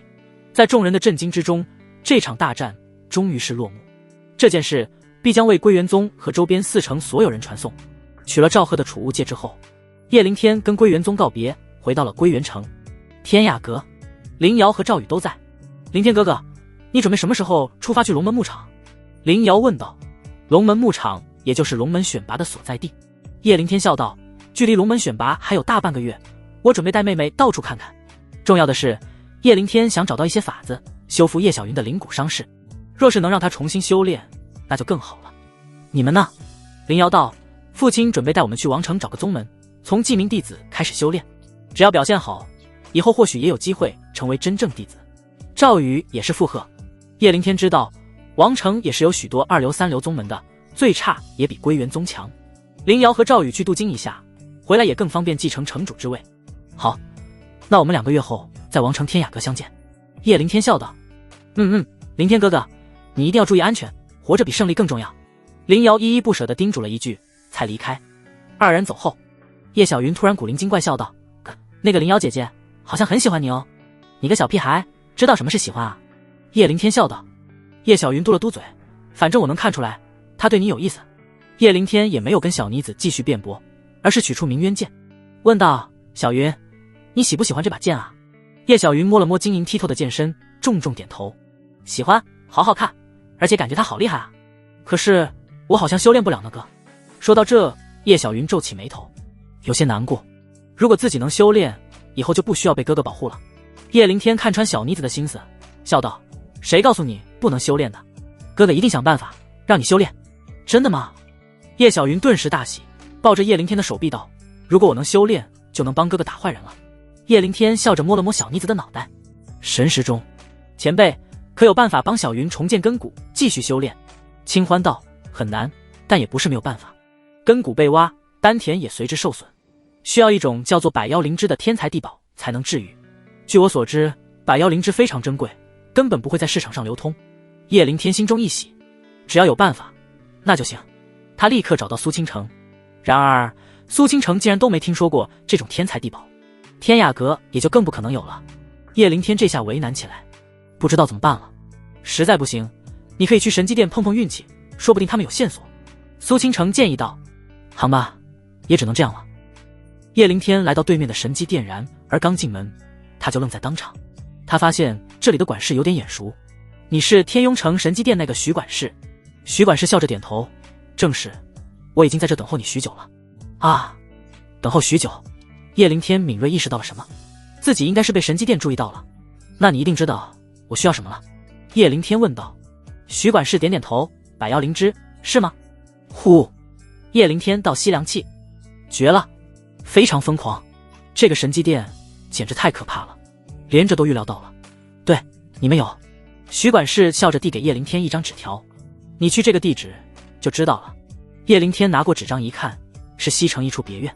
他将信将疑地来到这个别院。吱呀，推开门，彼时雅致的别院中，一个手持折扇的青年正在已经泡好了茶水。坐吧。正是明公子，笑着示意叶灵天坐到自己对面。叶灵天略带警惕坐下。明公子一边给叶灵天倒茶，一边笑着开口：你准备什么时候出发去龙门牧场？叶灵天没有回答这个问题，而是开口问道：你是谁？明公子笑道：我只能告诉你，我不是坏人。何以见得？叶灵天警惕反问。轰！明公子展露身上的威压。一品武圣。叶灵天顿时头皮发麻，瞪大了眼睛。什么鬼？这么年轻的武圣，眼前这小子也不过比自己大了1-2岁吧，这合理吗？这一刻，叶灵天意识到，眼前这个年轻人应该是神机殿的高层，起码地位不低。这种强者，如果对自己有敌意，没有理由邀请自己来喝茶。叶灵天放下一丝戒备，缓缓开口道：之前在天雍城，是你们给我传信。他想来想去，除了神机殿，别人根本没有这种能力。明公子一笑：聪明。不过那次能躲过追查，更多还是靠你自己。他已经知道叶灵天背后有个护道者，不过这个护道者应该没有实体，也就是说他不能随意出手，这就给了他扶住叶灵天的机会。叶灵天又问道：你为什么要帮我？明公子没有回答，而是伸手示意叶灵天喝茶。叶灵天拿起茶杯喝了一口。因为你潜力无穷，我们神机殿最喜欢做的事便是培养强者，我想请你做我们神机殿的客卿。客卿？叶灵天一愣。客卿？我需要为你们神机殿做什么？明公子道：在你弱小的时候不需要做什么，等你成长壮大之后可以帮我们做很多事，当然我们也不会强迫你，给强者自由，这是成长的必要条件。还有这种好事？叶灵天继续问道：那做你们的客卿我能得到什么好处？明公子一笑：好处那就太多了，我们的情报系统随时为你服务，比如这一次龙门选拔，所有弟子的情报都可以给你。说着手中出现一本小册子。叶灵天拿起来翻看，发现里面密密麻麻记着上百名弟子的信息。他微微一惊，这可是一般人钱都买不到的宝贝。还有你妹妹需要的百妖灵芝，虽然我们神机殿暂时也没有，但我可以给你提供信息。叶灵天立刻眸子放光。你知道哪里有百妖灵芝？明公子点头。当然，而且很巧，就在龙门牧场附近。我答应你做神机殿的客卿。叶灵天一口答应，哪怕只是为了百妖灵芝也足够他答应了。好，欢迎加入。明公子帮叶灵天满上茶水，递给叶灵天一块金灿灿的令牌。拿着这个到龙门镇月下酒馆，会有人告诉你详细情报的。叶灵天点点头，末了又顿住脚步，看向明公子，准备拜托一件事。然而他还没开口，明公子就抢先道：你先别说，让我猜一下，你准备让苏倾城带你妹妹先去王城，想请我对他们照拂一二，保护他们的安全，是不是？叶灵天浑身一震，这都猜到了？你怎么知道？这是我刚刚才想到的计划，这才是最恐怖的。明公子神秘一笑：我不喜欢猜测人心，不过只要知道一个人最在乎的人是谁，他想做的事就很容易判断了。叶灵天恍然，他眸子眯起，压低声线道：那你也知道我为何一定要去王城了？明公子摇着折扇，玩味一笑：不可说，不可说啊。他真的知道。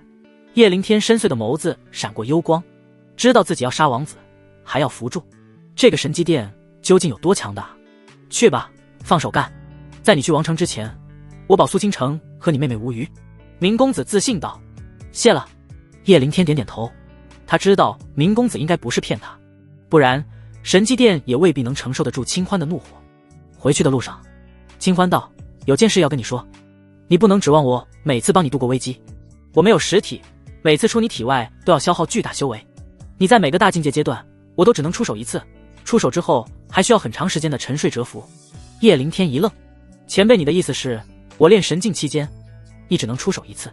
清欢点头，对，比如这一次我就消耗了不少精元，可能需要几个月的沉睡才能恢复。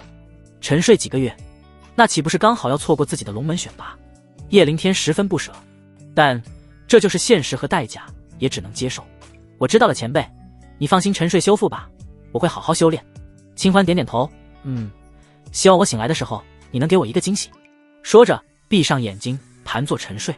呼，叶灵天深深吸了口气，习惯了清欢的帮忙，这突然沉睡他还有些不自在，不过修行之路终归要靠自己，再说了人家也不是不回来了。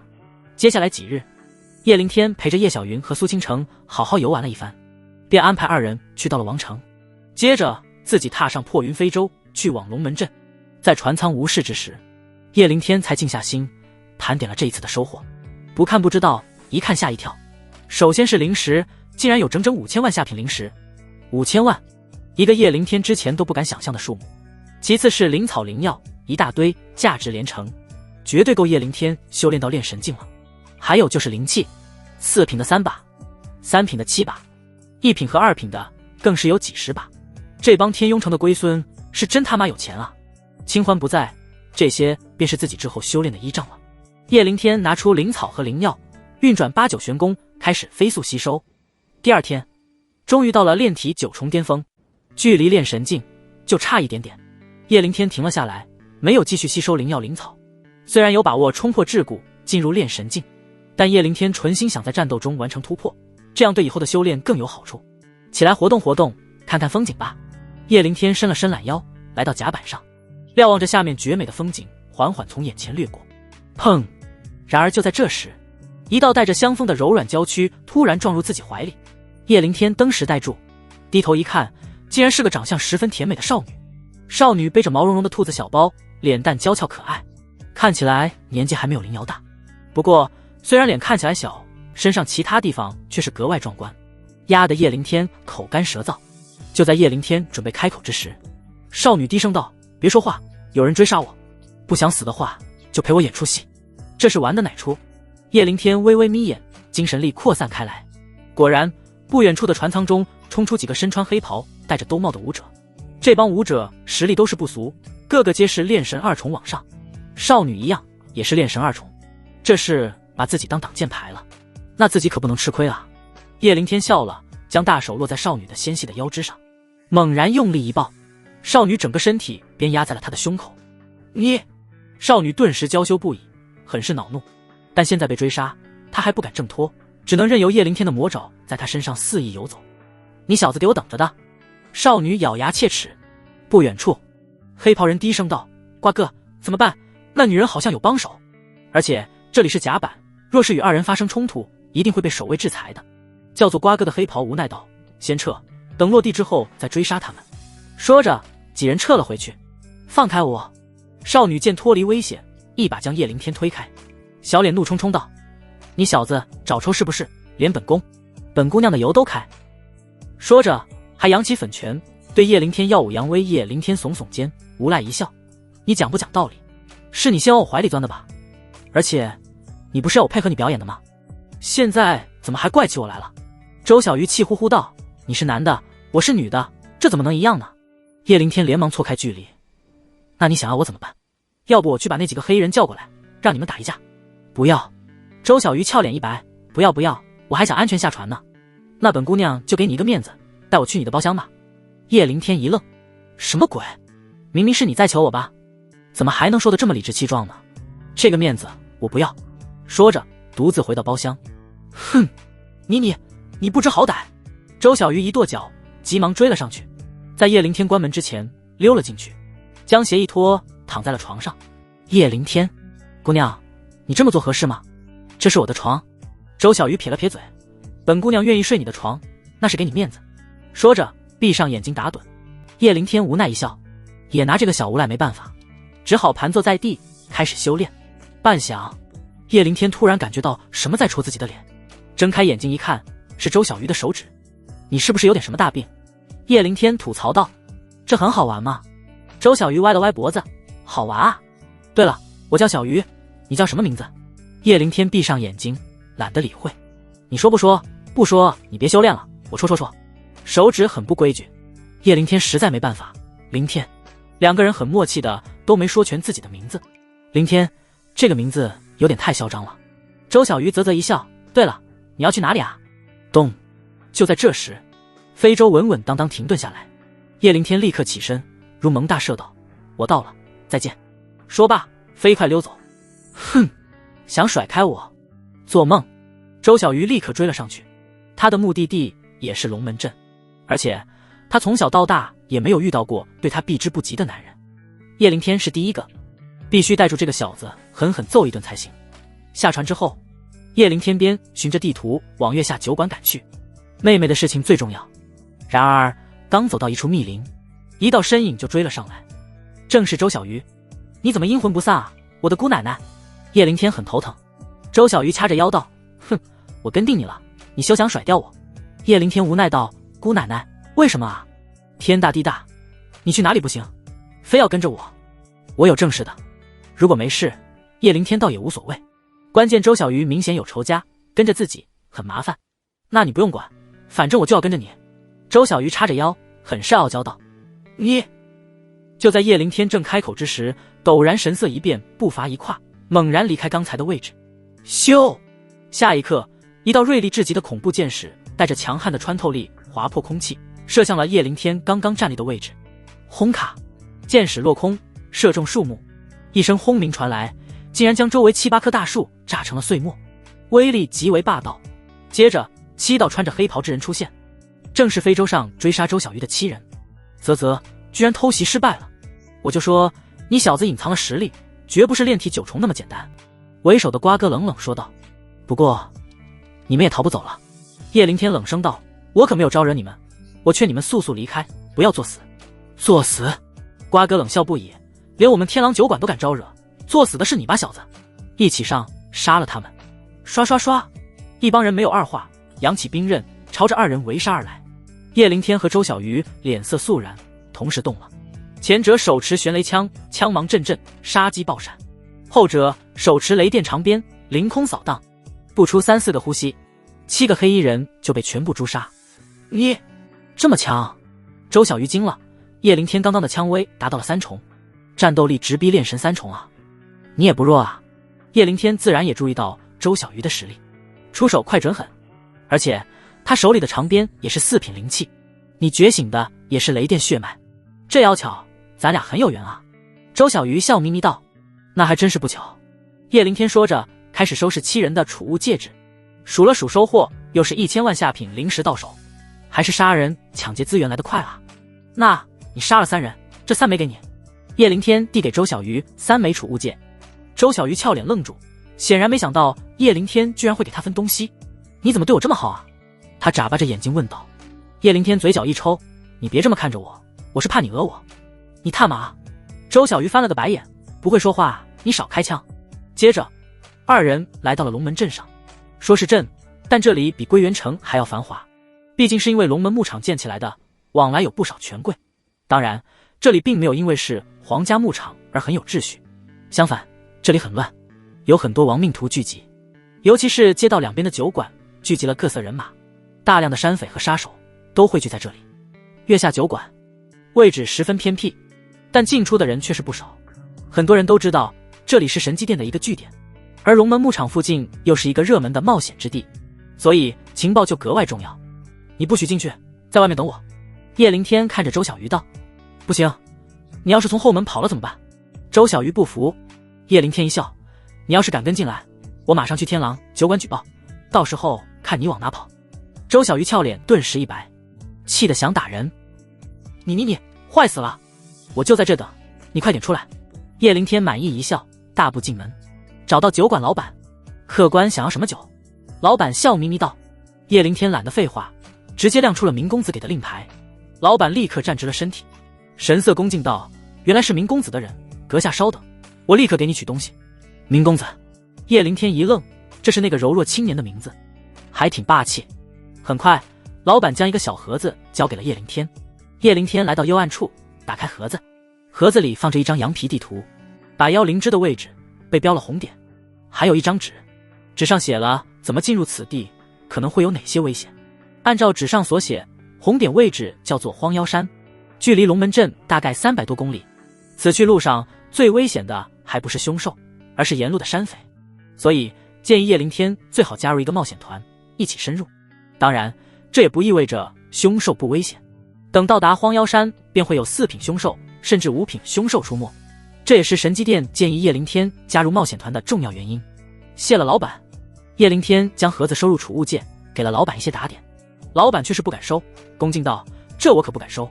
另外，阁下若是需要住宿，可以拿着此物去神机客栈。神机客栈听起来像是神机殿的产业，老板建议自己去那里，显然是为了安全考虑。好，谢了。叶灵天接过老板递给过的一枚玉符，出了酒馆。接下来我们去哪？周小鱼问道。叶灵天疑惑道：你来龙门镇没有自己的事吗？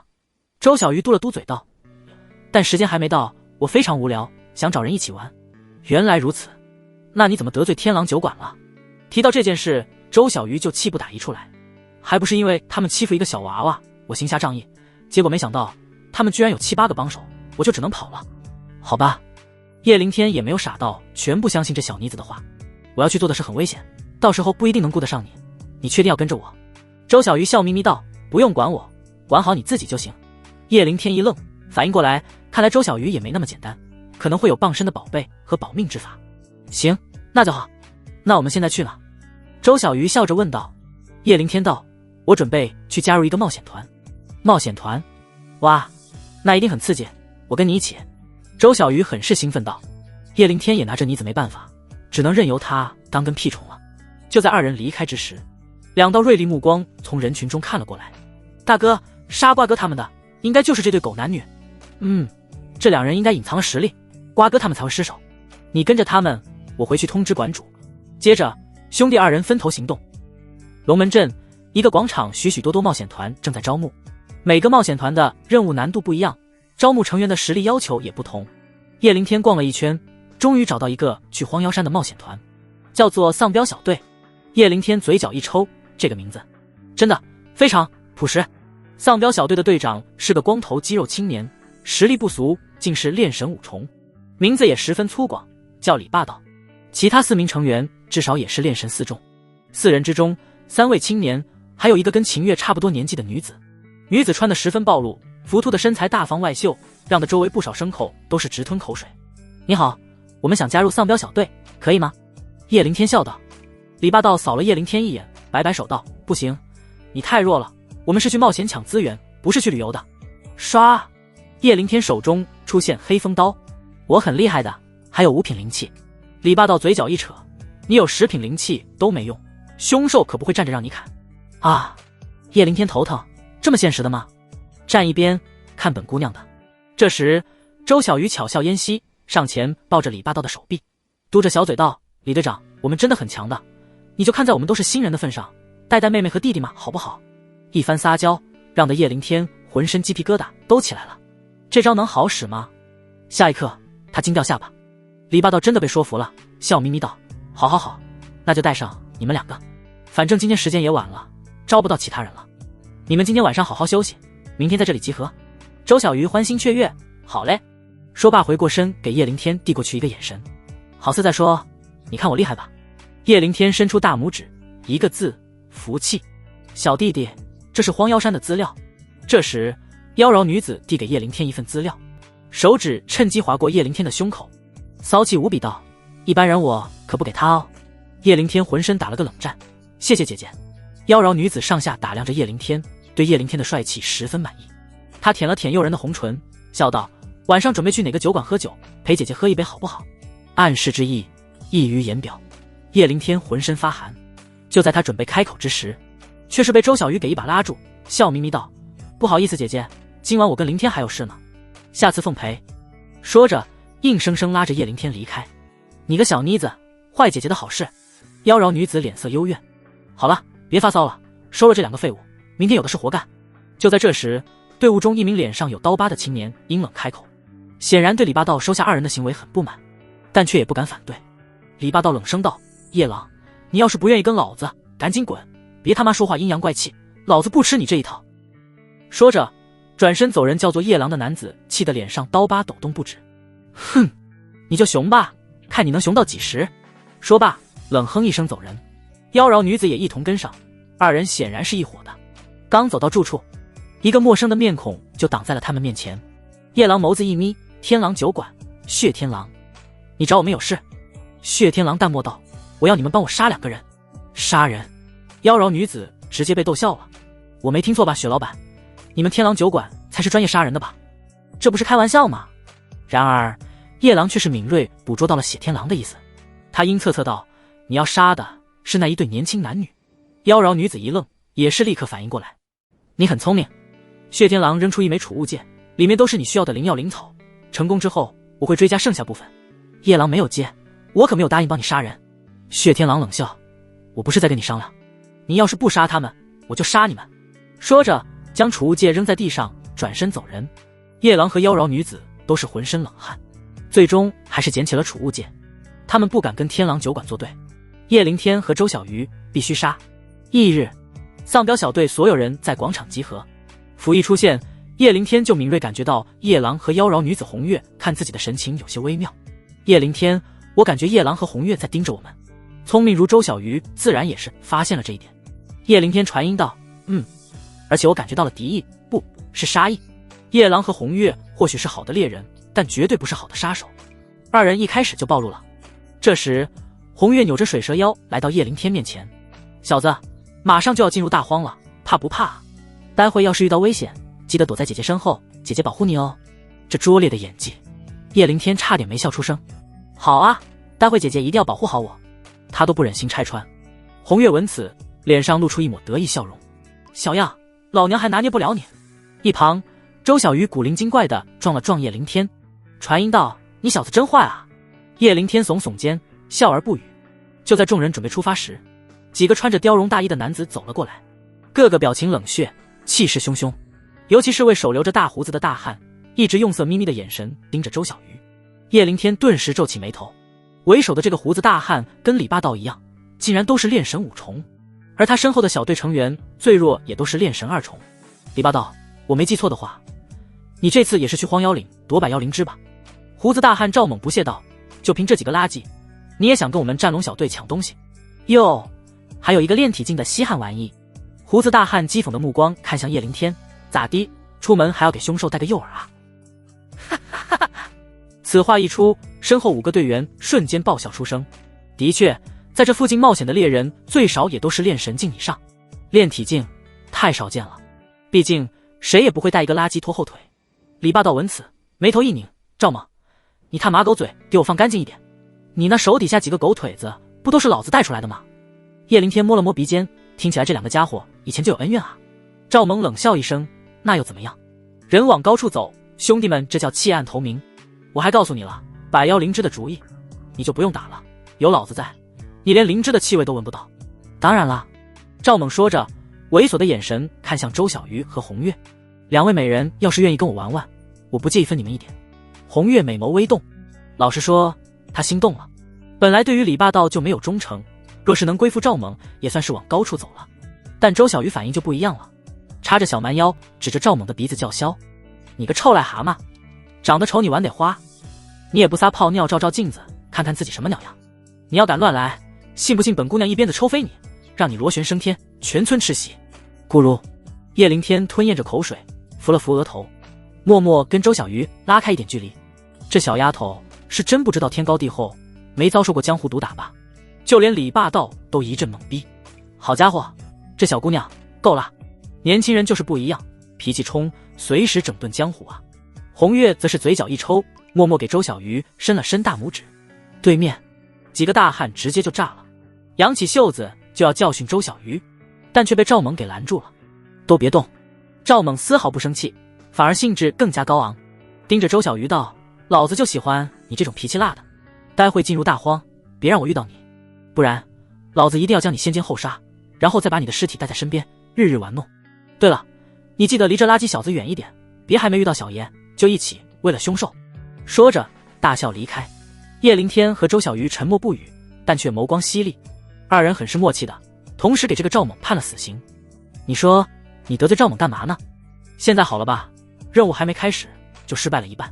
立刻有队员吐槽。闭嘴！李霸道瞪了队员一眼，人是我招进来的，谁要是有意见立刻给老子滚蛋。没人敢说话，毕竟李霸道是炼神五重。出发！李霸道带队出动。就在两队人马进入大荒之时，彼时虚空之上，一艘100米长的黑色飞舟也是徐徐靠近荒妖岭。飞舟前方，一个穿着锦衣的白发青年傲然而立，炼神3重巅峰，而且青年浑身就连每一根发丝都透着锋利的剑气。身后站着3位穿着黑色劲装的仆从，也都是炼神3重的存在。其中一人开口道：林少爷，找灵宝这种小事我们仆从来做便是了，何必劳驾您亲自出马？你过些时日还得参加龙门选拔呢。林剑云淡漠道：百妖灵芝对于父亲十分重要，我必须亲自采摘，等拿到灵芝再凑齐70个童子童女血迹，父亲的功力便能恢复了。仆从们闻此都是恭敬作揖，有少爷这种儿子是林城主的福分，也是御剑城的福分。御剑城乃是跟天庸城相同级别的2级城池。这时有仆从担忧开口道：少爷，我听说龙门镇的猎人中也有一些强者时常出入荒妖岭，若是遇上他们，我们恐怕有可能会被动啊。要不……林剑云眸子一眯，要不什么？找帮手吗？这帮草莽蝼蚁也配当我的对手？唰！说着手指并拢，一道赤金色的剑气冲天而起，杀机涌动。若是遇到，正好给我的庚金剑开风。对此叶凌天等人自然不知。彼时丧彪小队已经穿过一片漫长的丛林，进入绵延的山谷。吼吼！就在这时，山谷左右2个方向突然同时传来猛兽怒吼。停！李霸道立刻是意众人停步，道：是赤月虎，而且是2波赤月虎在争地盘。好家伙，运气这么好吗？赤月虎全身都是宝，一只能卖100万下品灵石呢。队员们立刻激动起来。不能错过。李霸道问道：你们想打哪边？在他看来，所有人在一起进攻一边显然是比较安全的。这时红月和夜郎对视一眼，立刻会意。除掉叶凌天和周小鱼的好机会来了。他连忙开口道：老大，赤月虎对我们威胁并不大，我建议分开行动，你带他们2个去左边，我跟夜郎带上叶凌天2人去右边。叶凌天和周小鱼闻此也是对视了一眼，这是要对他们动手了。不是不行，你们觉得呢？李霸道问叶凌天2人。我没问题，反正有姐姐保护我。叶凌天人畜无害一笑，夜郎和红月则是冷笑不已。找死啊，这是！很快小队分头行动，夜郎和红月带着叶凌天2人直奔右边而去。吼！4只赤月虎一见来人，纷纷怒吼示威，竟然全部都是2品凶兽。叶凌天微微眯眼，有点意思啊，这才走了多久，遇到的竟然都是2品的凶兽了。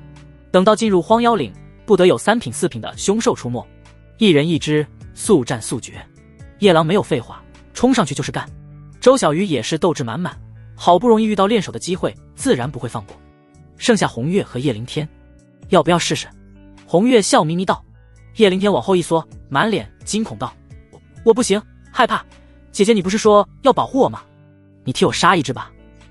红月讥笑一声，胆小鬼，看好姐姐的操作。说着一个箭步冲了上去，手中长枪浮现，轻松压制2品的赤月虎。眼见3人打作一团，叶凌天知道背后捅刀的好机会来了。唰！黑风刀在手，就要行动。然而就在这时，他耳朵一动，突然皱起眉头。叶凌天神识感应到有2个炼神境3重的气息在快速靠近，这气息很熟悉，是战龙小队的人。他们竟然留了2个人跟随我们，这个赵猛比想象中阴险啊！想及此，叶凌天立刻暗中给周小鱼传音：快退，有人准备偷袭。周小鱼俏脸登时变色，手中长鞭一甩，雷电闪耀，痛击赤月虎，旋即脚下一点，往叶凌天的方向疯狂后退。红月和夜郎见此都是一愣，不知道发生了什么。咻咻咻！但就在下一刻，侧方密林之中，上百道火焰箭矢如雨一般疯狂激射而来。砰砰砰！这些箭矢显然不一般，破空之后立刻发生剧烈爆炸，恐怖的威力直接将4只赤月虎炸成了碎片。红月和夜郎脸色惊变，立刻疯狂捏爆随身的防护符，砰砰砰，箭矢不断在青色红色光盾上爆炸，宛若艳丽璀璨的烟花。刷刷，战龙小队的2个大汉瞬间杀至。啧，红月美人，没想到吧，你竟然也有落在老子手里的一天。一个大汉舔了舔嘴唇，猥琐无比。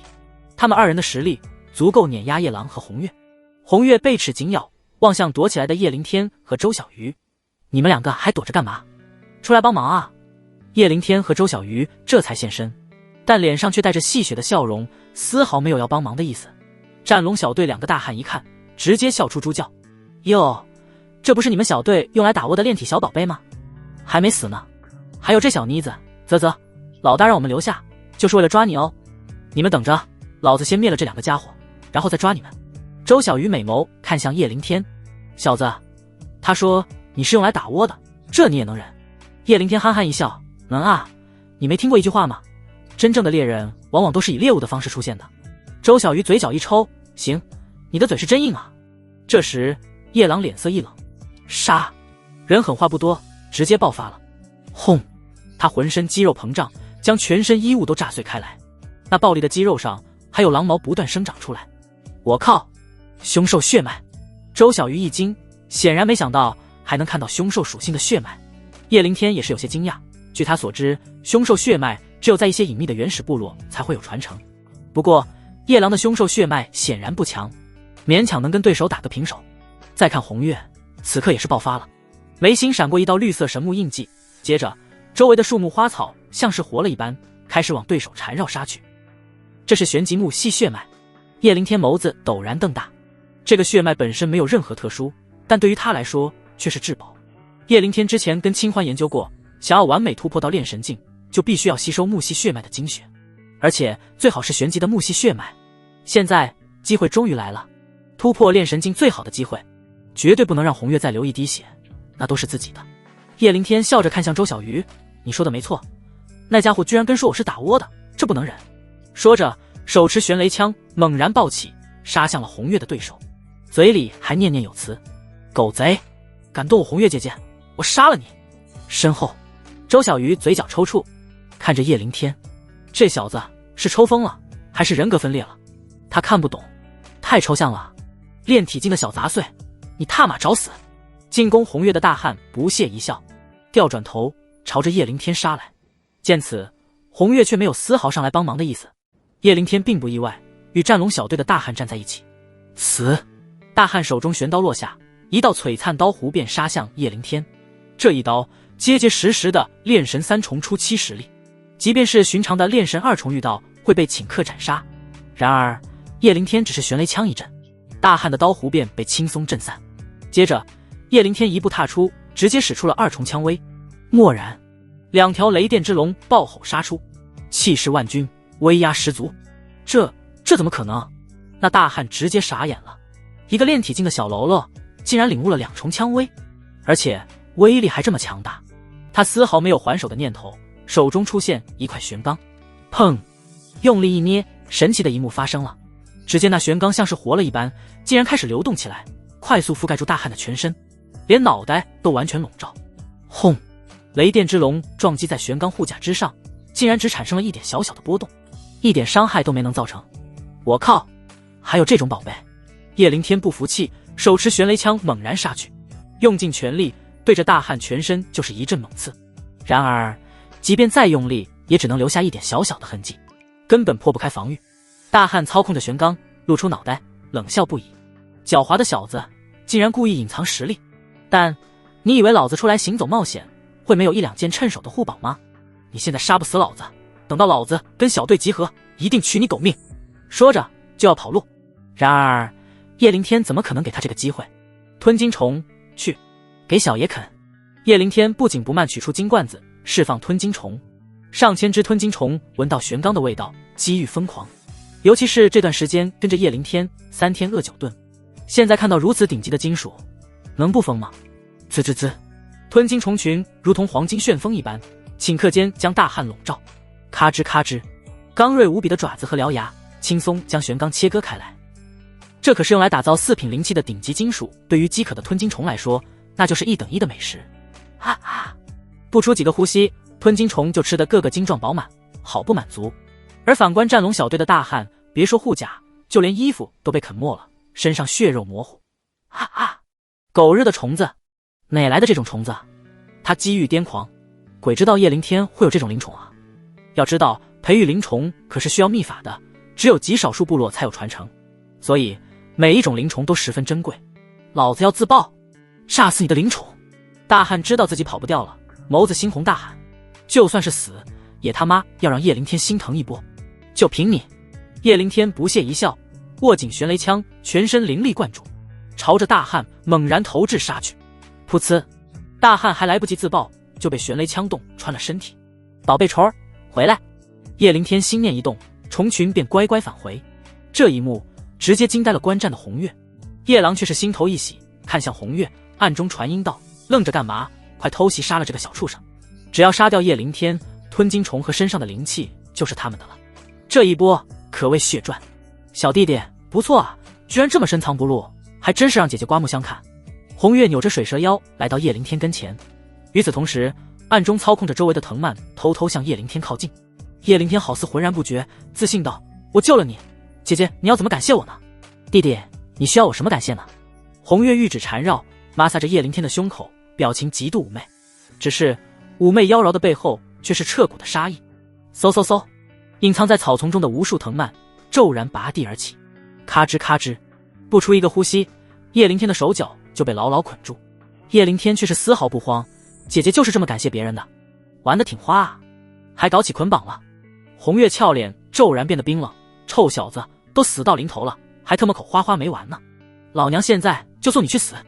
哗！说着，一根中端尖锐的荆棘木刺骤然从后方杀来，对准了叶灵天的胸口。叶灵天后方，周小鱼脸色大变，这个小色魔竟然中了美人计。他手中长鞭一抖，就要出动。然而就在这时，叶郎刚好干掉了剩下一位大汉，调转头挡在了周小鱼的面前。小妮子，你也得死啊！说着，一记恐怖狼拳朝着周小鱼砸去。咻咻咻！也就是在这个瞬间，叶灵天眸子骤然一冷，心念一动，本命飞刀物的出现。咻咻咻！周身寒光闪烁，本命飞刀的速度快到红月只能看到寒光。砰砰砰！缠绕周身的藤蔓瞬间被破开，旋即对着红月的胸口就是闪电一拳，轰然砸出。这一拳带着断体流肉身一品的恐怖力量，而且是在红月完全没有防备之下的偷袭。强悍的威力直接将红月砸飞出去几十米，红月丹田大震，浑身经脉寸断。就在他快要落地之时，叶灵天已经欺身而上，大手猛然扼住了红月的咽喉，露出一抹残酷冷笑：我要的感谢是你的血肉。说着手指悍然发力，咔嚓一声，红月白腻光滑的脖子应声而断。美人绝命！红月死死瞪大眸子，到死都在震惊，叶灵天一个炼体9重的小子，为何能够如此轻松秒杀自己？8九玄功！叶灵天兴奋不已，赶忙运转8九玄功，快速吸收红月的血肉。不出几个呼吸，红月的尸体以肉眼可见的速度干瘪下去，变成了一具骷髅。美人不多恋，红颜如骷髅，我辈英雄汉，只把长生求。看着面前的枯骨，叶灵天不由发出一阵感慨。红月！就在这时，身后的夜郎猛然爆出怒吼，看着自己的女人红月居然被叶灵天给吸干了，他直接暴走，狼眸一片猩红，浑身兽气沸腾。我要你死！你的对手是我！周小鱼猛然一边挥来，直接卷住了夜郎的小腿，轻轻一拉，夜郎便砸在地上。啊啊！敢拦我，老子就先杀了你！夜郎咬破舌尖，竟然开始燃烧自己的精血。霎时间，夜郎原本就威猛的身躯更加魁梧高大了。他一把抓住周小鱼的鞭子，猛然一扯，恐怖的巨力传来，周小鱼俏脸登时变色，他毫不犹豫松开了手，放弃自己的鞭子，往密林深处跑去。想走，走得掉吗？此刻的夜郎已然暴怒红温，疯狂追逐周小鱼。小妮子应该是故意引开夜郎，不想让我发现他的真实实力。叶灵天也没有上去帮忙，而是感受着体内传来异动。由于吸收了木系血脉，叶灵天丹田之内涌入了一股强烈的生机气息，生机气息不断涌入四肢百骸，开始修复体内的暗伤。不过几个呼吸间，变化来了。只见丹田之内一股风暴漩涡缓缓凝聚，接着恐怖的能量开始冲刷全身经脉。啊！一阵刺骨的疼痛之后，叶灵天感觉自己发生了由里到外的蜕变，原本有些粗暴的皮肤变得光滑有韧性，经脉也比之前粗壮了太多。咻！叶灵天手指一点，一道玄力寒芒悍然杀出，面前一棵大树悍然倒塌。炼神境，玄力外放，而且他感觉自己的精神力也有提升。此刻他能清晰感知到700-800米开外，周小鱼正在跟夜郎大战。不出叶灵天所料，周小鱼真的隐藏了实力。此刻的他手持一支2米长的青玉毛笔，没错，他真正的武器竟然是一根毛笔。刷刷刷，周小鱼纵横捭阖，青玉毛笔在面前飞快勾勒出一个灭字。灭，同灭，乃是毁灭之意。只见灭字成型之后，骤然爆发一阵夺目金光，旋即每个笔画都化作参天寒芒，朝着夜郎笼罩杀去。叶灵天微微皱眉，他能感觉到这灭字每一笔每一划都蕴藏着赫赫神威，意境无穷。刷刷刷，下一刻夜郎就被绞杀成了一片血雾。面对周小鱼的杀招，他连抵抗的余地都没有。好强！叶灵天十分惊讶，因为他竟然感受不到这支青玉毛笔的品级，而且他有种感觉，即便是炼神五重的李霸道，恐怕也挡不住刚刚周小鱼的致命一击。这个周小鱼到底是何身份？为什么会有如此之宝？叶灵天眉头紧锁，陷入沉思。不管了，只要这女人对我没有敌意，这都不是事。先吸了这帮家伙的血肉，巩固一下修为吧。叶灵天立刻将2个战龙小队大汉的尸体吸干。呼，2个炼神3重吸下去，竟然都翻不起一点水花。叶灵天都惊了。进入炼神境之后，自己这丹田又变大了。仇人啊，这以后需要的资源又是好几倍的增长。这是什么？叶灵天突然发现丹田之中多了一道红色的光团，光团迷离，看不清里面是什么。血脉，对，应该是新的血脉属性。叶灵天反应过来，之前雷霆血脉觉醒的时候也是这样，只是这一次光团还很微弱，似乎没有成熟，看来还需要吸收更多的精血才能喂养成熟。叶灵天不由期待起来。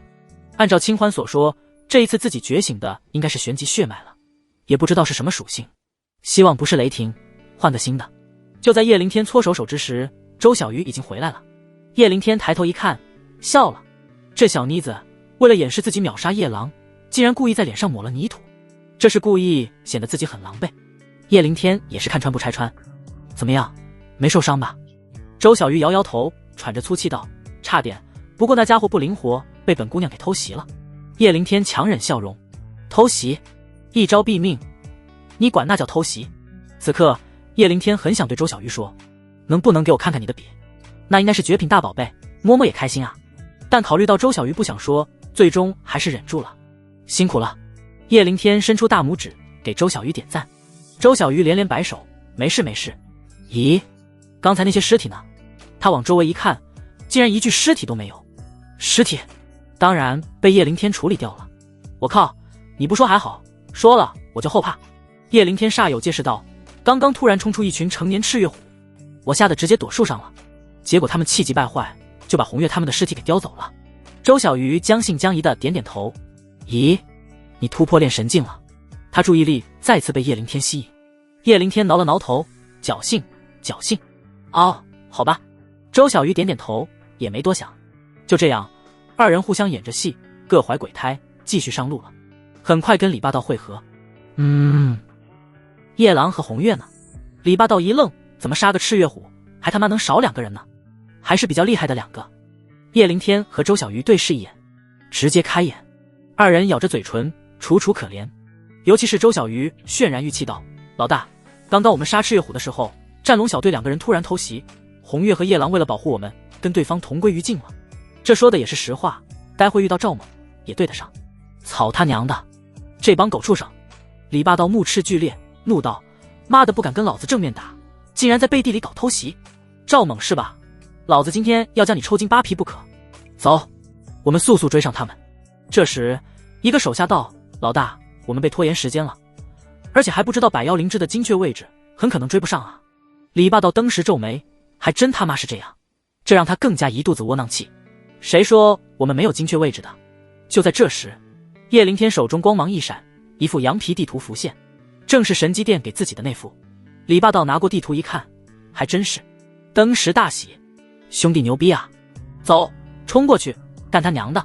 彼时，荒妖岭一处沼泽腹地，赵猛已经带队早早赶到。这一路上，他们遇到了不少价值宝贵的凶兽，但都忍受住了诱惑，还故意派了2人去阻止丧彪小队的行程，为的就是抢先一步拿到百妖灵芝。在那沼泽中心，赵猛第一时间发现了百妖灵芝，只有仅仅6枚，颜色火红，与周围的绿色沼泽形成鲜明对比。老大，我去取。一个大汉一马当先，踏步冲向沼泽中心的位置。此人乃是团队招募的新人，还是第一次出任务。傻子，找死！凡生灵宝，必有凶兽守护。赵猛在背后骂了一句，身旁立刻有伙伴疑惑道：老大，为什么不提醒小六啊？提醒个屁，少一个人跟我们分宝物不好吗？赵猛瞪了伙伴一眼，也是。伙伴讪讪一笑。吼！就在下一刻，原本平静的沼泽之中陡然发生暴动，一只全身布满红色鳞甲的长蛟猛然窜出，张开血盆大口，猛然一吸，战龙小队的新人便直接卷入气流漩涡，被长蛟吞入腹中。3品凶兽赤灵蛟，立刻有人认出了这头凶兽。赤灵蛟乃是火系凶兽，百妖灵芝也是火系，这畜生应该是被灵芝吸引过来的。小五小七，你们左右出击，引动赤灵蛟，我来正面击杀。赵猛冷静下令。作为一个老猎人，他对猎杀各类凶兽都很在行。是。小五小七一左一右激射而出，同时攻击沼泽里的赤灵蛟。吼！赤灵蛟螺旋冲天，怒吼示威。面对炼神2、3重的午休，他不在乎，但是炼神5重的赵猛，他是有点忌惮的。赵猛经验何等丰富，见这畜生不上钩，一步踏出，直奔沼泽中心的百妖灵之后。那赤灵蛟瞬间急了，猛然发力，张开大嘴，一道炽热的火球喷向赵猛。就这，赵猛十分不屑，手持黑色大斧朝着赤灵蛟猛然砍去。一场大战立刻爆发。没有人注意到，此刻不远处的密林中，几个脑袋正在观望沼泽里的战斗。老大，你确定我们不趁机上去偷袭他们吗？叶灵天开口问道。没错，鬼鬼祟祟的正是丧彪小队5个人。叶灵天这时候很急，这正是上去被刺的好时候啊！这时候就没必要玩什么道义吧？难道要等他们杀了赤灵蛟再出手？李爸倒白了叶灵天一眼，你个小娃娃知道啥？赤灵蛟一般都是一家3口共同出没，至少也有母子2头，还有1头在沼泽阴着呢。我们现在冲上去，万一被另外1头偷袭了呢？好家伙，原来是这样啊！叶灵天嘴角一抽，队长，还是你比较阴险。果然，就在李霸道话音刚落，沼泽里又是一道恐怖身影冲天而起，恐怖大嘴猝不及防将左边的小五吞了下去。又是一头3品的赤灵蛟。叶灵天倒吸凉气，距离沼泽不到500-600米，他的精神力竟然丝毫察觉不到里面藏了2头凶兽。所以说，有时候经验也是极度重要的。孽畜，找死！赵猛一斧头终结第1头赤灵蛟，旋即朝着第2头杀去。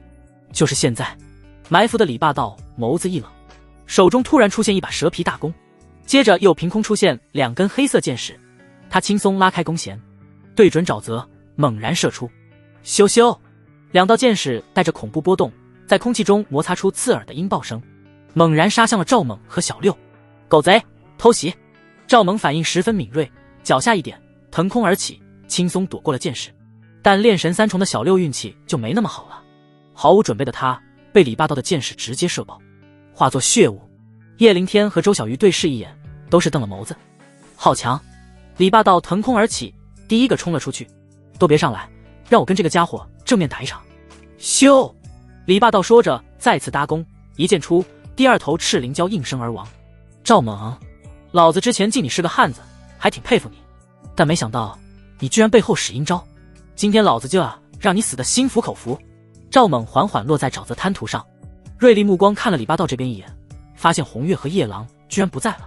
他笑了，哈哈，看来小四他们的偷袭成功了，夜郎和红月没了。叶灵天等人都是一愣，什么情况？感觉这个赵猛一点都不害怕啊。无需废话，死！李霸道手中出现一杆大枪，杀向赵猛。赵猛冷笑不已，李霸道，你太小看我了。说罢，缓缓摊开手指，旋即猛然冲天一举，刷刷刷，陡然间头顶竟然多了4道穿着红色铠甲的战兵，个个手持银色长枪，神威赫赫，竟然都是炼神4重。这是傀儡战兵。李霸道脸色大变，傀儡战兵可是极度宝贵的资源，境界越高，价格就越贵。而且有价无市。原因也很简单，这个时代没有人能够制造高阶傀儡战兵，现存所有的炼神境傀儡战兵都是从以前大能墓地里挖出来的。你怎么会有这个玩意？李霸道慌了。赵猛玩味一笑，你这么聪明，连这都猜不到吗？李霸道沉吟几秒，旋即神情一震，你找到那个武王之墓了。龙门镇这边一直流传一个说法，附近有个武王坟墓，其中有厉害的傀儡战兵出没。李霸道一直以为是人瞎编的，没想到居然是真的。你知道这个秘密了，所以你得死。杀！赵猛一声令下，4尊傀儡战兵悍然持枪朝李霸道杀去。跑啊！身后丧彪小队2人拔腿就跑。这种时候就没必要拼命了。李霸道脸色这下更难看了，不过他很快发现还有2人没走。杀！只见2道身影一左一右猛然杀至，正是叶灵天和周小鱼。跑个屁啊！2个土匪听到武王大墓都是激动坏了。老大，这4个货交给我们，你对付赵猛。叶灵天冲李霸道喊道。什么？你说什么？你们2个打2个炼神4重的傀儡战兵？李霸道惊掉下巴。一个炼神1重，一个炼神2重，2个小弱鸡都这么狂吗？然而当看到2人竟然丝毫不落下风，他明白过来了，这2个家伙都隐藏了实力。叶灵天和周小鱼都不想暴露真实实力，很是默契的分别将2个战斗傀儡故意引走。叶灵天这边玄雷枪舞动如风，3重枪威使出，打得2个炼神境4重的傀儡战兵连连败退。刚进入炼神境，正是磨练自己的好机会。叶灵天没有使出4重枪威，也没有使出黑风刀，而是故意用这2个傀儡战兵磨练自己的战斗经验。傀儡战兵虽然不能跟真正的炼神4重武者相比，但好在有2尊啊，真不错啊，很爽。练了一段时间之后，叶灵天很是满意，若是能够为我所用就好了。是，不破坏主体结构的情况，应该可以修复。叶灵天看准傀儡战兵的4肢，枪尖如雨点出，很快瘫痪了2尊傀儡战兵。观察了一番2尊傀儡战兵，叶灵天直摇头，好复杂，脑子要爆了，怪不得没有人能够制造高阶的傀儡战兵。不管了，先收了再说。叶灵天很快将2尊傀儡战兵收入储物界。彼时李霸道和赵猛这边也已经分出了胜负，赵猛败了，当然李霸道也付出了不少代价，伤势不轻。说罢想怎么死？李霸道缓缓靠近已经重伤的赵猛，眸中杀机爆闪。赵猛苦苦求饶道，老李，咱们好歹一起冒险过，没必要真杀了我啊。这样我把武王墓的秘密跟你说好不好？武王墓？李霸道眸中闪过金光，等着，我先取了百妖灵芝，待会抓你回去慢慢审问。李霸道也不怕赵猛逃跑，脚下一点，直奔百妖灵芝而去。贱狗，滚开！然而就在李霸道准备摘取之时，虚空之上陡然传来一道霸道无比的暴喝，咻！接着一道恐怖的金色剑气猛然落下。李霸道眉头一皱，若是没有受伤，这道剑气对他没有太大威胁，但是此刻负伤，他不敢托大，只能放弃百妖灵芝，暴退躲避。接着就看到4道身影落在了沼泽中心，为首一个白发少年负手而立，眼高于顶的盯着李霸道，那眼神就好像是在看一只蝼蚁。贱狗，这百妖灵芝我林剑云要了，立刻滚出我的视线。林剑云语气跋扈，丝毫没有商量的余地。李霸道皱起眉头，他能看出来这年轻人出身不凡，血脉是玄级里很厉害的金剑血脉，而且修炼的剑法也十分了得。但李霸道是个有血性的人，让是不可能让的，不然也没法跟周小鱼和叶灵天交代。这位公子，这百妖灵芝是我辛苦找到的，我现在实力不如你，也不敢说全要，咱们见者有份，你分我3颗如何？试图说理，分你3颗。林剑云直接被逗乐了，冷笑道，你算个什么东西？一只流浪山野的贱狗也敢跟老子犬吠？我给你3个呼吸的时间，要是不滚，别怪本公子不客气。逐客令。李霸道笑了，他缓缓抬起手中长枪，遥指林剑云，既然如此，那便战吧。林剑云眸子骤然冰冷下来，贱狗，你惹怒本公子了，老子要将你碎尸万段。说着手指并拢，一道道庚金剑气朝着李霸道杀去。当当当，李霸道长枪舞动，奋力抵挡，但无奈身上负伤，根本不是这庚金剑气的对手。很快他就被一道剑气击中，鲜血飞洒，跪在地上。死吧！林剑云手指一点，金色剑气直奔李霸道的脑袋。我尽力了。李霸道苦笑一声，他一辈子说话算话，该争必争，只求无愧于心。他闭上眼睛，准备等死。当，然而就在这千钧之时，一道璀璨刀弧猛然从身后密林中杀将出来，轰！直接将林建云的剑气击溃。唰！下一刻，叶灵天的身影挡在了李霸道跟前，他锐眸直刺林建云，一字一句铿锵说道：“他的命你拿不走，现在滚！你的命我可以不收。”林建云直接听呆了，狂，实在是狂。他活了这么多年，就从来没有遇到叶灵天这么狂妄的年轻人。区区炼神一众的蝼蚁，手上有把灵气，就把自己当根葱了，还要我的命？你连做我的对手都不配！林建云负手而立，对3个手下傲然下令道：“杀！”刷刷刷，3个御剑城的手下动了，剑光四溢，朝着叶灵天围杀而来。都是剑修，而且实力都是炼神3众。身后李霸道脸色难看，叶灵天虽然隐藏了实力，但也绝不可能是3个3众剑修的对手。他很担忧。跑吧，小子，没必要留下来送命。叶灵天却是淡定一笑，用实际行动回答了李霸道。只见黑风刀一个横砍，3道恐怖至极的黑色刀弧突兀杀出，九幽震天刀，3重刀威。刹那间，刀弧所到之处，黑光肆虐，寒风凛冽。那3位剑修所在之处，好似变成了一片地狱。死！随着叶灵天的一声冷喝，地狱刀光肆虐，无迹无踪。3个剑修无处躲藏，也无法逃脱，仅仅几个呼吸间就被切割成了一片血雾。一刀秒杀3个炼神3重，这便是灵气加顶级武技的威力。当然，也只有叶灵天这种拥有丹核的人才能使出。叶灵天持刀遥指林建云：“现在我能做你的对手了吗？”阴阳怪气。林建云脸色难看至极，他没想到叶灵天居然还修炼了如此厉害的高阶刀法，不过也仅仅是能入他的眼罢了。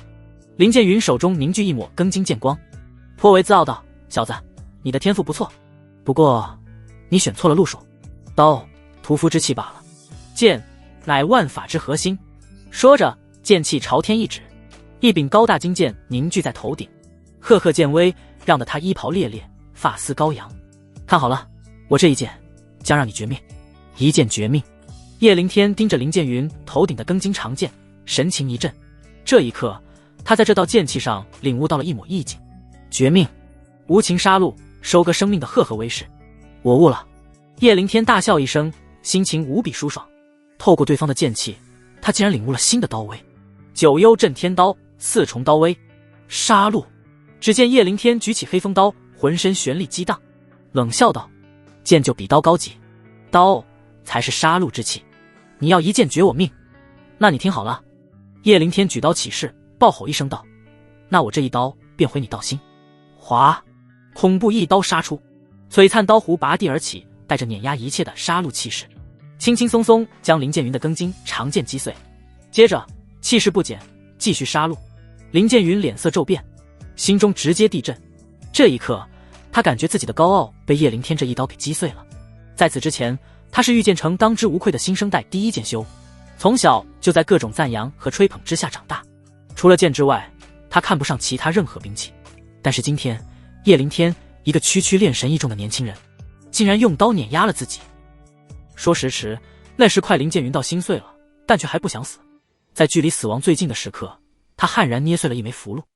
霎时间，面前金光大作，一面赤红色的盾牌挡在了跟前。接着他脚下出现一枚飞梭，以肉眼难见的速度猛然冲天而起，直接落入了虚空之中，来时的那艘非洲之中。船上显然是有人接应，周遭立刻出现一块青色光盾阻挡攻击，接着快速逃离。叶灵天没有追，一来是不会飞，二来刚才林建云逃跑的速度太快了，他的飞刀都追不上。灵天！就在这时，周小鱼终于回来了。刚才这里是不是发生大战了？你没有受伤吧？刚刚他感应到了强悍的气息波动。无妨，都被我打跑了。叶灵天摆摆手，来到李霸道跟前，给他渡过去一些疗伤的灵力。没事吧，老大？李霸道摇摇头，死不了。以后别叫我老大了，你小子藏得太深了。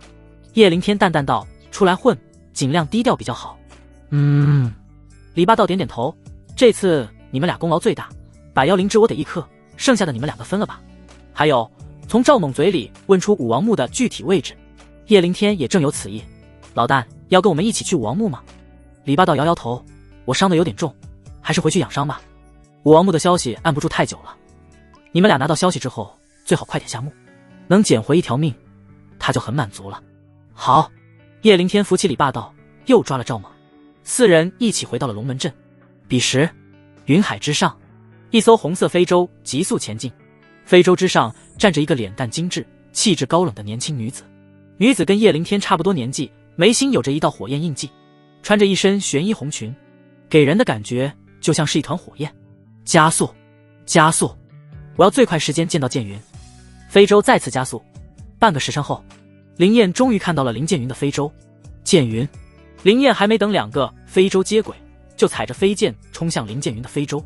弟弟，林燕上船之后就看到自己弟弟躺在船首，他没有受伤，甚至头发丝都没有少一根，但却呆呆地看着天，不说话，也不回应林燕。我弟弟到底发生什么了？林燕询问旁边的非洲护卫，护卫将之前的事娓娓道来。林燕微微皱眉，就因为夺宝打了个架，就变成这样了，这也不应该啊。直到林剑云痛苦无比的开口：我的道心碎了，我是废物，我不是天才，我是废物。林燕见此，心都揪起来了。修炼者道心坚定才能走远，道心碎裂，整个人都会颓废。他冰冷的眸子看向护卫们，落地龙门阵之后，给我查出那小子是谁。说着看向林剑云，弟弟放心，在我参与龙门选拔之前，一定会帮你重铸道心，我会把那小子绑到你跟前，让你亲手用剑将他凌迟杀死。对此叶灵天自然不知。此刻李霸道的小院里，二人正在审问赵猛。说说吧，武王墓到底在哪？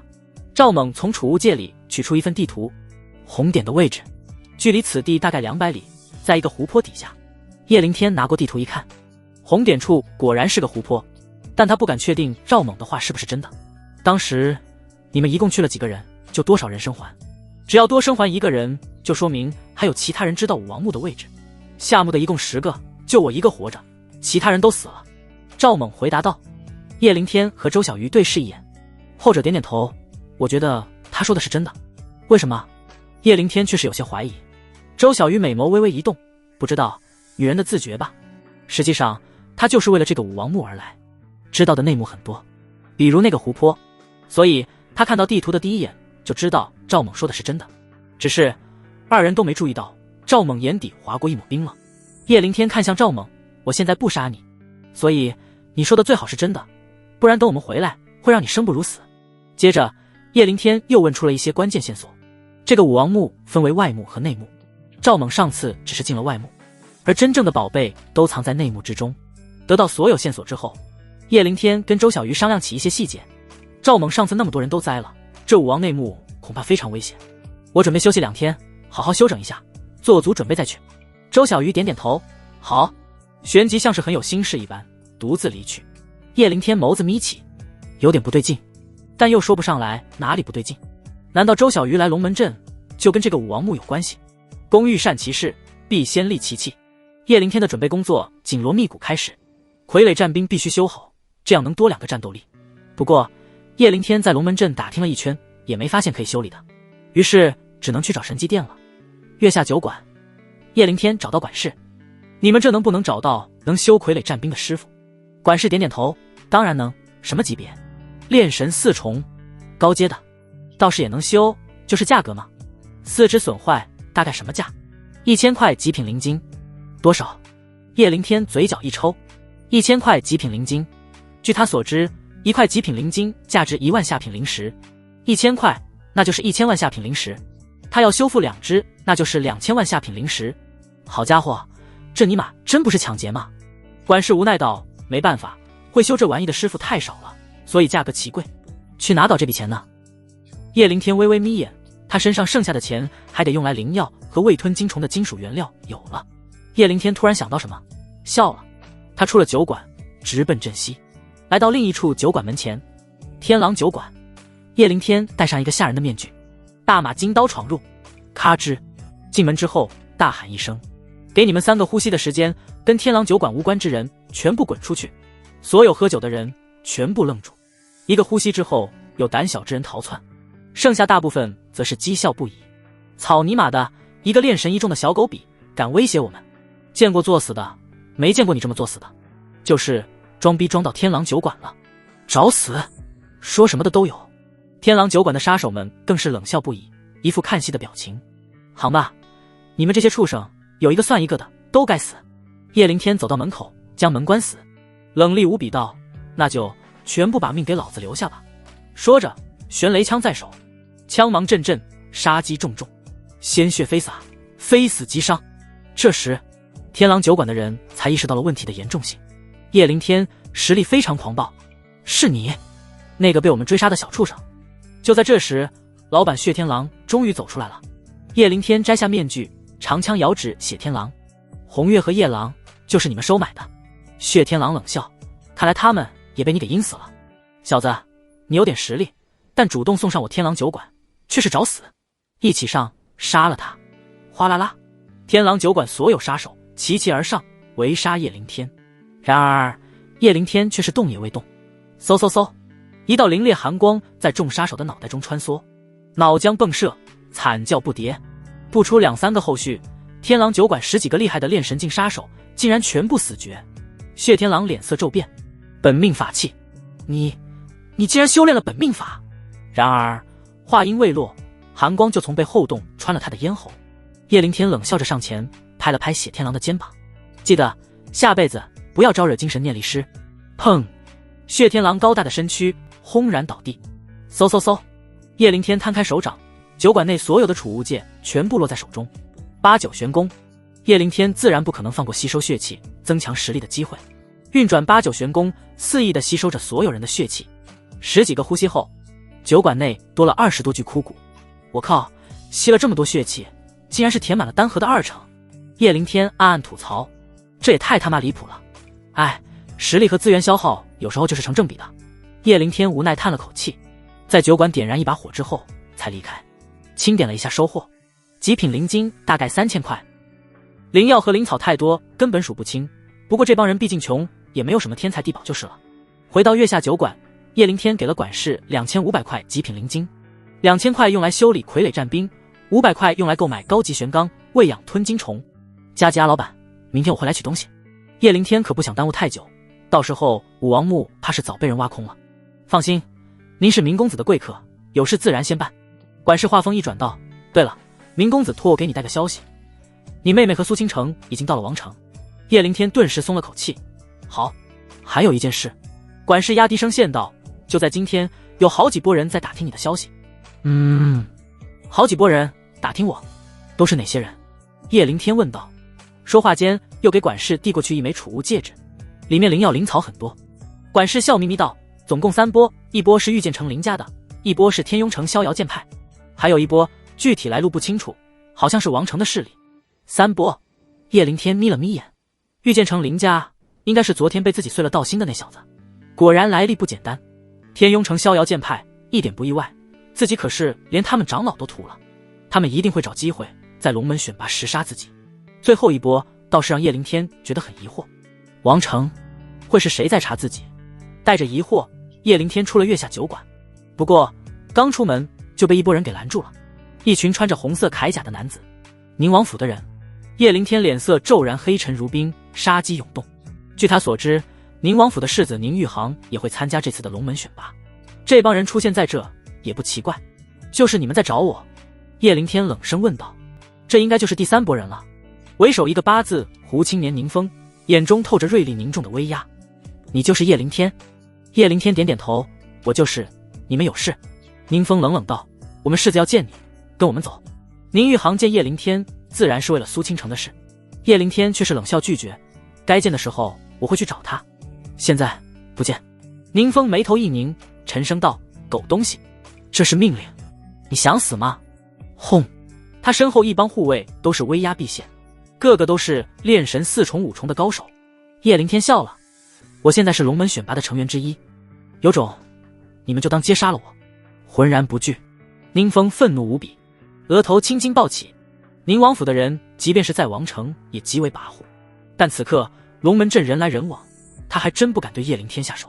要知道，每个人能入选龙门选拔的都可能是大周王朝未来的天之骄子，自然是不能随意杀害的，至少没有人敢当街动手。不敢杀我，那就憋着。叶灵天冷冷道，回去给宁玉航带句话，他不杀我，我叶凌天也要杀他。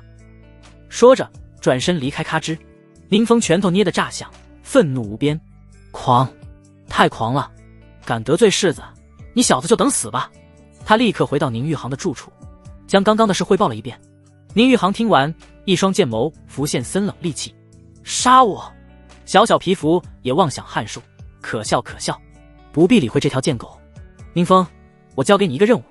宁风立刻拱手，世子请吩咐。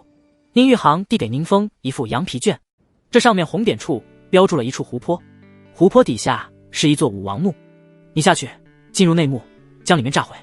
武王墓，宁风顿时一喜，自己炸毁内墓之前，说不定能找到不少宝贝啊。世子，这墓中若有宝贝或者武王功法，要不要带回来？宁风问道。宁玉航脸色瞬间冷了下来，我的话你听不懂吗？内幕全部炸毁，一样东西都不许带出来。宁风心头一颤，幸好多问了一句，不然可就完犊子了。是。宁玉航为什么会知道这个武王墓？为什么会有位置图？其实是来之前父亲给的。宁玉航当时问过为什么要这么做，宁王却没有解释太多，只是说了一句设计当年一桩秘辛。对此叶凌天自然不知，他正在修炼。首先是吞金虫，在吸收了大量玄罡之后，竟然繁衍到了3000只，是之前整整3倍。3000只已经具备大范围的杀伤力了，可以算作自己的一张王牌。其次是百妖灵芝，叶凌天分到了3株，其中2株用来给妹妹重铸丹田，剩下1只我自己吸收试试。叶凌天将火红色的百妖灵芝放在手中，运转玄功，片刻便将其吸收。只见一股玄之又玄的能量随着经脉进入到丹核之中，不过这股能量并没有融入丹核，而是被那团红色光芒吸收。接着光团竟然变得明亮了许多，叶凌天感受着光团之中似乎透着丝丝火焰的气息。百妖灵芝也是火属性的天地灵宝，难道我的第2血脉是火属性的？叶凌天心中一喜，火属性可是极具攻击性的，与雷霆有的一拼。不过想要血脉成熟，还需吸收更多火属性的灵药或者精血。叶凌天算是明白过来，现在火属性的灵药和火属性的午休精血都是自己急需的。翌日，叶凌天去月下酒馆取了傀儡战兵，便跟周小鱼一起赶忙武王墓。路上周小鱼一直沉默不语，有时候想说什么，但话到嘴边又吞了回去。叶凌天看出这女人有心事。小鱼，你是不是有什么事想对我说？面对叶凌天的主动询问，周小鱼咬咬牙，终于是下定决心了。凌天，其实你不用准备那么充足，这一次武王墓不会有什么危险啊。叶凌天直接听愣了，你怎么知道？你去过啊？周小鱼摇摇头，没有，不过我知道内幕没有任何机关，除了我，一般人也根本进不去。叶凌天立刻神色微凝，这武王墓的主人是我舅舅。周小鱼直接承认了。啊！叶凌天嘴角一抽，你舅舅？那我们去破你舅舅的墓是不是不太好？周小鱼苦笑道，我舅舅等的就是我们进入他的墓，我不太懂，所以内幕里到底有什么？叶凌天好奇问道。周小鱼摇摇头，我现在也不知道，不过我可以答应你，里面的宝贝资源我都不会要，他们都是你的。啊！叶凌天惊讶问道，那你呢？你要找什么？周小鱼叹了口气道，可能是一个尘封15年的秘密吧。叶凌天更加疑惑了，周小鱼，你到底是什么来路？周小鱼可爱一笑道，你会知道的，但不是现在。就在2人刚刚离开之时，另一队人马也动身了。目的地湖底，叶凌天和周小鱼顺利进入，穿过一条长长的通道，2人到达了一个大殿。大殿之中满是残垣断壁，显然是被破坏过的，地上横七竖八躺着不少尸体。叶凌天点亮烛火，环视一周，看样子这里就是外墓了。周小鱼点点头，我来打开内幕，你守着。说着手中出现一块玉佩，嘴里念念有词，似乎是某种口诀。叶凌天没视数了数地上的尸体，登时眉头皱起。按照赵蒙所说，下墓一共10人，只有他一个人活着回去了，那么这里应该有9具尸体，但叶凌天找了一圈也只有8具，也就是说除了赵蒙还有一个人活着出去了。这一刻叶凌天有种很不好的预感。嗡！这时身后的周小鱼终于打开了内幕，一道漩涡出现。凌天，走！周小鱼呼唤道。好！叶凌天来到漩涡边，就准备进入。轰！然而就在这时，外面通道突然传来一阵躁动，就是里面了，快步前进。叶灵天和周小鱼对视一眼，都是紧张起来。前者问道：结界通道会持续多久？大概1个时辰。周小鱼道。叶灵天眯着眼道：1个时辰，那就是说我们能进去，他们也能进去。周小鱼点头，脸色十分难看。若是其他人进入内幕，后果不堪设想。叶灵天看出了周小鱼的心思，潇洒一笑：你先进，这里我守着，有我在，一只蚊子也休想飞进去。唰，说着玄雷枪在手，拦在漩涡前。周小鱼瞬间鼻子一酸，这一刻他仿佛看到叶灵天身上有光。刷刷刷，4道穿着红色铠甲的男子冲了进来，个个都是炼神4重的强者。为首的赫然正是宁王世子的手下宁风。是你小子？宁风进来一看，登时一愣，他没想到叶灵天居然会出现在这个墓里。看到叶灵天背后的漩涡，宁风脸色大变，不好，看来已经有人冲进去了。叶灵天也是一惊，没想到来的居然是宁王府的人，难道内幕里的秘密跟宁王府有关系？哗！宁风长枪直指叶灵天，冷喝道：小子，你来的正好，今日定要取你狗命。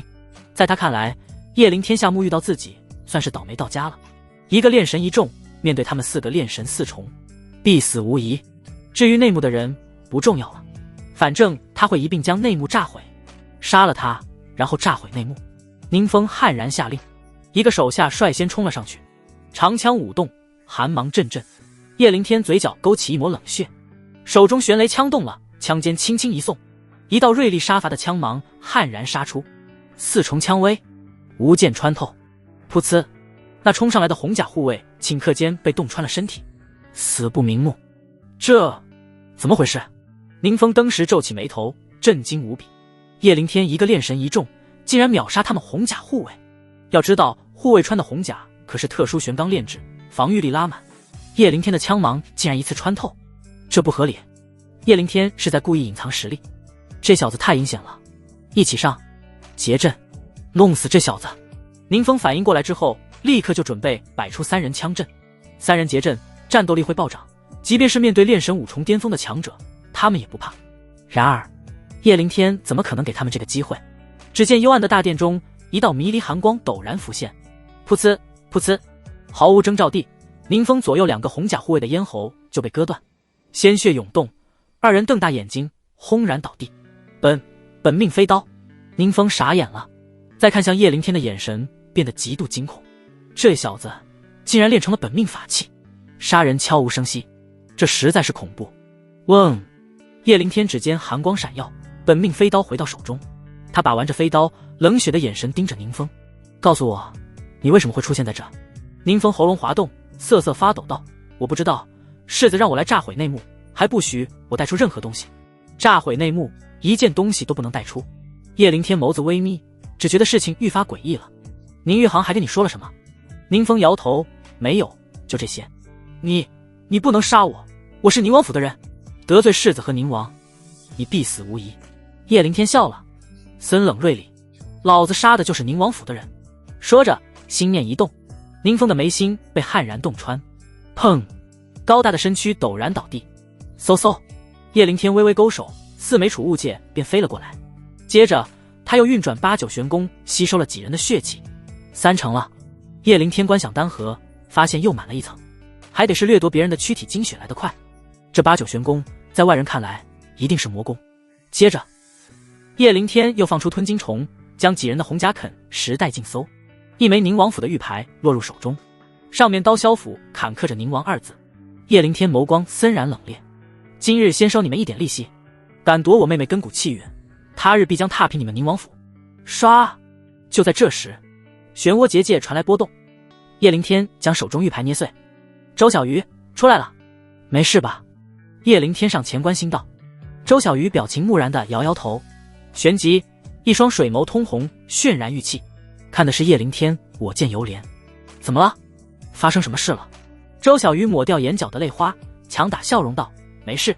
说着递给叶灵天1枚储物戒，那答应你的东西。叶灵天接过储物戒一看，当即微微一惊，这竟是1枚特殊的玉石储物戒，里面的空间是寻常储物戒的10几倍，这种储物戒只有武王级别的强者才能用得起。叶灵天抹去储物戒的印记，神识一感应，当即眸子瞪大，好家伙，真的好家伙！里面的东西并不多，但却全是极品宝物。首先是一枚飞梭，这是专门用来逃命的宝物，速度快若欢迎，连自己的本命飞刀都追不上。之前林剑云用的便是此物，有了这玩意，自己在龙门选拔中无异于多了一条命。其次是一柄银色钢刀，钢刀本身只是3品灵器，但叶灵天发现刀刃之上浸透了一层油脂，他取出钢刀，闻了闻油脂的味道，当即头晕目眩。有毒，这竟是一柄淬火的毒刀。叶灵天嘴角一抽，不敢想象若是被这玩意砍上一刀会是什么下场。最后一枚褐色药丸，断体丹。叶灵天直接惊了，这竟然是一枚极度稀有的断体丹。对于普通武修来说，可以一步跨入肉身1品，而自己服下可以进入肉身2品。据他所知，这种丹药市场上求之不得，即便是天雅阁也搞不到这种宝贝。当然神机殿那种体量或许可以，但一定是他不能承受的天价就是了。惊喜，真是惊喜啊！按照清欢前辈所说，进入肉身2品可以硬抗同境界武修使用2品灵气的致命一击，叶灵天都有些欣喜若狂。不过看到周小鱼此刻楚楚可怜的模样，他没有表现出来。出了武王墓之后，叶灵天还是忍不住问道：小鱼，你找到你舅舅留给你的信了？周小鱼点头。信里说的什么让你这么难受？叶灵天很是好奇道。周小鱼沉默许久，最终缓缓开口问道：你还记得15年前大荒出现过一次凶兽暴动吗？那次凶兽暴动直接导致了御剑城、天雍城等10几个2级城池的灾难。轰！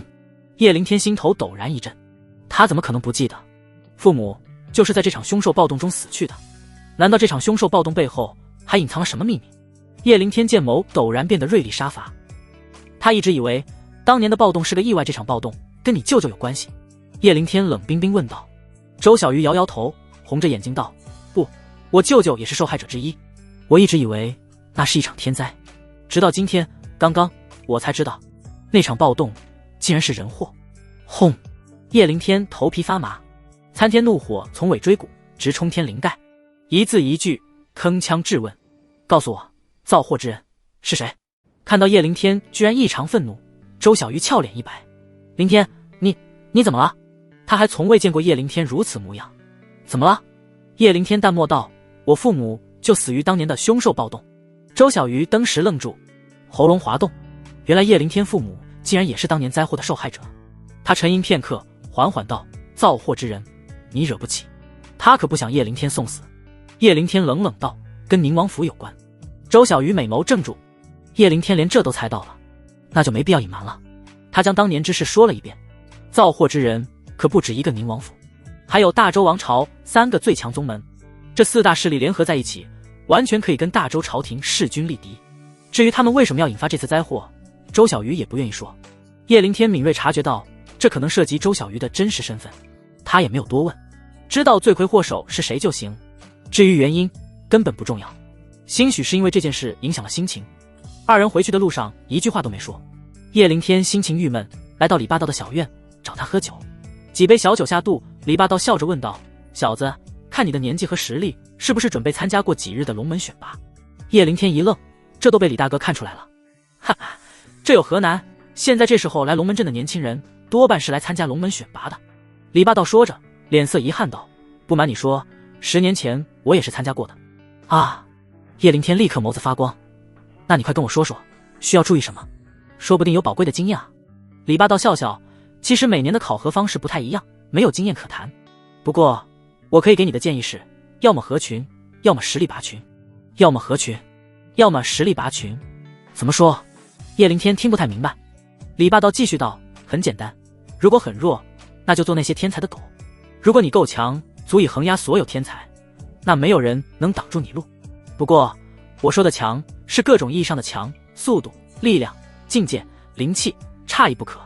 你其他实力很不错，但速度欠缺一点，想办法补齐它。一旦这个缺点补上，我觉得你进入前10不是问题。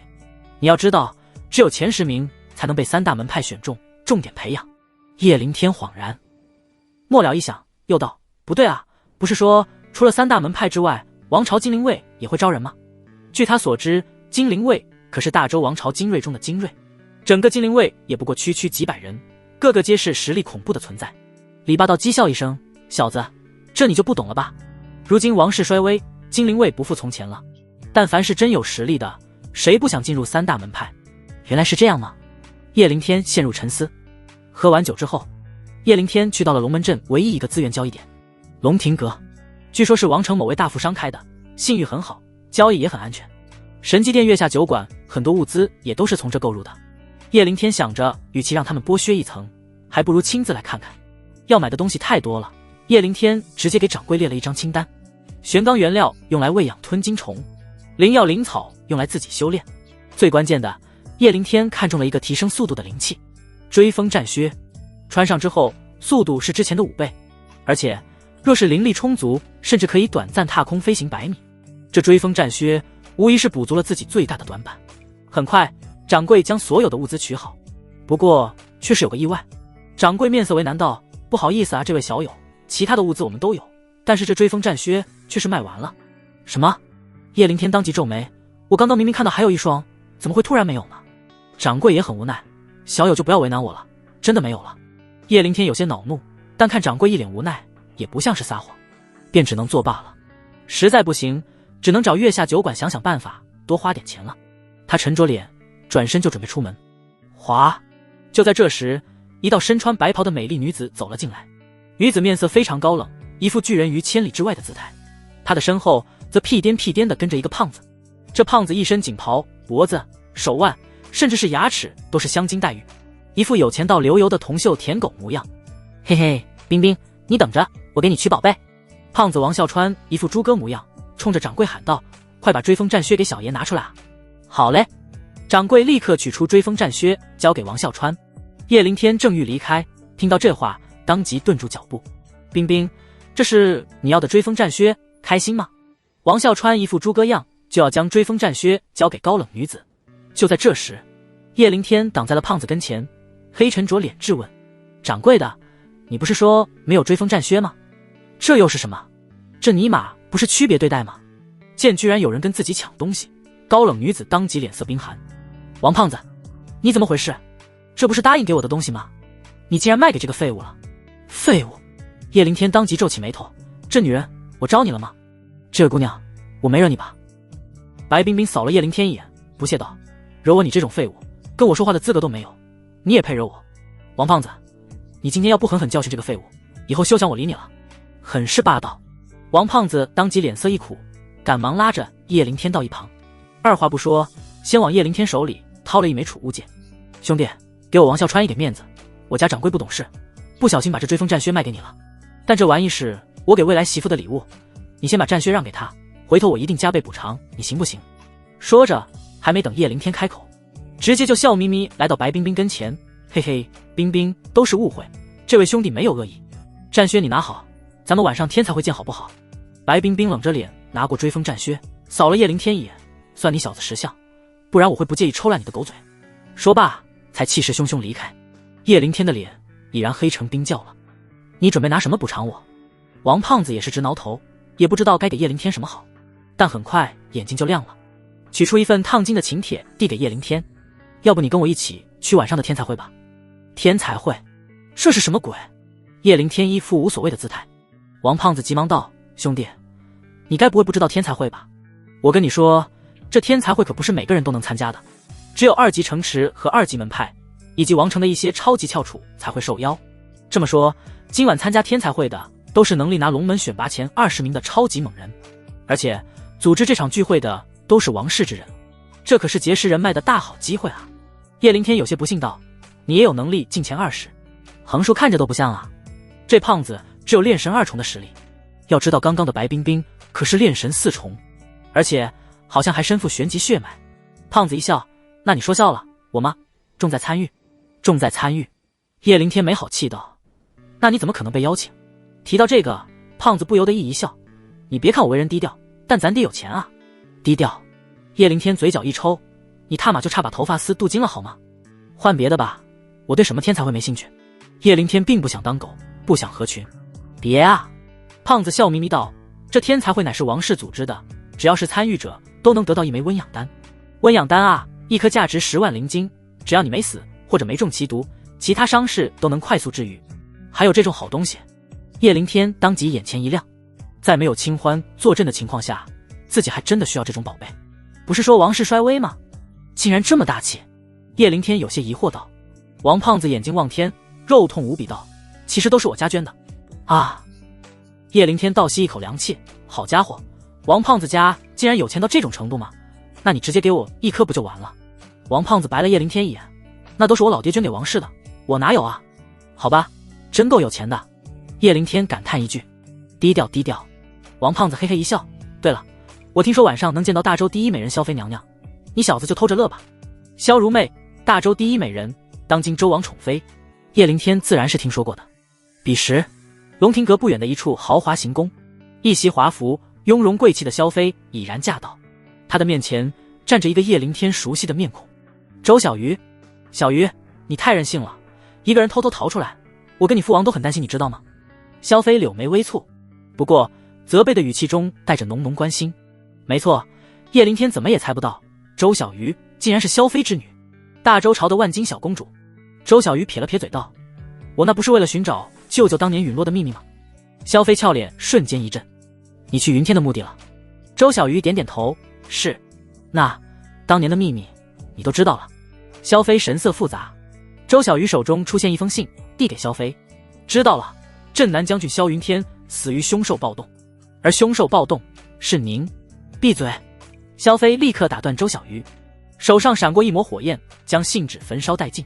此事烂在心里，不能跟任何人说起，记住，是任何人。萧妃重重警告。周小鱼极度不忿道：母妃，为什么啊？难道我们王氏真怕了宁王府和3大宗门不成？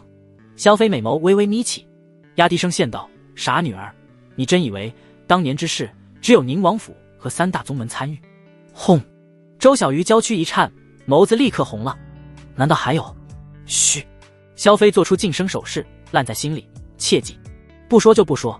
周小鱼没好气啐了一句，就准备离开。你要去哪？萧妃立刻喊住周小鱼。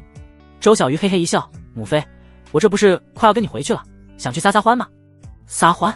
萧妃一副看穿你的表情，我看你是要去幽会秦王吧？啊！周小鱼脸蛋当即一片通红，他准备去找叶灵天玩的。哎呀，母妃你说什么呢？我听不懂，听不懂，听不懂！晃着小脑袋，试图否认。萧妃一副了然之色，哼哼，女大不中留啊！你以为你瞒得过我？那小子名叫叶灵天，今年19岁，属狗，来自3级城池归元宗，也是今年要参加龙门选拔的成员，对吧？对吗？其实他也不知道那么多。周小鱼嘴角一抽，好家伙，母妃居然比他知道的还多。萧妃脸色当即一黑，我的傻女儿，你该不会是刚刚才知道这些吧？算是吧。周小鱼一手挠了挠头，这都不重要好吗？我跟叶灵天只是朋友关系而已，难道我还不能交朋友吗？萧妃淡淡道：你是千金之躯，是大周公主，不是谁都有资格跟你交朋友的。周小鱼很生气，可我就是想跟叶灵天一起玩嘛。他人很好，也很厉害的。完了！萧妃扶额，她看得出来自己这傻女儿恐怕是已经喜欢上叶灵天了，只是2人身份的差距实在是太大了，而且人心难测，她也不知道这个叶灵天是不是好人。思忖片刻，萧妃还是有些心软道：你去好好跟他告个别吧。告别？周小鱼当即俏脸恼怒，为什么？之后我就不能见他了吗？之后，萧妃淡淡道：你还是祈祷那小子先从这场选拔中活下来吧。据他所知，叶灵天树敌很多啊，他一定能活下来的，我相信他。周小鱼笃定道，虽然没有来由，但他就是无条件相信叶灵天不会死。先去告别吧，今晚还有天才会，记得来。萧妃挥挥手，天才会没兴趣。周小鱼啐了一句，雀跃离开。真拿你没办法。萧妃美眸微微一动，喃喃道：叶灵天能让小鱼如此激动，你到底有何出彩之处？神机客栈，叶灵天正在练功，服下断体丹之后，全身骨骼经络开始蓬勃质变，肉身2品。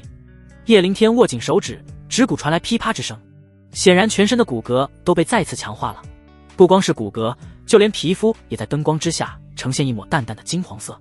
叶灵天取出小刀切割皮肤，咔嚓，一品灵气的小刀竟然应声断裂开来。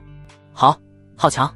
叶灵天微微啧舌，他感觉自己现在可以一拳砸死炼神2重的午休。接着是喂养吞金虫，通过这段时间的高强度吃铁，这帮家伙竟然已经繁衍到了5000只。5000只啊！就算现在遇到一支几十人的炼神低阶军队，他也不怕。最后是灵药灵草吸收了茫茫多，但最终也只填满了丹河一半，简直是无底洞啊！叶灵天暗自吐槽。不过好在马上就是龙门选拔了，有大量的凶兽等着自己去斩杀吸收。当然，送上门的纨绔和翘楚应该也不会少。这帮家伙都是大周王朝各大2级城池和门派的精锐种子，身上带的资源应该非常可观。咚咚，就在这时，门被敲响。灵天，你在吗？周小鱼的声音。叶灵天微微一愣，听声音，这妮子心情好起来了。他上前开门。你还在啊？我以为你走了呢。叶灵天淡笑道。周小鱼白了这小子一眼，挥着粉拳道：哼，想摆脱我，你做梦呢。叶灵天摸了摸鼻尖，那个，我很快要参加龙门选拔了，你呢？我的任务完成了，准备回家了。周小鱼掩饰不住离别的淡淡悲伤，也非常担心叶灵天，嘴硬道：那个，你参加选拔的时候小心点，可别被凶兽给吃了。叶灵天嘴角一抽，你可真会说话，小嘴巴巴的。哦，那我要是被吃了，你不得开心好几年。周小鱼哈哈一笑，被逗乐了。不跟你开玩笑了，我问你，你要是进了前10，会不会去王城？这才是他最关心的事。叶灵天点头，当然，妹妹在王城，仇人也都在王城，那就行了。等你到了王城，可以去水月楼找我玩。周小鱼说着，又扔给叶灵天一个拇指大小的白色骨头。那这个给你带在身上。叶灵天过白色骨头一看，这是什么？有什么用？没啥用，就是个小玩意而已。怎么，你以为我会送你什么大宝贝啊？周小鱼古灵精怪地吐了吐舌头，转身离开。好吧。叶灵天无奈笑笑，看着周小鱼的背影，莫名觉得心里有些小小的失落。想了想，他把小骨头戴在了腰间。傍晚，叶灵天和胖子王啸川会合。甫一见面，王胖子就指着叶灵天腰间的小骨头大呼一声：卧槽，白玉蛮牛骨！兄弟，看不出来啊，你竟然这么财力雄厚。叶灵天一愣，有些惊讶道：这蛮牛骨不就是个装饰吗？装饰？王胖子笑了：兄弟，你不是在逗我吧？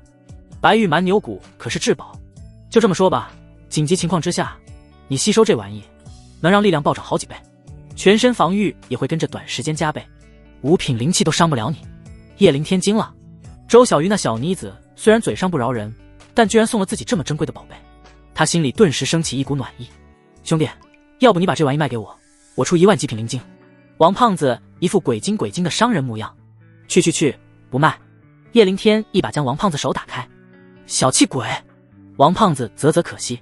去往行宫的路上，王胖子扯着闲篇道：灵天，你准备加入哪个阵营啊？哪个阵营？叶灵天摇摇头，哪个都不想加入。王胖子一愣：兄弟，你不是吧？以你我的实力，如果不加入阵营，怎么可能闯入前50？只有前50才有资格被3大宗门和精灵卫录用，当然只有前10名才会被重点培养。叶灵天淡淡道：这就不是你该操心的事了。对了，说到阵营，我倒是好奇，现在都有哪些？那都可能会成为自己的对手。王胖子道：这你都不知道？一刀一剑一魔子，一枪一火一沙弥。刀是宁王府世子宁玉航，此人排名第1，实力非常霸道。剑是逍遥剑派的圣子徐不停，我听说徐不停修的是独门剑技山海剑。火乃是御剑城城主的女儿灵燕，天生火凤之体，谁招惹谁死。魔子和沙弥我了解的也不多，这2人比较神秘，到时候你就知道了。叶灵天静静听着，心中却是惊涛骇浪。宁玉航欲杀自己，劲敌；徐不停血仇，也是劲敌。火凤之体灵燕，自己现在最需要的就是火系啊！若是这女人招惹自己，那一定要毫不留情睡了她，然后吸收精血。等等，还有一个枪呢，是谁？叶灵天好奇问道。王胖子羞涩一笑道：你见过的，我的女神，王城白龙山庄的千金，冰雪霸王枪白冰冰。原来如此。叶灵天勾唇一笑：冰雪霸王枪是吧？你最好别让我遇到你。那今晚这些人都会出席天才会？叶灵天问道。王啸川摇头：魔子和沙弥肯定不会来，灵燕在闭关也不会来。叶灵天眸子微微眯起，那就是说宁玉航和徐不停肯定会到了。有意思。不过叶灵天也没想在这里跟2人起冲突，毕竟只是为了温养丹而来，还是尽可能低调一点比较好。就在2人赶往行宫之时，宁玉航也带着2个小弟赶来。就在他正准备进入行宫之时，一个护卫冲了过来。世子，宁风出事的凶手找到了。宁玉航当即剑眉倒竖，怒道：是谁？是一个叫叶凌天的家伙。叶凌天？是他？你确定？宁玉航有些不信。护卫道：属下查了所有去过镇南将军墓的冒险者，发现只有一个叫做赵猛的人活着出来了。我找到赵猛时，他被人囚禁，身受重伤。据他招供，叶凌天跟宁风同一时间下墓了，所以杀害宁风的凶手只能是他。宁玉航眉头紧紧皱起，叶凌天该不会知道那个秘密了吧？退下吧。他迈步进入行宫，心中已经给叶凌天判了死刑。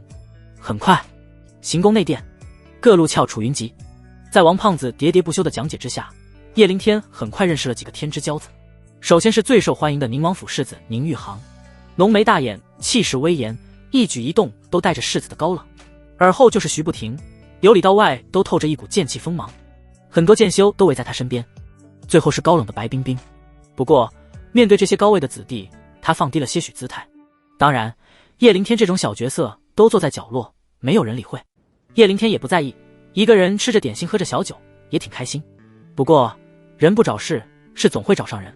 不知何时，白冰冰突然注意到了叶凌天腰间的白玉蛮牛骨，她美眸闪过一抹贪婪，款款来到叶凌天身边。王啸川见此，立刻舔狗兮兮地凑了上去：冰冰，你找我？女神居然主动来找自己聊天，这可把胖子美坏了。然而白冰冰却是看了叶凌天一眼道：我要那小子腰间的蛮牛骨，你想办法给我搞过来。几乎是带着命令的口吻。王胖子当即脸色一尬，为难道：冰冰，不是我不舍得给你花钱，实在是这小子不愿意卖啊，我也不能强人所难不是吗？那是你的事。白冰冰极为跋扈道：我不管你用什么手段，哪怕是杀了他，我都必须拿到蛮牛骨。此话一出，王胖子顿时脸色涨红，这不是为难人吗？即便他舔狗到了一定程度，此刻也是有些不舒服了。谁说我不卖？这玩意我卖啊！就在这时，叶凌天忍不住开口了。王胖子登时一喜，就欲开口问价钱。你闭嘴，我不卖你！叶凌天打断胖子，戏笑的眼神看向白冰冰：开个价吧。白冰冰随口道：反正最后都是舔狗买单。叶凌天冷笑道：我要你白家所有家产，然后你还得给这王胖子做妾，怎么样？这价钱还算合理吧？白冰冰俏脸瞬间黑沉如霜，怒视叶凌天：你他妈敢耍我！叶凌天毫不相让道：你他妈都好意思舔着个逼脸抢我2回东西了，我耍你怎么了？王胖子喜欢你是他的事，老子欠你还是该你的了。真当自己下面镶了天才地宝，所有男人都要舔你啊？就会逮着我欺负？有本事你去找抢宁玉航手里的刀啊！这一番话直接给旁边的王胖子听得脑子抽抽了。兄弟，你真是超雄男人啊！白冰冰气的脸色铁青，肺都快炸了，拳头紧握，杀人的心都有了，怒指叶凌天：你小子给我等着！叶凌天讥笑：让我等着？你算老几？滚！继续超雄！白冰冰再愤怒也不敢在行宫动手，只能气急败坏走开。不过这边的动静很快引起了宁玉航和徐不停的注意。徐师兄，我见过那家伙的画像，他就是归元宗那个孽障叶凌天。徐不停当即剑眉一震，眸中杀机爆闪。他这一次龙门选拔的必做任务便是斩杀叶凌天。这句话也被宁玉航听到了，他大马金刀来到叶凌天跟前，气势凛然开口道：你就是叶凌天？叶凌天点头：是我。就是你要抢老子的女人？宁玉航厉然质问。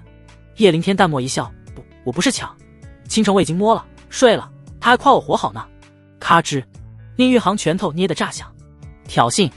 这小子竟然敢挑衅自己，狂！你真的很狂。宁风也是你杀的吧？宁玉航冷冷问道。宁风，叶凌天淡然道：是他自己主动来送死的。好，很好。宁玉航冷眸如刀，希望你能承受得住本世子的怒火。说着转身走人。一旁王胖子嘴角抽搐，看着叶凌天道：兄弟，你这是把宁王世子的女人给完了，还把他的护卫给杀了。他发现自己需要重新审视叶凌天了。叶凌天摸了摸鼻尖，淡淡道：我御风平，奈何浪涌啊！萧妃娘娘驾到。就在这时，一位穿着锦绣华服、气质端庄的美妇人从后堂走了出来。萧如媚一出场，登时吸引了在场所有人的视线，男人们都看直了眼睛，女人则都是自惭形秽。好美，绝美，不愧是大周第一美人，端地是国色天香，千娇百媚。不过角落里的叶凌天却是微微一愣，美是真的美，只是怎么感觉看起来有点眼熟。而就在叶灵天思忖之时，萧如妹也微不可察地扫了他一眼。帅是真的帅，但这实力和境界是真的不行啊。萧如妹心中暗暗评断。在众人的注目礼中，萧如妹淡笑开口：诸位翘楚，欢迎你们今日来参加今晚的天才会。你们都是大周王朝未来的国之栋梁，我代表朝廷送你们一份小小的见面礼。说着示意太监派送温养丹。接过晶莹剔透的温养丹，叶灵天心情舒畅，转过头对王胖子说了一句：谢了啊。王胖子一阵肉痛：你小子他妈杀人诛心啊。这时萧飞再次开口：按照往日的习惯，今晚我们有2个小游戏，希望诸位翘楚们都踊跃参加，玩得开心。第一个是力量对垒，参与游戏的2位翘楚穿上特制黑甲，任由对方砸向自己的胸口。放心，这黑甲有屏蔽旋力的功效，你们只能发挥纯肉体的力量，当然被打中还是会很疼，所以谁要是叫出声谁就输。游戏规则很简单，往对方胸口对打，谁疼的叫出声谁就输了。黑甲的作用是屏蔽旋力，还能消解大部分力量，这时候纯肉体力量的作用就很大了。王室设置这个环节无疑是窥探天才们的肉体强度。怎么样，哪位翘楚愿意上台一试？话音刚落，白冰冰立刻示意身旁一个肌肉猛男上。那肌肉男也是舔狗，当然明白白冰冰的意图，当即走到大殿中央，高声道：我叫巴图鲁。叶灵天，滚上来，老子要挑战你。哗！瞬间所有天才翘楚的眼神都看向了角落里的叶灵天。巴图鲁来自大荒蛮族，天生巨力，这小子要倒霉了。想什么呢？那小子才不过炼神1重而已，他有这个狗胆应战吗？说的也是，可惜了。在他们看来，叶灵天只要不是傻子都不太可能上来。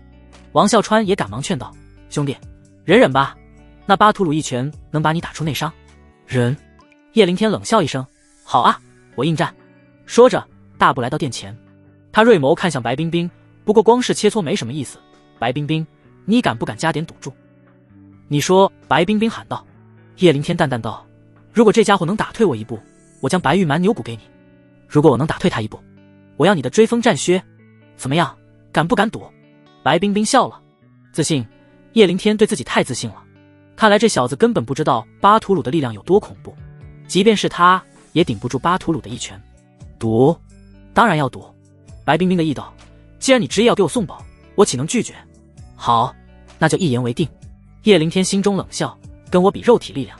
这时一旁的巴图鲁也开口了，他看向萧如妹道：萧妃娘娘，我巴图鲁出拳一向没有轻重，待会若是不小心把这小子打出内伤，您该不会怪罪我吧？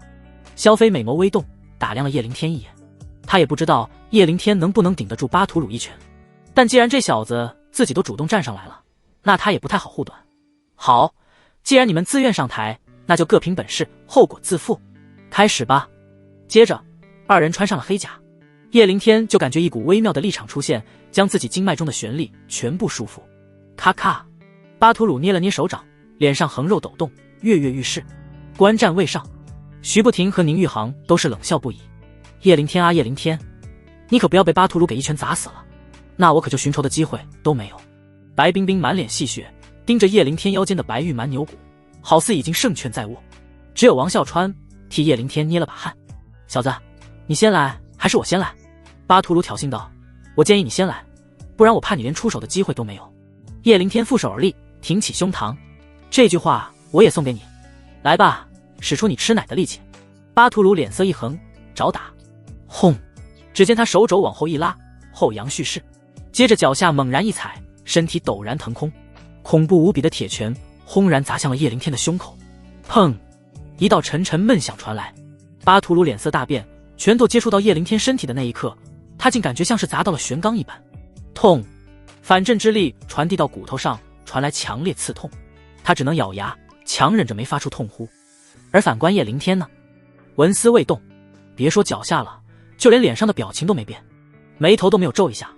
哗！全场呆滞，所有人都是懵逼了。好家伙，发生了什么？刚刚巴图鲁的一拳恐怕足有万斤之重吧，就算被黑甲削减了一半，那也有几千斤。叶灵天竟然跟个没事人一样，这尼玛合理吗？徐不停和宁玉航也是极为诧异，纷纷皱眉。而白冰冰心头一颤，不敢相信自己的眼睛，这小子难道是断体流？唯有萧飞看出一点端倪，可就算是一品肉身，也不可能毫无反应。莫非他已经……萧飞心中涌起一个猜想。这时，叶灵天勾唇一笑，看向巴图鲁，接下来该我了。巴图鲁并不认为叶灵天有砸退自己的力量，要知道他虽然不是断体流，但身体素质也堪比一品肉身。叶灵天防御可能厉害，但力量绝对无法撼动自己。他挺起胸膛，很是自信道：“哎，小爷要是皱个眉头。”然而他话音未落，一道恐怖至极的铁拳就朝着他轰然砸来。断体流2品肉身，力量有多强，就连叶灵天自己都不知道。铁拳落下的瞬间，巴图鲁就感觉有头参天巨兽向他砸去。砰轰！巴图鲁好似一发炮弹向后飞去，轰轰轰，连续砸断4、5道墙，才堪堪停下。直到烟尘灰土落下，众人才看到倒在废墟中的巴图鲁。噗噗噗，猛吐鲜血，惨叫不跌。他肋骨寸断，连动弹都做不到，俨然是奄奄一息的状态。在众人的无比震惊中，叶灵天看向王啸川：“胖子，这件事告诉我们一个什么道理？”“什么道理？”王胖子疑惑道：“不要随便装逼。”叶灵天翻了个白眼：“舔狗不得好死。”王胖子嘴角一抽：“好吧，这尼玛让你装到了。”叶灵天戏谑的眼神看向白冰冰：“我应该算是赢了吧？”“应该？你他妈这是碾压好吗？”周围一众翘楚都是翻白眼：“这给你装的。”白冰冰完全没想到叶灵天会赢，还赢得这么彻底，脸色极度难看，跟吃了死苍蝇一般。他很想抵赖，但眼下萧飞在上面看着呢，于是只能依依不舍地掏出追风战靴交给叶灵天。叶灵天接过追风战靴，心中只觉得爽快无比。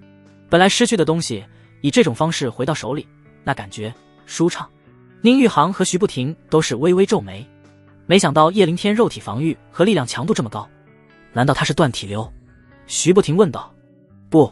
宁玉航看向叶灵天腰间的蛮牛骨道：“这小子应该是知道今晚的切磋，花大价钱买了蛮牛骨，故意在宴会之前吞服，这才导致力量和防御都大增。”徐不停当即挑眉，一副恍然之色：“原来如此，这个小人果真是阴险狡诈。”二人同时都松了口气。如此一来，叶灵天就不足为惧了。这时萧飞开口了：“不错，炼神一众，肉体和防御就如此出色，前途无量啊！”萧飞很是满意。果然如同自己猜测，叶灵天已然是2品肉身了。惊喜，就是不知道这小子还有没有更多的惊喜。要知道，光是断体流可入不了王家法眼。第二个小游戏，兵器之斗。这里有1品灵器，刀枪剑戟斧钺钩叉，并且对战2人穿上流钢护甲，谁的护甲被破开，谁先输。萧飞说着，示意手下人呈上兵器和护甲。为了确保公平，流钢护甲会将你们的境界限制在炼神一重，但不会限制你们对兵器的领悟。换句话说，这个切磋其实比的是就是对兵器的领悟，1重枪威和3重枪威差距巨大。这不是实力的比拼，而是天赋的对决。那么哪位翘楚愿意上来？闻此，徐不停立刻示意自己师弟贺雨峰上台，上，继续挑战叶灵天，用你的镇剑之术让他狠狠丢人。贺雨峰也正有此意。好，说着率先来到大殿中央，拱手道：“萧妃娘娘，我是逍遥剑派贺雨峰，我要挑战叶灵天。他可是领悟了3重剑威，即便放眼整个大周王朝，也算是天赋决然了。”哗，全场哗然。好家伙，又要挑战叶灵天！顿时，所有视线再次看向了角落里正在吃点心的叶灵天。这一次出手的可是镇剑传人贺雨峰。叶灵天敢应战吗？兄弟，这一次我说真的，别冲动。王胖子劝道。贺雨峰仅仅比徐不停差一点，他也是年轻一代剑修第2人。叶灵天笑了，剑修第2人。自从那日在非洲之上见过林长安之后，他就看不上任何其他剑修了。一剑光寒照九州，那才叫剑。吃个点心都不安生，那就陪你玩玩吧。叶灵天拍拍手里的碎渣，起身来到殿前。他选了一把刀，而贺雨峰选择的自然是剑。嗡，一个太监手一抬，一道阵法结界便将2人笼罩在内。叶灵天手指落在流钢之上，一道护甲如同水流般笼罩全身。有点意思，这玩意比之前战龙小队那大汉的流钢质感好无数倍。要不是这个场合，我的吞金虫又有好东西吃了。叶灵天心中暗叫可惜。铮！就在这时，贺雨峰长剑一抖，发出铮铮剑鸣。他剑指叶灵天：“小子，睁大你的狗眼！”啊！叶灵天一愣，什么意思？贺宇峰很是装逼道：“看好了，这一剑会很帅。”叶灵天，争！贺宇峰浑身玄力激荡，长剑猛刺而来，霎时间剑威赫赫，并且伴随着强烈的震颤，整个结界似乎都跟着震动起来。一众剑威，叶灵天冷笑：“如果只有这点手段，就没必要拿出来丢人了。”哗！只见他随手就是施然一刀挥出，没有任何剑威和花里胡哨，轻松将贺宇峰的剑威斩断。贺宇峰登时一愣，这怎么可能？这一刀看起来平平无奇啊，难道是叶灵天手里的刀有问题？可刀是萧飞提供的，很好，看来要动真格了。刷刷刷，贺宇峰长剑舞动，地面震颤如同地震一般，而且随着震动，周围透明的结界竟然变成了浓重的土黄色，以至于外面的人根本看不清结界内的情况。叶灵天只觉得头重脚更重，整个人像是被大地死死吸住了一般。他登时怔住，这是血脉之力。